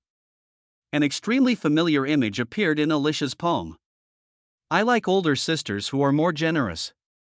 Shirhan spoke bluntly. Anyway, this is the paradise of the past life, and the immortals can't come and perform a skull surgery on him. Oh, I didn't think you were this kind of person, Alicia exclaimed slightly, and then the image on her palm changed again. Grayshu, the youngest child among us, the so-called group favorite. When do we start our first exploration? Shirhan stood up directly. Alicia, are you changing your stance a little too quickly? Mebius, although her hobbies are a bit strange, she is also a very cute girl. Alicia pretended not to hear what Shirhan said. Okay, let's start exploring. Shirhan nodded. Wei Weiwei, the most talented one among us, was the one who built the entire paradise of the afterlife. Alicia continued her introduction. I see. Let's start exploring now. Shirhan urged. Phyllis, although she is a little ordinary compared to other heroes, she is also a very hardworking and passionate child. Alicia's crystal flower continued to change. Well, let's go explore. Shirhan jumped lightly a few times, as if doing some warm-up exercises. Kevin, the leader of the fire-chasing heroes, is the most powerful one among them. Alicia turned a deaf ear to it. Shirhan snatched the crystal flower from Alicia's hand. Now, I have passed the level. After receiving the crystal flower from Alicia, he is now qualified to leave the paradise of the afterlife. Although this crystal flower looks exactly like a large lump of ice, but the appearance is not the key. What is important is the meaning it contains. The crystal flower symbolizes Alicia's approval. Alicia, is this person really okay? How can someone just rob someone? Snap, the girl snapped her fingers, and the crystal flower in Shirhan's hand instantly. It's still there? How did you do that? Alicia did not hide her surprise. Theoretically, this crystal flower is an extension of her power, and she should have absolute control over it. That's how it's done. A white light flashed across Shirhan's palm, and the crystal flower instantly returned to its flower-like appearance. In this way, even the shape of his diploma from Paradise on Earth would be perfect. Quick pass to the paradise of the past, achieved. Chapter 53. Bullying an honest person, subscription request. Damn Alicia. Shirhan gritted his teeth. Unexpectedly, he eventually entered the paradise of the afterlife. Just as he was about to leave the paradise of the afterlife, Alicia cheated and moved the door originally located in the center of the hall to the exit, and then, Shirhan just fell in. You explore here first, I'll introduce you to the other heroes. There was laughter in the air, and then the smell of something fading away, but even though there was no one in front of him, Shirhan still did not move, but just stood there silently. He didn't have to wait any longer. 3 minutes later, by the way, visitor, you haven't told me your name yet. It would be very rude to introduce a friend to others if you don't even know his name. The laughter returned again. Before asking someone for their name, you should also give your own name first, right? Shirhan said lightly. Okay. Somewhat helplessly, Alicia reappeared in front of the boy. Alicia, my name is Alicia in the language of our time. This name means paradise or land of joy. You can also call me Ai Li affectionately, which will be more lovely. Hen, just call me Hen. Shirhan said simply. Calling people by their first names only seems to be more in line with pre-civilization habits. Hen, is that so? Although it easily reminds me of a senior, it is also a very cute name. Alicia said with a smile and waved to the boy. Well, I wish you a pleasant journey, see you later. As soon as she finished speaking, the girl disappeared like flying flowers. Shirhan then began to move forward. I didn't sense any particularly strong aura, so this should be the public area for the heroes. Thinking in his mind, Shirhan looked around casually. Since we are here, we might as well treat it as a trip. After all, there are not many places where we can see scenes of ancient civilizations. Walking through a group of buildings with birdcage-like fence structures, Shirhan occasionally reached out to touch the fences and pillars, feeling the aesthetic that was completely different from the current civilization, quieter than expected. After finding a bench to sit down, Shirhan couldn't help but think in his heart. He thought he would soon be surrounded by monsters that emerged out of nowhere, but that was not the case. After all, this is the living place built by heroes together, and not every hero is keen on fighting and killing. On the contrary, those who tend to be peaceful may be the majority among them. Therefore, fighting is definitely not the mainstream of the paradise in the past. Exploration is. Understanding it in his heart, Shirhan felt every detail here more carefully. After traveling to many places, the paradise of the past gave him the feeling of being more like a deserted city. Quiet and peaceful, but not dead. It was as if the vitality of this city had been completely restrained. After all, he has not met the second hero yet, but despite this, Shirhan was not anxious at all, and even lay down directly on the bench. If you feel a little tired, then just take a nap first. Why rush? When he woke up, Shirhan found that there was a pink-haired girl with strange animal ears beside him, and a pile of Honkai Beast debris were scattered around. TSK, the security here is not good. I normally don't encounter this kind of thing when I sleep. Shirhan openly expressed his dissatisfaction with the paradise of the past. Pink-haired girl, what's wrong with this person? Shouldn't she be the one to remind the other party that the paradise of the past is not an absolutely safe place, and then the young man should sincerely accept the teachings from Ing Jie? My name is Ing, and I am a warrior who bears the mark of Setsuna. I stay here to pass on the skills of Setsuna to future generations. Although she was a little confused, Sakura still introduced herself very honestly. Knowledge and skills should be taught in textbooks. What the heroes should pass on should be something more important. Shirhan couldn't help but shake his head. Sakura's awareness is still not high enough. Is that so? Scratching her cheek, Ing felt that the other person seemed more like a hero than herself. For 5,000 years, she has always felt that this place should be a place to pass on skills, and has always done so. Of course. Shirhan nodded seriously. Compared to the skills of using the sword, understanding why you hold the sword is the most important thing. Been taught a lesson. Sakura lowered her head in humility.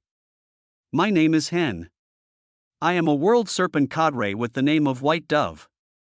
I am currently entering the paradise of the past to undergo trials in order to save the world. Shirhan said White Dove was the code name he chose for himself. For this reason, Hen rejected the 15 options provided by Grey Snake, forcing the other party's electronic prosthetic eye to flash continuously. There's no way. The code names provided by Grey Snake are too dark and don't sound like righteous partners who save the world. Sakura nodded. Shirhan blinked. Sakura blinked as well. The scene suddenly became a little awkward. Sakura, can I call you that? Shirhan took the initiative to break the awkward silence. He felt that the other party's professional qualities as a hero needed to be improved, and he, as a visitor, had to take the initiative to find topics. Sure. Sakura said honestly everyone called her that, and she never felt the need to add any honorifics or titles. There's no need for that. Can you give me a certificate of clearance? Shirhan asked bluntly. Certificate of clearance? Sakura was confused. Chapter 49 Inch Just give me something to prove that I have your approval. Shirhan explained. However, Ingjia's proof can only be given to those who bear the corresponding engraving power. Sakura felt a little embarrassed. This is clearly cheating. Shirhan doesn't even have the power to engrave. That's not the case with Alicia. As he spoke, Shirhan opened his palm, and a purple crystal flower suddenly appeared. Sakura was even more embarrassed. She could feel that there was no imprint of power on Shirhan, but he had received the gift from Alicia. Could it be that the rules of paradise have changed again? Why didn't anyone inform her? The girl felt excluded. Ailey said that as long as I show this crystal flower to the heroes, I can get your proof. Shirhan threw dirty water on Alicia without changing his expression. Did she lie to me? As he spoke, Shirhan showed an extremely hurt expression, as if this was something absolutely unforgivable. Okay. Looking at the boy's grief-stricken expression, Sakura pondered for a long time, and finally nodded slowly. She decided to protect Alicia's reputation. This is a cherry blossom. I don't know if there are still such flowers in your era, but if I have to choose something as proof of my uniqueness, I hope it is this. After saying that, the girl handed a branch of cherry blossom to Shirhan. Very beautiful flowers. Thank you, Ing. Shirhan said, looking at the pink flower in his hand, and at the same time, he rubbed his fingers to create a flower of similar color but obviously more beautiful. This is the flower of our time, named peach blossom, and is often used to describe beautiful women. It is my return gift. Thanks. Sakura whispered, looking a little surprised. She never thought that one day she would receive a gift from a visitor. Moreover, how did the other party do it? Extracting items from memory should be a unique ability of heroes like them, because they are the ones who constitute the memory of the paradise of the past. Compared with the heroes, visitors are just passers-by, and all the information they leave behind will quickly dissipate like dewdrops in the sun. Only the memories of the heroes can last forever. Feeling the touch of the peach blossoms in her hand that were exactly the same as the real ones, Sakura became even more confused. Ing, as a hero, I hope you can teach me some unique skills. Shirhan said. Yes, this is exactly why I am here. Seeing that things were finally back on track, Ing felt relieved instantly. I am good at the assassination technique called Setsuna. Next, I will let you experience this firsthand through the battle. The assassination skills she knew originally had no name, but when she stood here as Ingjia, the name of that set of skills became Moment. No, that's not what I want to learn. Shirhan shook his head. Although Sakura's fighting skills are indeed impressive, he is not interested in them. The reason is simple, it's just that they are incompatible. But this is the only thing I'm good at.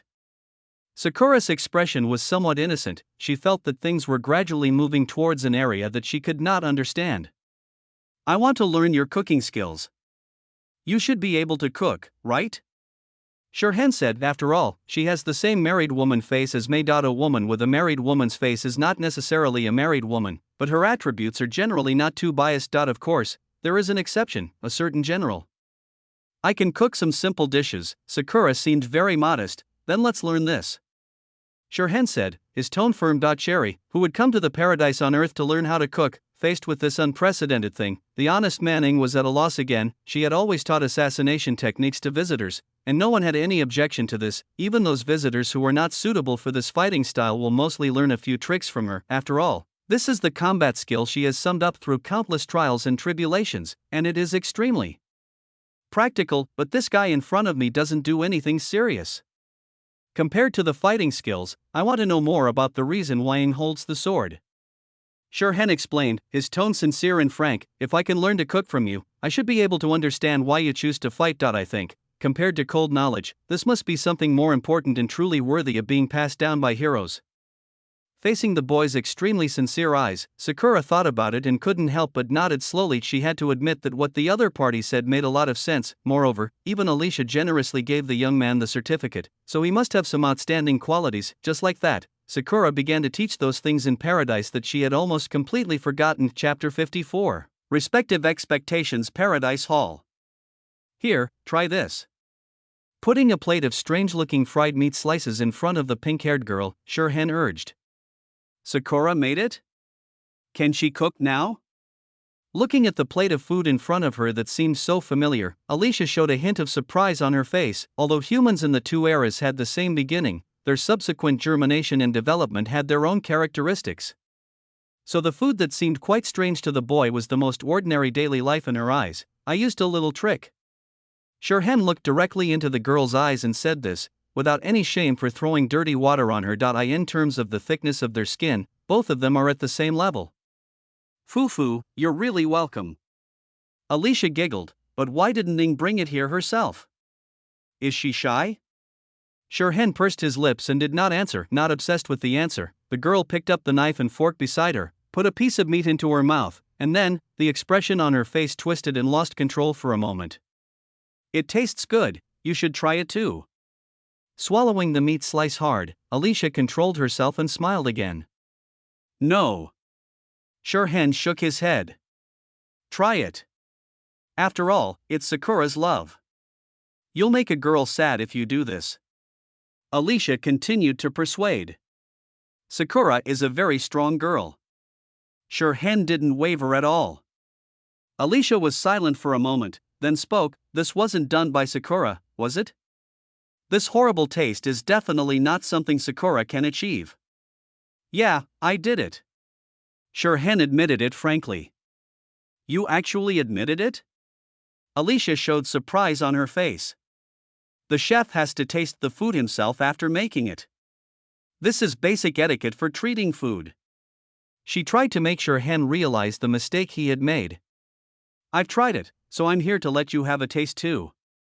Shirhan nodded. He almost used up his resurrection armor. Alicia also fell silent. This is obviously worse. Fortunately, she swallowed the piece of meat just to have a chance to have sex. How did you do that? After thinking for a while, Alicia asked curiously. I'll have to let Dr. Mobius try it some other day, they are best friends. Sakura taught me the cuisine of your era, and then I combined the cooking methods of the two eras to create something new. Shirhan said concisely. It turns out that when two different civilizations collide, there may not only be sparks, but also ashes. Well, you did a good job, don't do it next time. Alicia said tactfully. She felt that Shirhan and Mei should have a lot in common. I will improve it and let you try it later. Shirhan showed a determined expression. His belief in good food is not so easily shaken. Alicia's face suddenly turned pale. Want to try this? It's the popular drink of our time. He asked out loud, and Shirhan rubbed his fingers together to produce a cup of pearl milk tea. Nothing else added? Alicia became alert. In the past, she was the only one who cheated others, but she didn't expect that she would fail this time. I'm not some devil. Shirhan shook his head. Okay. Alicia nodded, then threatened angrily, if you lie to me again, even I will be angry. Actually, I think you're very cute when you're angry. Shirhan said calmly, and with just one sentence, the girl's half-extended hand stopped in the air. But this time, let me see you smile. Shirhan took the initiative to hand the milk tea to the girl. Looking at the light brown liquid in her hand, a hint of confusion flashed across Alicia's face, but after thinking about it, she still bit the straw into her mouth. She desperately needed something else to ease the terrible taste in her mouth. Chapter 50. Moreover, no matter how scary this cup of milk tea is, it can't be scarier than that piece of meat. When her tongue touched the meat, she really moved like a kaleidoscope. After drinking a quarter cup of milk tea, the girl's complexion gradually relaxed. This milk tea is pretty good, Alicia said in surprise, with a bright smile on her face. It's something many people in our time like. Shirhan also nodded. Although milk tea is popular and not elegant, there is actually nothing wrong with it. As long as it tastes good, why bother about so much? We actually have something similar in our time, Alicia said with emotion. No matter what era, human beings' pursuit of happiness is similar. Shirhan said softly. Yes, humans are always pursuing happiness. Alicia agreed. Even on the eve of the end of the world, there are still people among us who are seriously planning for the future, planning things that will take a very long time to achieve, even though they know in their hearts that these things have long been impossible to achieve. Time trace supplement. But no matter what, the smiles on their faces when they were planning these things were real and beautiful, Alicia said with a smile. What about you? Shirhan asked. Of course I am the same, Alicia replied, her smile as bright as the summer sun. When that day comes, I will spend a long time putting on makeup and put on my favorite and most beautiful dress." As she spoke, the girl pursed her lips and looked at the boy in front of her. "How about it, do you want to see it?" "In no mood." Shirhan refused directly. There is absolutely no way he could be tricked. "Your answer is very rude," Alicia said angrily. "Someone will come to witness your dress-up appearance later." Shirhan poked the girl's puffy cheek, and she immediately smiled again. "Will the other person be as cute as you?" Alicia asked, slapping the boy's fingers away. "You will like her very much. She is a girl who is as cute as you and can do anything." Shirhan answered seriously. Siyuan is the power of miracles, and Mei, who inherited Siyuan's legacy, has indeed created almost impossible miracles. "Really? Then I'll be looking forward to it." Alicia smiled brightly. "That day won't be too far away," Shirhan said, and then he spoke again as if he had thought of something. "By the way, what have you been busy with recently?" It has been a while since he came to the paradise, but he has not seen Alicia very often. Although nothing Alicia did was strange, his intuition told him that the other party must be up to something. "Oh? Did you find that you like me and want to be with me more?" Alicia asked with a smile. "Forget it." Shirhan curled his lips. Would he be tempted by this? "Don't worry, I always have you in my heart," Alicia said softly, with a smile on her face. "I have been preparing gifts for you. Believe me, when you leave the paradise on earth, this gift will surprise you." "Then I'll look forward to it." Shirhan nodded. He knew that the other party would not be idle. "I'm going to continue preparing gifts for you. You should get to know the other Yingjis first and get along well with them." With a smile on her face, Alicia's figure disappeared like flying flowers. Seeing the girl in front of him turn into petals and fly away, Shirhan couldn't help but feel a little uncomfortable. In the past, he always used the teleportation technique to show off in front of others, but now he had to watch Alicia showing off her power unscrupulously in front of him. There is no way. The opponent is Yingjia, who has a natural home advantage in the paradise of the past. Forget it. Go find other heroes to play with. Shaking his head, Shirhan walked towards the door in the center of the hall. He hasn't met Grayshu yet. Chapter 55. Afternoon tea. Across time and space. Stepping into this deserted city once again, Shirhan still walks slowly, without any urgency. In the paradise of the past, spatial distance is actually not that important, because memory is never something as smooth and continuous as the water of a lake. Depending on how deep the memory is, the distance presented in the paradise will also vary greatly. You may enter the memory space of a hero in one step, or you may stay in the same place for an hour. Therefore, anxiety is the most unnecessary thing in the paradise of the afterlife. As if he was acting completely like a tourist, Shirhan walked and stopped in the paradise, looking around as he went. Occasionally, when he came across something of interest, he would even sit down directly, completely not caring about time. Most of the time, the paradise of the past is still very safe. Shirhan seriously suspects that the Honkai beast he saw when he met Sakura was brought by the other party. The paradise of the past is a space of memory. The Honkai beasts and other enemies naturally originate from the memories of the heroes. Among them, heroes like Sakura who have more battle memories will of course produce more Honkai beasts. Well, especially a certain comrade Shenjia who wishes to remain anonymous. He picked a pink rose that was in full bloom and took a step forward.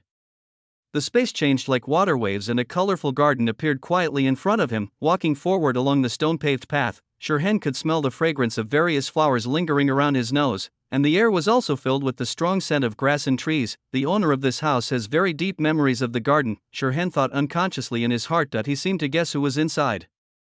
Walking at a leisurely pace, Shirhan soon reached the end of the path, and a pavilion with stone tables and chairs appeared in his sight.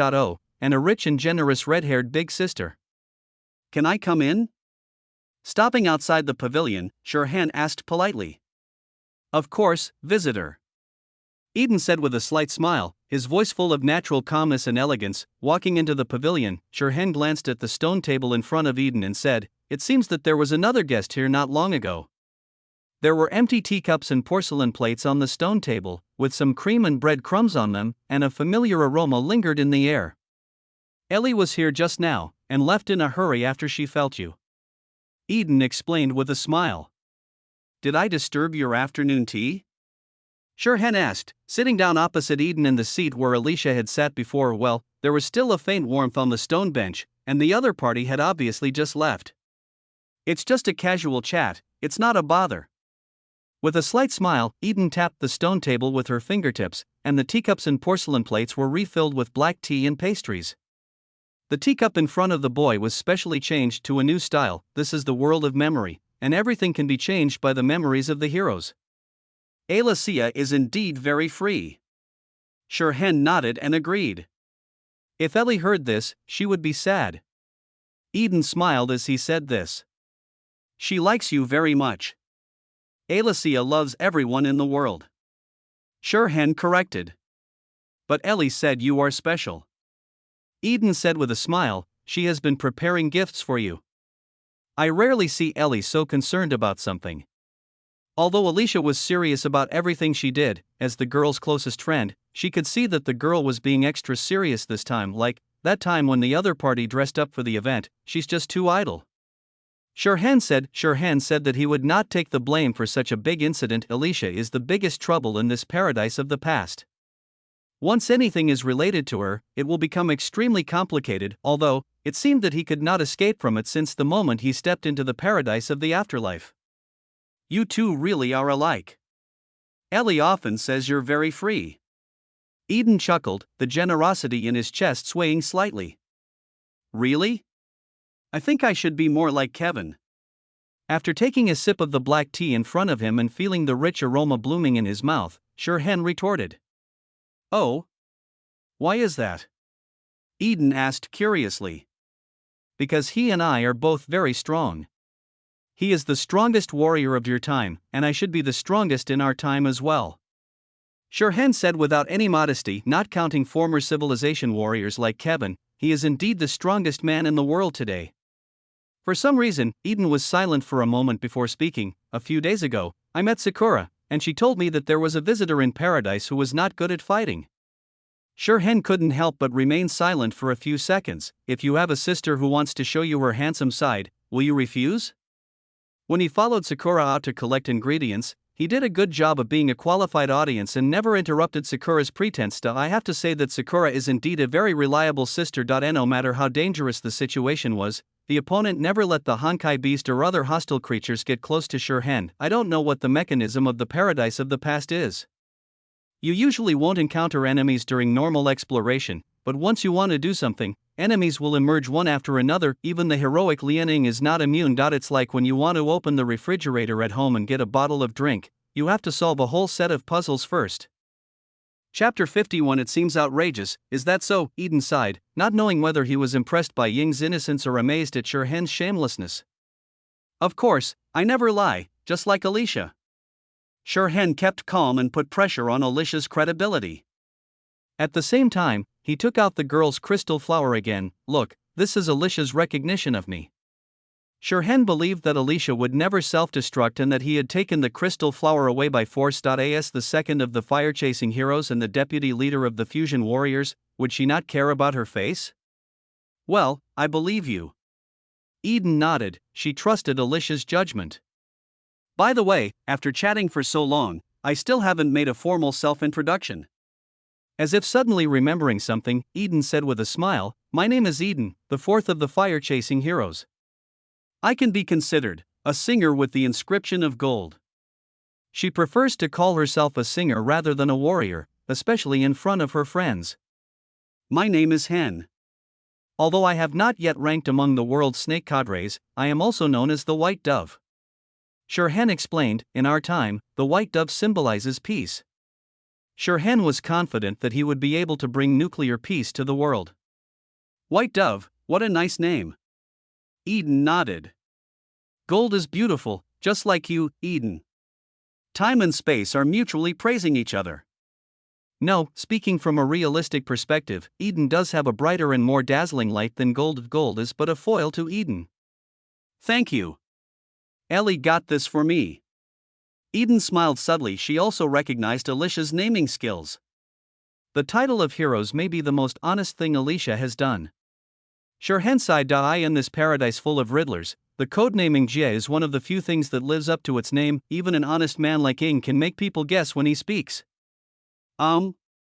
Eden frowned in confusion. In her opinion, Alicia has always been very honest, just like the girl's love for the world. Nothing, not that important. Shirhan waved his hand and immediately changed the subject. Eden, do you want to try the afternoon tea of our time? He was not used to combining chatting with tea and snacks. Of course. Eden nodded, and then a hint of hesitation appeared on his face. But you want to? But before she could ask her doubts, she saw the young man tap his fingertips on the stone table, and the black tea and pastries instantly turned into beer and barbecued. Is this really her memory space? Eden couldn't help but fall into deep doubt. I'm afraid the only one who can do this in other people's space is Alicia, not even Kevin. This has nothing to do with strength, it only depends on another thing. Something that even she can't explain clearly. At this moment, Eden seemed to understand why Alicia cared so much about the boy. In our time, everyone likes to eat these things and chat. Shirhan confused the concept of afternoon tea without changing his expression. Is that so? Looking at the visible smell of oil on the barbecue, Eden seemed a little hesitant. She doesn't like things that are too greasy. Eden, you can try it first.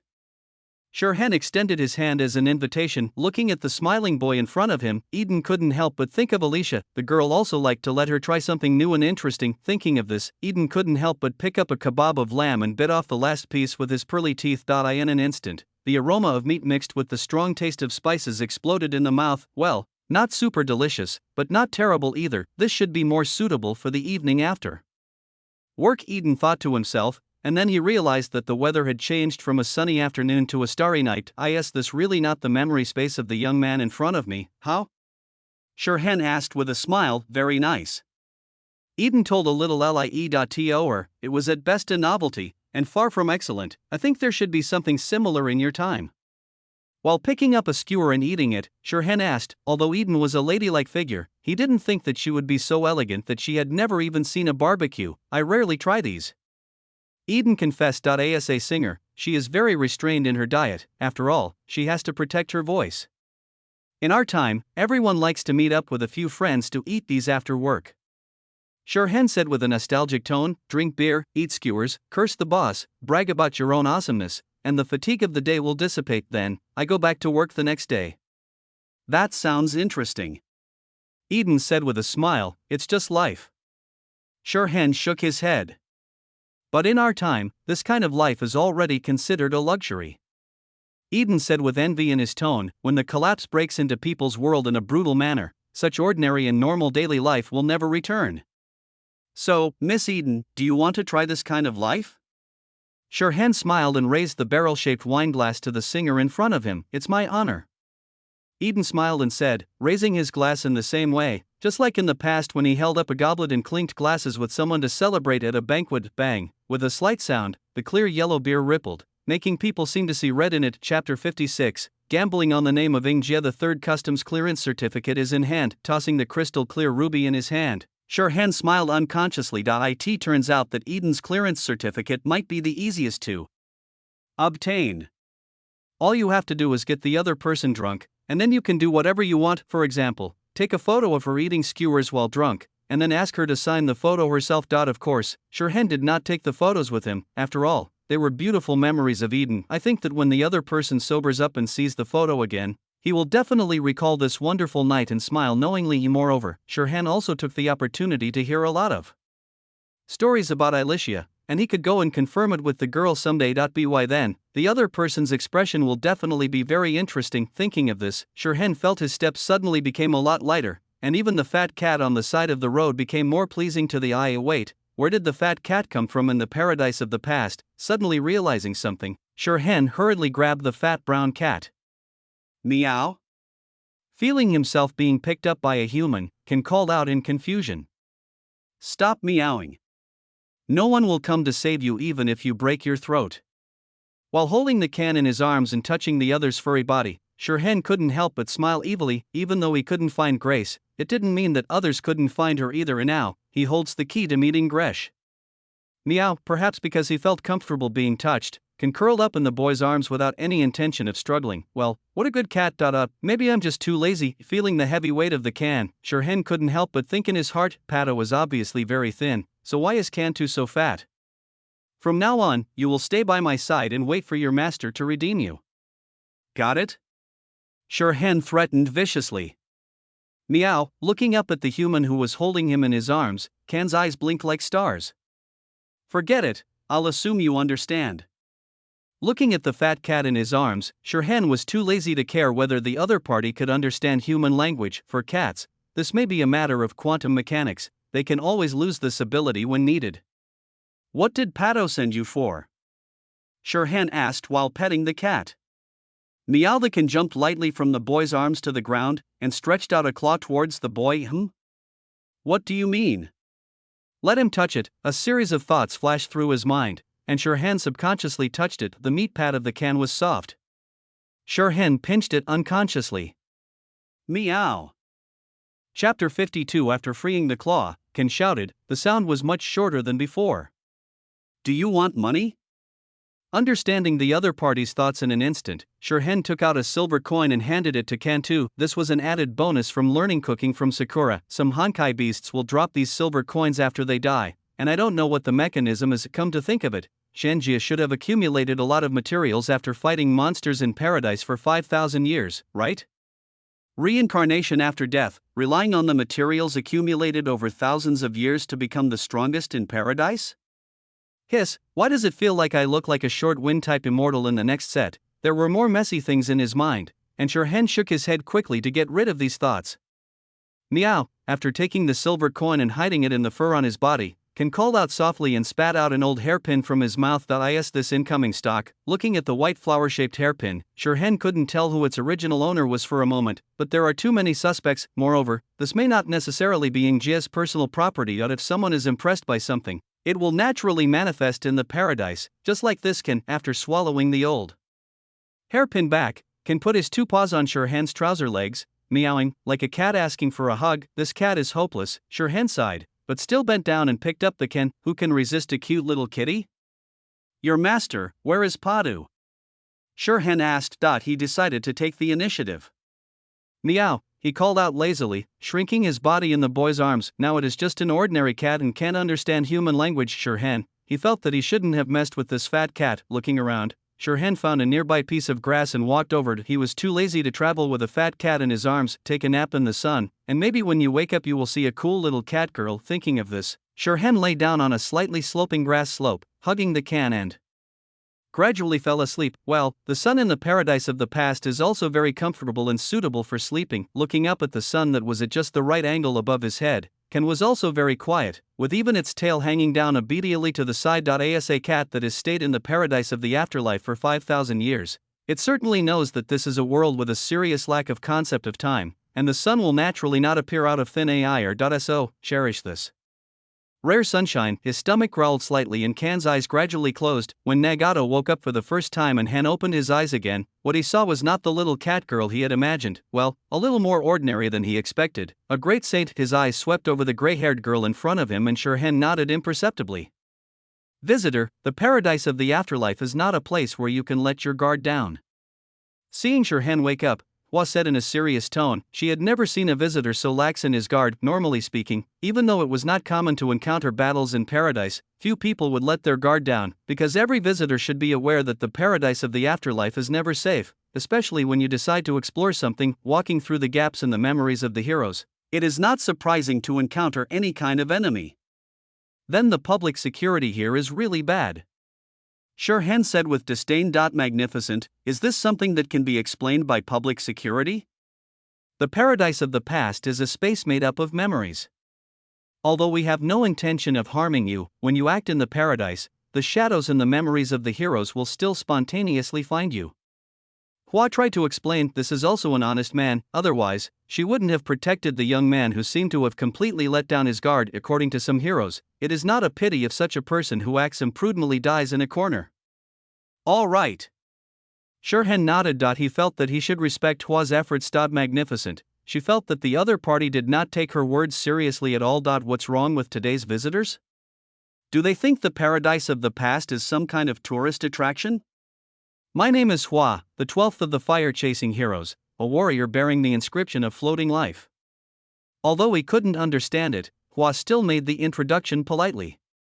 My name is Han, a world serpent cadre, codenamed White Dove. Shirhan said concisely. He has introduced himself many times in the past few days. Hello, Hen, is there anything I can help you with? Hua asked kindly. Although the young man in front of her looked like he didn't need help, she was still a little worried because he was sleeping soundly in the paradise of the afterlife. She had been in the paradise of the afterlife for so long, but she had never seen such an outrageous visitor. Even though she often clears her memory, she will always have an impression of some unusual things.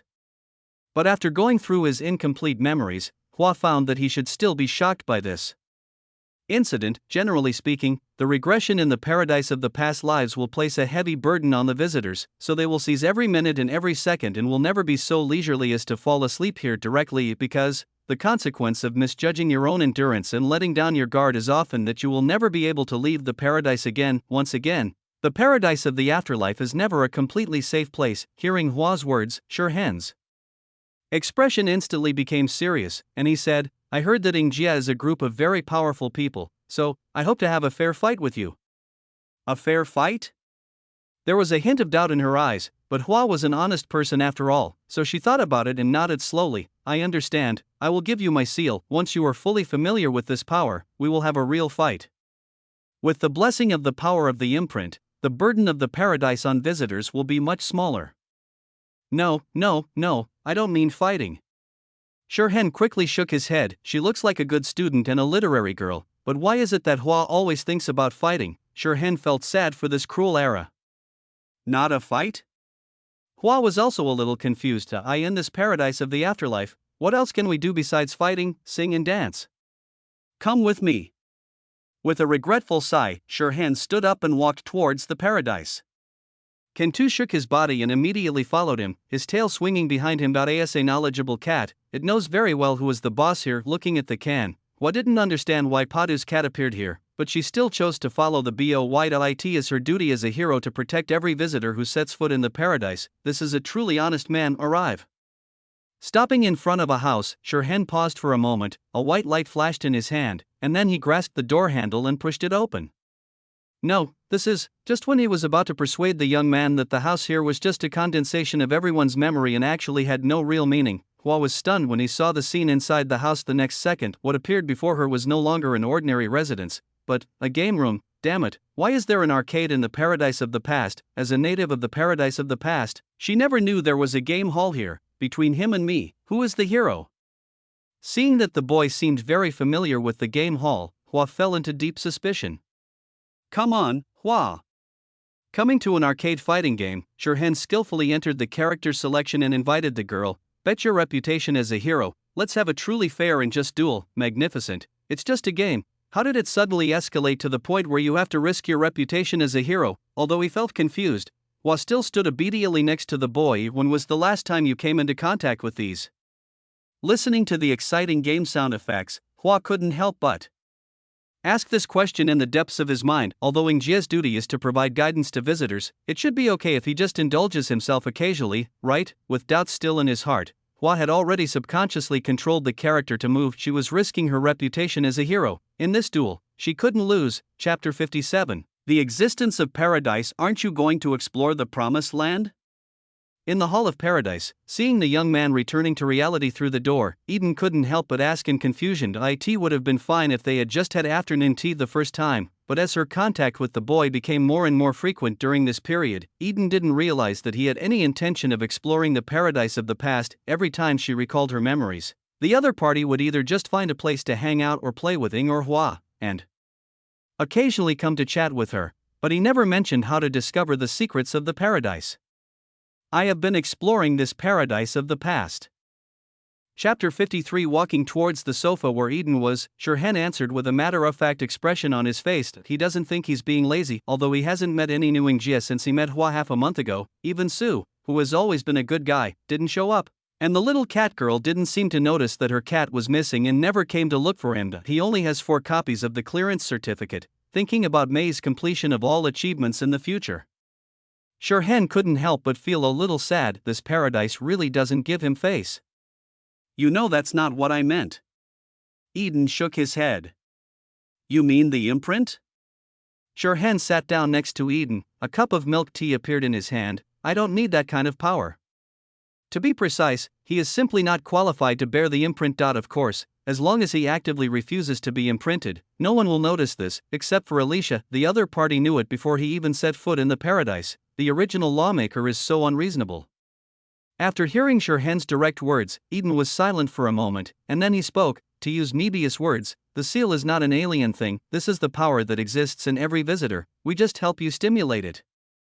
According to Mobius's calculations, every human being in today's era is qualified to bear the imprint, but there are some differences in qualifications at the individual level. However, those who can gain recognition from the world serpent and enter this paradise of the past must be among the most outstanding ones. I know, but I don't need it. While drinking the milk tea summoned from his memory, Shirhan said in a calm and firm tone, he had no hidden power that could activate the mark. But for exploring the paradise of the afterlife, engraving is a necessary key. Eden tried to persuade, she didn't understand why the boy was so resistant to engraving. But how do you know that this is not my unique way of exploration? Shirhan asked back with a smile. Normally, the imprint not only helps visitors to inspire their power, but also allows them to glimpse a corner of the memories of the heroes, and thus appreciate a little bit of the glory of the glorious pre-civilization era. In this sense, the number of seals held is the only indicator to measure the degree of exploration of a visitor's past life paradise, and is also the cadre selection standard recognized by the world serpent. People like Shirhan who only received gifts but no imprints would not be recognized by the world serpent, because according to the normal process, the heroes usually give each other marks when they meet, and then give more marks depending on the degree of compatibility. Only after the relationship deepens will they consider gifts and the like. Who would be like Shirhan, who only wanted gifts but didn't take any imprints? Buying the casket and returning the pearl is not enough to describe this short-sightedness. But what can you get in the paradise without the seal? Eden still couldn't understand the boy in front of him. Truth, power. No matter what the visitor wants to gain from the paradise, engraving is a necessary medium. In fact, if there was no mark, the boy could only wander around in the shallow area of the paradise of the past, which was the reason why the other party could not see more heroes. Although there is no strict distinction between shallow and deep levels in the paradise of the past, there are always some things that are hidden and protected and not easily accessible to people, and enough engravings are the proof that you are qualified to get there. Why do I have to get something from the paradise? Shaking his head, Shirhan asked with a smile, I have found the path that belongs to me, and I don't need others to prove anything for me. Be it the power of Ingjia's imprint or the final inheritance of origin, he didn't care at all. He already had what he wanted firmly in his hands. I am being presumptuous. Eden lowered his head slightly. She could see that this was not just the boy's stubbornness, but that the other party indeed possessed an extremely firm will. Perhaps this is the reason why the other party can possess the authority to project memory like Ingjia in paradise. Eden couldn't help but think in his heart, faced with such a strong man who already has his own path, she only needs to look at him and be nice. Young people don't need their guidance. Being able to meet you here and chat with you for a while is the greatest gain for me.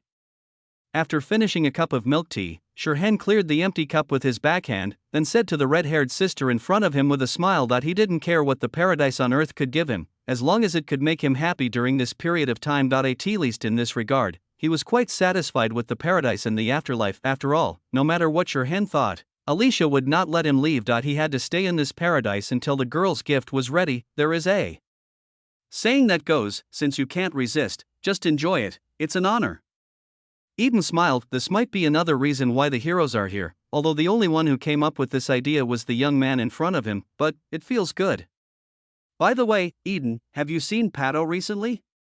Shirhan asked as he stroked Cantu, who had jumped onto the sofa and was lying there. He felt that Pato was being a little slack.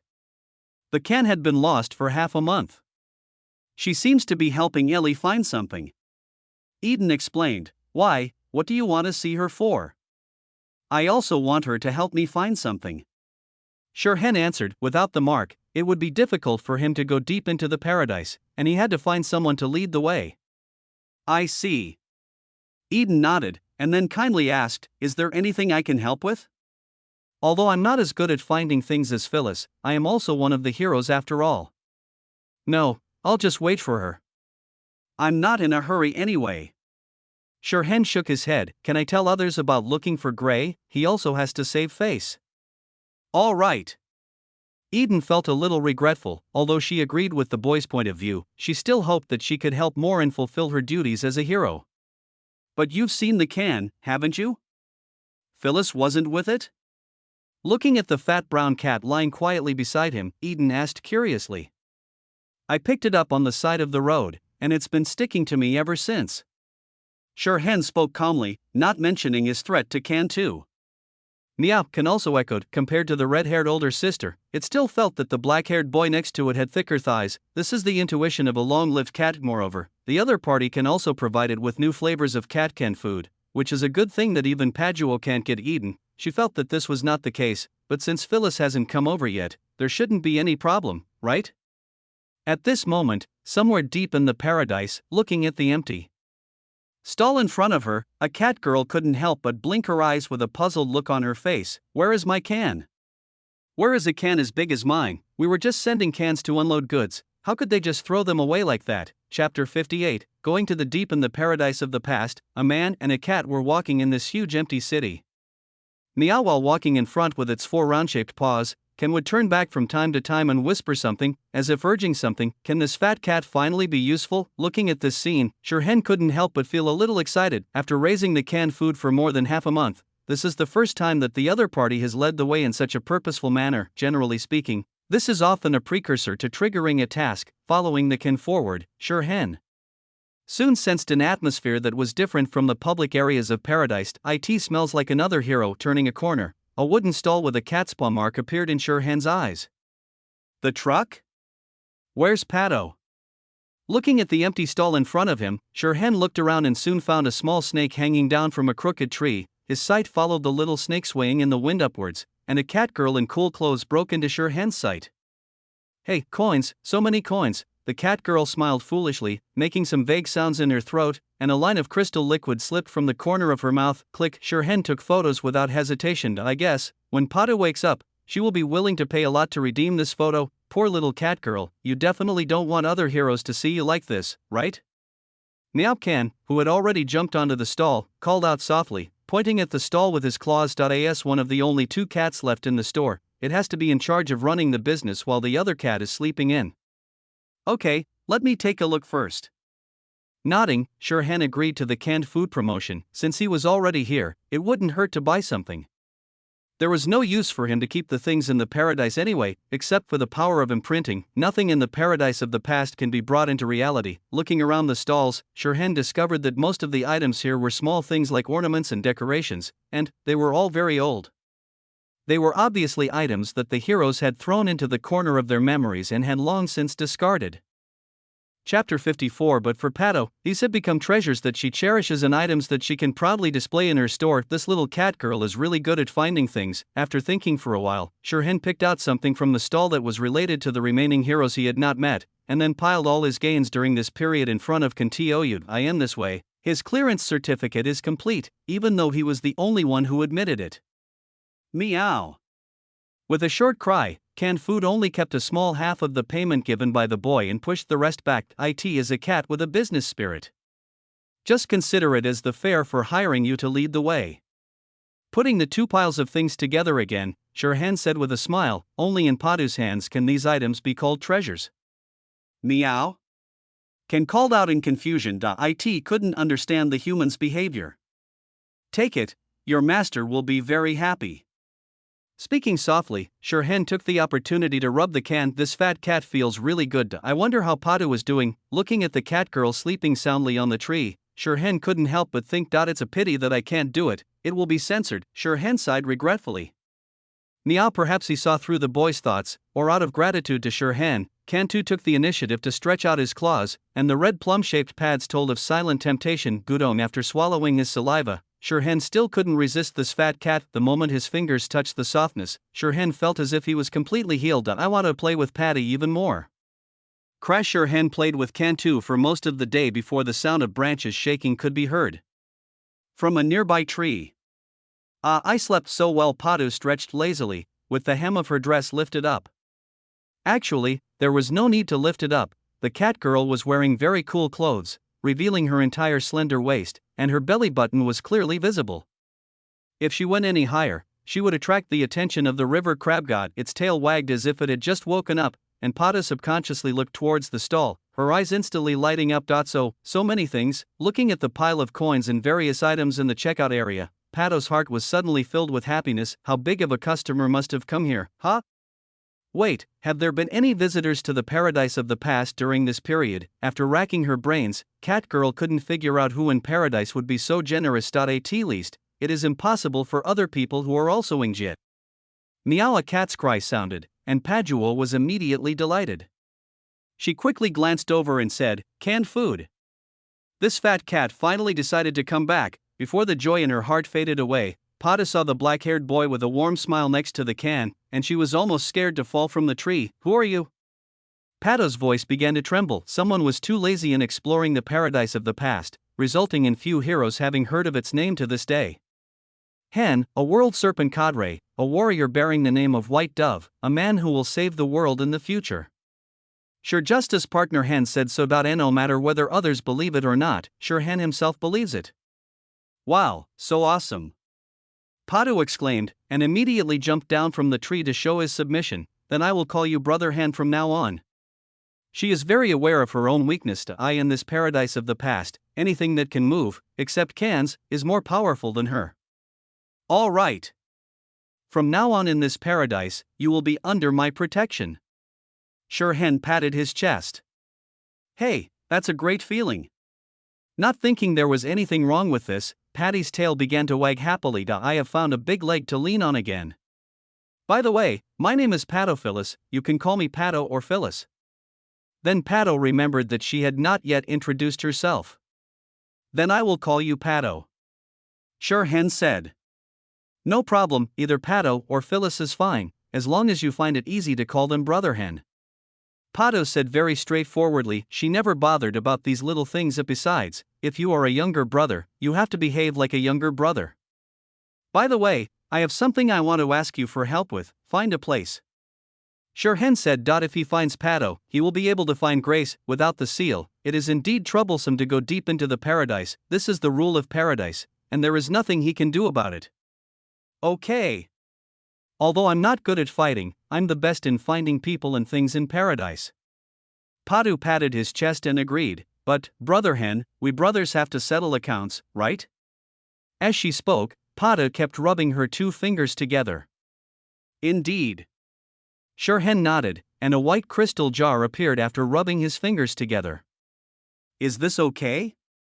In this paradise, although coins are generally equivalent, various objects that embody memories are often more valuable. Alicia's crystal flowers have been with him for so long, it's not difficult to understand the principle behind them. Of course, it's just not difficult for him. As for the picture of the cat girl taking a nap, just treat it as an unforgettable commemoration. After all, he is not a devil and would not threaten girls with photos. Oh. Brother Hen is awesome. He's just like Sister Ai Lee. Pato couldn't help but exclaim. Hanging out with heroes all day, although her fighting skills haven't improved much, she still has some experience and naturally knows how difficult it is to do this. Among all the 13 heroes, only Alicia, who ranks second, possesses this ability. I'll give you another one of these. As he spoke, Sure Hen rubbed out a little cat girl, 1 Paduo and 1 can, in exchange for you taking me to the deepest place. How about that? If he just said he was going to look for Graxiu.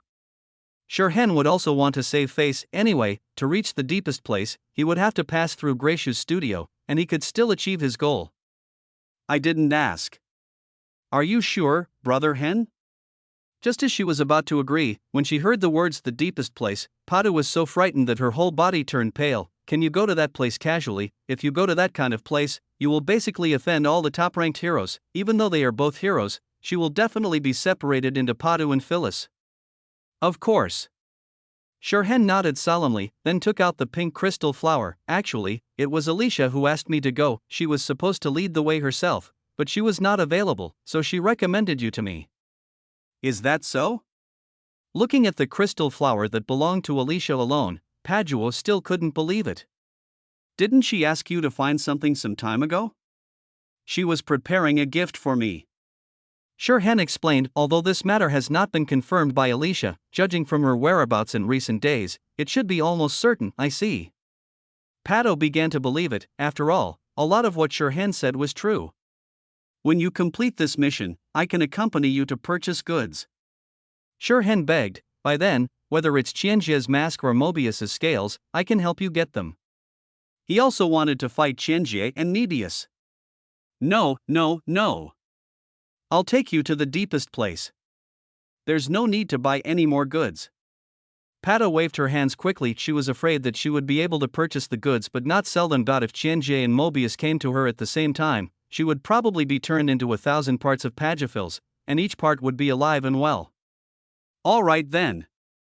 Shirhan said regretfully that he really wanted to fight these two people. After all, I have reached Tianyuan, and I always feel like I am missing out if I don't have a fight. I'll lead the way for you, Brother Hen. While putting away Crystal Paduo and Crystal Can, Paduo turned around and told Fat Cat, Can, you don't have to go this time, just stay here and look after the house. Although there was no need to keep anyone at this stall, after all, there were only a few people in paradise, and no one was interested in her treasures. As for visitors like Shirhan, you might not meet one even once in several years. However, going to the deep places is risky after all, and she doesn't want to take the risk with the canned food. Meow, with a long cry, Cantu jumped onto the stall and sat down. All right, I know it's safe. I'm not you, how can I ask you to spend so much time to get the goods? Waving her hands, Pato couldn't help but complain. She had helped Sister Ailey finish such a big order, but the fat cat hadn't come back yet. God knew where he had been slacking off. Meow, Can called out in a low voice, lowering his head, looking very aggrieved. Chapter 55. Shirhan, who was standing aside, looked at the nose with his eyes and thought to himself, this matter had nothing to do with him anyway. Chapter 59. I even dared to hit Kevin following Paduo into one path after another that he had never seen before. Shirhan couldn't help but marvel at the cat girl's pathfinding ability. Yet if it were him, it would probably take him a very long time to find these roads. By that time, he would have probably already left the paradise. So, he chose to hire Pato. Moreover, in addition to knowing the way, the other party's luck was also quite good. He had not encountered a single Honkai beast during his long walk. If Sakura had led the team, there would have been a river of blood along the way. By the way, Brother Hen, do you want my seal? Although it's not as good as Sister Yaiden's, it's still somewhat useful.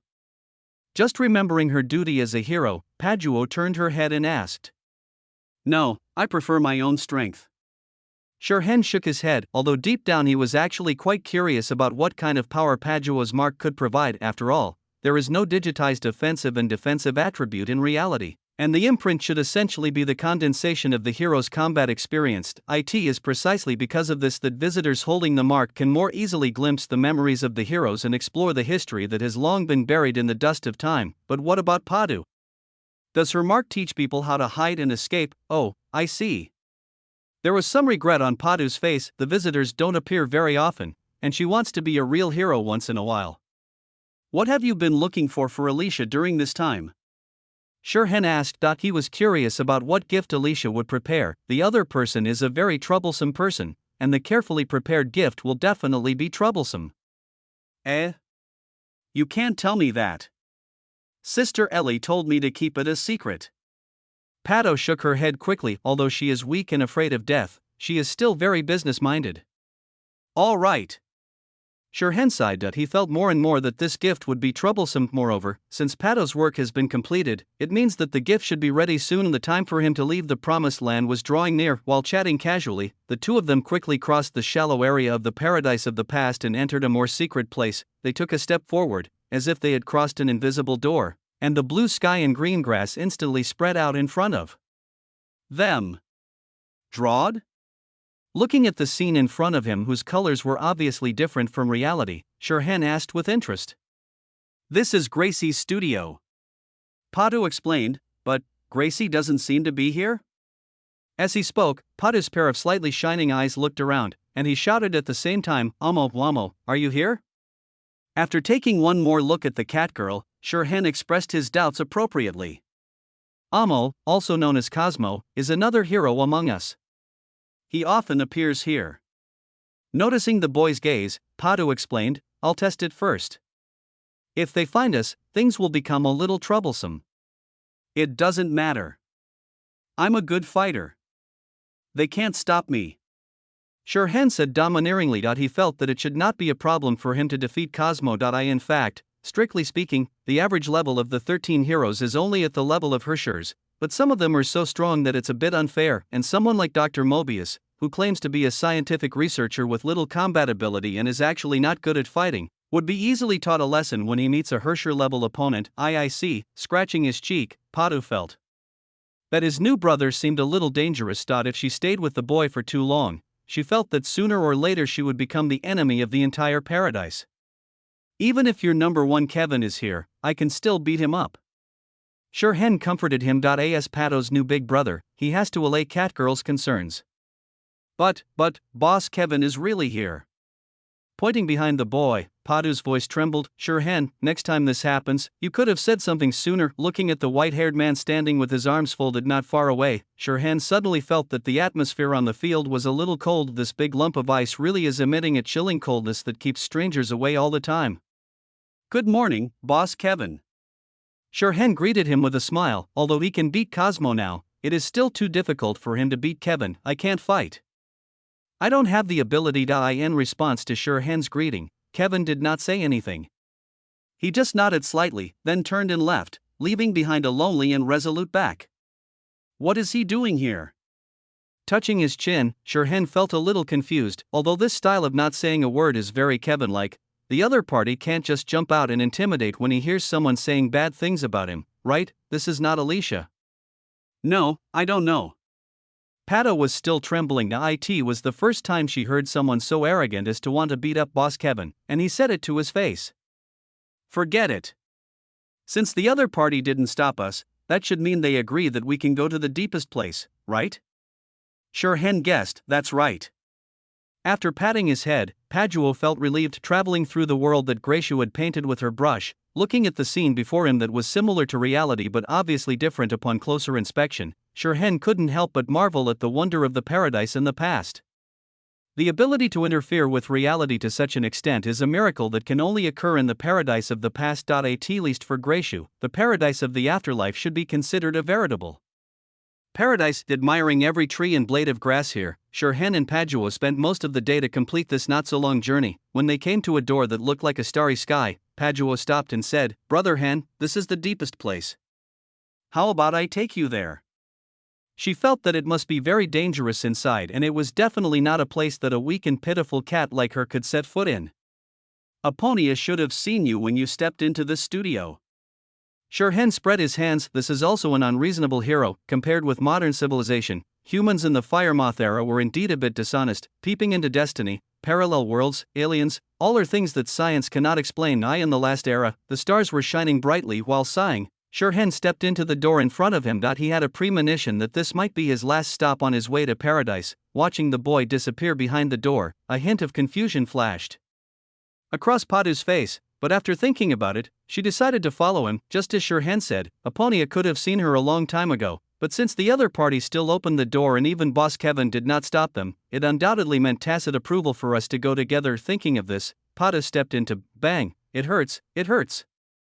Covering his forehead and falling to the ground, Patu looked at the door with a starry sky pattern in front of him and suddenly understood what the other party meant. Go home and have fun. This Hen Ge's background seemed to be more important than she thought. Patu quickly stood up, wagged his tail and went back along the same path, humming an unknown tune. No matter what, she finally completed a big deal and added more to her small treasury. This is the happiness that belongs only to cats. Chapter 60, Cosmo, does it hurt when you press your horns when you sleep? After crossing the door, Shirhan saw a huge and magnificent church. The church has no roof, and the blue sky and wisps of white clouds directly cover it, making the entire church seem as if it was built in the sky. Perhaps it should be said that the sky is the dome of this church.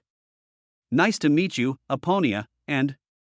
As he walked towards the statue in the center of the church, Shirhan smiled and greeted the people in the church. Gresh, Cosmo, I hope I didn't disturb you. In addition to Aponia, who was already here, Gresh and Cosmo were also in the church. And judging from the positions of the people, it should be Aponia telling a fairy tale to Gracia, and Cosmo supervising on the side. Shirhan began to speculate secretly. No, you came at the right time, Hen.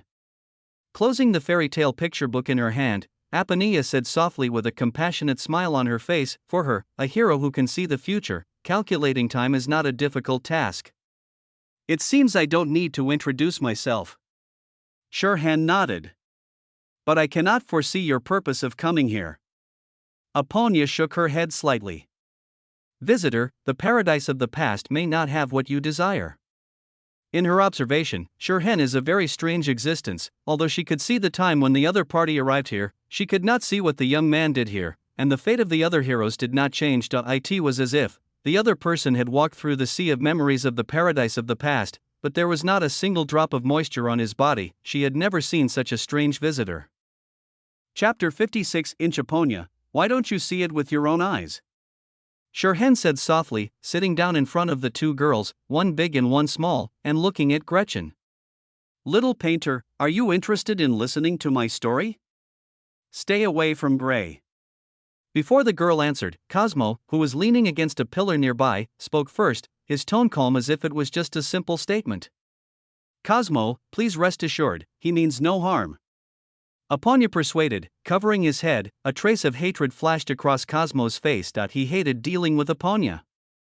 Cosmo, I want to hear a story. Grayshu also spoke, her voice crisp, like the first cry of a yellow oriole, with the beauty and tenderness of spring. Then, I will tell you a story about the starry sky and the world.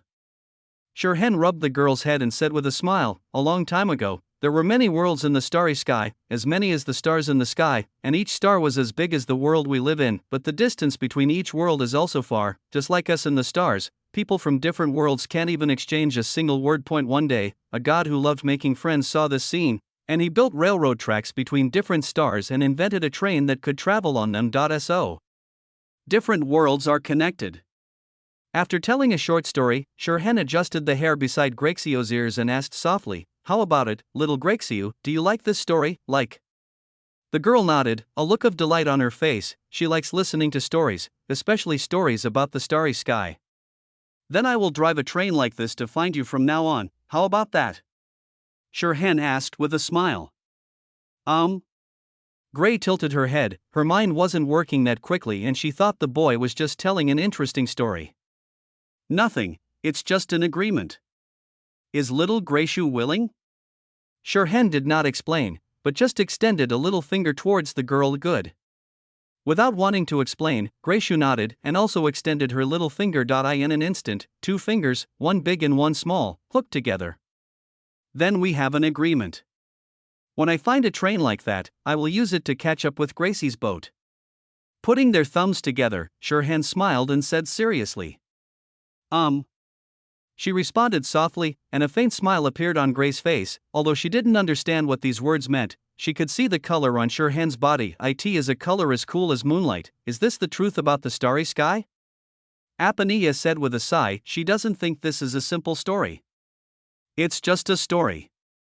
Shirhan shook his head slightly. He just came to meet Grace and tell the girl a fairy tale. That's all. If we really want to give it some meaning, there is not so much meaning in life that is indispensable. Just like he learned cooking from Sakura, played games with Hana, and chatted with Eden, he just thought it would be fun. Not if Shirhan regarded these as salvation for the heroes, he would be overestimating himself and underestimating the will of the heroes. It will be enough for them to think back to those years in the future and understand that the purpose of Paradise's existence is not just to impart skills to future generations. Is that so? Aponya couldn't help but frown when he heard the boy's words. She still had some doubts. That's all. Shirhan smiled slightly. I see. Looking at the smile on the boy's face, Aponya felt that he understood a little. To give up the ability to predict the future and only use your own eyes to see. She understood what the other party meant by the first sentence. This boy really looks like Alicia. Aponya couldn't help but sigh in her heart. My name is Gray. Grayshu suddenly interrupted and looked up at the black-haired boy in front of him, with a childlike stubbornness in his eyes. Shirhan was stunned by the girl's big, blinking eyes. Then he smiled and said, my name is Hen. Then we are friends now, Hen. Grayshu said seriously. Well, we are friends now. Shirhan answered in the same serious tone. As long as they exchange names, they are friends. This is probably the innocence that only children have. Suddenly, there was a scent of someone approaching in the air. Gray, we should go back. Looking up at the sky, Aponya smiled and whispered to the girl. Well, okay, Mother Aponya. Without being naughty, Gracio nodded obediently, then looked at the boy. Hen, goodbye. She has to say hello to new friends before going home. This is the courtesy her mother taught her. Well, goodbye, Gray. Shirhan also waved his hand and said with a smile. He also felt the increasingly approaching breath. May your trip be as fulfilled as you wish, Hen. Holding Grecia's little hand, Aponia smiled and expressed her blessing to the boy. Although she couldn't see the other person's future clearly, she also knew the wishes between ordinary people. This is not very useful, but why should everything be useful? Thank you very much. Nodding slightly to the nun, Shirhan watched the three of them walk towards a door. Alicia has arrived with gifts. Suddenly, just before stepping through the door, Gracio looked up at the silent green-haired boy beside him and said, Cosmo, does it hurt when you press your horns when you sleep at night? Cosmo, turning his head and looking at the smiling person behind him, he knew who the color belonged to. Won't. After a moment of silence, Cosmo said simply, I don't know whether the boy meant that he wouldn't press his horns, or that it wouldn't hurt if he pressed his horns, or he simply didn't sleep at night. Chapter 61 Gifts and Dances. Suddenly a gust of wind blew, and cherry pink petals fell from the sky, fluttering like a heavy snow, and in this snow that was like rosy clouds, a girl who was more shy than a flower appeared quietly. Hey, did you miss me? Alicia, who had changed into a white evening gown-like dress, said with a smile. Staring blankly at the girl in front of him, Shirhan took 3 seconds to come back to his senses and said, I don't want to. You're not being honest. You were stunned. Alicia said angrily, oh. Shirhan responded softly without refutation. I have to say that when dressed up, Alicia is indeed breathtakingly beautiful. The girl is naturally beautiful, and the gorgeous white dress makes her originally dormant beauty bloom completely. It is no exaggeration to say that the girl at this moment is the most beautiful girl Shirhan has ever seen, even more beautiful than Yulindel and Kiana. How about it? Do you like me more? With her hands behind her back, Alicia asked with a smile. No.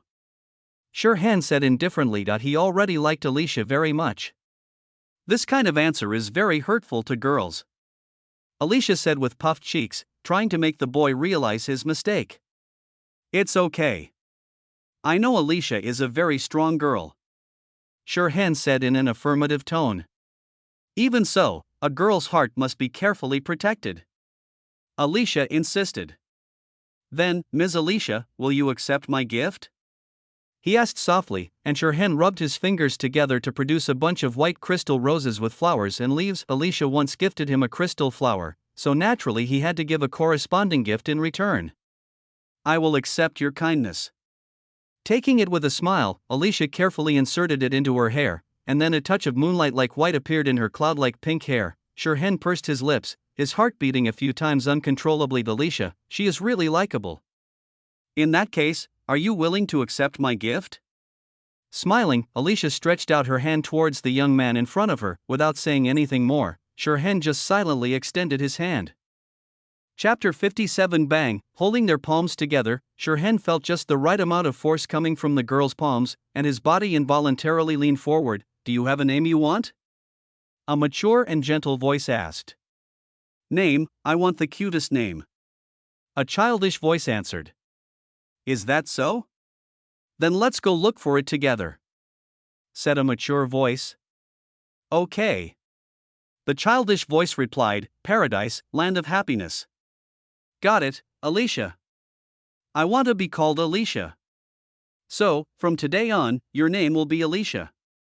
The mature voice said with a smile, just like this, the girl who came from imaginary numbers received her first gift in the world, the lovely name that would accompany her throughout her life when she was older. In order to find the paradise of her dreams, the girl embarked on a journey to the end of the world. Along the way, she encountered deception and malice and lost her last piece of bread, but at the same time, she also encountered kindness and goodwill, and received apples shared by others. When she walked a long way back to the starting point, the girl realized that the world had no end, and naturally there was no paradise as she had imagined. If there is no paradise, build one. If there is no paradise, create one. Thus, the girl began her second journey. Along the way, she encountered more malice and hatred, but also made many friends and companions. When the end of the world is about to come, the girl realizes her original identity and chooses to return to the beginning of Her birth, after this, the stars will shine because she has been here from now on, hundreds of flowers will bloom because she never left. Asa Hershers, the girl cut off the fate of the world's cycle of reincarnation. Asa human being, the girl left the last piece of paradise for the world. The long retrospection finally came to an end,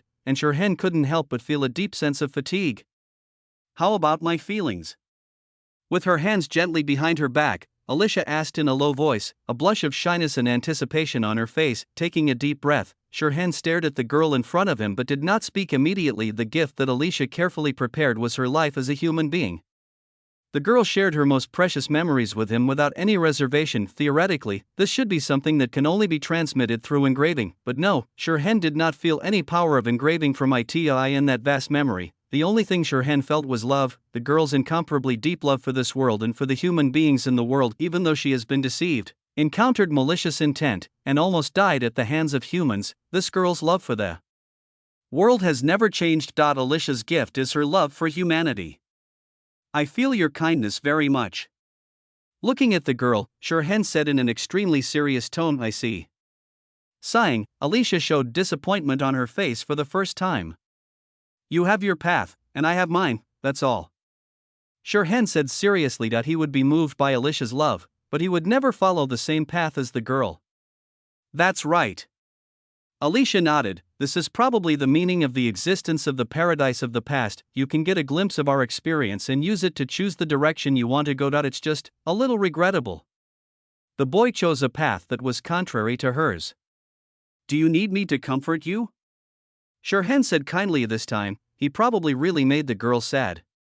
Compared to this, let's have a grand farewell. Shaking her head, Alicia opened her hand slightly and unfolded a longbow, and a smile appeared on her face again. The girl was never one to dwell on loss. Then don't cry later. As he said this with a smile, Shirhan opened his palm and a silver-white baseball bat extended out. You are the one crying. I am the second of the fire-chasing heroes, another leader of the fusion warriors, Alicia, the mark of the true self. The girl said without giving in, her aura suddenly bursting out, and the terrifying collapse energy spread outwards like a tsunami, even dispersing the clouds in the sky. In that case, I will do my best. Whispering softly, the dispersed Hersher's core in Shirhan's body began to gather. His black hair quickly turned white and grew longer, and two silver balls of moonlight lit up in his pupils. Boom! In an instant, the Tianyuan form and the Hersher's form were activated at the same time, and Shirhan's pupils turned into a white flower with 5 petals, with a silver pattern shaped like the letter Y on the inside. The huge Hokai energy burst even formed a circle of white light pillars that went straight to the sky. Call out, drawing the bow and nodding the arrow, Alicia shot an arrow into the sky.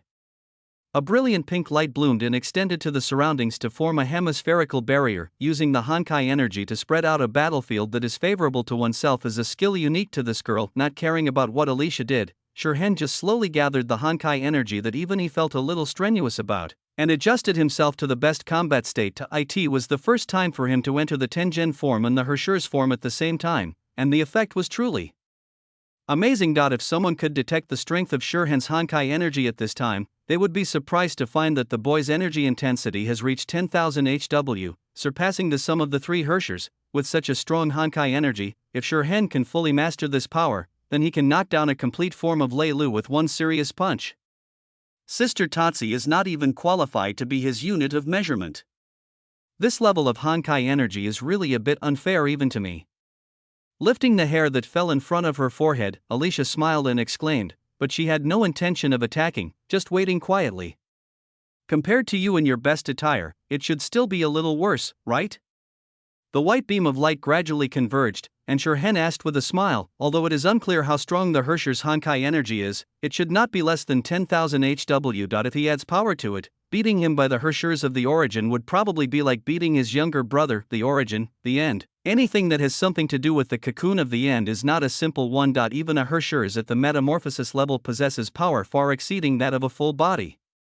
Hersher's. Since you are curious, why not take a look for yourself? Asking with a chuckle, Alicia placed her fingertips on the bowstring and exerted a little force. Someone will come to witness it. Shirhan shook his head and rolled the baseball bat into a flower. Hundreds of white light balls appeared around him. Now, let's dance together, Alicia. As soon as the words fell, hundreds of light balls shot out and turned into countless light arrows that shot towards various parts of the barrier. It is common sense to use the field breaking technique at the beginning of the game. Then you better look at me carefully, hen. Responding with a smile, Alicia drew her bow towards the full moon, and hundreds of tiny lights also appeared around her. In terms of the control of Honkai energy, she is at the same level as the boy. The next second, the girl shot an arrow, and hundreds of glimmering arrows shot out at the same time, hitting the remaining barrier and bouncing back, attacking the boy from different angles.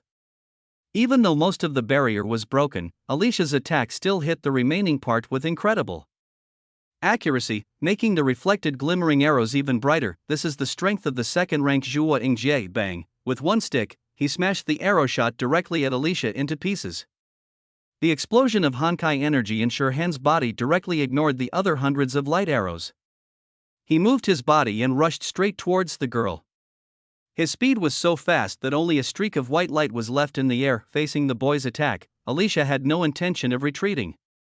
The longbow in her hand split into two daggers. Although she likes the elegance and cuteness of the bow, her close combat abilities are no slouch either. The daggers crossed to block the baseball bat, and Alicia exerted force downward with both hands, and the daggers instantly slid down and cut into the boy's palm. He loosened his hands to avoid the dagger, and at the same time, the baseball bat spun around and was caught by Shurhan again, who took advantage of the momentum to smash it hard on the girl's head. Clang!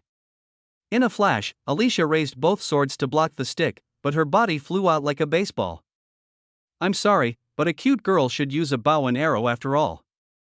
With a soft laugh, the dagger in Alicia's hand once again gathered into a longbow, and arrows were shot out at a rapid speed. That was just her escape strategy. Then let's see how long your cuteness can last.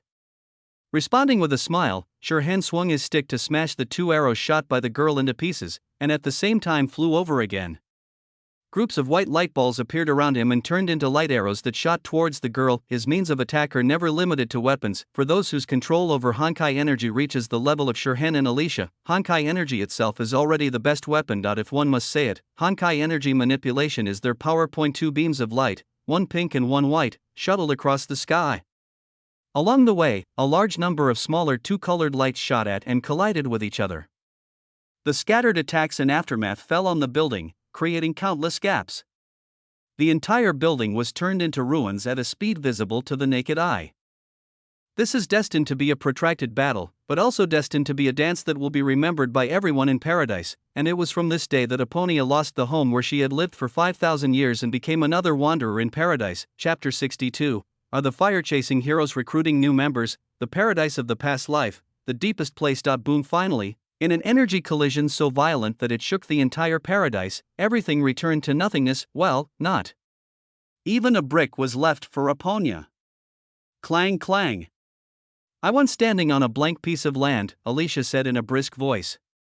Her face, slightly red from the intense exercise, was filled with happiness and joy, but her gorgeous dress was still intact without any damage. A lovely girl's heart is indeed omnipotent. Ha! Panting rapidly, his body involuntarily exited the Tianyuan form and the Herrscher state. Shurhan stood up with difficulty, leaning on the cracked baseball bat, and explained, I am only 16 years old this year. It was already 2013, and this body of his was only 16 years old. To sum up, he still has a lot of, oh? Did you say anything just now? Alicia asked with a smile, and the air was filled with an extremely strong smell of death. No. Nothing. Shurhan stood up straight and said righteously, I mean, hey Alicia, you were so cute. Chapter 58. It's better to just say that a girl is cute than to praise her for being amazing. Alicia is such a girl who carries cuteness to the end. For example, the little skirt on her body. Shurhan seriously suspected that the other party had cheated using Yingjie's authority, otherwise there was no reason why all his Honkai energy constructs would be destroyed while the girl's skirt was intact without even a speck of dust. Really? Do you like me a little more? Leaning forward slightly, Alicia asked with a smile. No. Glancing at the girl's full and sinful chest, Shurhan looked away and said coldly, I already like Alicia very much, I can't say more. In consideration of the fact that the girl danced with him, he said something against his will, well, the truth, Alicia is indeed very likable. Thank you, I'm very happy. Hearing the boy's words, Alicia immediately laughed happily, but you can't say this to other girls casually. The boy is also very cute and easy to like, but not every girl has such an omnipotent girlish heart like hers. Well, in short, thick-skinned. Glancing at the person who was unscrupulously acting as the Sea King in the previous civilization, Shirhan pursed his lips and said nothing. "I'm really happy to be with you." She walked briskly to the boy and looked into his deep and dark eyes. A trace of disappointment appeared on her face. "But, you have to leave eventually, right? She belongs to the unchangeable past, while the boy will continue to explore the future. This world is still waiting for me to save it." Shirhan raised his head slightly and said confidently, "A mere final boss, you want to snatch the position of the final boss from him? Oh? Really?" Covering her mouth lightly with one hand, Alicia raised an eyebrow at the boy. In the battle just now, she was the winner. 30 years in the east, 30 years in the west, don't look down on the poor young man.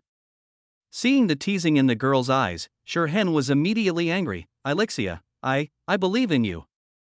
Alicia said softly, interrupting the boy's declaration. "Hen, I believe you can go further than any of us." Although she couldn't fully see the secret of Shirhan, the girl had already glimpsed a talent that was far superior to hers. At the beginning of the battle, the opponent is not yet able to fully control his own power, but soon, the boy improved at a speed visible to the naked eye, and he absorbed the skills she demonstrated like a sponge. In the end, she was only able to defeat the young man because of the experience she had accumulated from years of fighting, and this monstrous fighting talent is just one of the boy's qualities. This boy, who is still a mystery, will definitely surpass everyone of their time in the future. Even the destination that is beyond their reach is just the beginning of another journey for him. She believed all of this so sincerely. Looking at the calm and indifferent smile on the girl's face, Shirhan was stunned for a moment, then smiled. "Isn't that natural?" He also believed what Alicia believed. In this dance, he actually has a chance to win, as long as he uses the resurrection armor to start the second chapter, but there is no need. This was just a dance done for fun, and both he and Alicia had already enjoyed it to their heart's content. So after he was no longer able to maintain the forms of Tian Yuan and Hershers, the girl took the initiative to let the dance come to an end. "So, I love Alicia, the second of the 13 fire chasers, the deputy leader of the fusion warriors, and the human who bears the name of True Self. I recognize you." The girl whispered softly, standing on tiptoe and leaving a light kiss on the boy's forehead. Shirhan was stunned, not only because of Alicia's sudden kiss, but also because of the subtitles that suddenly flashed before his eyes. Side quest, Paradise of the Past, you have come to the tomb built by the previous civilization. Explore everything inside as much as you can and find the deepest secrets hidden by the fire moth. Completed, you have received the reward, Flawless Heart. Pure heart. A pure and flawless heart is the proof of what makes a person human, and it is also the gift given to you by the origin. No matter what state you are in, you will always maintain your original heart. Main quest, Path of Destiny. You have become a member of a secret organization that resists the collapse, so hide behind the world and work hard to become the final boss. Current progress, 10.9%. You have obtained a new phased reward, Blank Hershers Core. Blank Hershers Core, a high-energy crystal that contains powerful Honkai energy. It has the mysterious power to communicate with imaginary space. It may change after encountering the authority of other Hershers. In an instant, a new Hershers Core was generated in Shirhan's body, and terrifying Honkai energy surged out from deep within the boy's body. The surging energy tide directly blew the unsuspecting girl away, causing her to sit on the ground with her buttocks. It is not very harmful, but it is extremely insulting. Alicia, Shirhan, two pairs of eyes, one blue and one black, looked at each other, and both seemed a little embarrassed. "Hey! I said this was an accident, do you believe it?" Shirhan took the initiative to break the awkward silence. Alicia's brows twitched. "I don't believe you at all, you little devil are such a bad guy," secretly rubbing her hips that were a little sore from falling on the ground. Alicia looked at the boy, her gem-like blue eyes blinking curiously. "Is this the gift you got from imaginary numbers?" Witnessing Shirhan getting a new Hershers Core with her own eyes, she could see the boy's peculiarities more clearly. "It's really weird. It looks weird no matter how you look at it." She had never seen a Hershers Core that looked so unlike a Hershers Core. Normally, the Hershers Core possesses its own unique powers. Just as there are no two leaves in the world that are exactly the same, the Hershers Core also has unique attributes. But the Hershers Core on the boy, not only could she not see its attributes, but the two cores were exactly the same. "It's really fucking weird, I guess so." Nodding, Shirhan opened his hand and summoned the newly acquired Hershur's core. How about you keep it for me for a while? As he spoke, Shirhan threw the core directly at the girl. If there are two cores in his body, he will not be able to hide his identity using the previous method. Moreover, even if we only consider the combat power, simply stacking the number of cores does not make much sense. It only increases the energy intensity by a few thousand. At his level, the control over Honkai energy and the authority of the Hershurs are the real sources of combat power. If he obtains the authority of the Hershurs of fire, he can still fight Alicia even if his Honkai energy strength is only 5000 HW, and there is a high probability of winning. Ha? Why? You don't want it? After catching the core, Alicia asked in confusion. Is the Hershur's core such a casual thing? Even though there seemed to be some problems with this core, she could still feel the extremely abundant Honkai energy from it. In terms of energy intensity alone, it is definitely not inferior to any Hershur's core. I'm just going to keep it with you for a while. Shirhan explained. Also, do you mind adding one more person to the 13 heroes? With this Hershur's core as an anchor, and something he hasn't gotten yet, he can already perform some cool moves. I think, when Mei comes to the paradise of the afterlife in the future, she will be very surprised to see him, right? Alicia blinked. There are 14 of the 13 heroes of Chasing Fire. This should be reasonable, right? The corners of Shirhan's mouth slowly curled up. Chapter 63 Promotion and Salary Increase. Novice Mission, St. Freya's Gate. You have already had a preliminary understanding of the madness of this world. It is time to join a secret organization that fights against the collapse and find a group of like-minded companions to save the world. Completed, you have received the reward, Infinite Snake. Infinite Snake, the endlessly eating giant snake is your greed that can never be satisfied. When you defeat a fusion warrior, you will obtain the fusion factor from the other party. Currently obtained fusion factor, none. Returning to the Paradise Hall and looking at the subtitles appearing before his eyes, Shirhan felt that his system, which didn't even deserve a name, was most likely broken. Have you ever seen anyone who can repeatedly get rewards for novice tasks? Besides, the Firemoth has been dead for more than 5,000 years.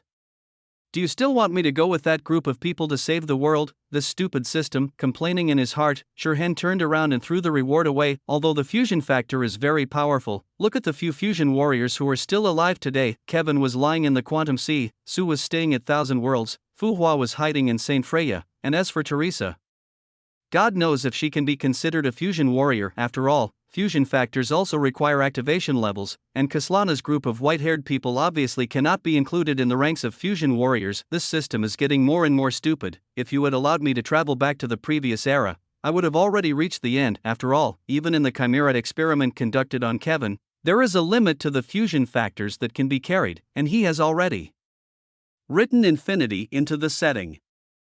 I don't know whether there will be settlement rewards for playing memory. Glancing at the door behind him, Shirhan felt that the probability was not high, otherwise he would have to go back and beat Chen Jie up. The system is stupid, but it really is a lock that he has been traveling through time for more than a year, and the number of tasks issued by the system is very small, leaving him with no way to get rewards. As he was thinking, a chill suddenly appeared, causing Shirhan to shiver. Subconsciously. Boss Kevin? Looking up, Shirhan saw the big icy guy as expected. Tell me your name, successor. With his arms folded across his chest, Kevin looked at the boy coldly. Mark. Shirhan said simply. Kevin, facing the man's cold gaze, Shirhan knew that what the other party wanted was not just a name.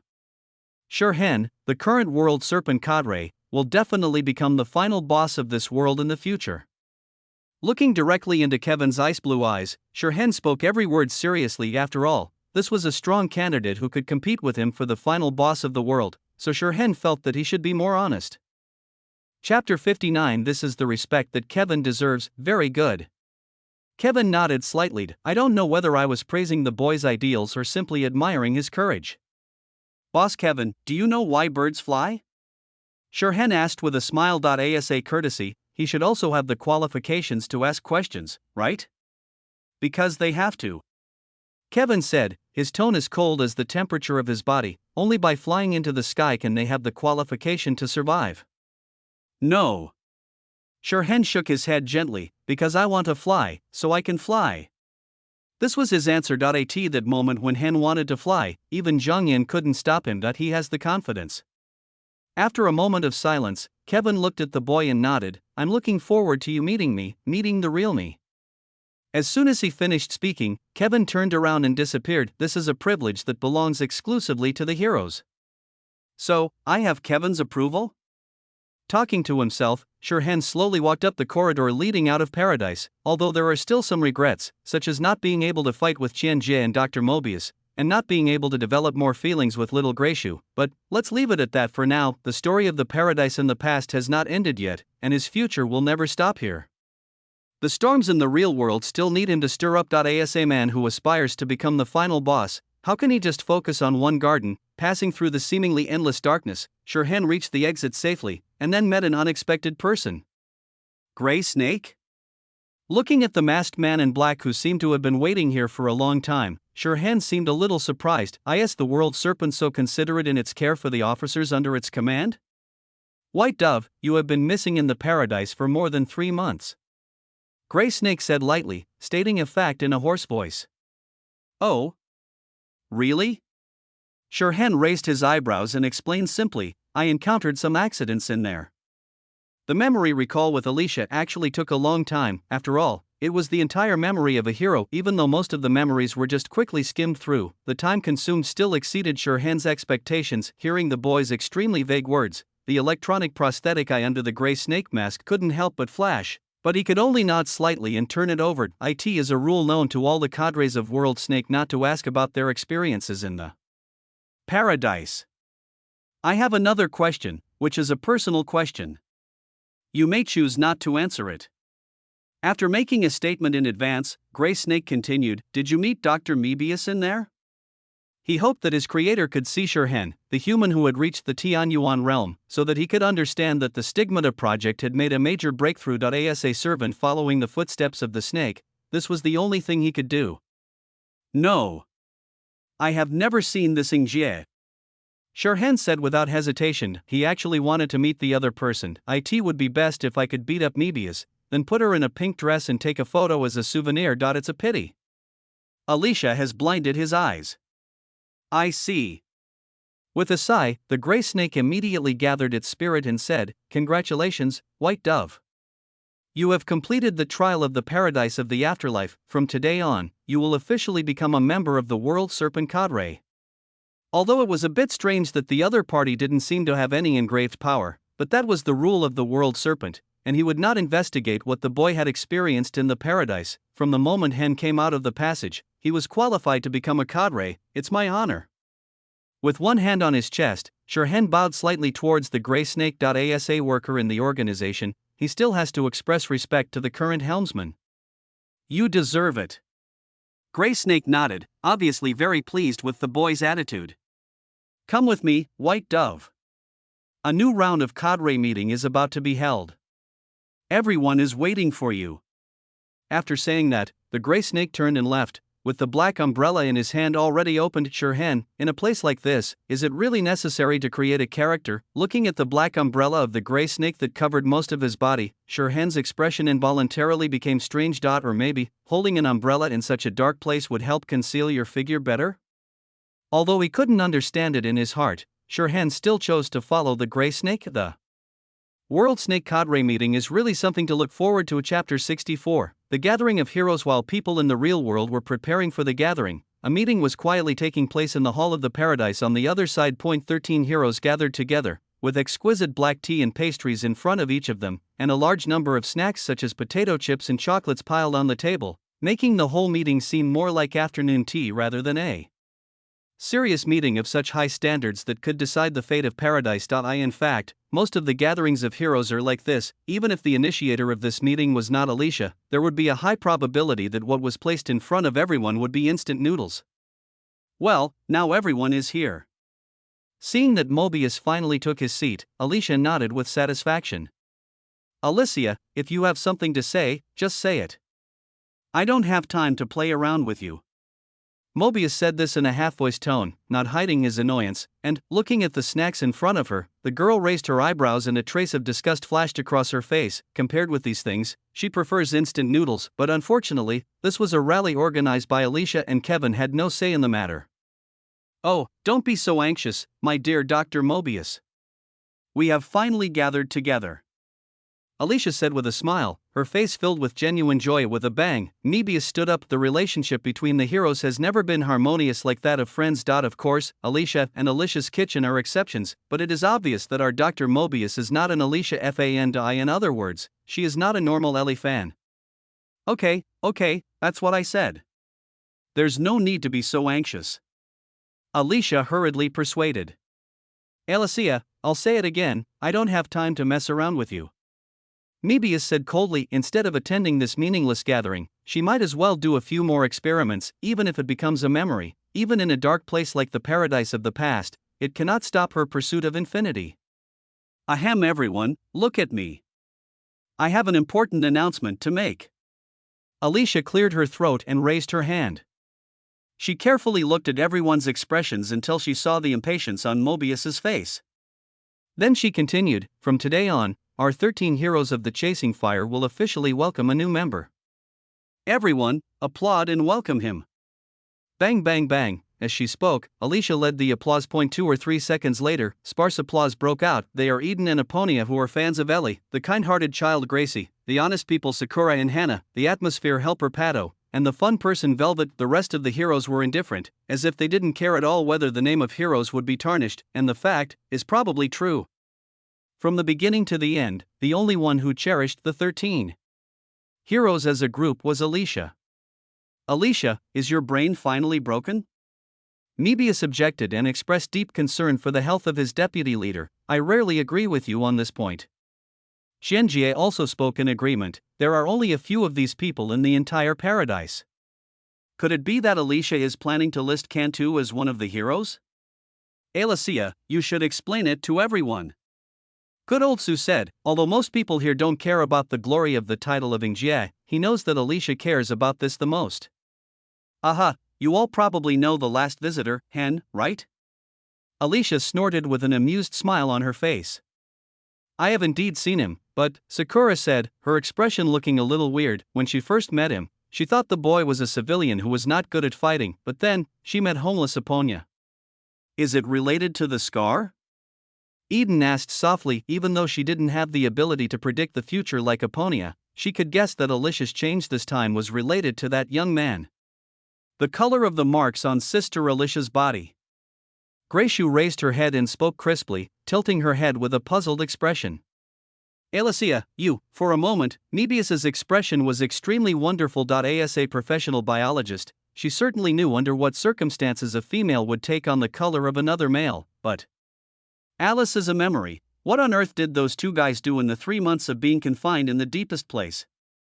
Moreover, since the other party can come to the paradise of the past life, it means that the little ghost named Hen is a human being of the next era. Old cow eats young grass, and Alicia can actually do that. Bah, shameless, aha.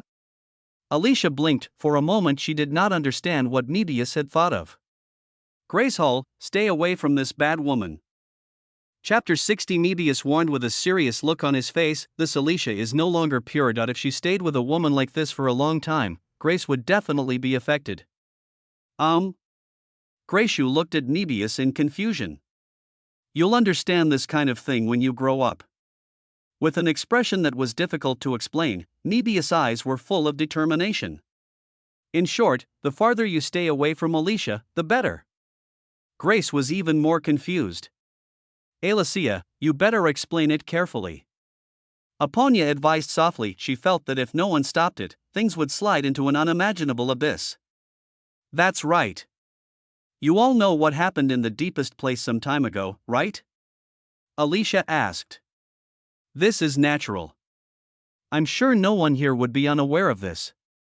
Eden echoed, his voice still calm and elegant. Being closed off in the deepest places for 3 months is not a big deal. After all, few people go there. But the battle that took place a few days ago, even though she was in the Hall of Paradise, she could still hear the huge noise that almost shattered the entire paradise, even the avenue. Oh no, the paradise is almost destroyed. At that time, Xianjie wanted to join in the fun, and then, he was invited back by Eponia. It's a pity that I couldn't witness that scene with my own eyes. Vivi sighed regretfully. She saw only the abyss of nothingness. Because she is the only engineer here, she will have to build an identical deep place for Eponia later. Eponia, then what? Mebius demanded, his face showing undisguised disdain. They're all memory, and you're still trying to do this kind of tricks. How shameful. Moreover, even though this visitor was so interesting, Alicia actually kept it a secret and didn't reveal any information to her at all. When she finally realized all this, the boy had already left the paradise. For such a special visitor, it would be nice to at least take some blood from her for research. With his mind racing, Dr. Mebius completely failed to consider the difference in fighting power between himself and his peers. If he really met the opponent, he would only receive a very solid beating. Hen showed me his strength and gave me a very interesting reason, Alicia said with a smile. Her face was full of happiness. So, I agreed to let him become a non-staff member of Zhuo Yingjie when necessary. What did he give you? Genes? Mebius asked with disdain. Well, sort of. Without realizing the seriousness of the problem, Alicia pondered for a moment and then nodded slightly. Although the Hershur's core is the product of a high concentration of Honkai energy, it actually contains the Hershur's gene. Mobius's expression suddenly became more contemptuous. Not only is he shameless, but he actually admitted it in public. Alicia, you are really becoming more and more depraved. In an instant, the expressions of all the heroes became strange. Gracious words were not obvious, but Mobius almost made it clear. Huh? Why are you all looking at me like that? Noticing the changes in everyone's expressions, Alicia was also a little confused. Alicia, I agree to this matter.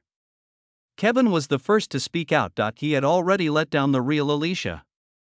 Since the Alicia in the memory had a wish she wanted to fulfill, he had to help her realize it no matter what, even if this is destined to be unacceptable by common sense. I agree, Ellie. Eden looked at his best friend tenderly. And no matter how many obstacles lie ahead, I will always support you. I agree, Alicia. Aponya continued. Although her deepest place was torn apart, Alicia was one of her rare friends, and she was willing to give her blessing for this. I have no objection. Shenjie said, it would be even better if that guy could fight with me. He also became interested in someone who could impress Alicia. I agree, Hen and I are good friends. Grace nodded. I don't agree. The Yingjie system is not a prop for you to play with. Mebius voted against it. She just couldn't stand Alicia's smug look. Moreover, even if she didn't care about the title of a hero, as long as she thought of Alicia lying in someone else's arms and talking about this matter like a little bird. Is this something she could tolerate? Even if she had to take Alicia back to the laboratory and break her, she would never allow that to happen. But unfortunately, Dr. Mebius's opinion was eventually buried by the tide of public opinion. I agree. Sue nodded slightly. Agree. Cosmo uttered the first words. He actually didn't quite understand what was going on, but since everyone agreed, then this thing should be right. I agree. The honest people Sakura and Hua said at the same time. They are all used to going with the flow. Brother Han is awesome. Pato exclaimed. She felt that the thighs she casually acknowledged were becoming more and more outrageous. It seems that I have no reason to object. Velvet shrugged. She likes to watch the fun, and now, this matter seems very interesting indeed. Ha! Looking at this inexplicably smooth scene, Alicia blinked in confusion, but still looked at Wei Erwei and told him another request. By the way, Han also hopes that you can help him build some houses. It seems to be some kind of school. After all, Time Mark is not a memory, and cannot make large-scale modifications to the buildings in Paradise. Wei, is it still useful for me to object now? If she adds another academy to the deep end, how long will she have to work overtime? Chapter 65, a long-awaited reunion with the white-haired dumpling. The next stop is Jingwan Station. Passengers who are getting off the train, please take your luggage and prepare to get off the train. The train announcement suddenly sounded, waking Kiana from her daze as she was staring at the scenery outside the window out of boredom. Jingwan is already considered a city in western China. For the girl who had already reached southern China, this was actually a detour, but it didn't matter. It was just a trip of a few days and her time was not that precious. Moreover, there is a promise that has been made long ago waiting for her to fulfill, picking up her backpack and putting on a baseball cap. That slightly concealed her face. Kiana followed the crowd towards the station exit. There seemed to be more people in Shenzhou than anywhere else I've been before. Walking slowly among the crowd, Kiana couldn't help but think in her heart this is a land of flourishing civilization, but the threat of collapse has never been far away from this land, but correspondingly, Shenzhou's means of dealing with collapse are no less impressive. Even when she was dealing with a few accidental Honkai incidents, she was inevitably caught by Shenzhou officials. If it were anywhere else, she would have escaped long ago, but for some reason, the Shenzhou officials seemed to think that she was a Valkyrie destined by heaven. After inviting her to the police station for a cup of tea and tactfully warning her not to meddle in other people's business, they readily let her go. It's really inexplicable. Unable to figure it out in her mind, Kiana quickly put the matter behind her. As long as it is confirmed that Shenzhou has the ability to deal with the collapse, and that stinky old father will not suddenly jump out from some corner, it doesn't really matter whether this land is protected by her. Of course, if a collapse event really happened in front of her, she would definitely not stand idly by. At worst, she could just go to the police station for some tea. Shenzhou couldn't do anything to her anyway, and she wasn't breaking the law. I just don't know if the other party will still take care of the meal next time I go there. After all, the last time she finished 5 box lunches in a row, it seemed that the Shenzhou reception staff was scared. As she was thinking, Kiana suddenly felt that there was an empty space in front of her. The station exit has arrived. Looking towards the square in front of the station, the girl with good eyesight soon spotted a sign with the word Kiana written in large letters, and below the sign, a black-haired boy wearing a white printed t-shirt and jeans was looking at her. In an instant, their eyes met, and smiles appeared on both of their faces involuntarily. On October 1, 2012, they met in Sicily and made a promise to meet again in the future. So, on May 10, 2013, they met again in Jingwon, Shenzhou. After noticing each other, the distance between them quickly shortened, and within a few breaths they were within reach. "Long time no see, Kiana," the boy said with a smile, and with just one sentence he broke the 7-month-long barrier between the two. "Yeah, long time no see, Hen." Kiana also showed an extremely bright smile and said softly, with tears seeming to well up in the corners of her eyes. Chapter 61. During her 3 years of wandering, almost all the people she met were people she would never see again. After seeing them a few times during the long journey, she was like a bunch of rootless duckweed, drifting to all parts of the world with the flow of the Honkai event, without a clear direction. But today, she met someone for the second time and made her first old friend on the journey. "I'm sorry, Kiana. I should have replied to you a long time ago, but something happened in the middle." Looking at the white-haired girl with a bright smile in front of him, Shurhen lowered his head and spoke in a voice full of apology. In fact, Kiana had arrived in Shenzhou a month ago and sent an email to Shurhen on the first day of arriving in this land, but the boy at that time was still immersed in the memories of Alicia. Moreover, the paradise of the past is almost isolated from the world, and there is no network signal connecting with the outside world at all. Alicia has misled me deeply.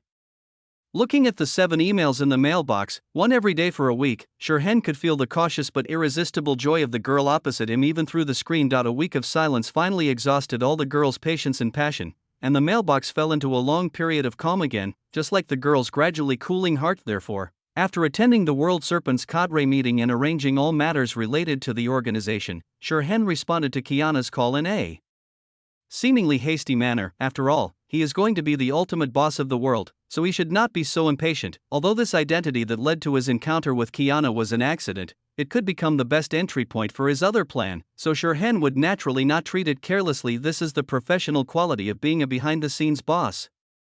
"No, it's my fault. I didn't understand your difficulties."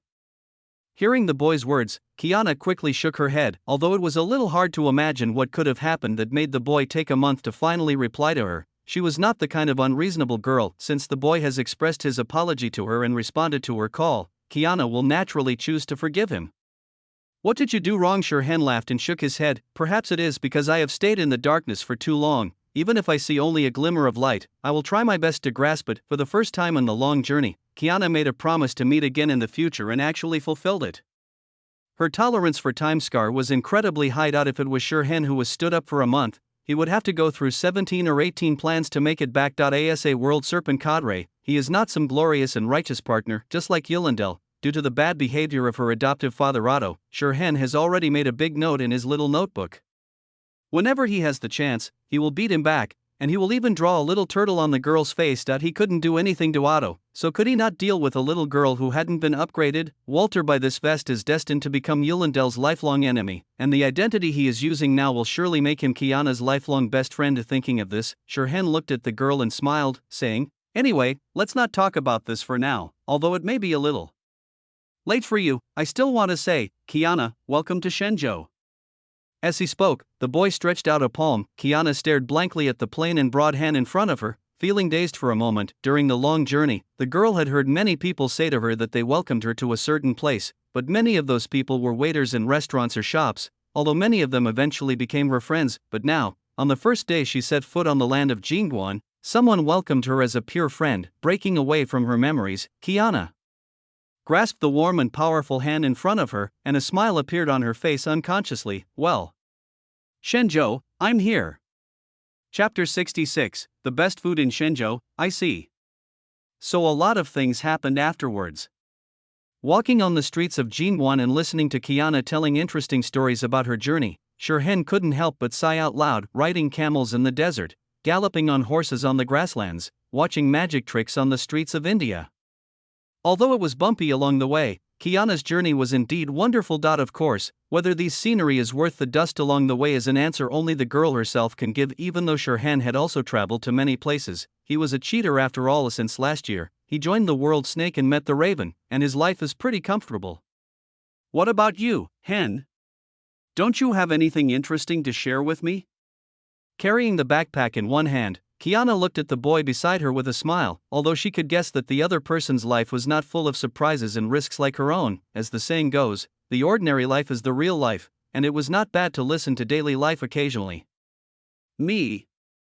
Shirhen hesitated for a moment, then said, I haven't been to as many places as you, and I don't have as many experiences as you.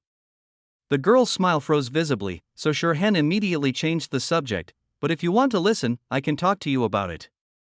Kiana immediately laughed happily. Looking around, Shirhen pointed to a red-decorated store not far away and said, but, since we have been walking for so long, let's find a place to sit down and chat slowly. I told you I would treat you to the best food in Shenzhou. Since leaving the train station, they have been walking on the streets for nearly 2 hours. I have to say that Kiana's physical strength is really strong. She can carry a big backpack and walk for such a long time without blushing or feeling nervous, just like nothing happened. As for Shirhen, he was empty-handed. At the beginning of this walk, he felt that he should show his masculinity and help the girl carry the bag, but then, in order to maintain his identity and character, Shirhen returned the backpack to Kiana after 5 minutes. I don't know what this guy has in his bag. Looking at Kiana's bulging backpack, Shirhen couldn't help but speculate. Hearing Shirhen's words, Kiana licked her lips subconsciously and said with a chuckle, then I won't be polite.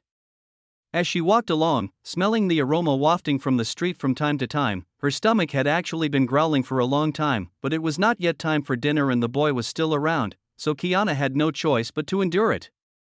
Let's go. Seeing the girl's expectant look, Shirhen nodded and took the initiative to lead the way. Soon, the two arrived at their destination. As she pushed open the door, a strong smell of spices immediately hit her in the face, causing the girl to sneeze loudly. Shirhen looked at the girl. I'm just not used to it. Noticing the mocking look in the boy's eyes, Kiana explained with a slightly blushing face. This is what happened the first time I came here. Shirhen nodded in understanding, then asked, do you eat spicy food? What he treated Kiana to was naturally the Jingguan-style hot pot. Kiana seemed a little hesitant as she smelled the extremely strong spicy smell in the air. But when she saw other customers in the store eating heartily, she quickly made up her mind, I can handle spicy food. She didn't want to ruin the boy's dining experience because of herself. That's it. Shirhen nodded, and then called the waiter, 1 shabu-shabu pot. He still knew how to see through other people's disguises, especially girls like Kiana who were not very defensive against him. The two found a seat in a corner and sat down. There are many kinds of food in China, and the food characteristics of different regions are also different, but if I were to choose the most delicious food in China, it would definitely be hot pot. Shirhen explained. If he really wanted to prepare a full banquet, although it would save face, it would not fit his current personality, and Kiana probably wouldn't accept it. Although this girl is big-hearted, she is not brainless. The value of a plate of seafood noodles is too different from that of a full banquet. Even if she is greedy, she would not take advantage of it. Yeah, I did see a lot of delicious food during my travels in Shenzhou. I feel like I've gained a lot of weight. Kiana nodded in agreement. The prosperity of the Shenzhou region was indeed something she had never seen before. The variety of delicious food was so overwhelming that she wished she could have more stomachs. Of course, the consequence of being attracted by delicious food is that the girl's wallet is often in trouble. The funds for the event she agreed to accept Shirhan's invitation were saved up with great difficulty. Really? I think you're thinner than the last time we met. There was suspicion in Shirhan's eyes. It has been a bumpy journey. Not only does she have to work to earn money, but she also has to chase traces of Honkai. No matter how hard she tries, Kiana can't gain any weight. Of course it's true, just look if you don't believe me. As she spoke, the girl lifted up her skirt and pinched her belly. Shirhan, he only saw a thin waist. This is a small waist. Soon, as if she finally realized that such behavior was too intimate, Kiana hurriedly put down her clothes and said, compared to when I first came to Shenzhou, I am indeed a little fatter. I see. Shirhan nodded gently, and then couldn't help but sighed. Kiana, you must have suffered a lot on the way from Sicily to Shenzhou, right? Even though this year is 2013, Kiana is only a 15-year-old girl. This sudden word of concern brought tears to Kiana's eyes, but she managed to hold back her tears and not embarrass herself in front of her friends. I'm Kiana Kaslana, I'm very powerful. Wiping her eyes quickly, the girl said with a proud smile on her face. Yes, Miss Kiana is the best. Shirhan agreed with a smile and took the initiative to prepare a piece of mutton for the girl. Now, let's enjoy the food. This sheep would be happy to be eaten by such a powerful lady like Kiana. How can such a thing happen? Amused by the boy, Kiana smiled and shook her head, put the mutton in the bowl into her mouth, and then, shoo-shui, she shouted hurriedly, and Kiana's face instantly turned red as if it was on fire. Shirhan silently brought a glass of lemonade. Sorry, I wasn't paying attention, Shirhan said sincerely. He would never admit that he did it on purpose. His purpose was to see the girl's face turn red from the spicy heat. He is Kiana's best friend in life. Would he do such a childish thing? No, nothing. I've recovered. Kiana stuck out her tongue and blew air, and the spiciness made her nose run and tears come out. That's good. Turning his gaze away from the girl's embarrassment, Shirhan pointed to the clear soup pot on the other side. Although spicy hot pot is the most authentic way to eat it, a lighter hot pot also has a unique flavor. Yes, is that so? With lingering fear, Kiana slowly stretched her chopsticks towards the soup pot, and then, a smile suddenly broke out on the girl's face. Chapter 62. She also believes that hot pot is the most delicious food in the world. Chapter 67. Shirhan's home. We're here. This is my home. As he spoke, Shirhan took out the key and opened the door. There was no entrance hall and it was directly into the living room, so a strong breath of life immediately filled his face. With the gate as the boundary, the entire space is divided into two halves with distinct decorations. On the left is a semi-open kitchen and dining room, and on the right is a living room with a sofa, coffee table, and TV. Several wooden doors can also be seen against the wall. It's a little crude, I hope you don't mind.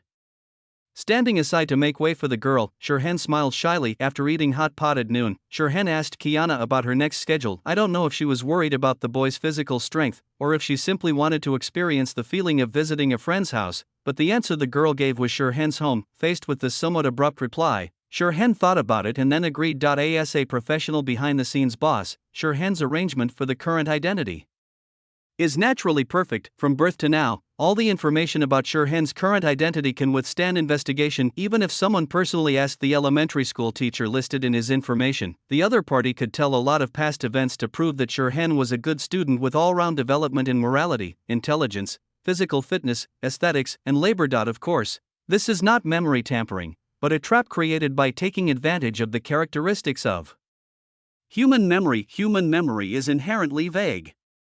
You may remember a close friend from 10 years ago, but you may not be able to remember his name or appearance at that time. Hen replaced some of the vague memories of those people, in order to create the illusion that he had lived in this kind of city for 16 years. This was a task that took hundreds of people from the World Serpent and a whole week to complete. In the longer term, this identity will continue to be improved until Shirhan achieves his ultimate goal, becoming the leader of the Anti-Entropy Alliance. That's right, in the foreseeable future, Shirhan will join Anti-Entropy with his current identity, start from the grassroots level and work his way up step by step, eventually becoming the next leader of Anti-Entropy. This was the Anti-Entropy replacement plan he proposed to Grey Snake. Shirhan still remembers how Grey Snake's electronic prosthetic eyes kept flashing when he applied for this plan to him, but considering the vital force value of Shirhan to the world snake, and that the world snake is still in a dormant state and does not have an urgent need for the combat power of an S-class Valkyrie, Grey Snake still agreed to this almost ridiculous plan. With Shirhan's current status and position, he has the capital to act willfully and mischievously. Of course, fooling around was just Grey Snake's definition of this. Shirhan was still quite serious in his heart. The leaders of Destiny and World Serpent are both qualified to compete for the final boss. As one of the three royal families, Anti-Entropy naturally can't be too weak, right? Since this generation of Walter is not capable, Shirhan will take up the banner of Walter. It's impossible that at the end of the series, I have to compete with the other party for the position as Kevin's top henchman, right? It's so embarrassing. Therefore, Walter's name will be protected by him. Moreover, according to what Shirhan heard at the last cadre meeting, Cocolia has already begun the X10 experiment.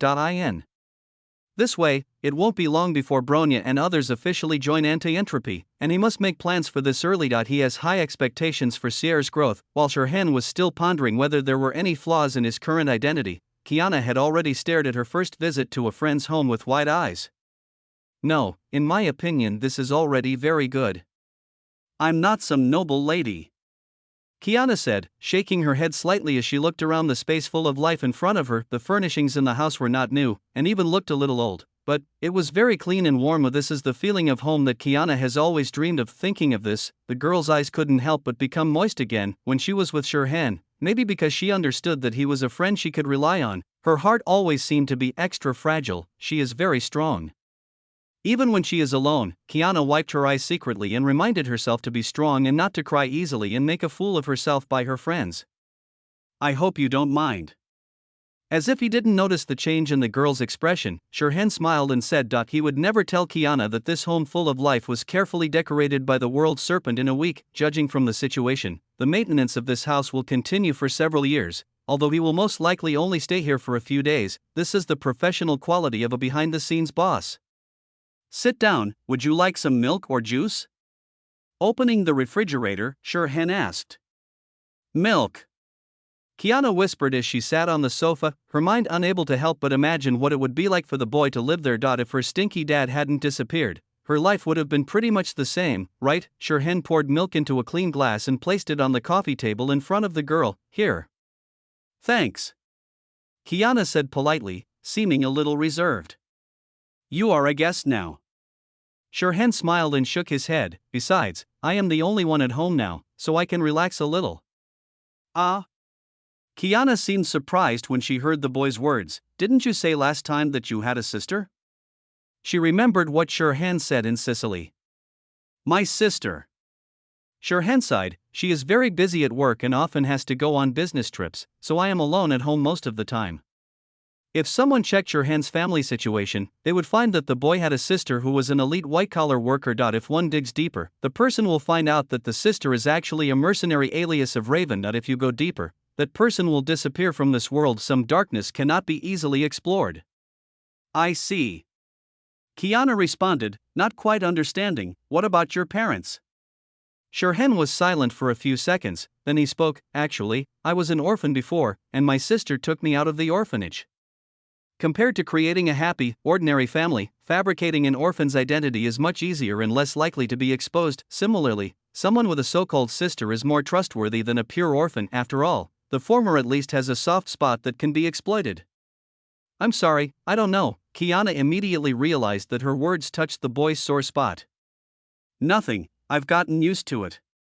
Shirhan showed a forced smile. Besides, my current sister treats me very well.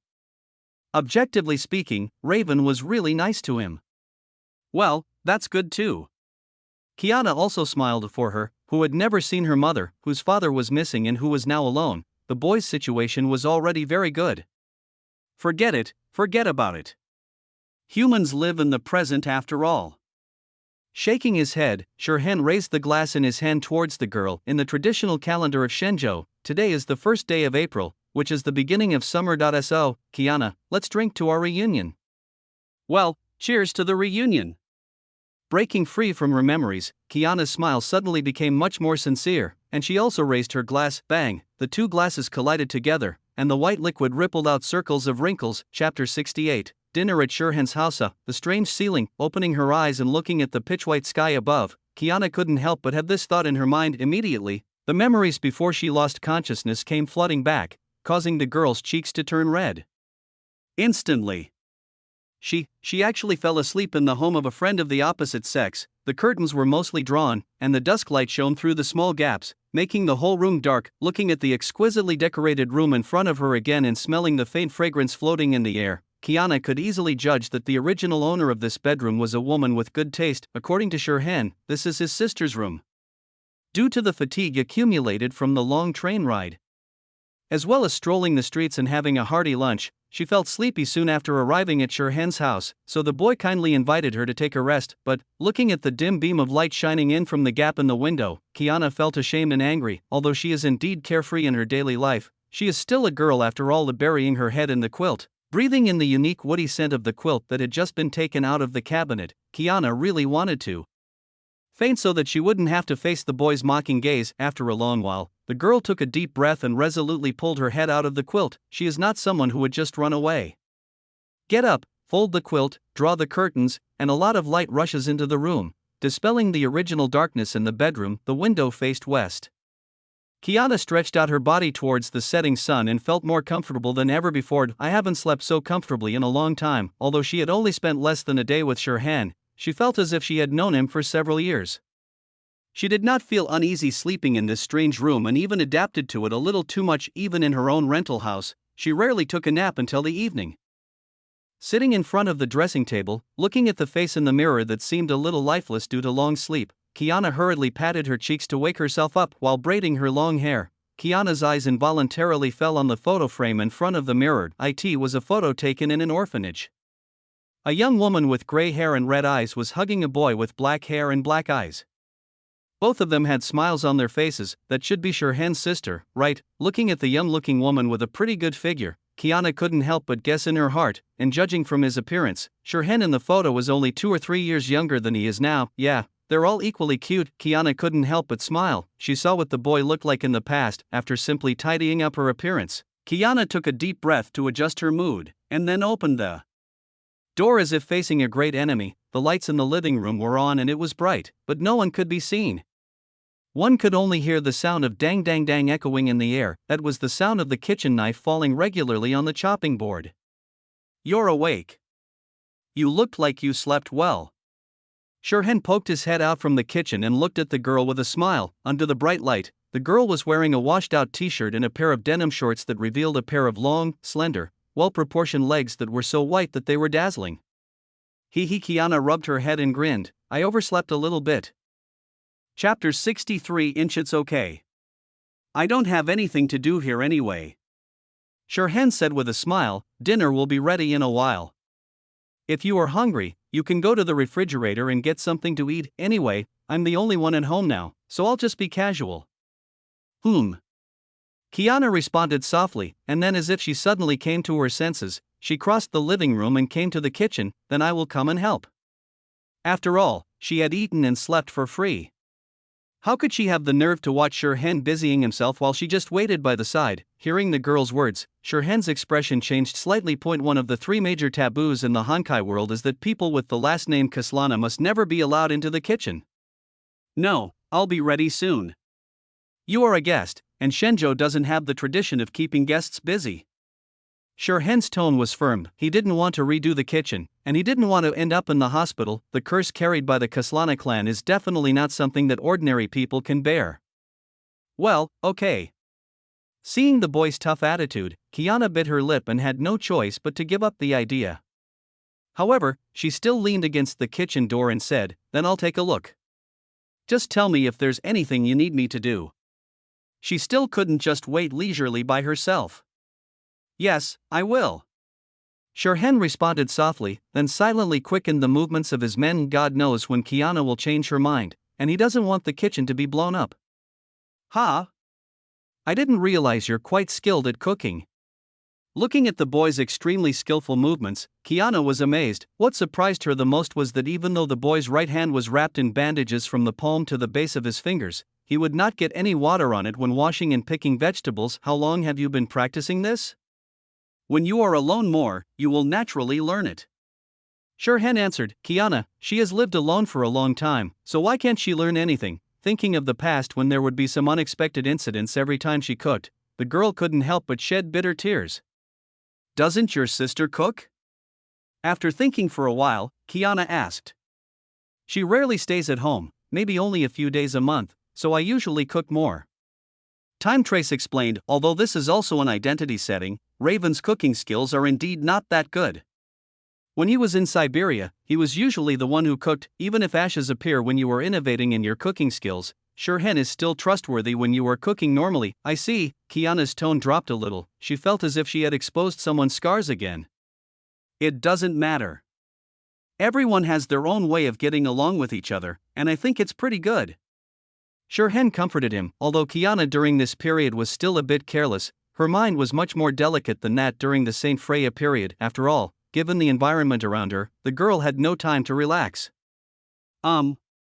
After hearing the boy's words and seeing the quiet and leisurely smile on his face, Kiana's mood immediately improved and a smile appeared on her face again. Soon, several dishes were cooked, and with the addition of a pot of chicken soup that had already been stewed, the rich aroma immediately spread.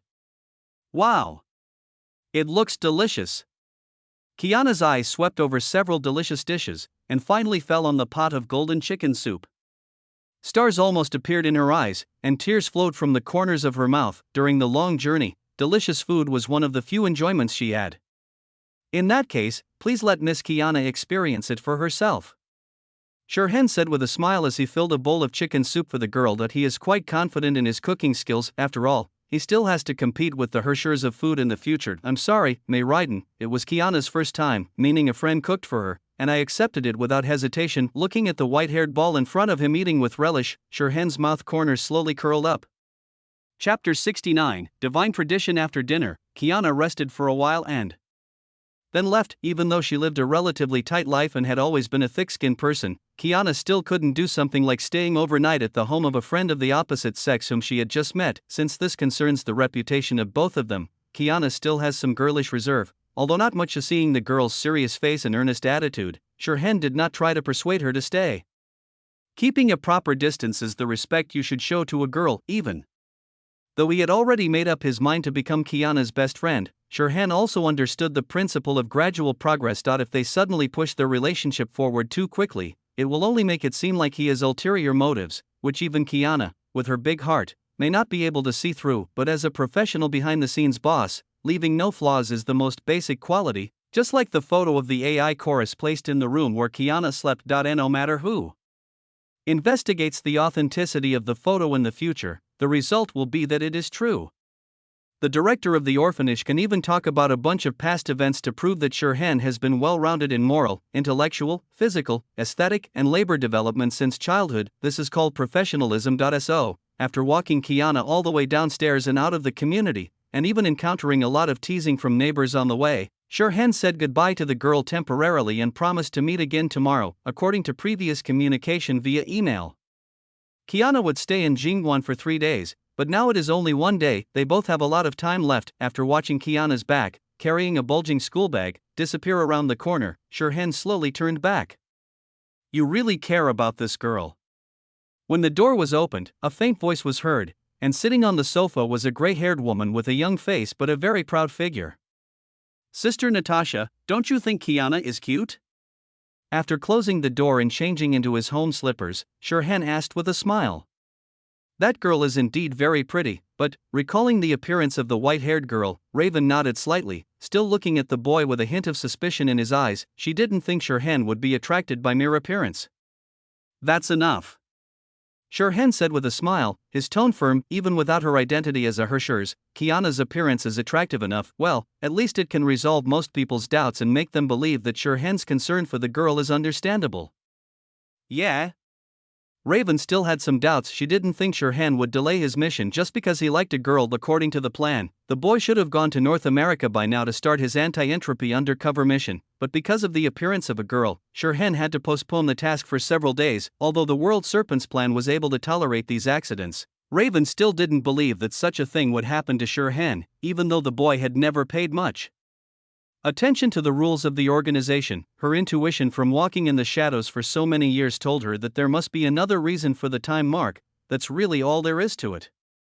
Shirhan felt somewhat helpless in the eyes of Raven, who had already left World Serpent and could only obtain a small amount of information through his channels. The boy postponed his undercover mission because of a girl, but in Shirhan's own mind, getting along with Kiana is much more important than becoming Walter. Anti-entropy still has many options to choose from, but Kiana's window of opportunity is limited, and frequently appearing in front of the girl will only attract attention from others. It can be said that Shirhan's current identity was created mainly for Kiana. Anti-entropy and Walter are the gifts that come with this identity. If necessary, he can even sacrifice his life for Kiana. After all, sit-ups has become a necessary skill for Walter.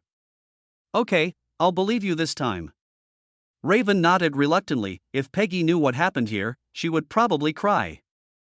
The Siberian girl tried her best to catch Shirhan's eye, but was immediately thrown into an orphanage in Kokolia by the boy. Although this Kiana was only a chance encounter, it was worth Shirhan putting down the task at hand and setting aside 3 days specifically for her.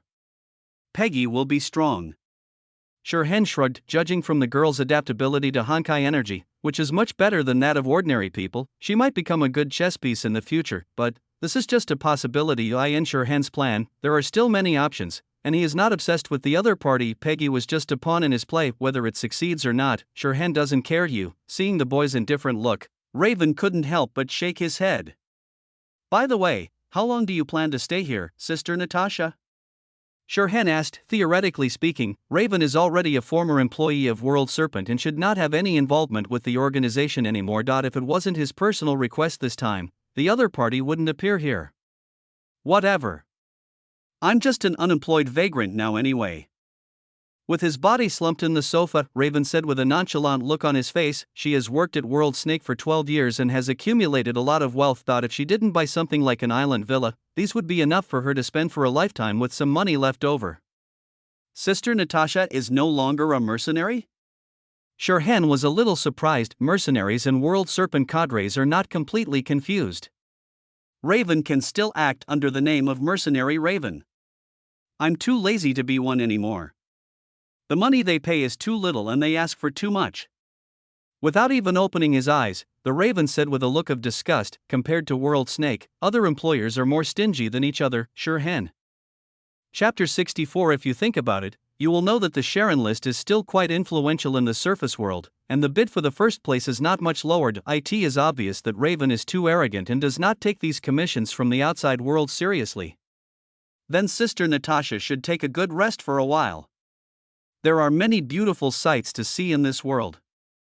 Walking behind Raven and rubbing his shoulders, Shirhan said softly, even without the World Serpent, Raven's own strength is enough to roam the world, as long as it doesn't encounter monsters like Yilindel. I don't know if the strongest Valkyrie has been training hard recently. I'll have to beat her up some other day to see how she feels. Shirhan couldn't help but think in his heart. You too. Enjoying the boy's service, Raven's voice became lazy. Now that you've met a girl you like, don't let her go easily. Assuming that Shirhan's feelings for Kiana were love, her mindset instantly opened up. It hasn't come to that yet. Shirhan had no choice but to explain. There was no way out. He had dug his own hole and now he had no way to refute it, although he only wants to be the girl's best friend. Do you read the Raven letter? Even after traveling through time, one still cannot escape being forced into marriage by relatives? Is this the so-called Chinese tradition? While pinching Raven's soft shoulders, Shirhan couldn't help but fall into doubt. Then you should work harder. Raven's tone became serious. I'm only 16 years old. Shirhan brought up his age again. In our place, people already have boyfriends and girlfriends at the age of 16. Raven pouted. Not to mention dating, there are people who do even more extreme things. Of course, these are not suitable to teach children. She still hoped that Shirhan could take his relationship seriously. Sister Natasha, have you eaten yet? I'll go downstairs and give you some. Shirhan could only choose to change the subject. Although the dinner he prepared for Kiana was quite large, the girl was not an easy eater and responded perfectly to the call of the clean plate campaign. Okay, remember to add eggs and ham. Raven smacked her lips. She also missed the boy's craftsmanship, although the restaurant chef can make food that is many times more delicious than Shirhan's, but the taste of home is incomparable to any chef. Okay. Shirhan ran away in a hurry. Chapter 70, Farewell and a New Beginning. Jingguan Station. At dusk, the station is a suitable place for parting, especially when combined with dusk. There is still half an hour left. Sitting on a chair in the waiting room, Kiana glanced at the report on the big screen, silently calculating the time of separation in her mind. And there was inevitably a bit of regret in her eyes when she looked at the young man next to her. Happy times always pass faster, and in the blink of an eye she had already been in Jingwan for 3 days, dining with friends, shopping, playing games, all the things she had thought about but couldn't do during her wandering journey, she did with Shirhan in the past few days. It is no exaggeration to say that the 3 days in Jingwan were the happiest days she had spent on her journey, which were as glorious as when she solved the Hankai incident and saved other people's lives occasionally. She also wanted to live a life like an ordinary person, but when she thought of her old dad who had mysteriously disappeared, and the people in the world who were suffering because of the collapse, how could she stop? Moreover, although to her, Shirhan was the only friend who could play with her like this, but to the boy, he is just one of his countless friends, right? As she thought about it, Kiana secretly glanced at Shirhan. Seeing the expression on his face that remained the same as usual, she couldn't help but feel lost. The station was always noisy, but there was an eerie silence between the two of them, as if there was a thick barrier between them. Kiana, do you think we will have a chance to meet again in the future? Suddenly, Shirhan broke the silence and said there was no other way. He had been waiting for so long, but Kiana remained silent, so he had to push the plot forward. His relationship with Kiana will never stop here. I guess it won't happen, Kiana said in a low voice, looking at the large screen hanging on the wall of the waiting room. She didn't want to give such an answer, but it was the only answer she could give after this farewell. Her footsteps will continue to move towards the distance, but Shirhan is not a rootless wanderer. It is already a rare miracle that we met in Sicily and then reunited in China. Although she understood all this in her heart, Kiana didn't want Shirhan to disappear from her life so easily, just like the other people she met during her journey. That would be too uncomfortable. When they first met, she could still regard the time mark as an expectation for the future, which gave her more motivation to continue her journey. But as their relationship gradually deepened, she realized that they would hardly see each other again after this separation, and she felt as if something was strangling her heart, and she couldn't help feeling uncomfortable and couldn't get rid of it. Just like the fine sand in the desert, the harder you try to hold it, the faster it slips through your fingers. I see. After hearing the girl's words, Shirhan sighed for a long time, and after a long silence, he asked, Kiana, why did you embark on this journey? Kiana looked at the boy in confusion. Whenever a person chooses to pack his bags, he is either pursuing an ideal or searching for something. Shirhan said quietly. Then which type do you think I am? Her expression froze for a moment, then Kiana asked the boy with a smile. I don't see the radiance of ideals in your eyes. Shirhan shook his head. Is it so obvious? The smile on Kiana's face disappeared, and her tone dropped involuntarily. You can never hide anything on your face, Shirhan said with a smile, just like now. As he spoke, the boy reached out and pressed the corners of the girl's mouth, then lifted them up with a little force. Then a smile appeared on the girl's face again. Stop it. Kiana slapped the boy's hand away and turned her head away with her cheeks slightly red. As for Kiana, you look better when you smile. Shirhan sighed. How can I possibly laugh at a time like this? Kiana said dejectedly, her voice no longer having the energy and vitality it usually had. Although she has traveled across half the world and is a true hero in the face of collapse, she is only 15 years old. She also wants to make some friends and do various things with them, especially after meeting Time Scar. If she had never seen the light, she could still endure the darkness, but now that she has already caught the light, how can she let go so easily? But she is the one who is chasing the footsteps of Hankai, and cannot drag irrelevant people into that crazy world of Hankai. The girl was in a dilemma. Kiana, will you go to North America in the future? Taking a deep breath, Shirhan asked. According to the setting, he has now passed the interview assessment of anti-entropy and will report to North America soon to become a glorious anti-entropy warrior. Well, start as an ordinary mecha pilot. This time, he will compete fairly with Bronya and others to fight for the title of Walter in the Hershers of Reason. Although the other party would have to wait a few months before officially joining anti-entropy, and had an anti-entropy executor as a mother. At the beginning, the girl had never even thought that she would become Walter, but it doesn't matter. If Bronya doesn't have a dream, then he will help her establish one. On the road to becoming Walter, he will not let himself be alone. Looking up at the boy, Kiana opened her mouth slightly, her face full of confusion. When did they talk about North America? Just like this time. If you can still reach North America, we will meet again. Shirhan said with a smile, and extended a little finger to the girl, but by then, it will be my turn to find you. This time it was Kiana who responded to his call and rushed to Jingwon from southern Shenzhou. Then it's settled. Kiana subconsciously hooked the boy's fingers, and then she realized what was going on. She couldn't help but ask, "You're going to North America? Why?" "Kiana, do you believe that the world we see is just an appearance?" Shaking his head without explaining, Shirhan asked the girl questions instead. Facing the boy's overly calm eyes, Kiana wanted to ask him if he had been exposed to Hankai, but after thinking for a moment, she shook her head slightly and chose to give up. For those who do not possess talent, knowing too much about things related to the collapse is harmful rather than helpful, and may even lead to disaster. Keeping the collapse out of human sight is the best protection for ordinary people. So, in response to the boy's words, Kiana just tried to speak in a curious tone. "What do you mean?" As soon as the words came out, the girl's heart couldn't help but rise. She hoped that Shirhan could give that answer. That way, at least she wouldn't have to bear the darkness alone. Not if the other person has talent, she might even gain a comrade who can be trusted. She has fought alone for too long, but contrary to the girl's expectation, Shirhan just looked away and shook his head. "Nothing. Just pretend that I didn't say anything." According to his character, he cannot reveal information related to Hankai to irrelevant outsiders, but as an ordinary person who had just come into contact with Hankai not long ago, Shirhan should feel fear and uneasiness about this bizarre and strange world. So he tried to talk to the people around him, but he just couldn't confess it all. This kind of entanglement and pain is exactly what he is carrying at this moment. If Kiana could recall this moment in the future, she would be able to understand what kind of pressure he was under.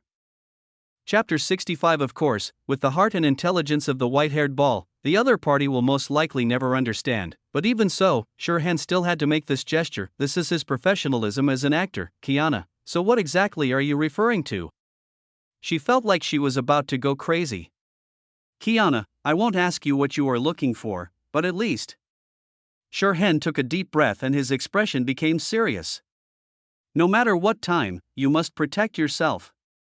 This is the advice a friend should give." Facing the boy's extremely serious eyes, Kiana couldn't help but be stunned, then smiled and nodded gently. "Yes, I will." "Then, I hope you can get what you want and find the treasure you want," Shirhan said softly, picking up the backpack that the girl had placed aside. "Also, the train has arrived." Seeing the words on the screen change to checking, Kiana's mood, which had just improved a little, suddenly fell to the bottom. Parting always comes unexpectedly.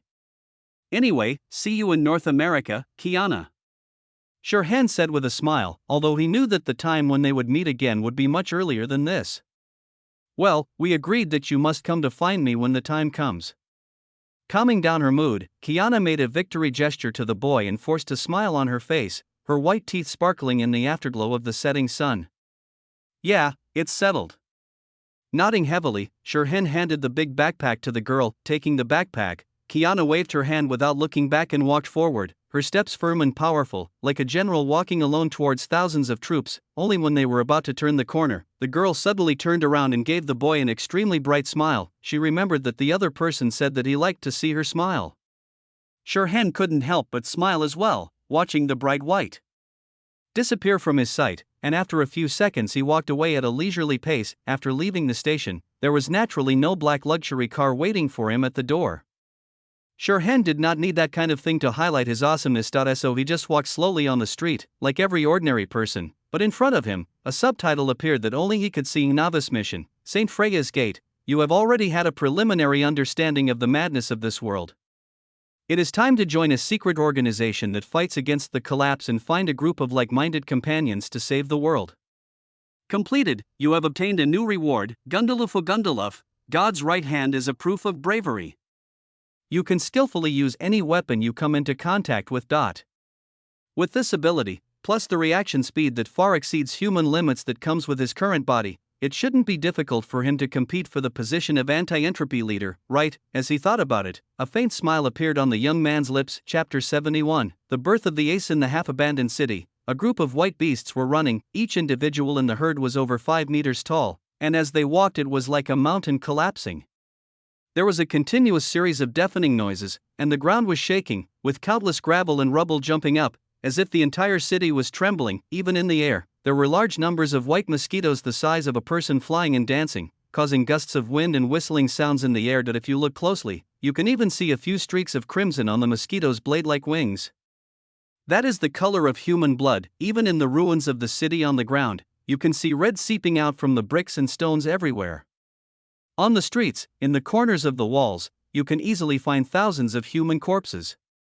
The causes of death vary, but they are all unbearable to look at. This is the land ravaged by the collapse, with demons dancing everywhere and corpses strewn all over the ground. Woo! There was a roar of organic matter, and a gray-blue color suddenly appeared in the distant sky. Soon, the gray-blue became larger, and it was hundreds of armed drones. In a moment, the drone approached the half-abandoned city. The sound of machine guns was heard continuously, and a large number of white flying mosquitoes were hit and fell to the ground like dumplings. Although the assault-level Honkai beasts are the most agile among all types of Honkai beasts, their mosquito-like body structure also means that their defense is as fragile as thin paper, and an ordinary machine gun can cause a devastating blow, facing the attack of a large number of drones. Although the advanced-level Honkai beasts suffered heavy losses, most of them were able to avoid the first wave of bullets with their agility and launched an attack on the drones in a roundabout way. In an instant, the Steel Fleet and the collapsed Beast Group fought in a group. From time to time, white flying mosquitoes were hit by machine guns and fell to the ground. Occasionally, a drone turned into a ball of fire and exploded in the air. This is a war of attrition that tests patience. As the melee in the sky began, the war on the ground also began. In the high sky, a bunch of meteors suddenly streaked across the sky, piercing through the clouds and falling to the ground, leaving long tails in the air. But if someone looks carefully, they will find that these meteors are all made of dark blue steel. This is not a meteorite falling from space, but a Titan mecha launched from an airborne battleship. The tail flames are just a phenomenon caused by the operation of the deceleration device. Otherwise, if it really were to experience a free fall from a high altitude, even if the steel used to make the Titan mecha had excellent performance, it would only become a pile of scrap metal at such a height. Boom, boom, boom. A series of deafening noises spread out, and a large number of Titan mechas finally landed on the ground, stretching out their curled-up bodies to reveal their huge sizes that were no less than those of the Honkai beasts. Bigger is better, more is beautiful. Anti-entropy fully implements this industrial aesthetic concept and is never ambiguous in the manufacturing of Titan mechas. Soon, the mecha troops had their first contact with the White Beast Group. Countless Honkai beasts were torn to pieces by the Titan's iron hands, and light purple liquid spilled all over the ground. The huge size gives the Titans terrifying powers far beyond those of humans, allowing them to hold their own even in battles with Honkai beasts. But soon, the Honkai beasts launched a counterattack. The humanoid temple-level Honkai beast, holding a shield in one hand and a spear in the other, flapped the auxiliary wings behind it, rose into the air, and then dived down to accelerate. The sharp spear instantly pierced through the mechas, causing them to collapse in the exploding flames and become scrap metal. The crossbow-class Honkai beast holding the giant ball also threw out the shells condensed with its Honkai energy, which hit the Titans and exploded loudly, causing the nearby mechas to be engulfed in flames. On the other side, unlike the ordinary blue-purple Titans, some white-painted mechas also began to be deployed on the battlefield. The powerful performance they demonstrated far exceeded that of ordinary Titans and quickly turned the situation around again. In anti-entropy, mechas can be roughly divided into 4 types. 1 is the ordinary Titan with blue and purple paint. These are often controlled by AI and can only make some relatively simple commands. They are usually used as cannon fodder. Just like in this battle, they will be the first to be thrown into the battlefield to separate the Honkai beasts and test their combat capabilities. When the battle situation becomes a little clearer, the manually controlled command-type white-painted mecha will appear. Their performance far exceeds that of ordinary Titans, and they can issue more and more complex combat commands, which means they must be controlled by humans. Combat AI is unable to process such complex information. In other words, the combat AI that can be carried by the mecha cannot do it. The next level above the white paint is the yellow paint series, in which performance and stability are in great inverse proportion. The performance is brutal, but as for the stability, I can only say that those who can afford to drive this kind of mecha are elites, and may even become heroes. In another world, they have a more common and understandable name, Godfather. As for the remaining red paint series, it is a limited edition created by the top anti-entropy scientist, Dr. Tesla. The performance is pushed to the extreme, while the stability is shockingly low. Anyone who can drive it can get an iron cross medal. This is people's impression of the red mecha. On the current level of Battlefield, red mechas did not appear, but many of the absolutely elite Godfather series appeared, and the most conspicuous among them was a team composed of the 3-body Godfather, Warhammer, Battleaxe, Falcon. To put it simply, they are the positions of heavy gunner, heavy armored warrior and light armored swordsman respectively. The Warhammer mecha can provide firepower comparable to a small arsenal, and the arms of the Tomahawk mecha are heavy hammers that can even smash the shield of a temple-level Honkai beast. The Falcon mecha has unparalleled flexibility compared to other mechas, and the two thermal swords equipped on its arms also give it extremely strong destructive power, but on the other hand, its defense is even weaker than that of an ordinary Titan. Under normal circumstances, no one would choose such a mecha. The stability of the Godfather series is not very high, and they chose the Falcon with low fault tolerance. I'm afraid they think they are not dying fast enough. Even the top executives at Anti-Entropy are considering whether to stop production of the Falcon series, but on this battlefield, this team composed of 3 mechas performed a value comparable to that of 10 normal Godfathers. The Warhammer mecha provided fire suppression, the Tomahawk mecha tore the charging Honkai beasts into pieces one by one, and the Falcon mecha used its own flexibility to fill in the gaps, and even the assault level. Honkai beasts that attacked by sneak attack could not break through its blockade, rushing brazenly into the pile of Honkai beasts. The 3 mechas were as close as one, each exerting their own performance to the limit, so it was not incomprehensible that they achieved results far exceeding those of the other Godfathers. The bridge room of a floating battleship high in the sky. Looking at the enemy and friendly distribution map displayed on the screen, 3 yellow dots broke into a group of white dots, and then the white dots disappeared quickly at a speed visible to the naked eye. The officers in charge of command could not help but fall silent. To this day, they still cannot understand how the pilots in these mechas do it. That's right. The reason why these 3 mechas work so closely together as if they were one person is because there is only one pilot inside, controlling 3 mechas by one person, and making the performance of each mecha as good as that of other elite pilots. Is this something that a human can do, not to mention the tacit cooperation between the 3 mechas? The power they exerted far exceeds that of other scattered mechas. After all, the rest of the Godfather's partners are basically ordinary Titans, which only limits the Godfather's performance. The top brass at Anti-Entropy had also tried to get the Godfather to form a team to attack, but there was a reason why the Godfather's stability was so low. As long as there is a slight lapse in the coordination between several Godfathers, it will be enough to become a fatal flaw in a high intensity battlefield. Instead of taking risks, it is better to pair the Godfather with ordinary Titans to slightly reduce the intensity of the battle, which will be safer for both the mecha and the driver. It is precisely because of this that the cooperation of these 3 Godfathers is so eye-catching, making this group of battle-hardened officers unable to understand it, and they can only wave flags and shout 666 on the sidelines. After this battle, Major Shurhan will probably be promoted again, right? Someone said, similar to the Valkyrie Corps of Destiny, the battle order of Anti-Entropy is also linked to military rank. Theoretically, a colonel-level rank is enough to command a battlefield, but the highest commander in this bridge room is just a colonel. That's right. I heard that Major Shurhan has only been in Anti-Entropy for less than half a year. This should be the fastest promotion since Anti-Entropy was founded. Some people expressed their feelings. But considering Major Shurhan's ability, it's not surprising that he has such a high speed. If such a person doesn't get promoted, then the higher-ups are really cowardly. Someone nodded. The capable are promoted to the top, the mediocre are demoted to the bottom. This is the talent selection standard that Anti-Entropy has always adhered to. That's right. Someone echoed it. Talent is the most sought-after talent everywhere, and being able to control 3 Godfathers by himself, this already makes him a genius. It is an existence that humans cannot understand and can only look up to. Okay, let's not discuss this anymore. Pay attention to the situation on the rest of the battlefield and provide timely support to the soldiers.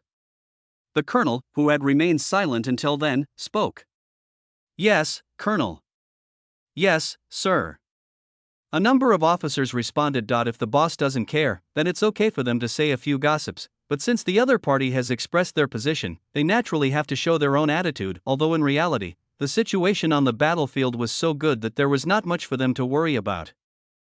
Chapter 66. The reason is simple. The person who is cheating is just too fierce, perhaps for Anti-Entropy. The battlefield suppression power displayed by someone is comparable to that of Destiny's S-Class Valkyrie. The only thing missing is probably a mecha that can compete with the S-Class Valkyrie. Staring at the 3 yellow dots on the screen that rushed into a group of white dots, the colonel's eyes couldn't help but feel heavy. It is not a good thing to show too high value during this Period. Thinking of the conflict between the two lines that had always existed within anti-entropy, the colonel couldn't help but sigh in his heart. This driver is a true genius and should not be bound by anything. But how can we talk about freedom when we are alive? I just hope this sharp blade won't be broken by the fighting among the top leaders. The colonel could only pray like this. After all, he was just a colonel.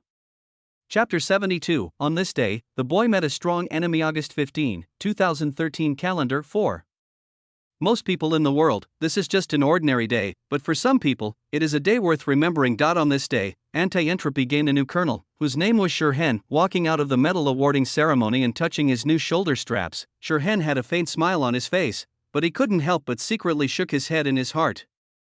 This anti-entropy still does not pay enough attention to talents. He won such a brilliant victory, but not even one executor showed up at the awarding ceremony. Although most of the anti-entropy executors are distributed all over the world and their relationship with the anti-entropy headquarters is more like that of franchisees, the executors who can be stationed at the headquarters still have considerable weight. However, at this awarding ceremony, not even one of the headquarters' veteran executors showed up, and the highest-ranking ones were just a few major generals. Alas, he is the next leader of anti-entropy, but this is how the organization treats him. Shirhen felt that the mentality of the top leaders of anti-entropy was not correct enough. As he was thinking, Shirhen suddenly felt a darkness in front of his eyes. When he looked up, a pair of huge eyes suddenly caught his view, and looking further up he saw golden curly hair and a pretty face with a charming look.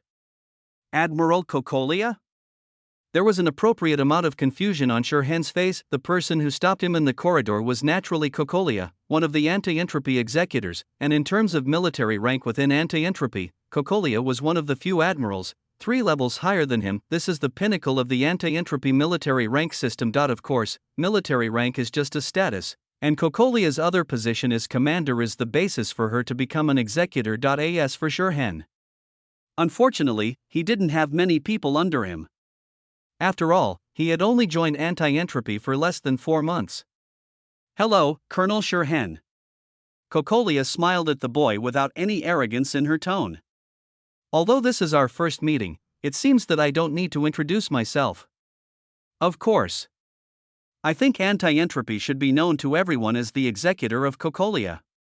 Shirhen also laughed. Compared to other executors who tend to be more conservative, Cocolia has indeed been quite active recently and has made many contributions to anti-entropy. But for Shirhen, Cocolia's other identity is more noteworthy. This is also a person who wants to become the leader of anti-entropy. Moreover, the other party did not want to inherit Walter's name. This was a despicable usurper and the greatest rival of him, the legitimate heir of Walter. Then I should really feel honored. Cocolia's smile suddenly became wider. After all, no one doesn't like to hear good words, especially when the person who says them is excellent enough. I don't know, am I qualified to buy a cup of coffee from the young hero of anti-entropy? Cocolia said with a smile, bowing slightly, and the sin that could not be covered by the military coat suddenly became more obvious. I am glad to accept your invitation, Ms. Cocolia. Shirhen smiled and gave his answer. The other party was being courteous, so naturally he couldn't act high and mighty. As the leader of the anti-entropy alliance, let's just compete fairly, please. Cocolia gestured with a smile. Ladies first, Ms. Cocolia, please go first. Of course, Shirhen would not be so rash. People can give you face, but you can't take advantage of them. Ha, it seems our young hero is actually a gentleman. I won't be polite then. Covering her mouth with a smile, Cocolia nodded and walked ahead. Shirhen naturally chose to follow. Soon, the two arrived at a cafe. Although the anti-entropy headquarters has numerous research institutes and military facilities, the content of the leisure area is also not inferior. After all, hundreds of thousands of people work and live here, and if the pressure is not effectively relieved, collapse is almost an inevitable result. After finding a quieter place to sit down, Cocolia picked up a menu and asked, "What would you like to drink?" Pearl milk tea, 3 parts sugar, I don't like it too sweet. Shirhen said with a smile. Even though he was on an undercover mission, there was no need for him to suppress himself. What we should really be careful about is anti-entropy. If he feels that the mission is not going well, then anti-entropy will have an even harder time. I didn't expect our young hero would like something so plain. Cocolia showed a slightly surprised expression. What's wrong with a simpler life? Shirhen asked back. Also, Ms. Cocolia, just call me by my name. It's too early to talk about heroes or anything like that. by the time he becomes a major general, he will be worthy of the title of a hero against entropy. By the way, Eulendel's military rank was promoted to major general when she was promoted to S-level Valkyrie. Moreover, when calculating military ranks, Valkyrie is by default 2 levels higher than other arms, because the Valkyrie troops of Tianming only have the top level of the first-class rank. For example, the rank of major is the next level up to major general, with no transition between them. After all, there are only so many people in the Valkyrie army, so there is no need. The reason why there are more levels of anti-entropy is simply because their battle sequence is unified, and the mecha pilots do not constitute a battle sequence alone. So theoretically speaking, Shirhan's current rank of colonel is equivalent to Sister GZ's rank of major. Then I will just call you Hen?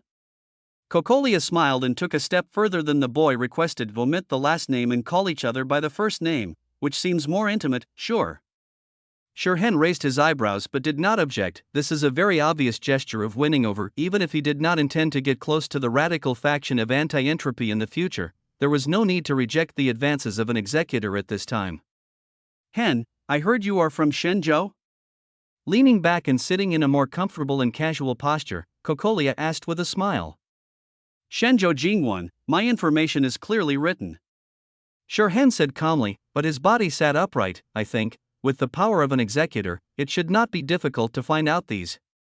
Compared to reading materials, I prefer direct conversations like this. Seeing the boy's reservedness, Cocolia didn't point it out, but the smile on her face became a little deeper. After all, there are some things that can only be felt in person. Don't you agree, Hen? I agree with Ms. Cocolia. While drinking the milk tea that had just been served, Shirhan nodded. At least when it comes to discovering talent, Cocolia is more proactive than the conservatives. He is almost becoming the ace pilot of anti-entropy, and Tesla has not said that he will give him a mecha that can beat Eulendel, although it is highly unlikely that anti-entropy will be able to develop a mecha comparable to Eulendel. I heard that you have an older sister at home. Have you ever considered bringing her to work at anti-entropy headquarters? Cocolia asked. I can still help with this little thing. If you want to win over someone, starting with the people around him is also a good starting point. No need. I haven't told her about anti-entropy. Shirhan shook his head, his expression somewhat gloomy. Then your sister won't ask why you came to North America? Cocolia seemed a little surprised. I mentioned this to the staff of anti-entropy and asked them to forge a study abroad claim. Shirhan said with a resolute expression. At this moment, he is a hero fighting against darkness. Yeah, if there was no collapse, you should still be in school. I don't know what she was thinking about, but Cocolia's expression became a little more sad. In order to protect more people, I am willing to sacrifice my personal happiness. Shirhan said firmly. This is also the thought left by Alliance leader Walter. As an anti-entropy person, you naturally have to keep close to the center at all times. Do you like Walter very much? Cocolia's expression began to become strange. It was the first time she had seen someone so supportive of Walter. Even with other executors who had more contact with him on a daily basis, everyone just said that Walter was a hero and never said it so bluntly. Mr. Walter is my idol. Shirhan nodded solemnly. I decided to join anti-entropy after hearing about Walter's deeds. My dream is to become someone like Mr. Walter. In other words, he wants to be the leader of anti-entropy. Of course, just like traveling back in time to a certain Naruto, you can't just say you want to be the boss, you should declare that you want to be a ninja who can protect everyone. In anti-entropy, this is naturally no exception. You have to make protecting the world and fighting for the world your lifelong belief, and make the people around you believe that you are such a person with lofty beliefs. It doesn't matter how you do it. The most important thing is how to make people around you believe that you will do it. This dream is really great. The muscles on Cocolia's face twitched uncontrollably. She had never seen such a passionate and direct Chef Walter. Chapter 67. Ms. Cocolia, you agree with this, right? Shirhan showed a hint of joy of recognition on his face. I have always hoped that I could protect everyone from the collapse like Mr. Walter did. It's a pity that my strength is still too weak. As he spoke, the boy's expression dimmed. Even if it's leader Walter, it's impossible to protect everyone. Cocolia shook her head. But there is an old saying in Shenzhou, a journey of 1,000 miles begins with a single step. Shirhan's face became firm again. No matter how difficult the task is, as long as you work hard, you will be able to do it one day. Very good belief. Cocolia nodded appreciatively. No matter what the boy can achieve in the future, at least this idea is worthy of recognition. She doesn't dislike people who are willing to take initiative. He touching his head, Shirhan smiled shyly. However, the power of an individual is always insignificant. Cocolia changed the subject and said, when the time is right, you can rely on the power of others. Yes, I know, just like the mecha. Shirhan nodded, the human body is too fragile. Only with the help of the power of the Titans can we fight against the collapse and protect more people. A daily tip for getting promoted is to always keep protecting the world in mind. That's right. Cocolia nodded slightly, but that's not what I want to tell you. What do you mean, Ms. Cocolia? Shirhan asked out loud. At certain times, the power of companions is also indispensable. Cocolia said in a persuasive manner. I have worked with other mecha pilots before, but Shirhan seemed a little embarrassed. There is no way, he is destined to be Walter's man, and he must show his excellence. I have a few suitable candidates here. Cocolia said softly, with a gentle smile on her face. Hen, are you interested in helping me train some new people? Chapter 73, Team 7 is established in the barbecue restaurant. Looking at the three girls sitting in a row in front of him, Shirhan put his elbows on the table and supported his chin with both hands, and said, then, you should introduce yourselves first. Bronya Zajcek. The girl with gray spiral hair said expressionlessly. Sheer, my name is Sheer Fulii. The girl with black hair with blue highlights said timidly, her inner nervousness almost overflowing. Xing, remember this, my name is Xing Mayer. The tomboy-like girl with short purple-pink hair shouted. Shirhan couldn't help but be silent for a few seconds, and then explained, not just the name, but also what you like, what you hate, and what kind of person you want to be in the future. Say all of these. Take myself as an example. My name is Shirhan, and Shur is my surname. Don't make a mistake, I like simple things and hate troublesome things. I hope to become a great man like Mr. Walter in the future. He seriously doubted Cocolia's educational level. Bronya likes Seal, and hates things. Bronya said first, then glanced at Xing beside her. No, Bronya wants to be with Seal in the future. Seal's face turned red, but before she could say anything, Xing beside her started yelling, Bronya! What did that look you gave me just now mean? If you have the guts, just say it clearly. Bronya doesn't want to talk to idiots. The gray-haired girl refused. Bronya! Who are you calling an idiot? Xing suddenly became even angrier. Bronya remained silent with an expressionless face. Okay, don't quarrel over such a small matter. Shirhan couldn't help but feel a headache. You are teammates, you should get along with each other in a friendly manner. He thinks that Cocolia's education level is really poor. Doesn't she know how to prevent premature love? These kids are only 13 years old. Besides, you two are both girls. Oh, this is the second dimension, and Sierra's Estonian, so it's okay. Ha? Why should I listen to you? Hearing the boy's persuasion, Xing raised her eyebrows and retorted bluntly. Because I'm your captain. Shirhan slashed the girl's head with his knife. He doesn't spoil naughty children. You bastard. Her anger instantly exploded, and Xing condensed a black rapier in the shape of a pointer with her hand, wanting to teach this disrespectful boy a lesson. But before that, I'm your captain, so my words have the final say, understand? A dinner knife was placed across the girl's neck, and Shirhan said indifferently, even with his current status, he shouldn't be unable to handle a little girl. Xing glared at him, her eyes widened, but feeling the chill on her neck, she still closed her mouth. Xing! Sierra cried out nervously, begging for mercy. Captain, Xing just can't control her emotions, she has no ill intentions. Glancing at the girl indifferently, Shirhan was unmoved. If you can't control your emotions, just stay at home. No one here will pay for your emotions. Or do you plan to kill everyone in this store? Shirhan pointed at the other people in the store. Due to the behavior of their table, there was a commotion in the store, and the waiter at the counter picked up the phone to call the security guard. I'm sorry, I'm teaching my team a lesson. I'm responsible for all the damage to the store. As he spoke, Shirhan threw his officer ID onto the counter. Anyway, I can ask Cocolia for reimbursement later. Okay, Colonel. After opening the officer's ID and taking a look at it, the waitress was immediately terrified. Even though this is the anti-entropy headquarters, a colonel is enough to be considered a big shot judging by the standard of destiny. Shirhan is considered to be one of the most elite among the A-level Valkyries. If we use a familiar person as an analogy, it would be Sister Jeezy, the absolute ace in the branch. Now, can you speak properly? Shirhan looked at Xing disdainfully, still keeping silent. The pointer sword in the girl's hand dissipated consciously. Being able to condense Honkai energy into a weapon shows that you have great talent. Shirhan also withdrew the knife and nodded slightly at the girl, but talent is only talent. If you fail to use this power correctly, it will only bring disaster to those around you. Judging from their talents alone, Bronya and the other two will be able to grow into S-class Valkyries in the future. Of course, I'm referring to Rita's level. Yulindel is already high enough to be listed in a separate category, but even so, the potential is already amazing enough. After all, there are only a handful of people who can achieve this kind of talent in the entire Destiny, and Cocolia, he had 3 of them gathered together by himself. I can only say that the luck of this orphanage is really strong. It is truly a civilized Dusk Street. Xing stared at Shirhan with wide eyes, but still said nothing.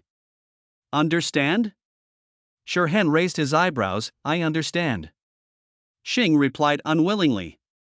Remember to add the word captain when you reply next time. Shirhan said calmly while taking the officer's certificate handed over by the waiter, looking at Shir. Now, continue to introduce yourself. Okay, Captain. Seal bit her lip and looked at the gray-haired girl beside her. After a while, she continued, I also like Sister Bronya. In the future, I will be like Sister Bronya.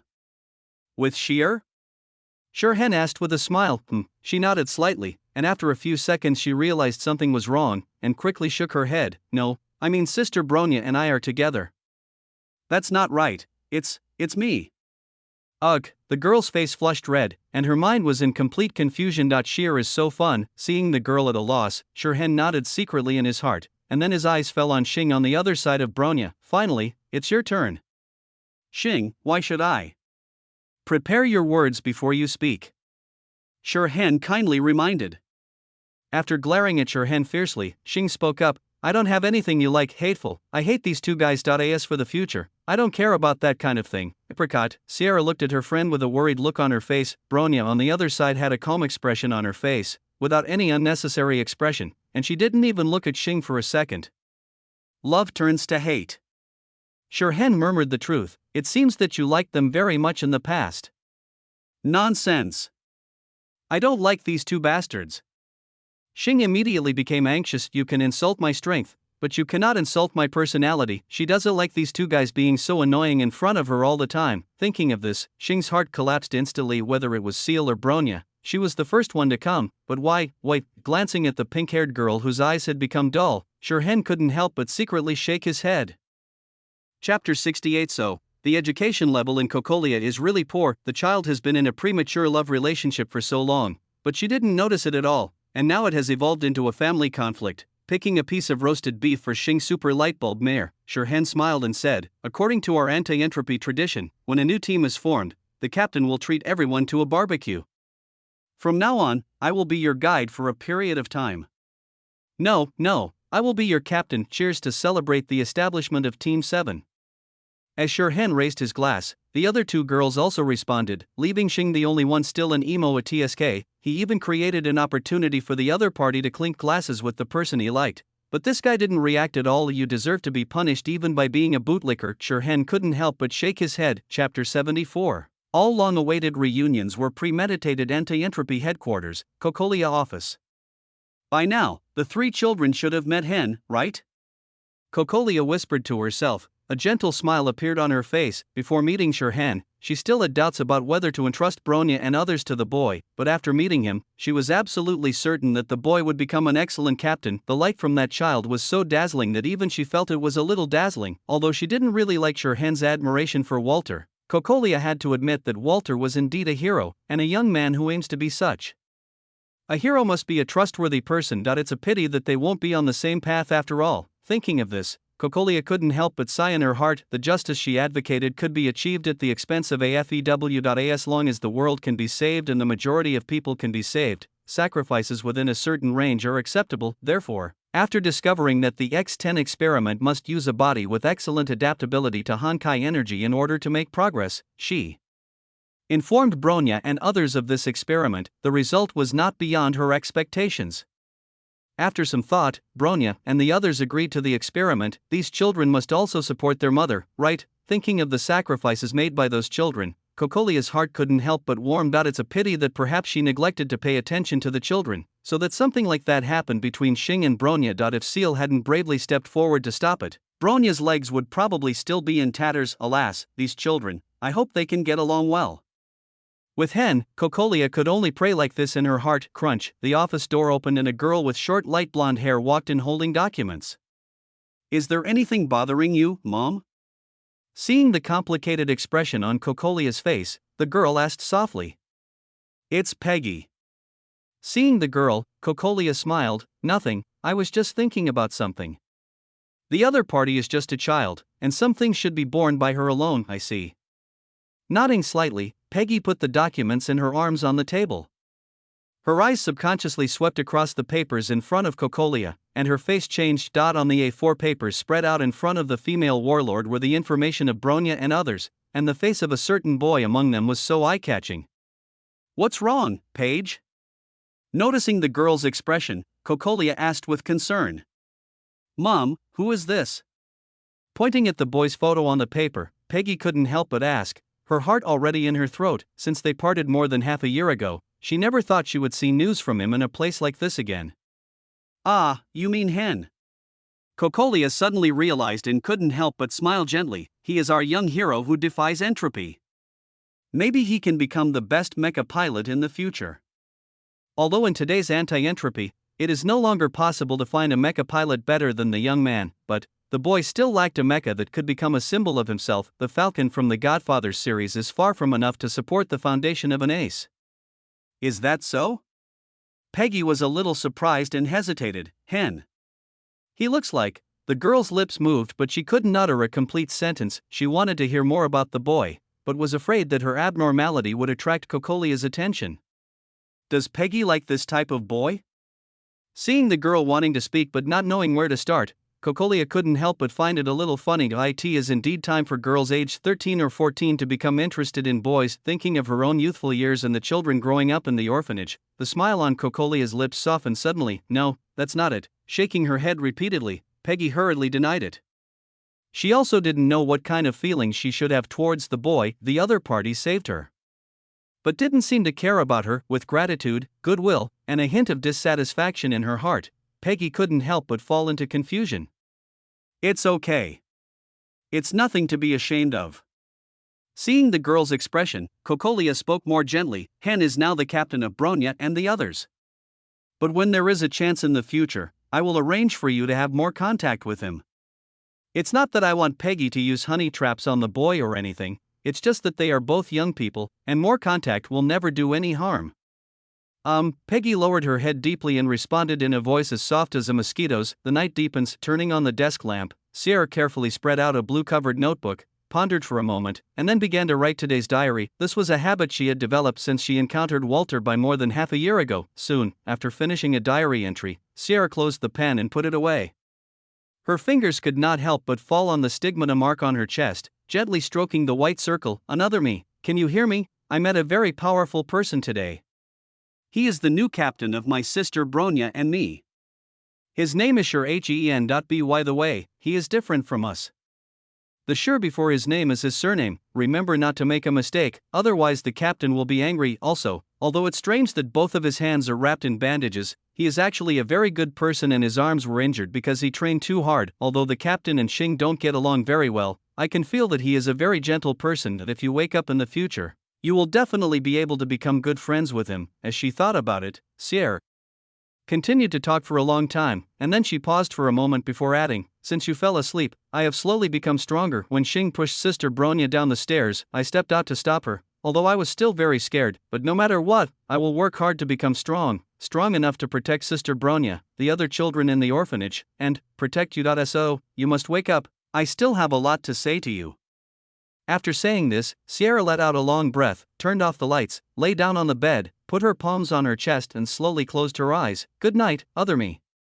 In another dormitory, Peggy had just finished taking a shower and was about to rest, but when she walked out of the bathroom and saw a familiar figure sitting on a chair in front of the window, she was stunned and her body seemed to be pierced by an electric current and she couldn't move. Long time no see, Peggy. Looking at the dazed girl in front of him, Sirhan smiled slightly and greeted her. The corners of his mouth curved up under the light, making him look like a devil who could see through people's hearts. Chapter 75, a team with no tacit understanding. Late at night at the port terminal, looking at the dock that has fallen into silence, Sirhan's face was slightly condensed, and he turned his head and looked at the three girls beside him. Our target of this mission is a criminal gang that is reselling Honkai weapons. Don't rush to attack when you meet the enemy, remember to wait for me to join you. Do you understand? Bronya knows. The gray-haired girl said expressionlessly. Sheer also remembered it. Holding the huge sickle in her hand tightly, which was completely opposite to her temperament, the blue-haired girl nodded solemnly. It's just a small matter. I already remember it clearly.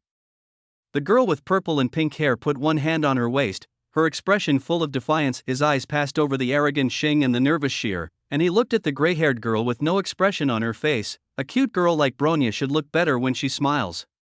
Faced with these somewhat frivolous words, Bronya shook her head. Bronya's nerve center was damaged in an experiment, so she can't make any expression. I see. He nodded in understanding and glanced at the girl's lower body. There is no external armor on the legs.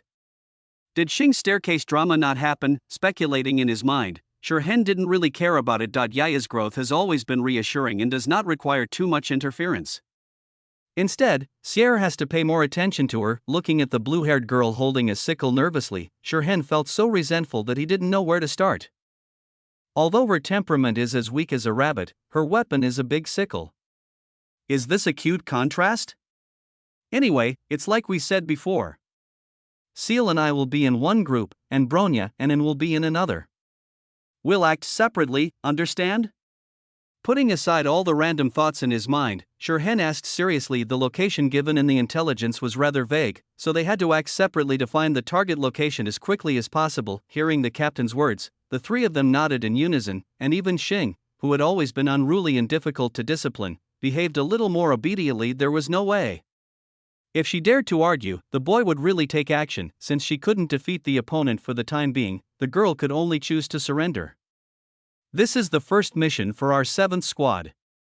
I emphasize again, don't rush to attack when you encounter the enemy. Sirhan said solemnly, you are my team members, and it is my duty to protect you. I will do my best to prevent you from getting hurt. Bronya doesn't need protection.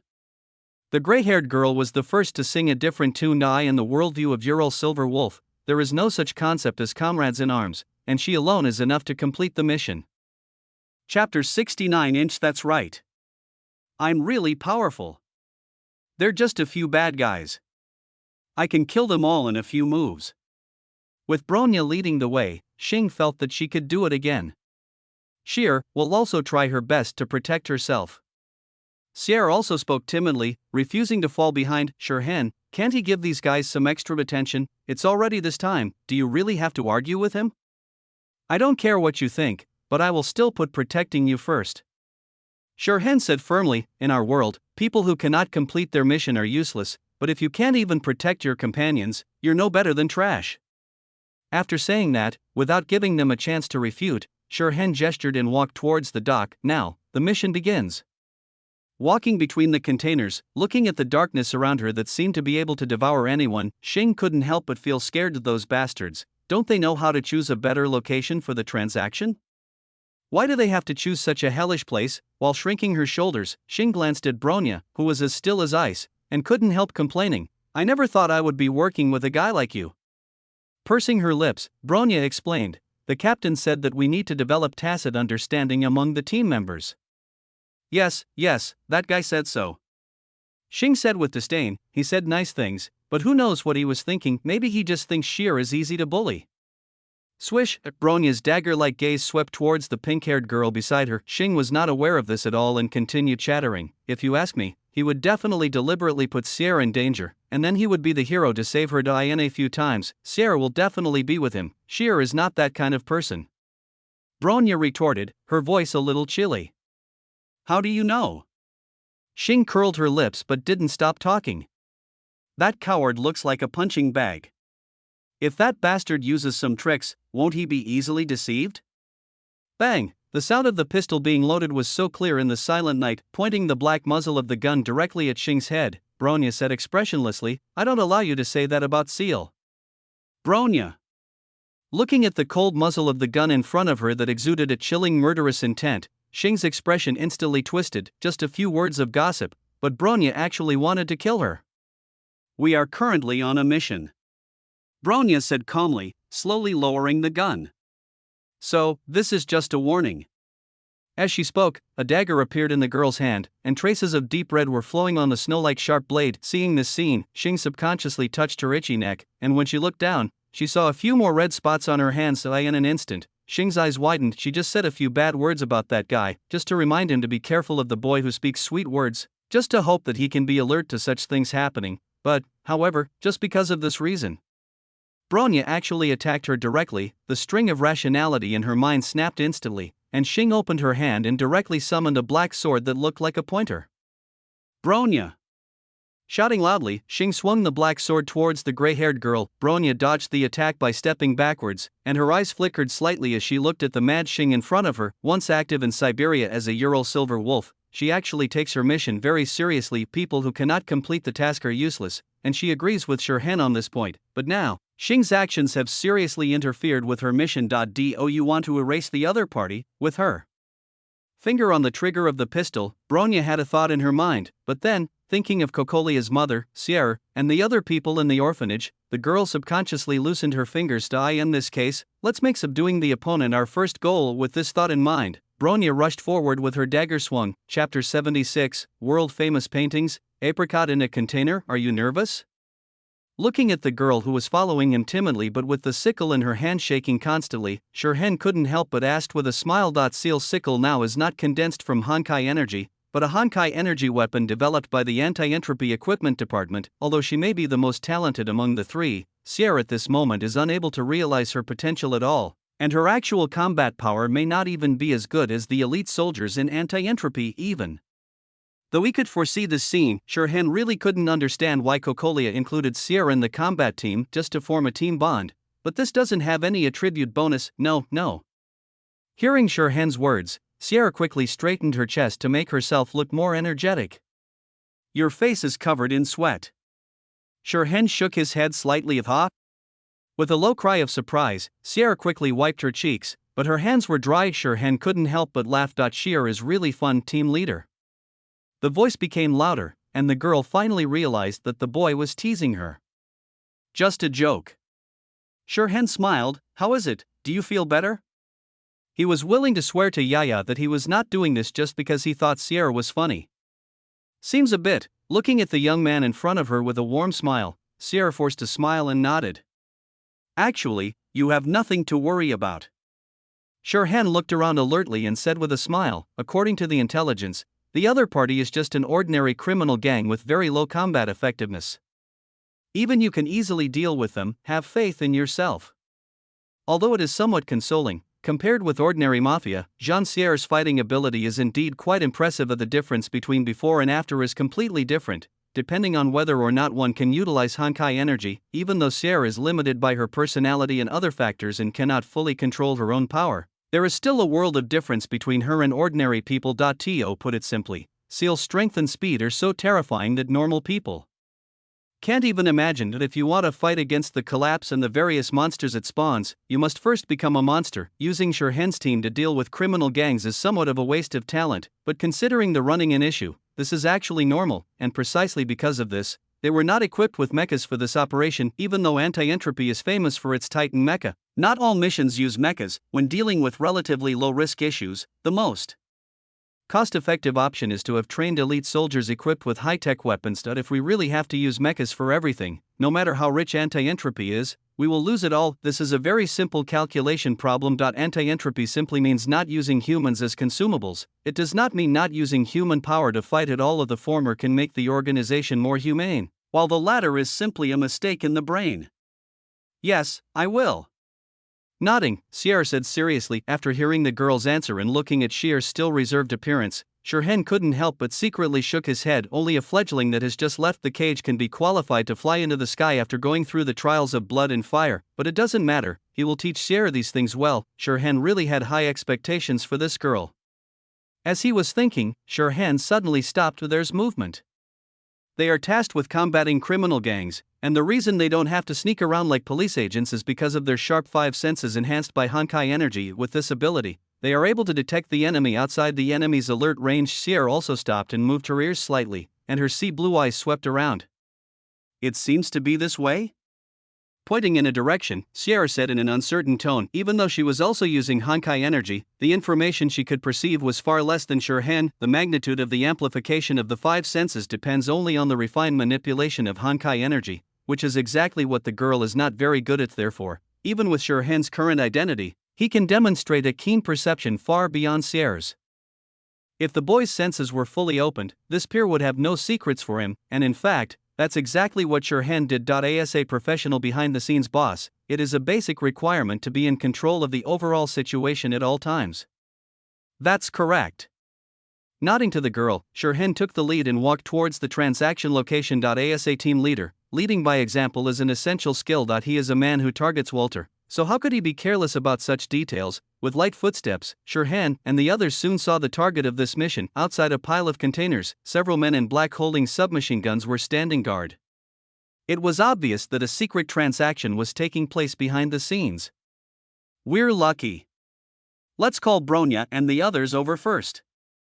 Shirhan raised an eyebrow at Sierra. According to the results of Honkai energy feedback, the battle between Bronya and An is over. Well, it was Xing's complete defeat. Among the three, Bronya's strength is obviously far ahead of the others. If Yaya is allowed to develop for a while longer, Shirhan's identity might not be able to suppress the opponent. Chapter 70. I hope Anti-Entropy can put his ace mecha into daily use as soon as possible. The boy always felt that Yaya was rebellious. If he waits until the other party has grown up, he will have to be very careful when he wants to play a joke on Sierra in the future, for fear that Yaya will attack him if they disagree with her. After all, Yaya has facial paralysis, and it is difficult to see any emotions from that expressionless face. Okay. Nodding slightly, Seal tried to contact Bronya and the other person. As soon the communication was connected. Sheer? Have you found the mission target? Bronya's voice sounded in the channel. Yes, we found the target in the A5 area. Sheer answered softly. Be careful, I'll be there soon. Bronya gave her reply and the call was immediately disconnected. Just wait here. The transaction inside will take a while. While paying attention to the movements on the opposite side, Shirhan said to the girl. Yeah, okay. Faced with such a request, Sierra naturally would not object. Leaning the sickle in her hand against the container behind her to save some energy, the girl took a deep breath and adjusted her mood. Don't be nervous, just believe in your own abilities.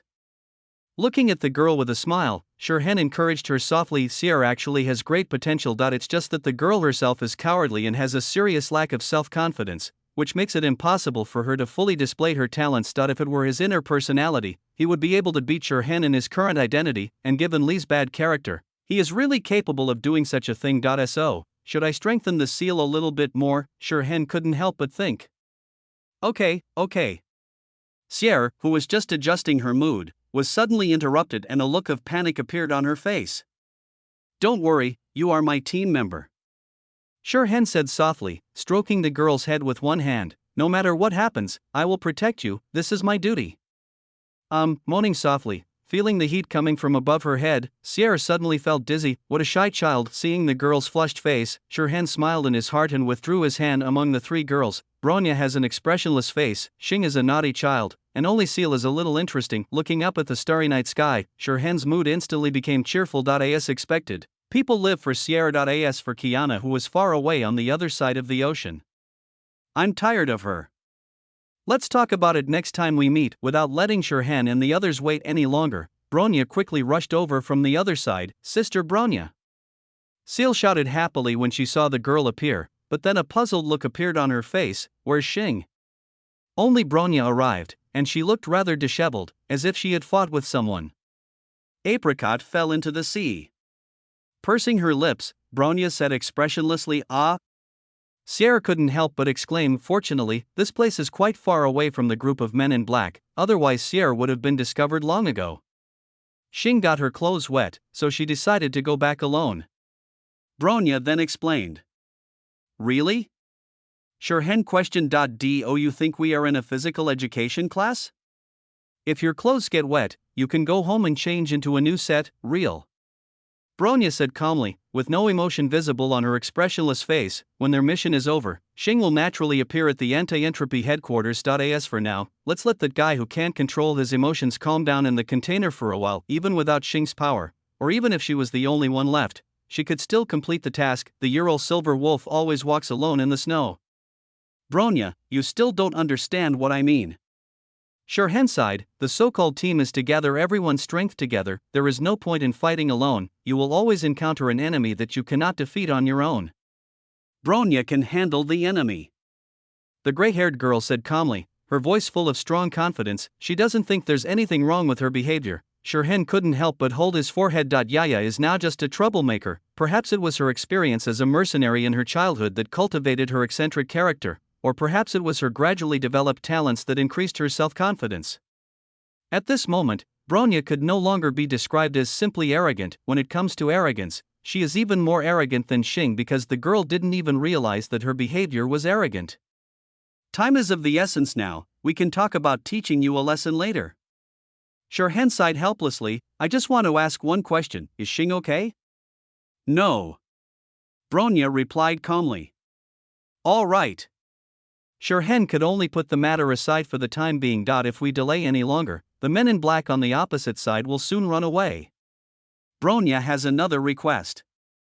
The girl raised her head and looked directly into the boy's eyes. What's up? Shirhen asked. In this mission, Bronya hopes that you, Captain, will try your best to capture them alive. Bronya said expressionlessly. Why? Shirhen raised the corner of his mouth slightly and asked with a smile, the nature of reselling Honkai weapons is so bad that it cannot be compared with that of ordinary arms dealers. For example, the most serious abuse of Honkai energy weapons in history should be the Destiny Expedition 500 years ago.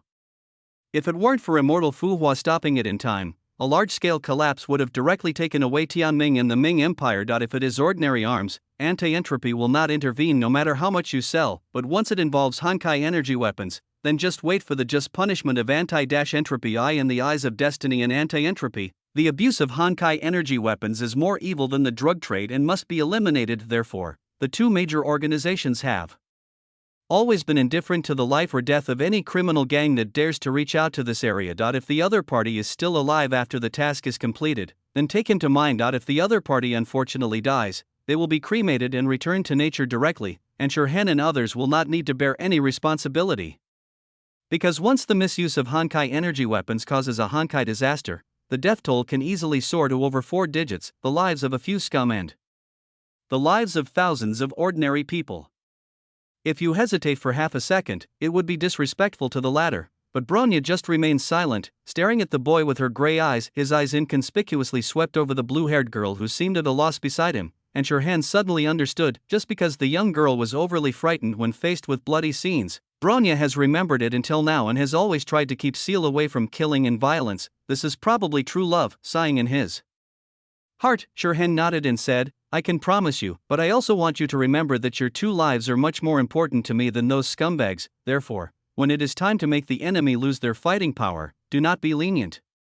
Even if you don't take the enemy's life, there are countless ways to paralyze the enemy. Being too kind to the enemy is equivalent to being cruel to yourself and your companions. Even though Bronya and Seal are only 13 years old this year, this is a truth that girls must understand. This world has never been gentle. With a sigh in his heart, Shirhen drew out the heat sword on his back and slowly walked out of the shadow where he was hiding. Now, the battle begins.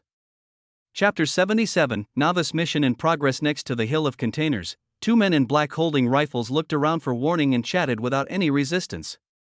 I say, isn't this order taking a little long? The man on the left complained. No, isn't it usually around this time? The person on the right responded with a less than sure tone. No, it was over in 7 or 8 minutes before, but this time it's almost 10 minutes. Raising his wrist and glancing at his watch with the help of the dim light from the Pierce Street lamps, the man on the left spoke with certainty, but the man on the right was no longer able to give an answer. Ferguson?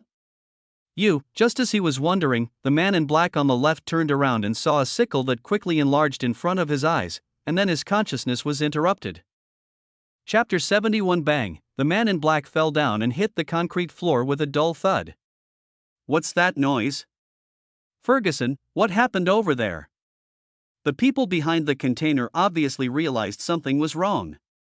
Sorry, Captain. Sierra couldn't help but lower her head. She is responsible for the man in black on the left, looking at Bronya's swift movements without making any noise. Shirhan shook his head secretly. No big deal, just attack directly. Remember to be careful of the enemy's desperate actions, that if the other party also uses Honkai weapons, it could still cause us some trouble.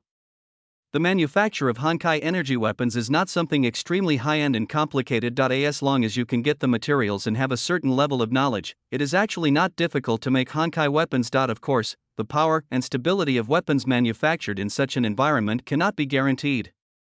The technological accumulation of anti-entropy in Tianming over the years has made it possible for industry barriers to exist in reality, and precisely because of its extremely poor stability, this weapon becomes even more dangerous, because when using them, you can't guarantee which will explode first, you or the weapon. But despite being dangerous, these weapons are still much better than ordinary firearms, which is why they are so popular among some people. If the profit is high enough, naturally someone will dare to take risks. As for the risks of using weapons themselves, there is a kind of people in this world called the Suicide Squad. Hearing Shirhan's words, Bronya nodded and said to the blue-haired girl beside her, Shir, remember not to stay too far away from us later.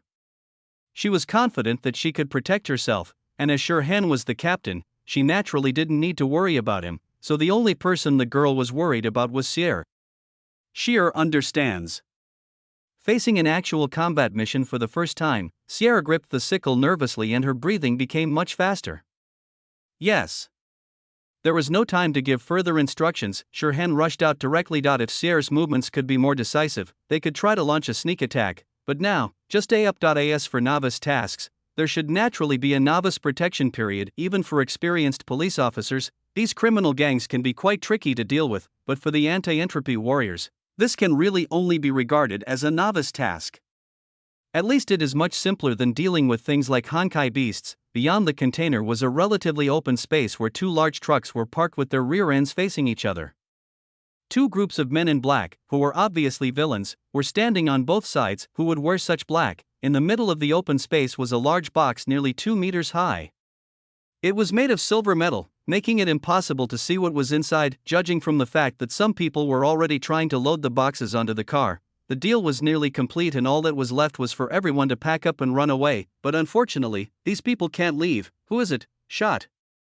Seeing Shirhan and the others, several voices rang out quickly, and the men in black immediately raised their guns and started firing. The thunderous crackling sounds and the flames intertwined into one. Naturally, he would not be hurt by this kind of attack. Shirhan moved his feet and left the shooting range of the black-clad gunman. Judging the shooting position based on the direction of the gun muzzle is a basic quality of an anti-entropy warrior. Even Sierra can handle it easily. Since the girl could be included in the combat organization, she must have certain tactical qualities, otherwise Cocolia would be committing murder. Even the yellow-haired idiot in a certain Naruto received 6 years of education before becoming a ninja. Plan B, action. Shirhan said lightly and rushed straight towards the men in black who were standing at the edge. His job was to make sure no one escaped. As for the head-on battle, this is a novice mission. In a flash, he approached a man in black. Shirhan raised his sword and swung it down. The thermal sword at the lowest gear cut the rifle in the opponent's hand like a hot knife cutting butter. The thermal sword produced by anti-entropy is simply not something these people can withstand. This is pure technical victory. The thermal sword pierced through the rifle and slashed straight towards the black-clothed man's head. Shirhan exerted force with his wrist, and the sword spine fell on the man's head, knocking him unconscious immediately. With the blessing of Honkai, ordinary people are as fragile as thin paper in front of him. On the other side, the battle between Bronya and Seal officially began. Even the weapons issued by the equipment department were useless.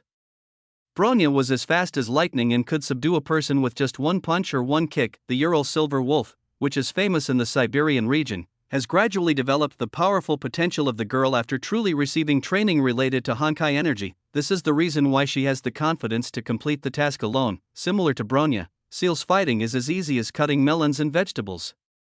Strong and weak are always relative compared with Bronya, Shirhan, and others.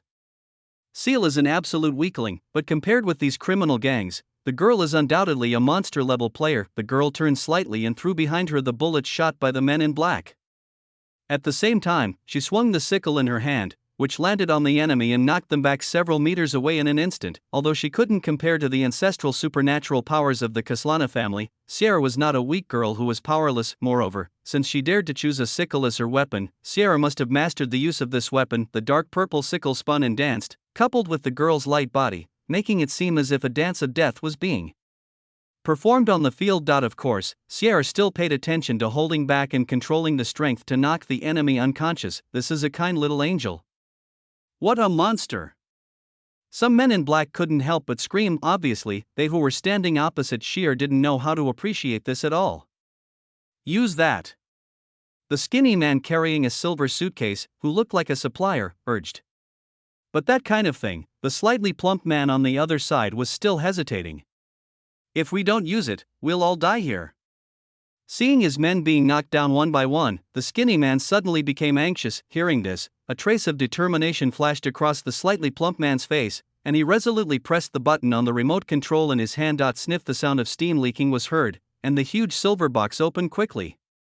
One side of the metal plate slammed to the ground with a heavy thud, and the things stored inside were immediately revealed. Chapter 78, Borrowing a Knife to Kill. We need to pay more attention to Sheer and the others. What does this sentence mean? Walking in the corridor of Anti-Entropy headquarters with a pile of documents, looking at the strangers coming and going, Peggy couldn't help but think in her heart. A few days ago, Shirhan suddenly appeared in her room.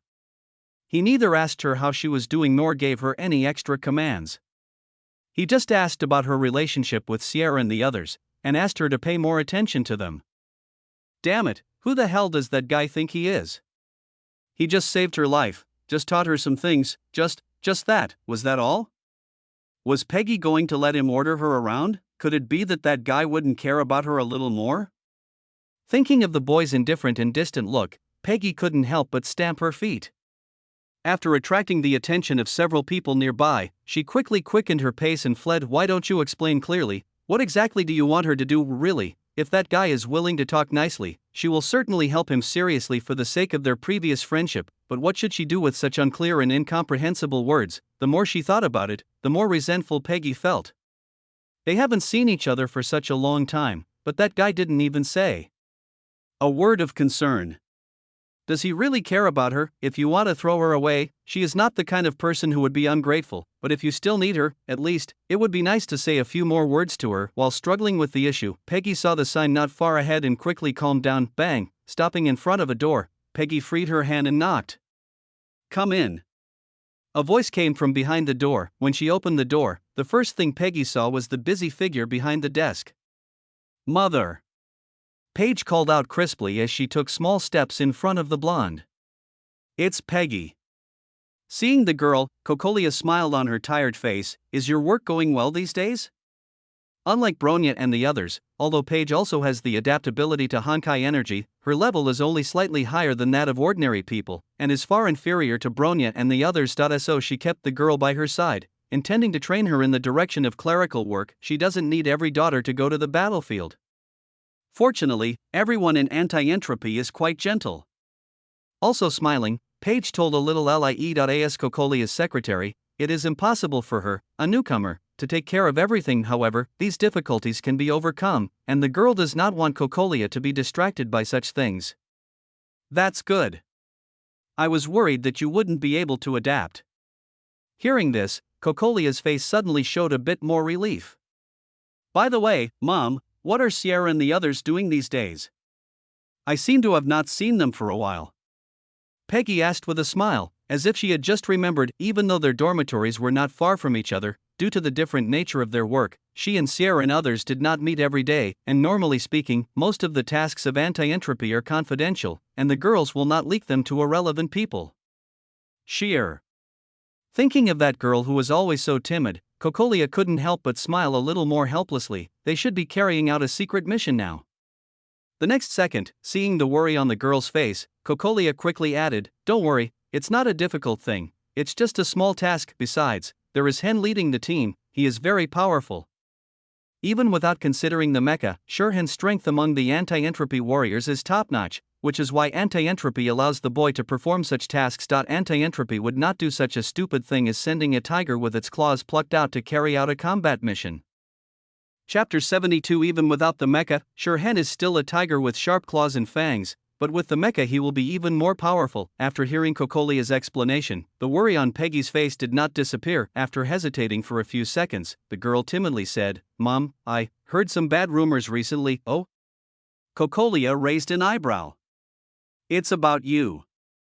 Peggy continued, "Some people say that your recent performance is too conspicuous." This was not a lie deliberately fabricated by the girl. Among all the executors, Cocolia's performance was indeed quite active, which naturally aroused the dissatisfaction of the conservatives. When the sun shines on the earth, it always dispels the darkness first. Cocolia said nonchalantly, "I will only do what I think is right. As for those who gossip behind others' backs, they themselves are incompetent, so do they want others to be mediocre as well?" In her eyes, those conservatives are really useless. It clearly occupied so many resources, but what was the result? She is the only one in charge of the entire anti-entropy. "But I'm worried that those people will attack Sheer and the others," Paige said in a speculative tone. "Even if you want to express your concern for Sierra and the others, it is important to find the right way out. If you just say that Sierra and the others will be in danger, you would be treating Cocolia as a fool. With the traces there, it shouldn't be that serious, right?" Cocolia also thought of a possibility and her face darkened. Even if the conservatives want to do something bad to Sierra and the others, Hen is a genius who is capable of becoming the backbone of anti-entropy. Those people can't be so far-sighted, right? "I'm still a little worried," Paige insisted. "In that case..." After thinking for a few seconds, Cocolia immediately picked up a pen and paper. "I'll write you a note. Go check with the intelligence department to see if anyone is secretly behind this mission. Wherever there is a trace, it will always be left behind, and the intelligence department is a good breakthrough point." "Okay, Mom." Restraining her inner excitement, Peggy took the note with a serious expression. After leaving the office, Peggy trotted to the department where the intelligence department was located. Peggy found the relevant person according to the sign and showed the note. "Hello, I want to inquire about the status of a task that is being carried out." Even if it's the executor's order, there are some things. The staff sitting in front of the computer seemed very embarrassed. Depending on the confidentiality, there are some things that even the executors cannot ask about, although they generally cannot inquire about those confidential matters. That has to be accessed through another server. It's just a small mission, not something with a high level of confidentiality, Paige explained. "Okay." The staff nodded. "What do you want to check?" If it is a small matter, the executor still has the right, not to mention that the other party is holding the name Cocolia. In the anti-entropy headquarters, Cocolia is definitely one of the most useful names, second only to the top veterans. It's the mission of Team 7. Paige said she still remembered the name of Shurhen's team very clearly. "Okay, Team 7. Mission number D1308161114. Found it." As the staff member spoke, he swiped his finger and a projection screen unfolded in front of Peggy. Peggy glanced over quickly and nodded slightly. This task looks normal and is undoubtedly at the novice level. Even she can go up and give it a try. Was she searching in the wrong direction, or had the thing Shurhen mentioned not happened yet? Peggy was confused. "How is it? Is everything okay?" The staff member asked nervously. He had heard of Colonel Shurhen's name. This is a real awesome guy. "It seems not." "Wait, the release date of this task is August 16th. Why are there 2 modification records on August 18th? The sensitivity she developed during this period of time allowed Peggy to discover the blind spot. "Huh? Seems like that's true?" The staff member was also a little surprised, and then explained, "This is actually a common thing. I guess they found new clues over there, so they made some supplements. Restore the information immediately. I want to see every change of this task." Paige shouted. She felt that she had grasped the key. But, the staff felt that the girl was making things difficult for herself. Find the change records of the tasks.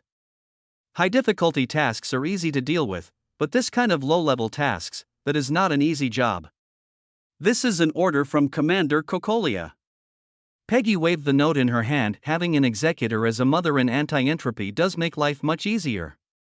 Alright, the staff sighed resignedly. This is probably the fate of working people. Seeing the staff's fingers moving rapidly on the keyboard, Peggy's heart couldn't help but rise. She hoped that she could discover the key to the matter, but she was worried about the safety of Shirhan and others. Having never actually seen Shirhan take action, she had no idea of the boy's specific strength, but since someone dares to do this, he must be sure of it. If anything happened to that guy, Peggy, was struggling in her heart when she suddenly heard a sigh of relief. I found it. Without having time to thank the diligent staff, the girl immediately fixed her eyes on the projection screen in front of her. Intelligence supplement. The weapons sold by this gang are biologically modified killers, which are extremely aggressive and dangerous. It is recommended to upgrade the mission level to B and send out mechas to eliminate them. Note 1. This type of dead soldier will prioritize predation when hungry, so it is recommended to use the source of collapse to lure it. Peggy's face suddenly darkened. I and the anti-entropy mission system, Level D and Level C, are relatively simple missions, the former of which is related to militants, while the latter involves the appearance of suicide squads. To Grade B usually refers to high-risk missions where Honkai beasts will appear and mechas must be deployed to complete them. The fact that a mission that should have been a C-level mission was upgraded to a B-level mission undoubtedly proves the extreme danger of this type of assassin. At least in the eyes of those who have obtained this information, the other party is a monster even more terrifying than the Honkai beast. It's over. After seeing these descriptions, the staff couldn't help but cry out in pain. This supplement is the content after the first revision. The second modification brought the task back to its original state. In other words, some guys want to kill someone with a borrowed knife. Obviously, their intelligence department is the knife. Chapter 79. Novice bosses will of course have 2 stages. Death warriors? Looking at the culture chamber in the metal box, Sierra seemed a little surprised, and a little angry. According to what she had learned, although the dead soldiers were no longer human, they could only be made with humans as raw materials. In other words, behind every dead soldier is an innocent life. Even if the person in front of you had already become a dead soldier when he was captured, using him as a weapon is still a blasphemy against life. You guys, just go to hell with me. Seeing that all his men had been killed, the slightly plump man knew that he could not escape and could not help but burst into terrifying laughter. Bang! Bronya responded with a fist. The girl's small and slender fist hit the man's abdomen. The slightly plump man, who weighed almost 3 or 4 times as much as the girl, suddenly arched his body like a shrimp and then slowly fell to the side. When it comes to using fists to explain physics, the Ural Silver Wolf never uses his mouth. This is the enlightenment of future rulers of law. Shirhan also had no intention of reasoning with the last skinny man. He knocked him out with a single blow of his sword. Then he stood in front of the incubator and looked at the skinny, pale woman inside. The assassin looked like a little girl of about 12 or 13 years old. Her hair had turned gray due to the influence of Honkai energy, and her eyes were closed as if she was asleep. After all, it is a weapon that needs to be transported over long distances, so it is normal for it to remain in a dormant state. What should I do now? Holding the sickle nervously, Sierra looked at the other 2 people. She didn't know before that the death soldiers were also among the Honkai energy weapons. In fact, Destiny and Anti-Entropy had never thought that the dead soldiers could become weapons. That was the patent of another justice and salvation organization. Of course he was stabbed to death. Answering without hesitation, Shirhan raised the thermal sword in his hand, as if considering the possibility of piercing his heart with the sword. She's awake. Bronya suddenly spoke. Swish, as if to confirm the girl's words, the assassin suddenly opened his eyes, and his pair of dark golden pupils embedded in the pitch-black whites turned slightly to examine the 3 people in front of him. Back off! He shouted hurriedly, and Shirhan immediately jumped back. Bronya and Seal hurriedly followed. The next second, bang! Chapter 73. The glass of the incubator shattered instantly, and the assassin leaped out like a tiger out of a cage, his 10 fingers turning into pitch-black claws as he swung forward. Swish, swish, swish, 10 black claws shot out from the air, passing over the original position of Shirhan and the other 2, leaving 10 long and deep gaps on the ground. The body of a man in black was also cut into several pieces, and blood splattered all over the ground like spilled red paint. The smell of blood filled the air, and Sierra immediately showed some discomfort on her face. She was not used to such bloody scenes, but at this moment, there was no time for the girl to recover slowly. Be careful, this assassin is no ordinary person. Shouting loudly, Shirhan lightly pressed the armor on his left wrist, and a hexagonal energy shield suddenly appeared in front of the boy. Even when it was a novice mission, he was always fully armed. After all, in name, he is just a mecha genius whose adaptability to Honkai energy is better than that of ordinary people, and he should know how to make use of the power of equipment. He is not a genius like Bronya and does not have such strong individual power. Half squatting on all fours, the assassin looked at the three people like a cheetah. The steel armor with colorful tubes on his body was proof that he had undergone biological transformation. This is not just a high-level assassin, but also a man-made killing weapon. Bang! Raising the pistol, Bronya fired the first shot of the night. The bullet inlaid with Honkai energy crystal fragments flew through the air, leaving a light purple trail, but the assassin just slightly turned his body and avoided the bullet aimed at his heart in a flash. This is not a prediction, it's just that its speed is fast enough to dodge bullets, but the Ural Silver Wolf's attack is never just one shot, so the second bullet has already been fired. He dodged again, but this time the assassin's movements were obviously much bigger. Because of this, it had no way to avoid the third bullet shot by Bronya. Swish! The claw blade was swung, and the bullet powered by the Honkai energy was instantly torn into two halves. At the same time, the dead man turned into a residual shadow and rushed towards Bronya. Faced with this completely unclear movement, the girl could only hold the dagger in her left hand across her body and shoot with the gun in her right hand based on her intuition, hoping to force the assassin's back. Clang! The assassin's claw blade landed on the dagger, and the sharp blade instantly slipped out of his hand, and the girl's body flew backwards. Even if she managed to block the attack, Bronya could not withstand the terrifying power of the assassin. Just when the assassins were about to take advantage of the victory and pursue the enemy, a huge red sword emitting a scorching heat came from the side and forced them back. Hey! Don't pretend I don't exist.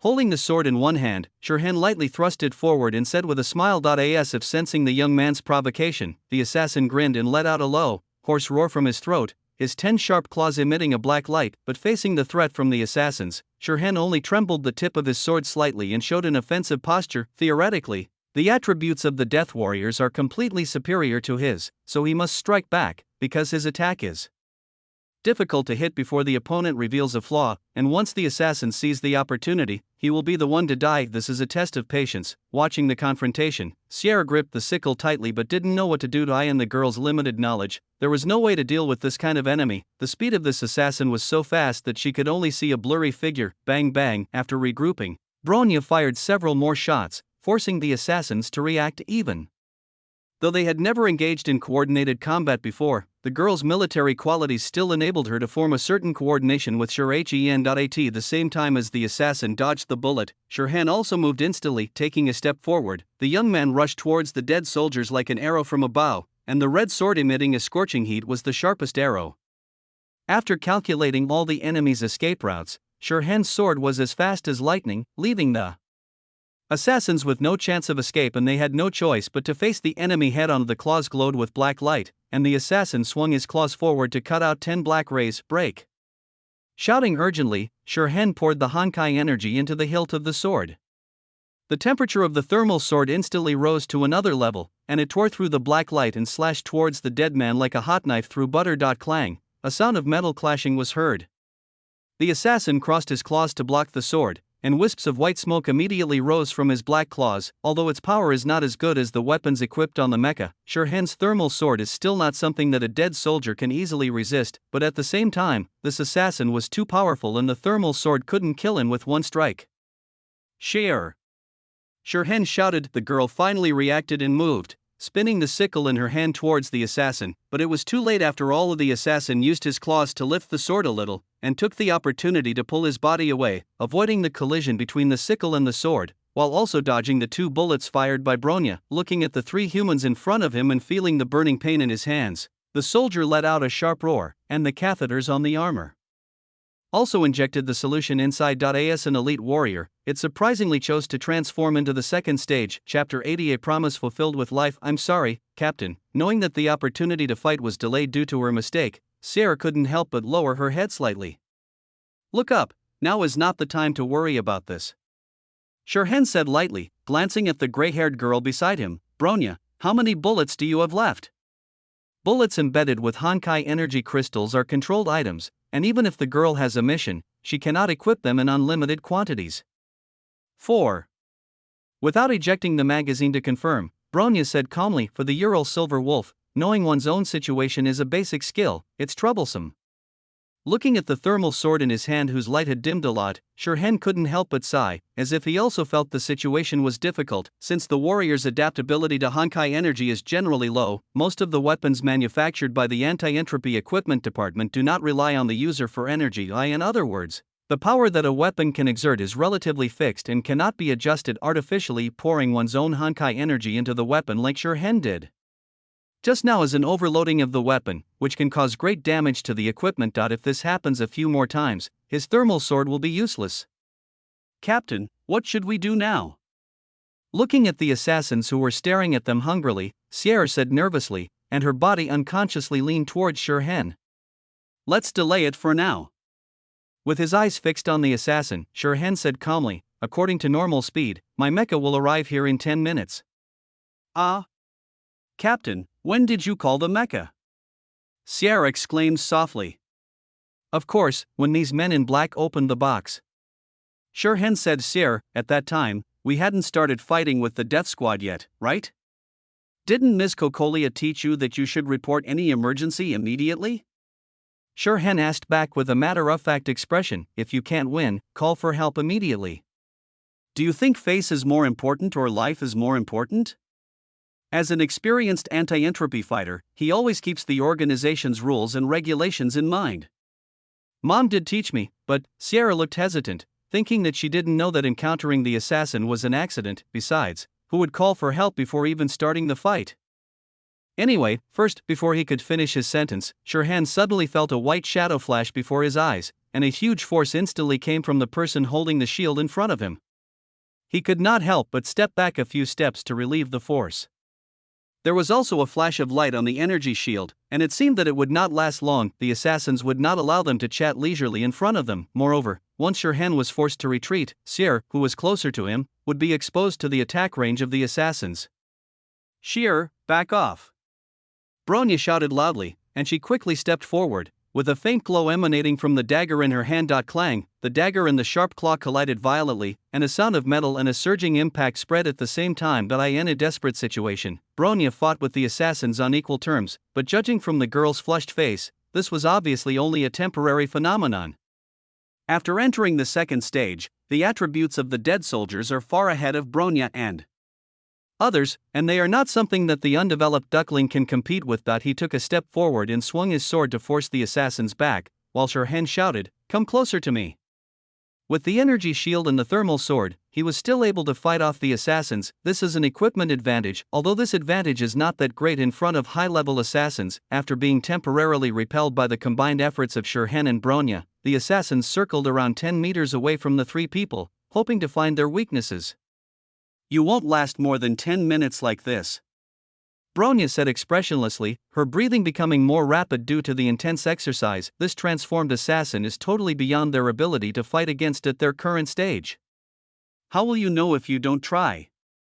While breathing lightly, Shirhen grinned. Your heat sword will last for 5 minutes, and your energy shield will last for a maximum of 3 minutes. Glancing at the equipment in Shirhen's hand, Bronya said calmly, even if the boy still has physical strength, these equipment do not support external energy supply when facing an overly powerful enemy. Even the anti-entropy technology seems a little powerless. After all, this assassin was too much. You can even see this? Shirhen said in surprise. Bronya has read the information, the gray-haired girl said calmly. So, can you tell the state of this dead man? Shirhen asked while keeping an eye on the assassins.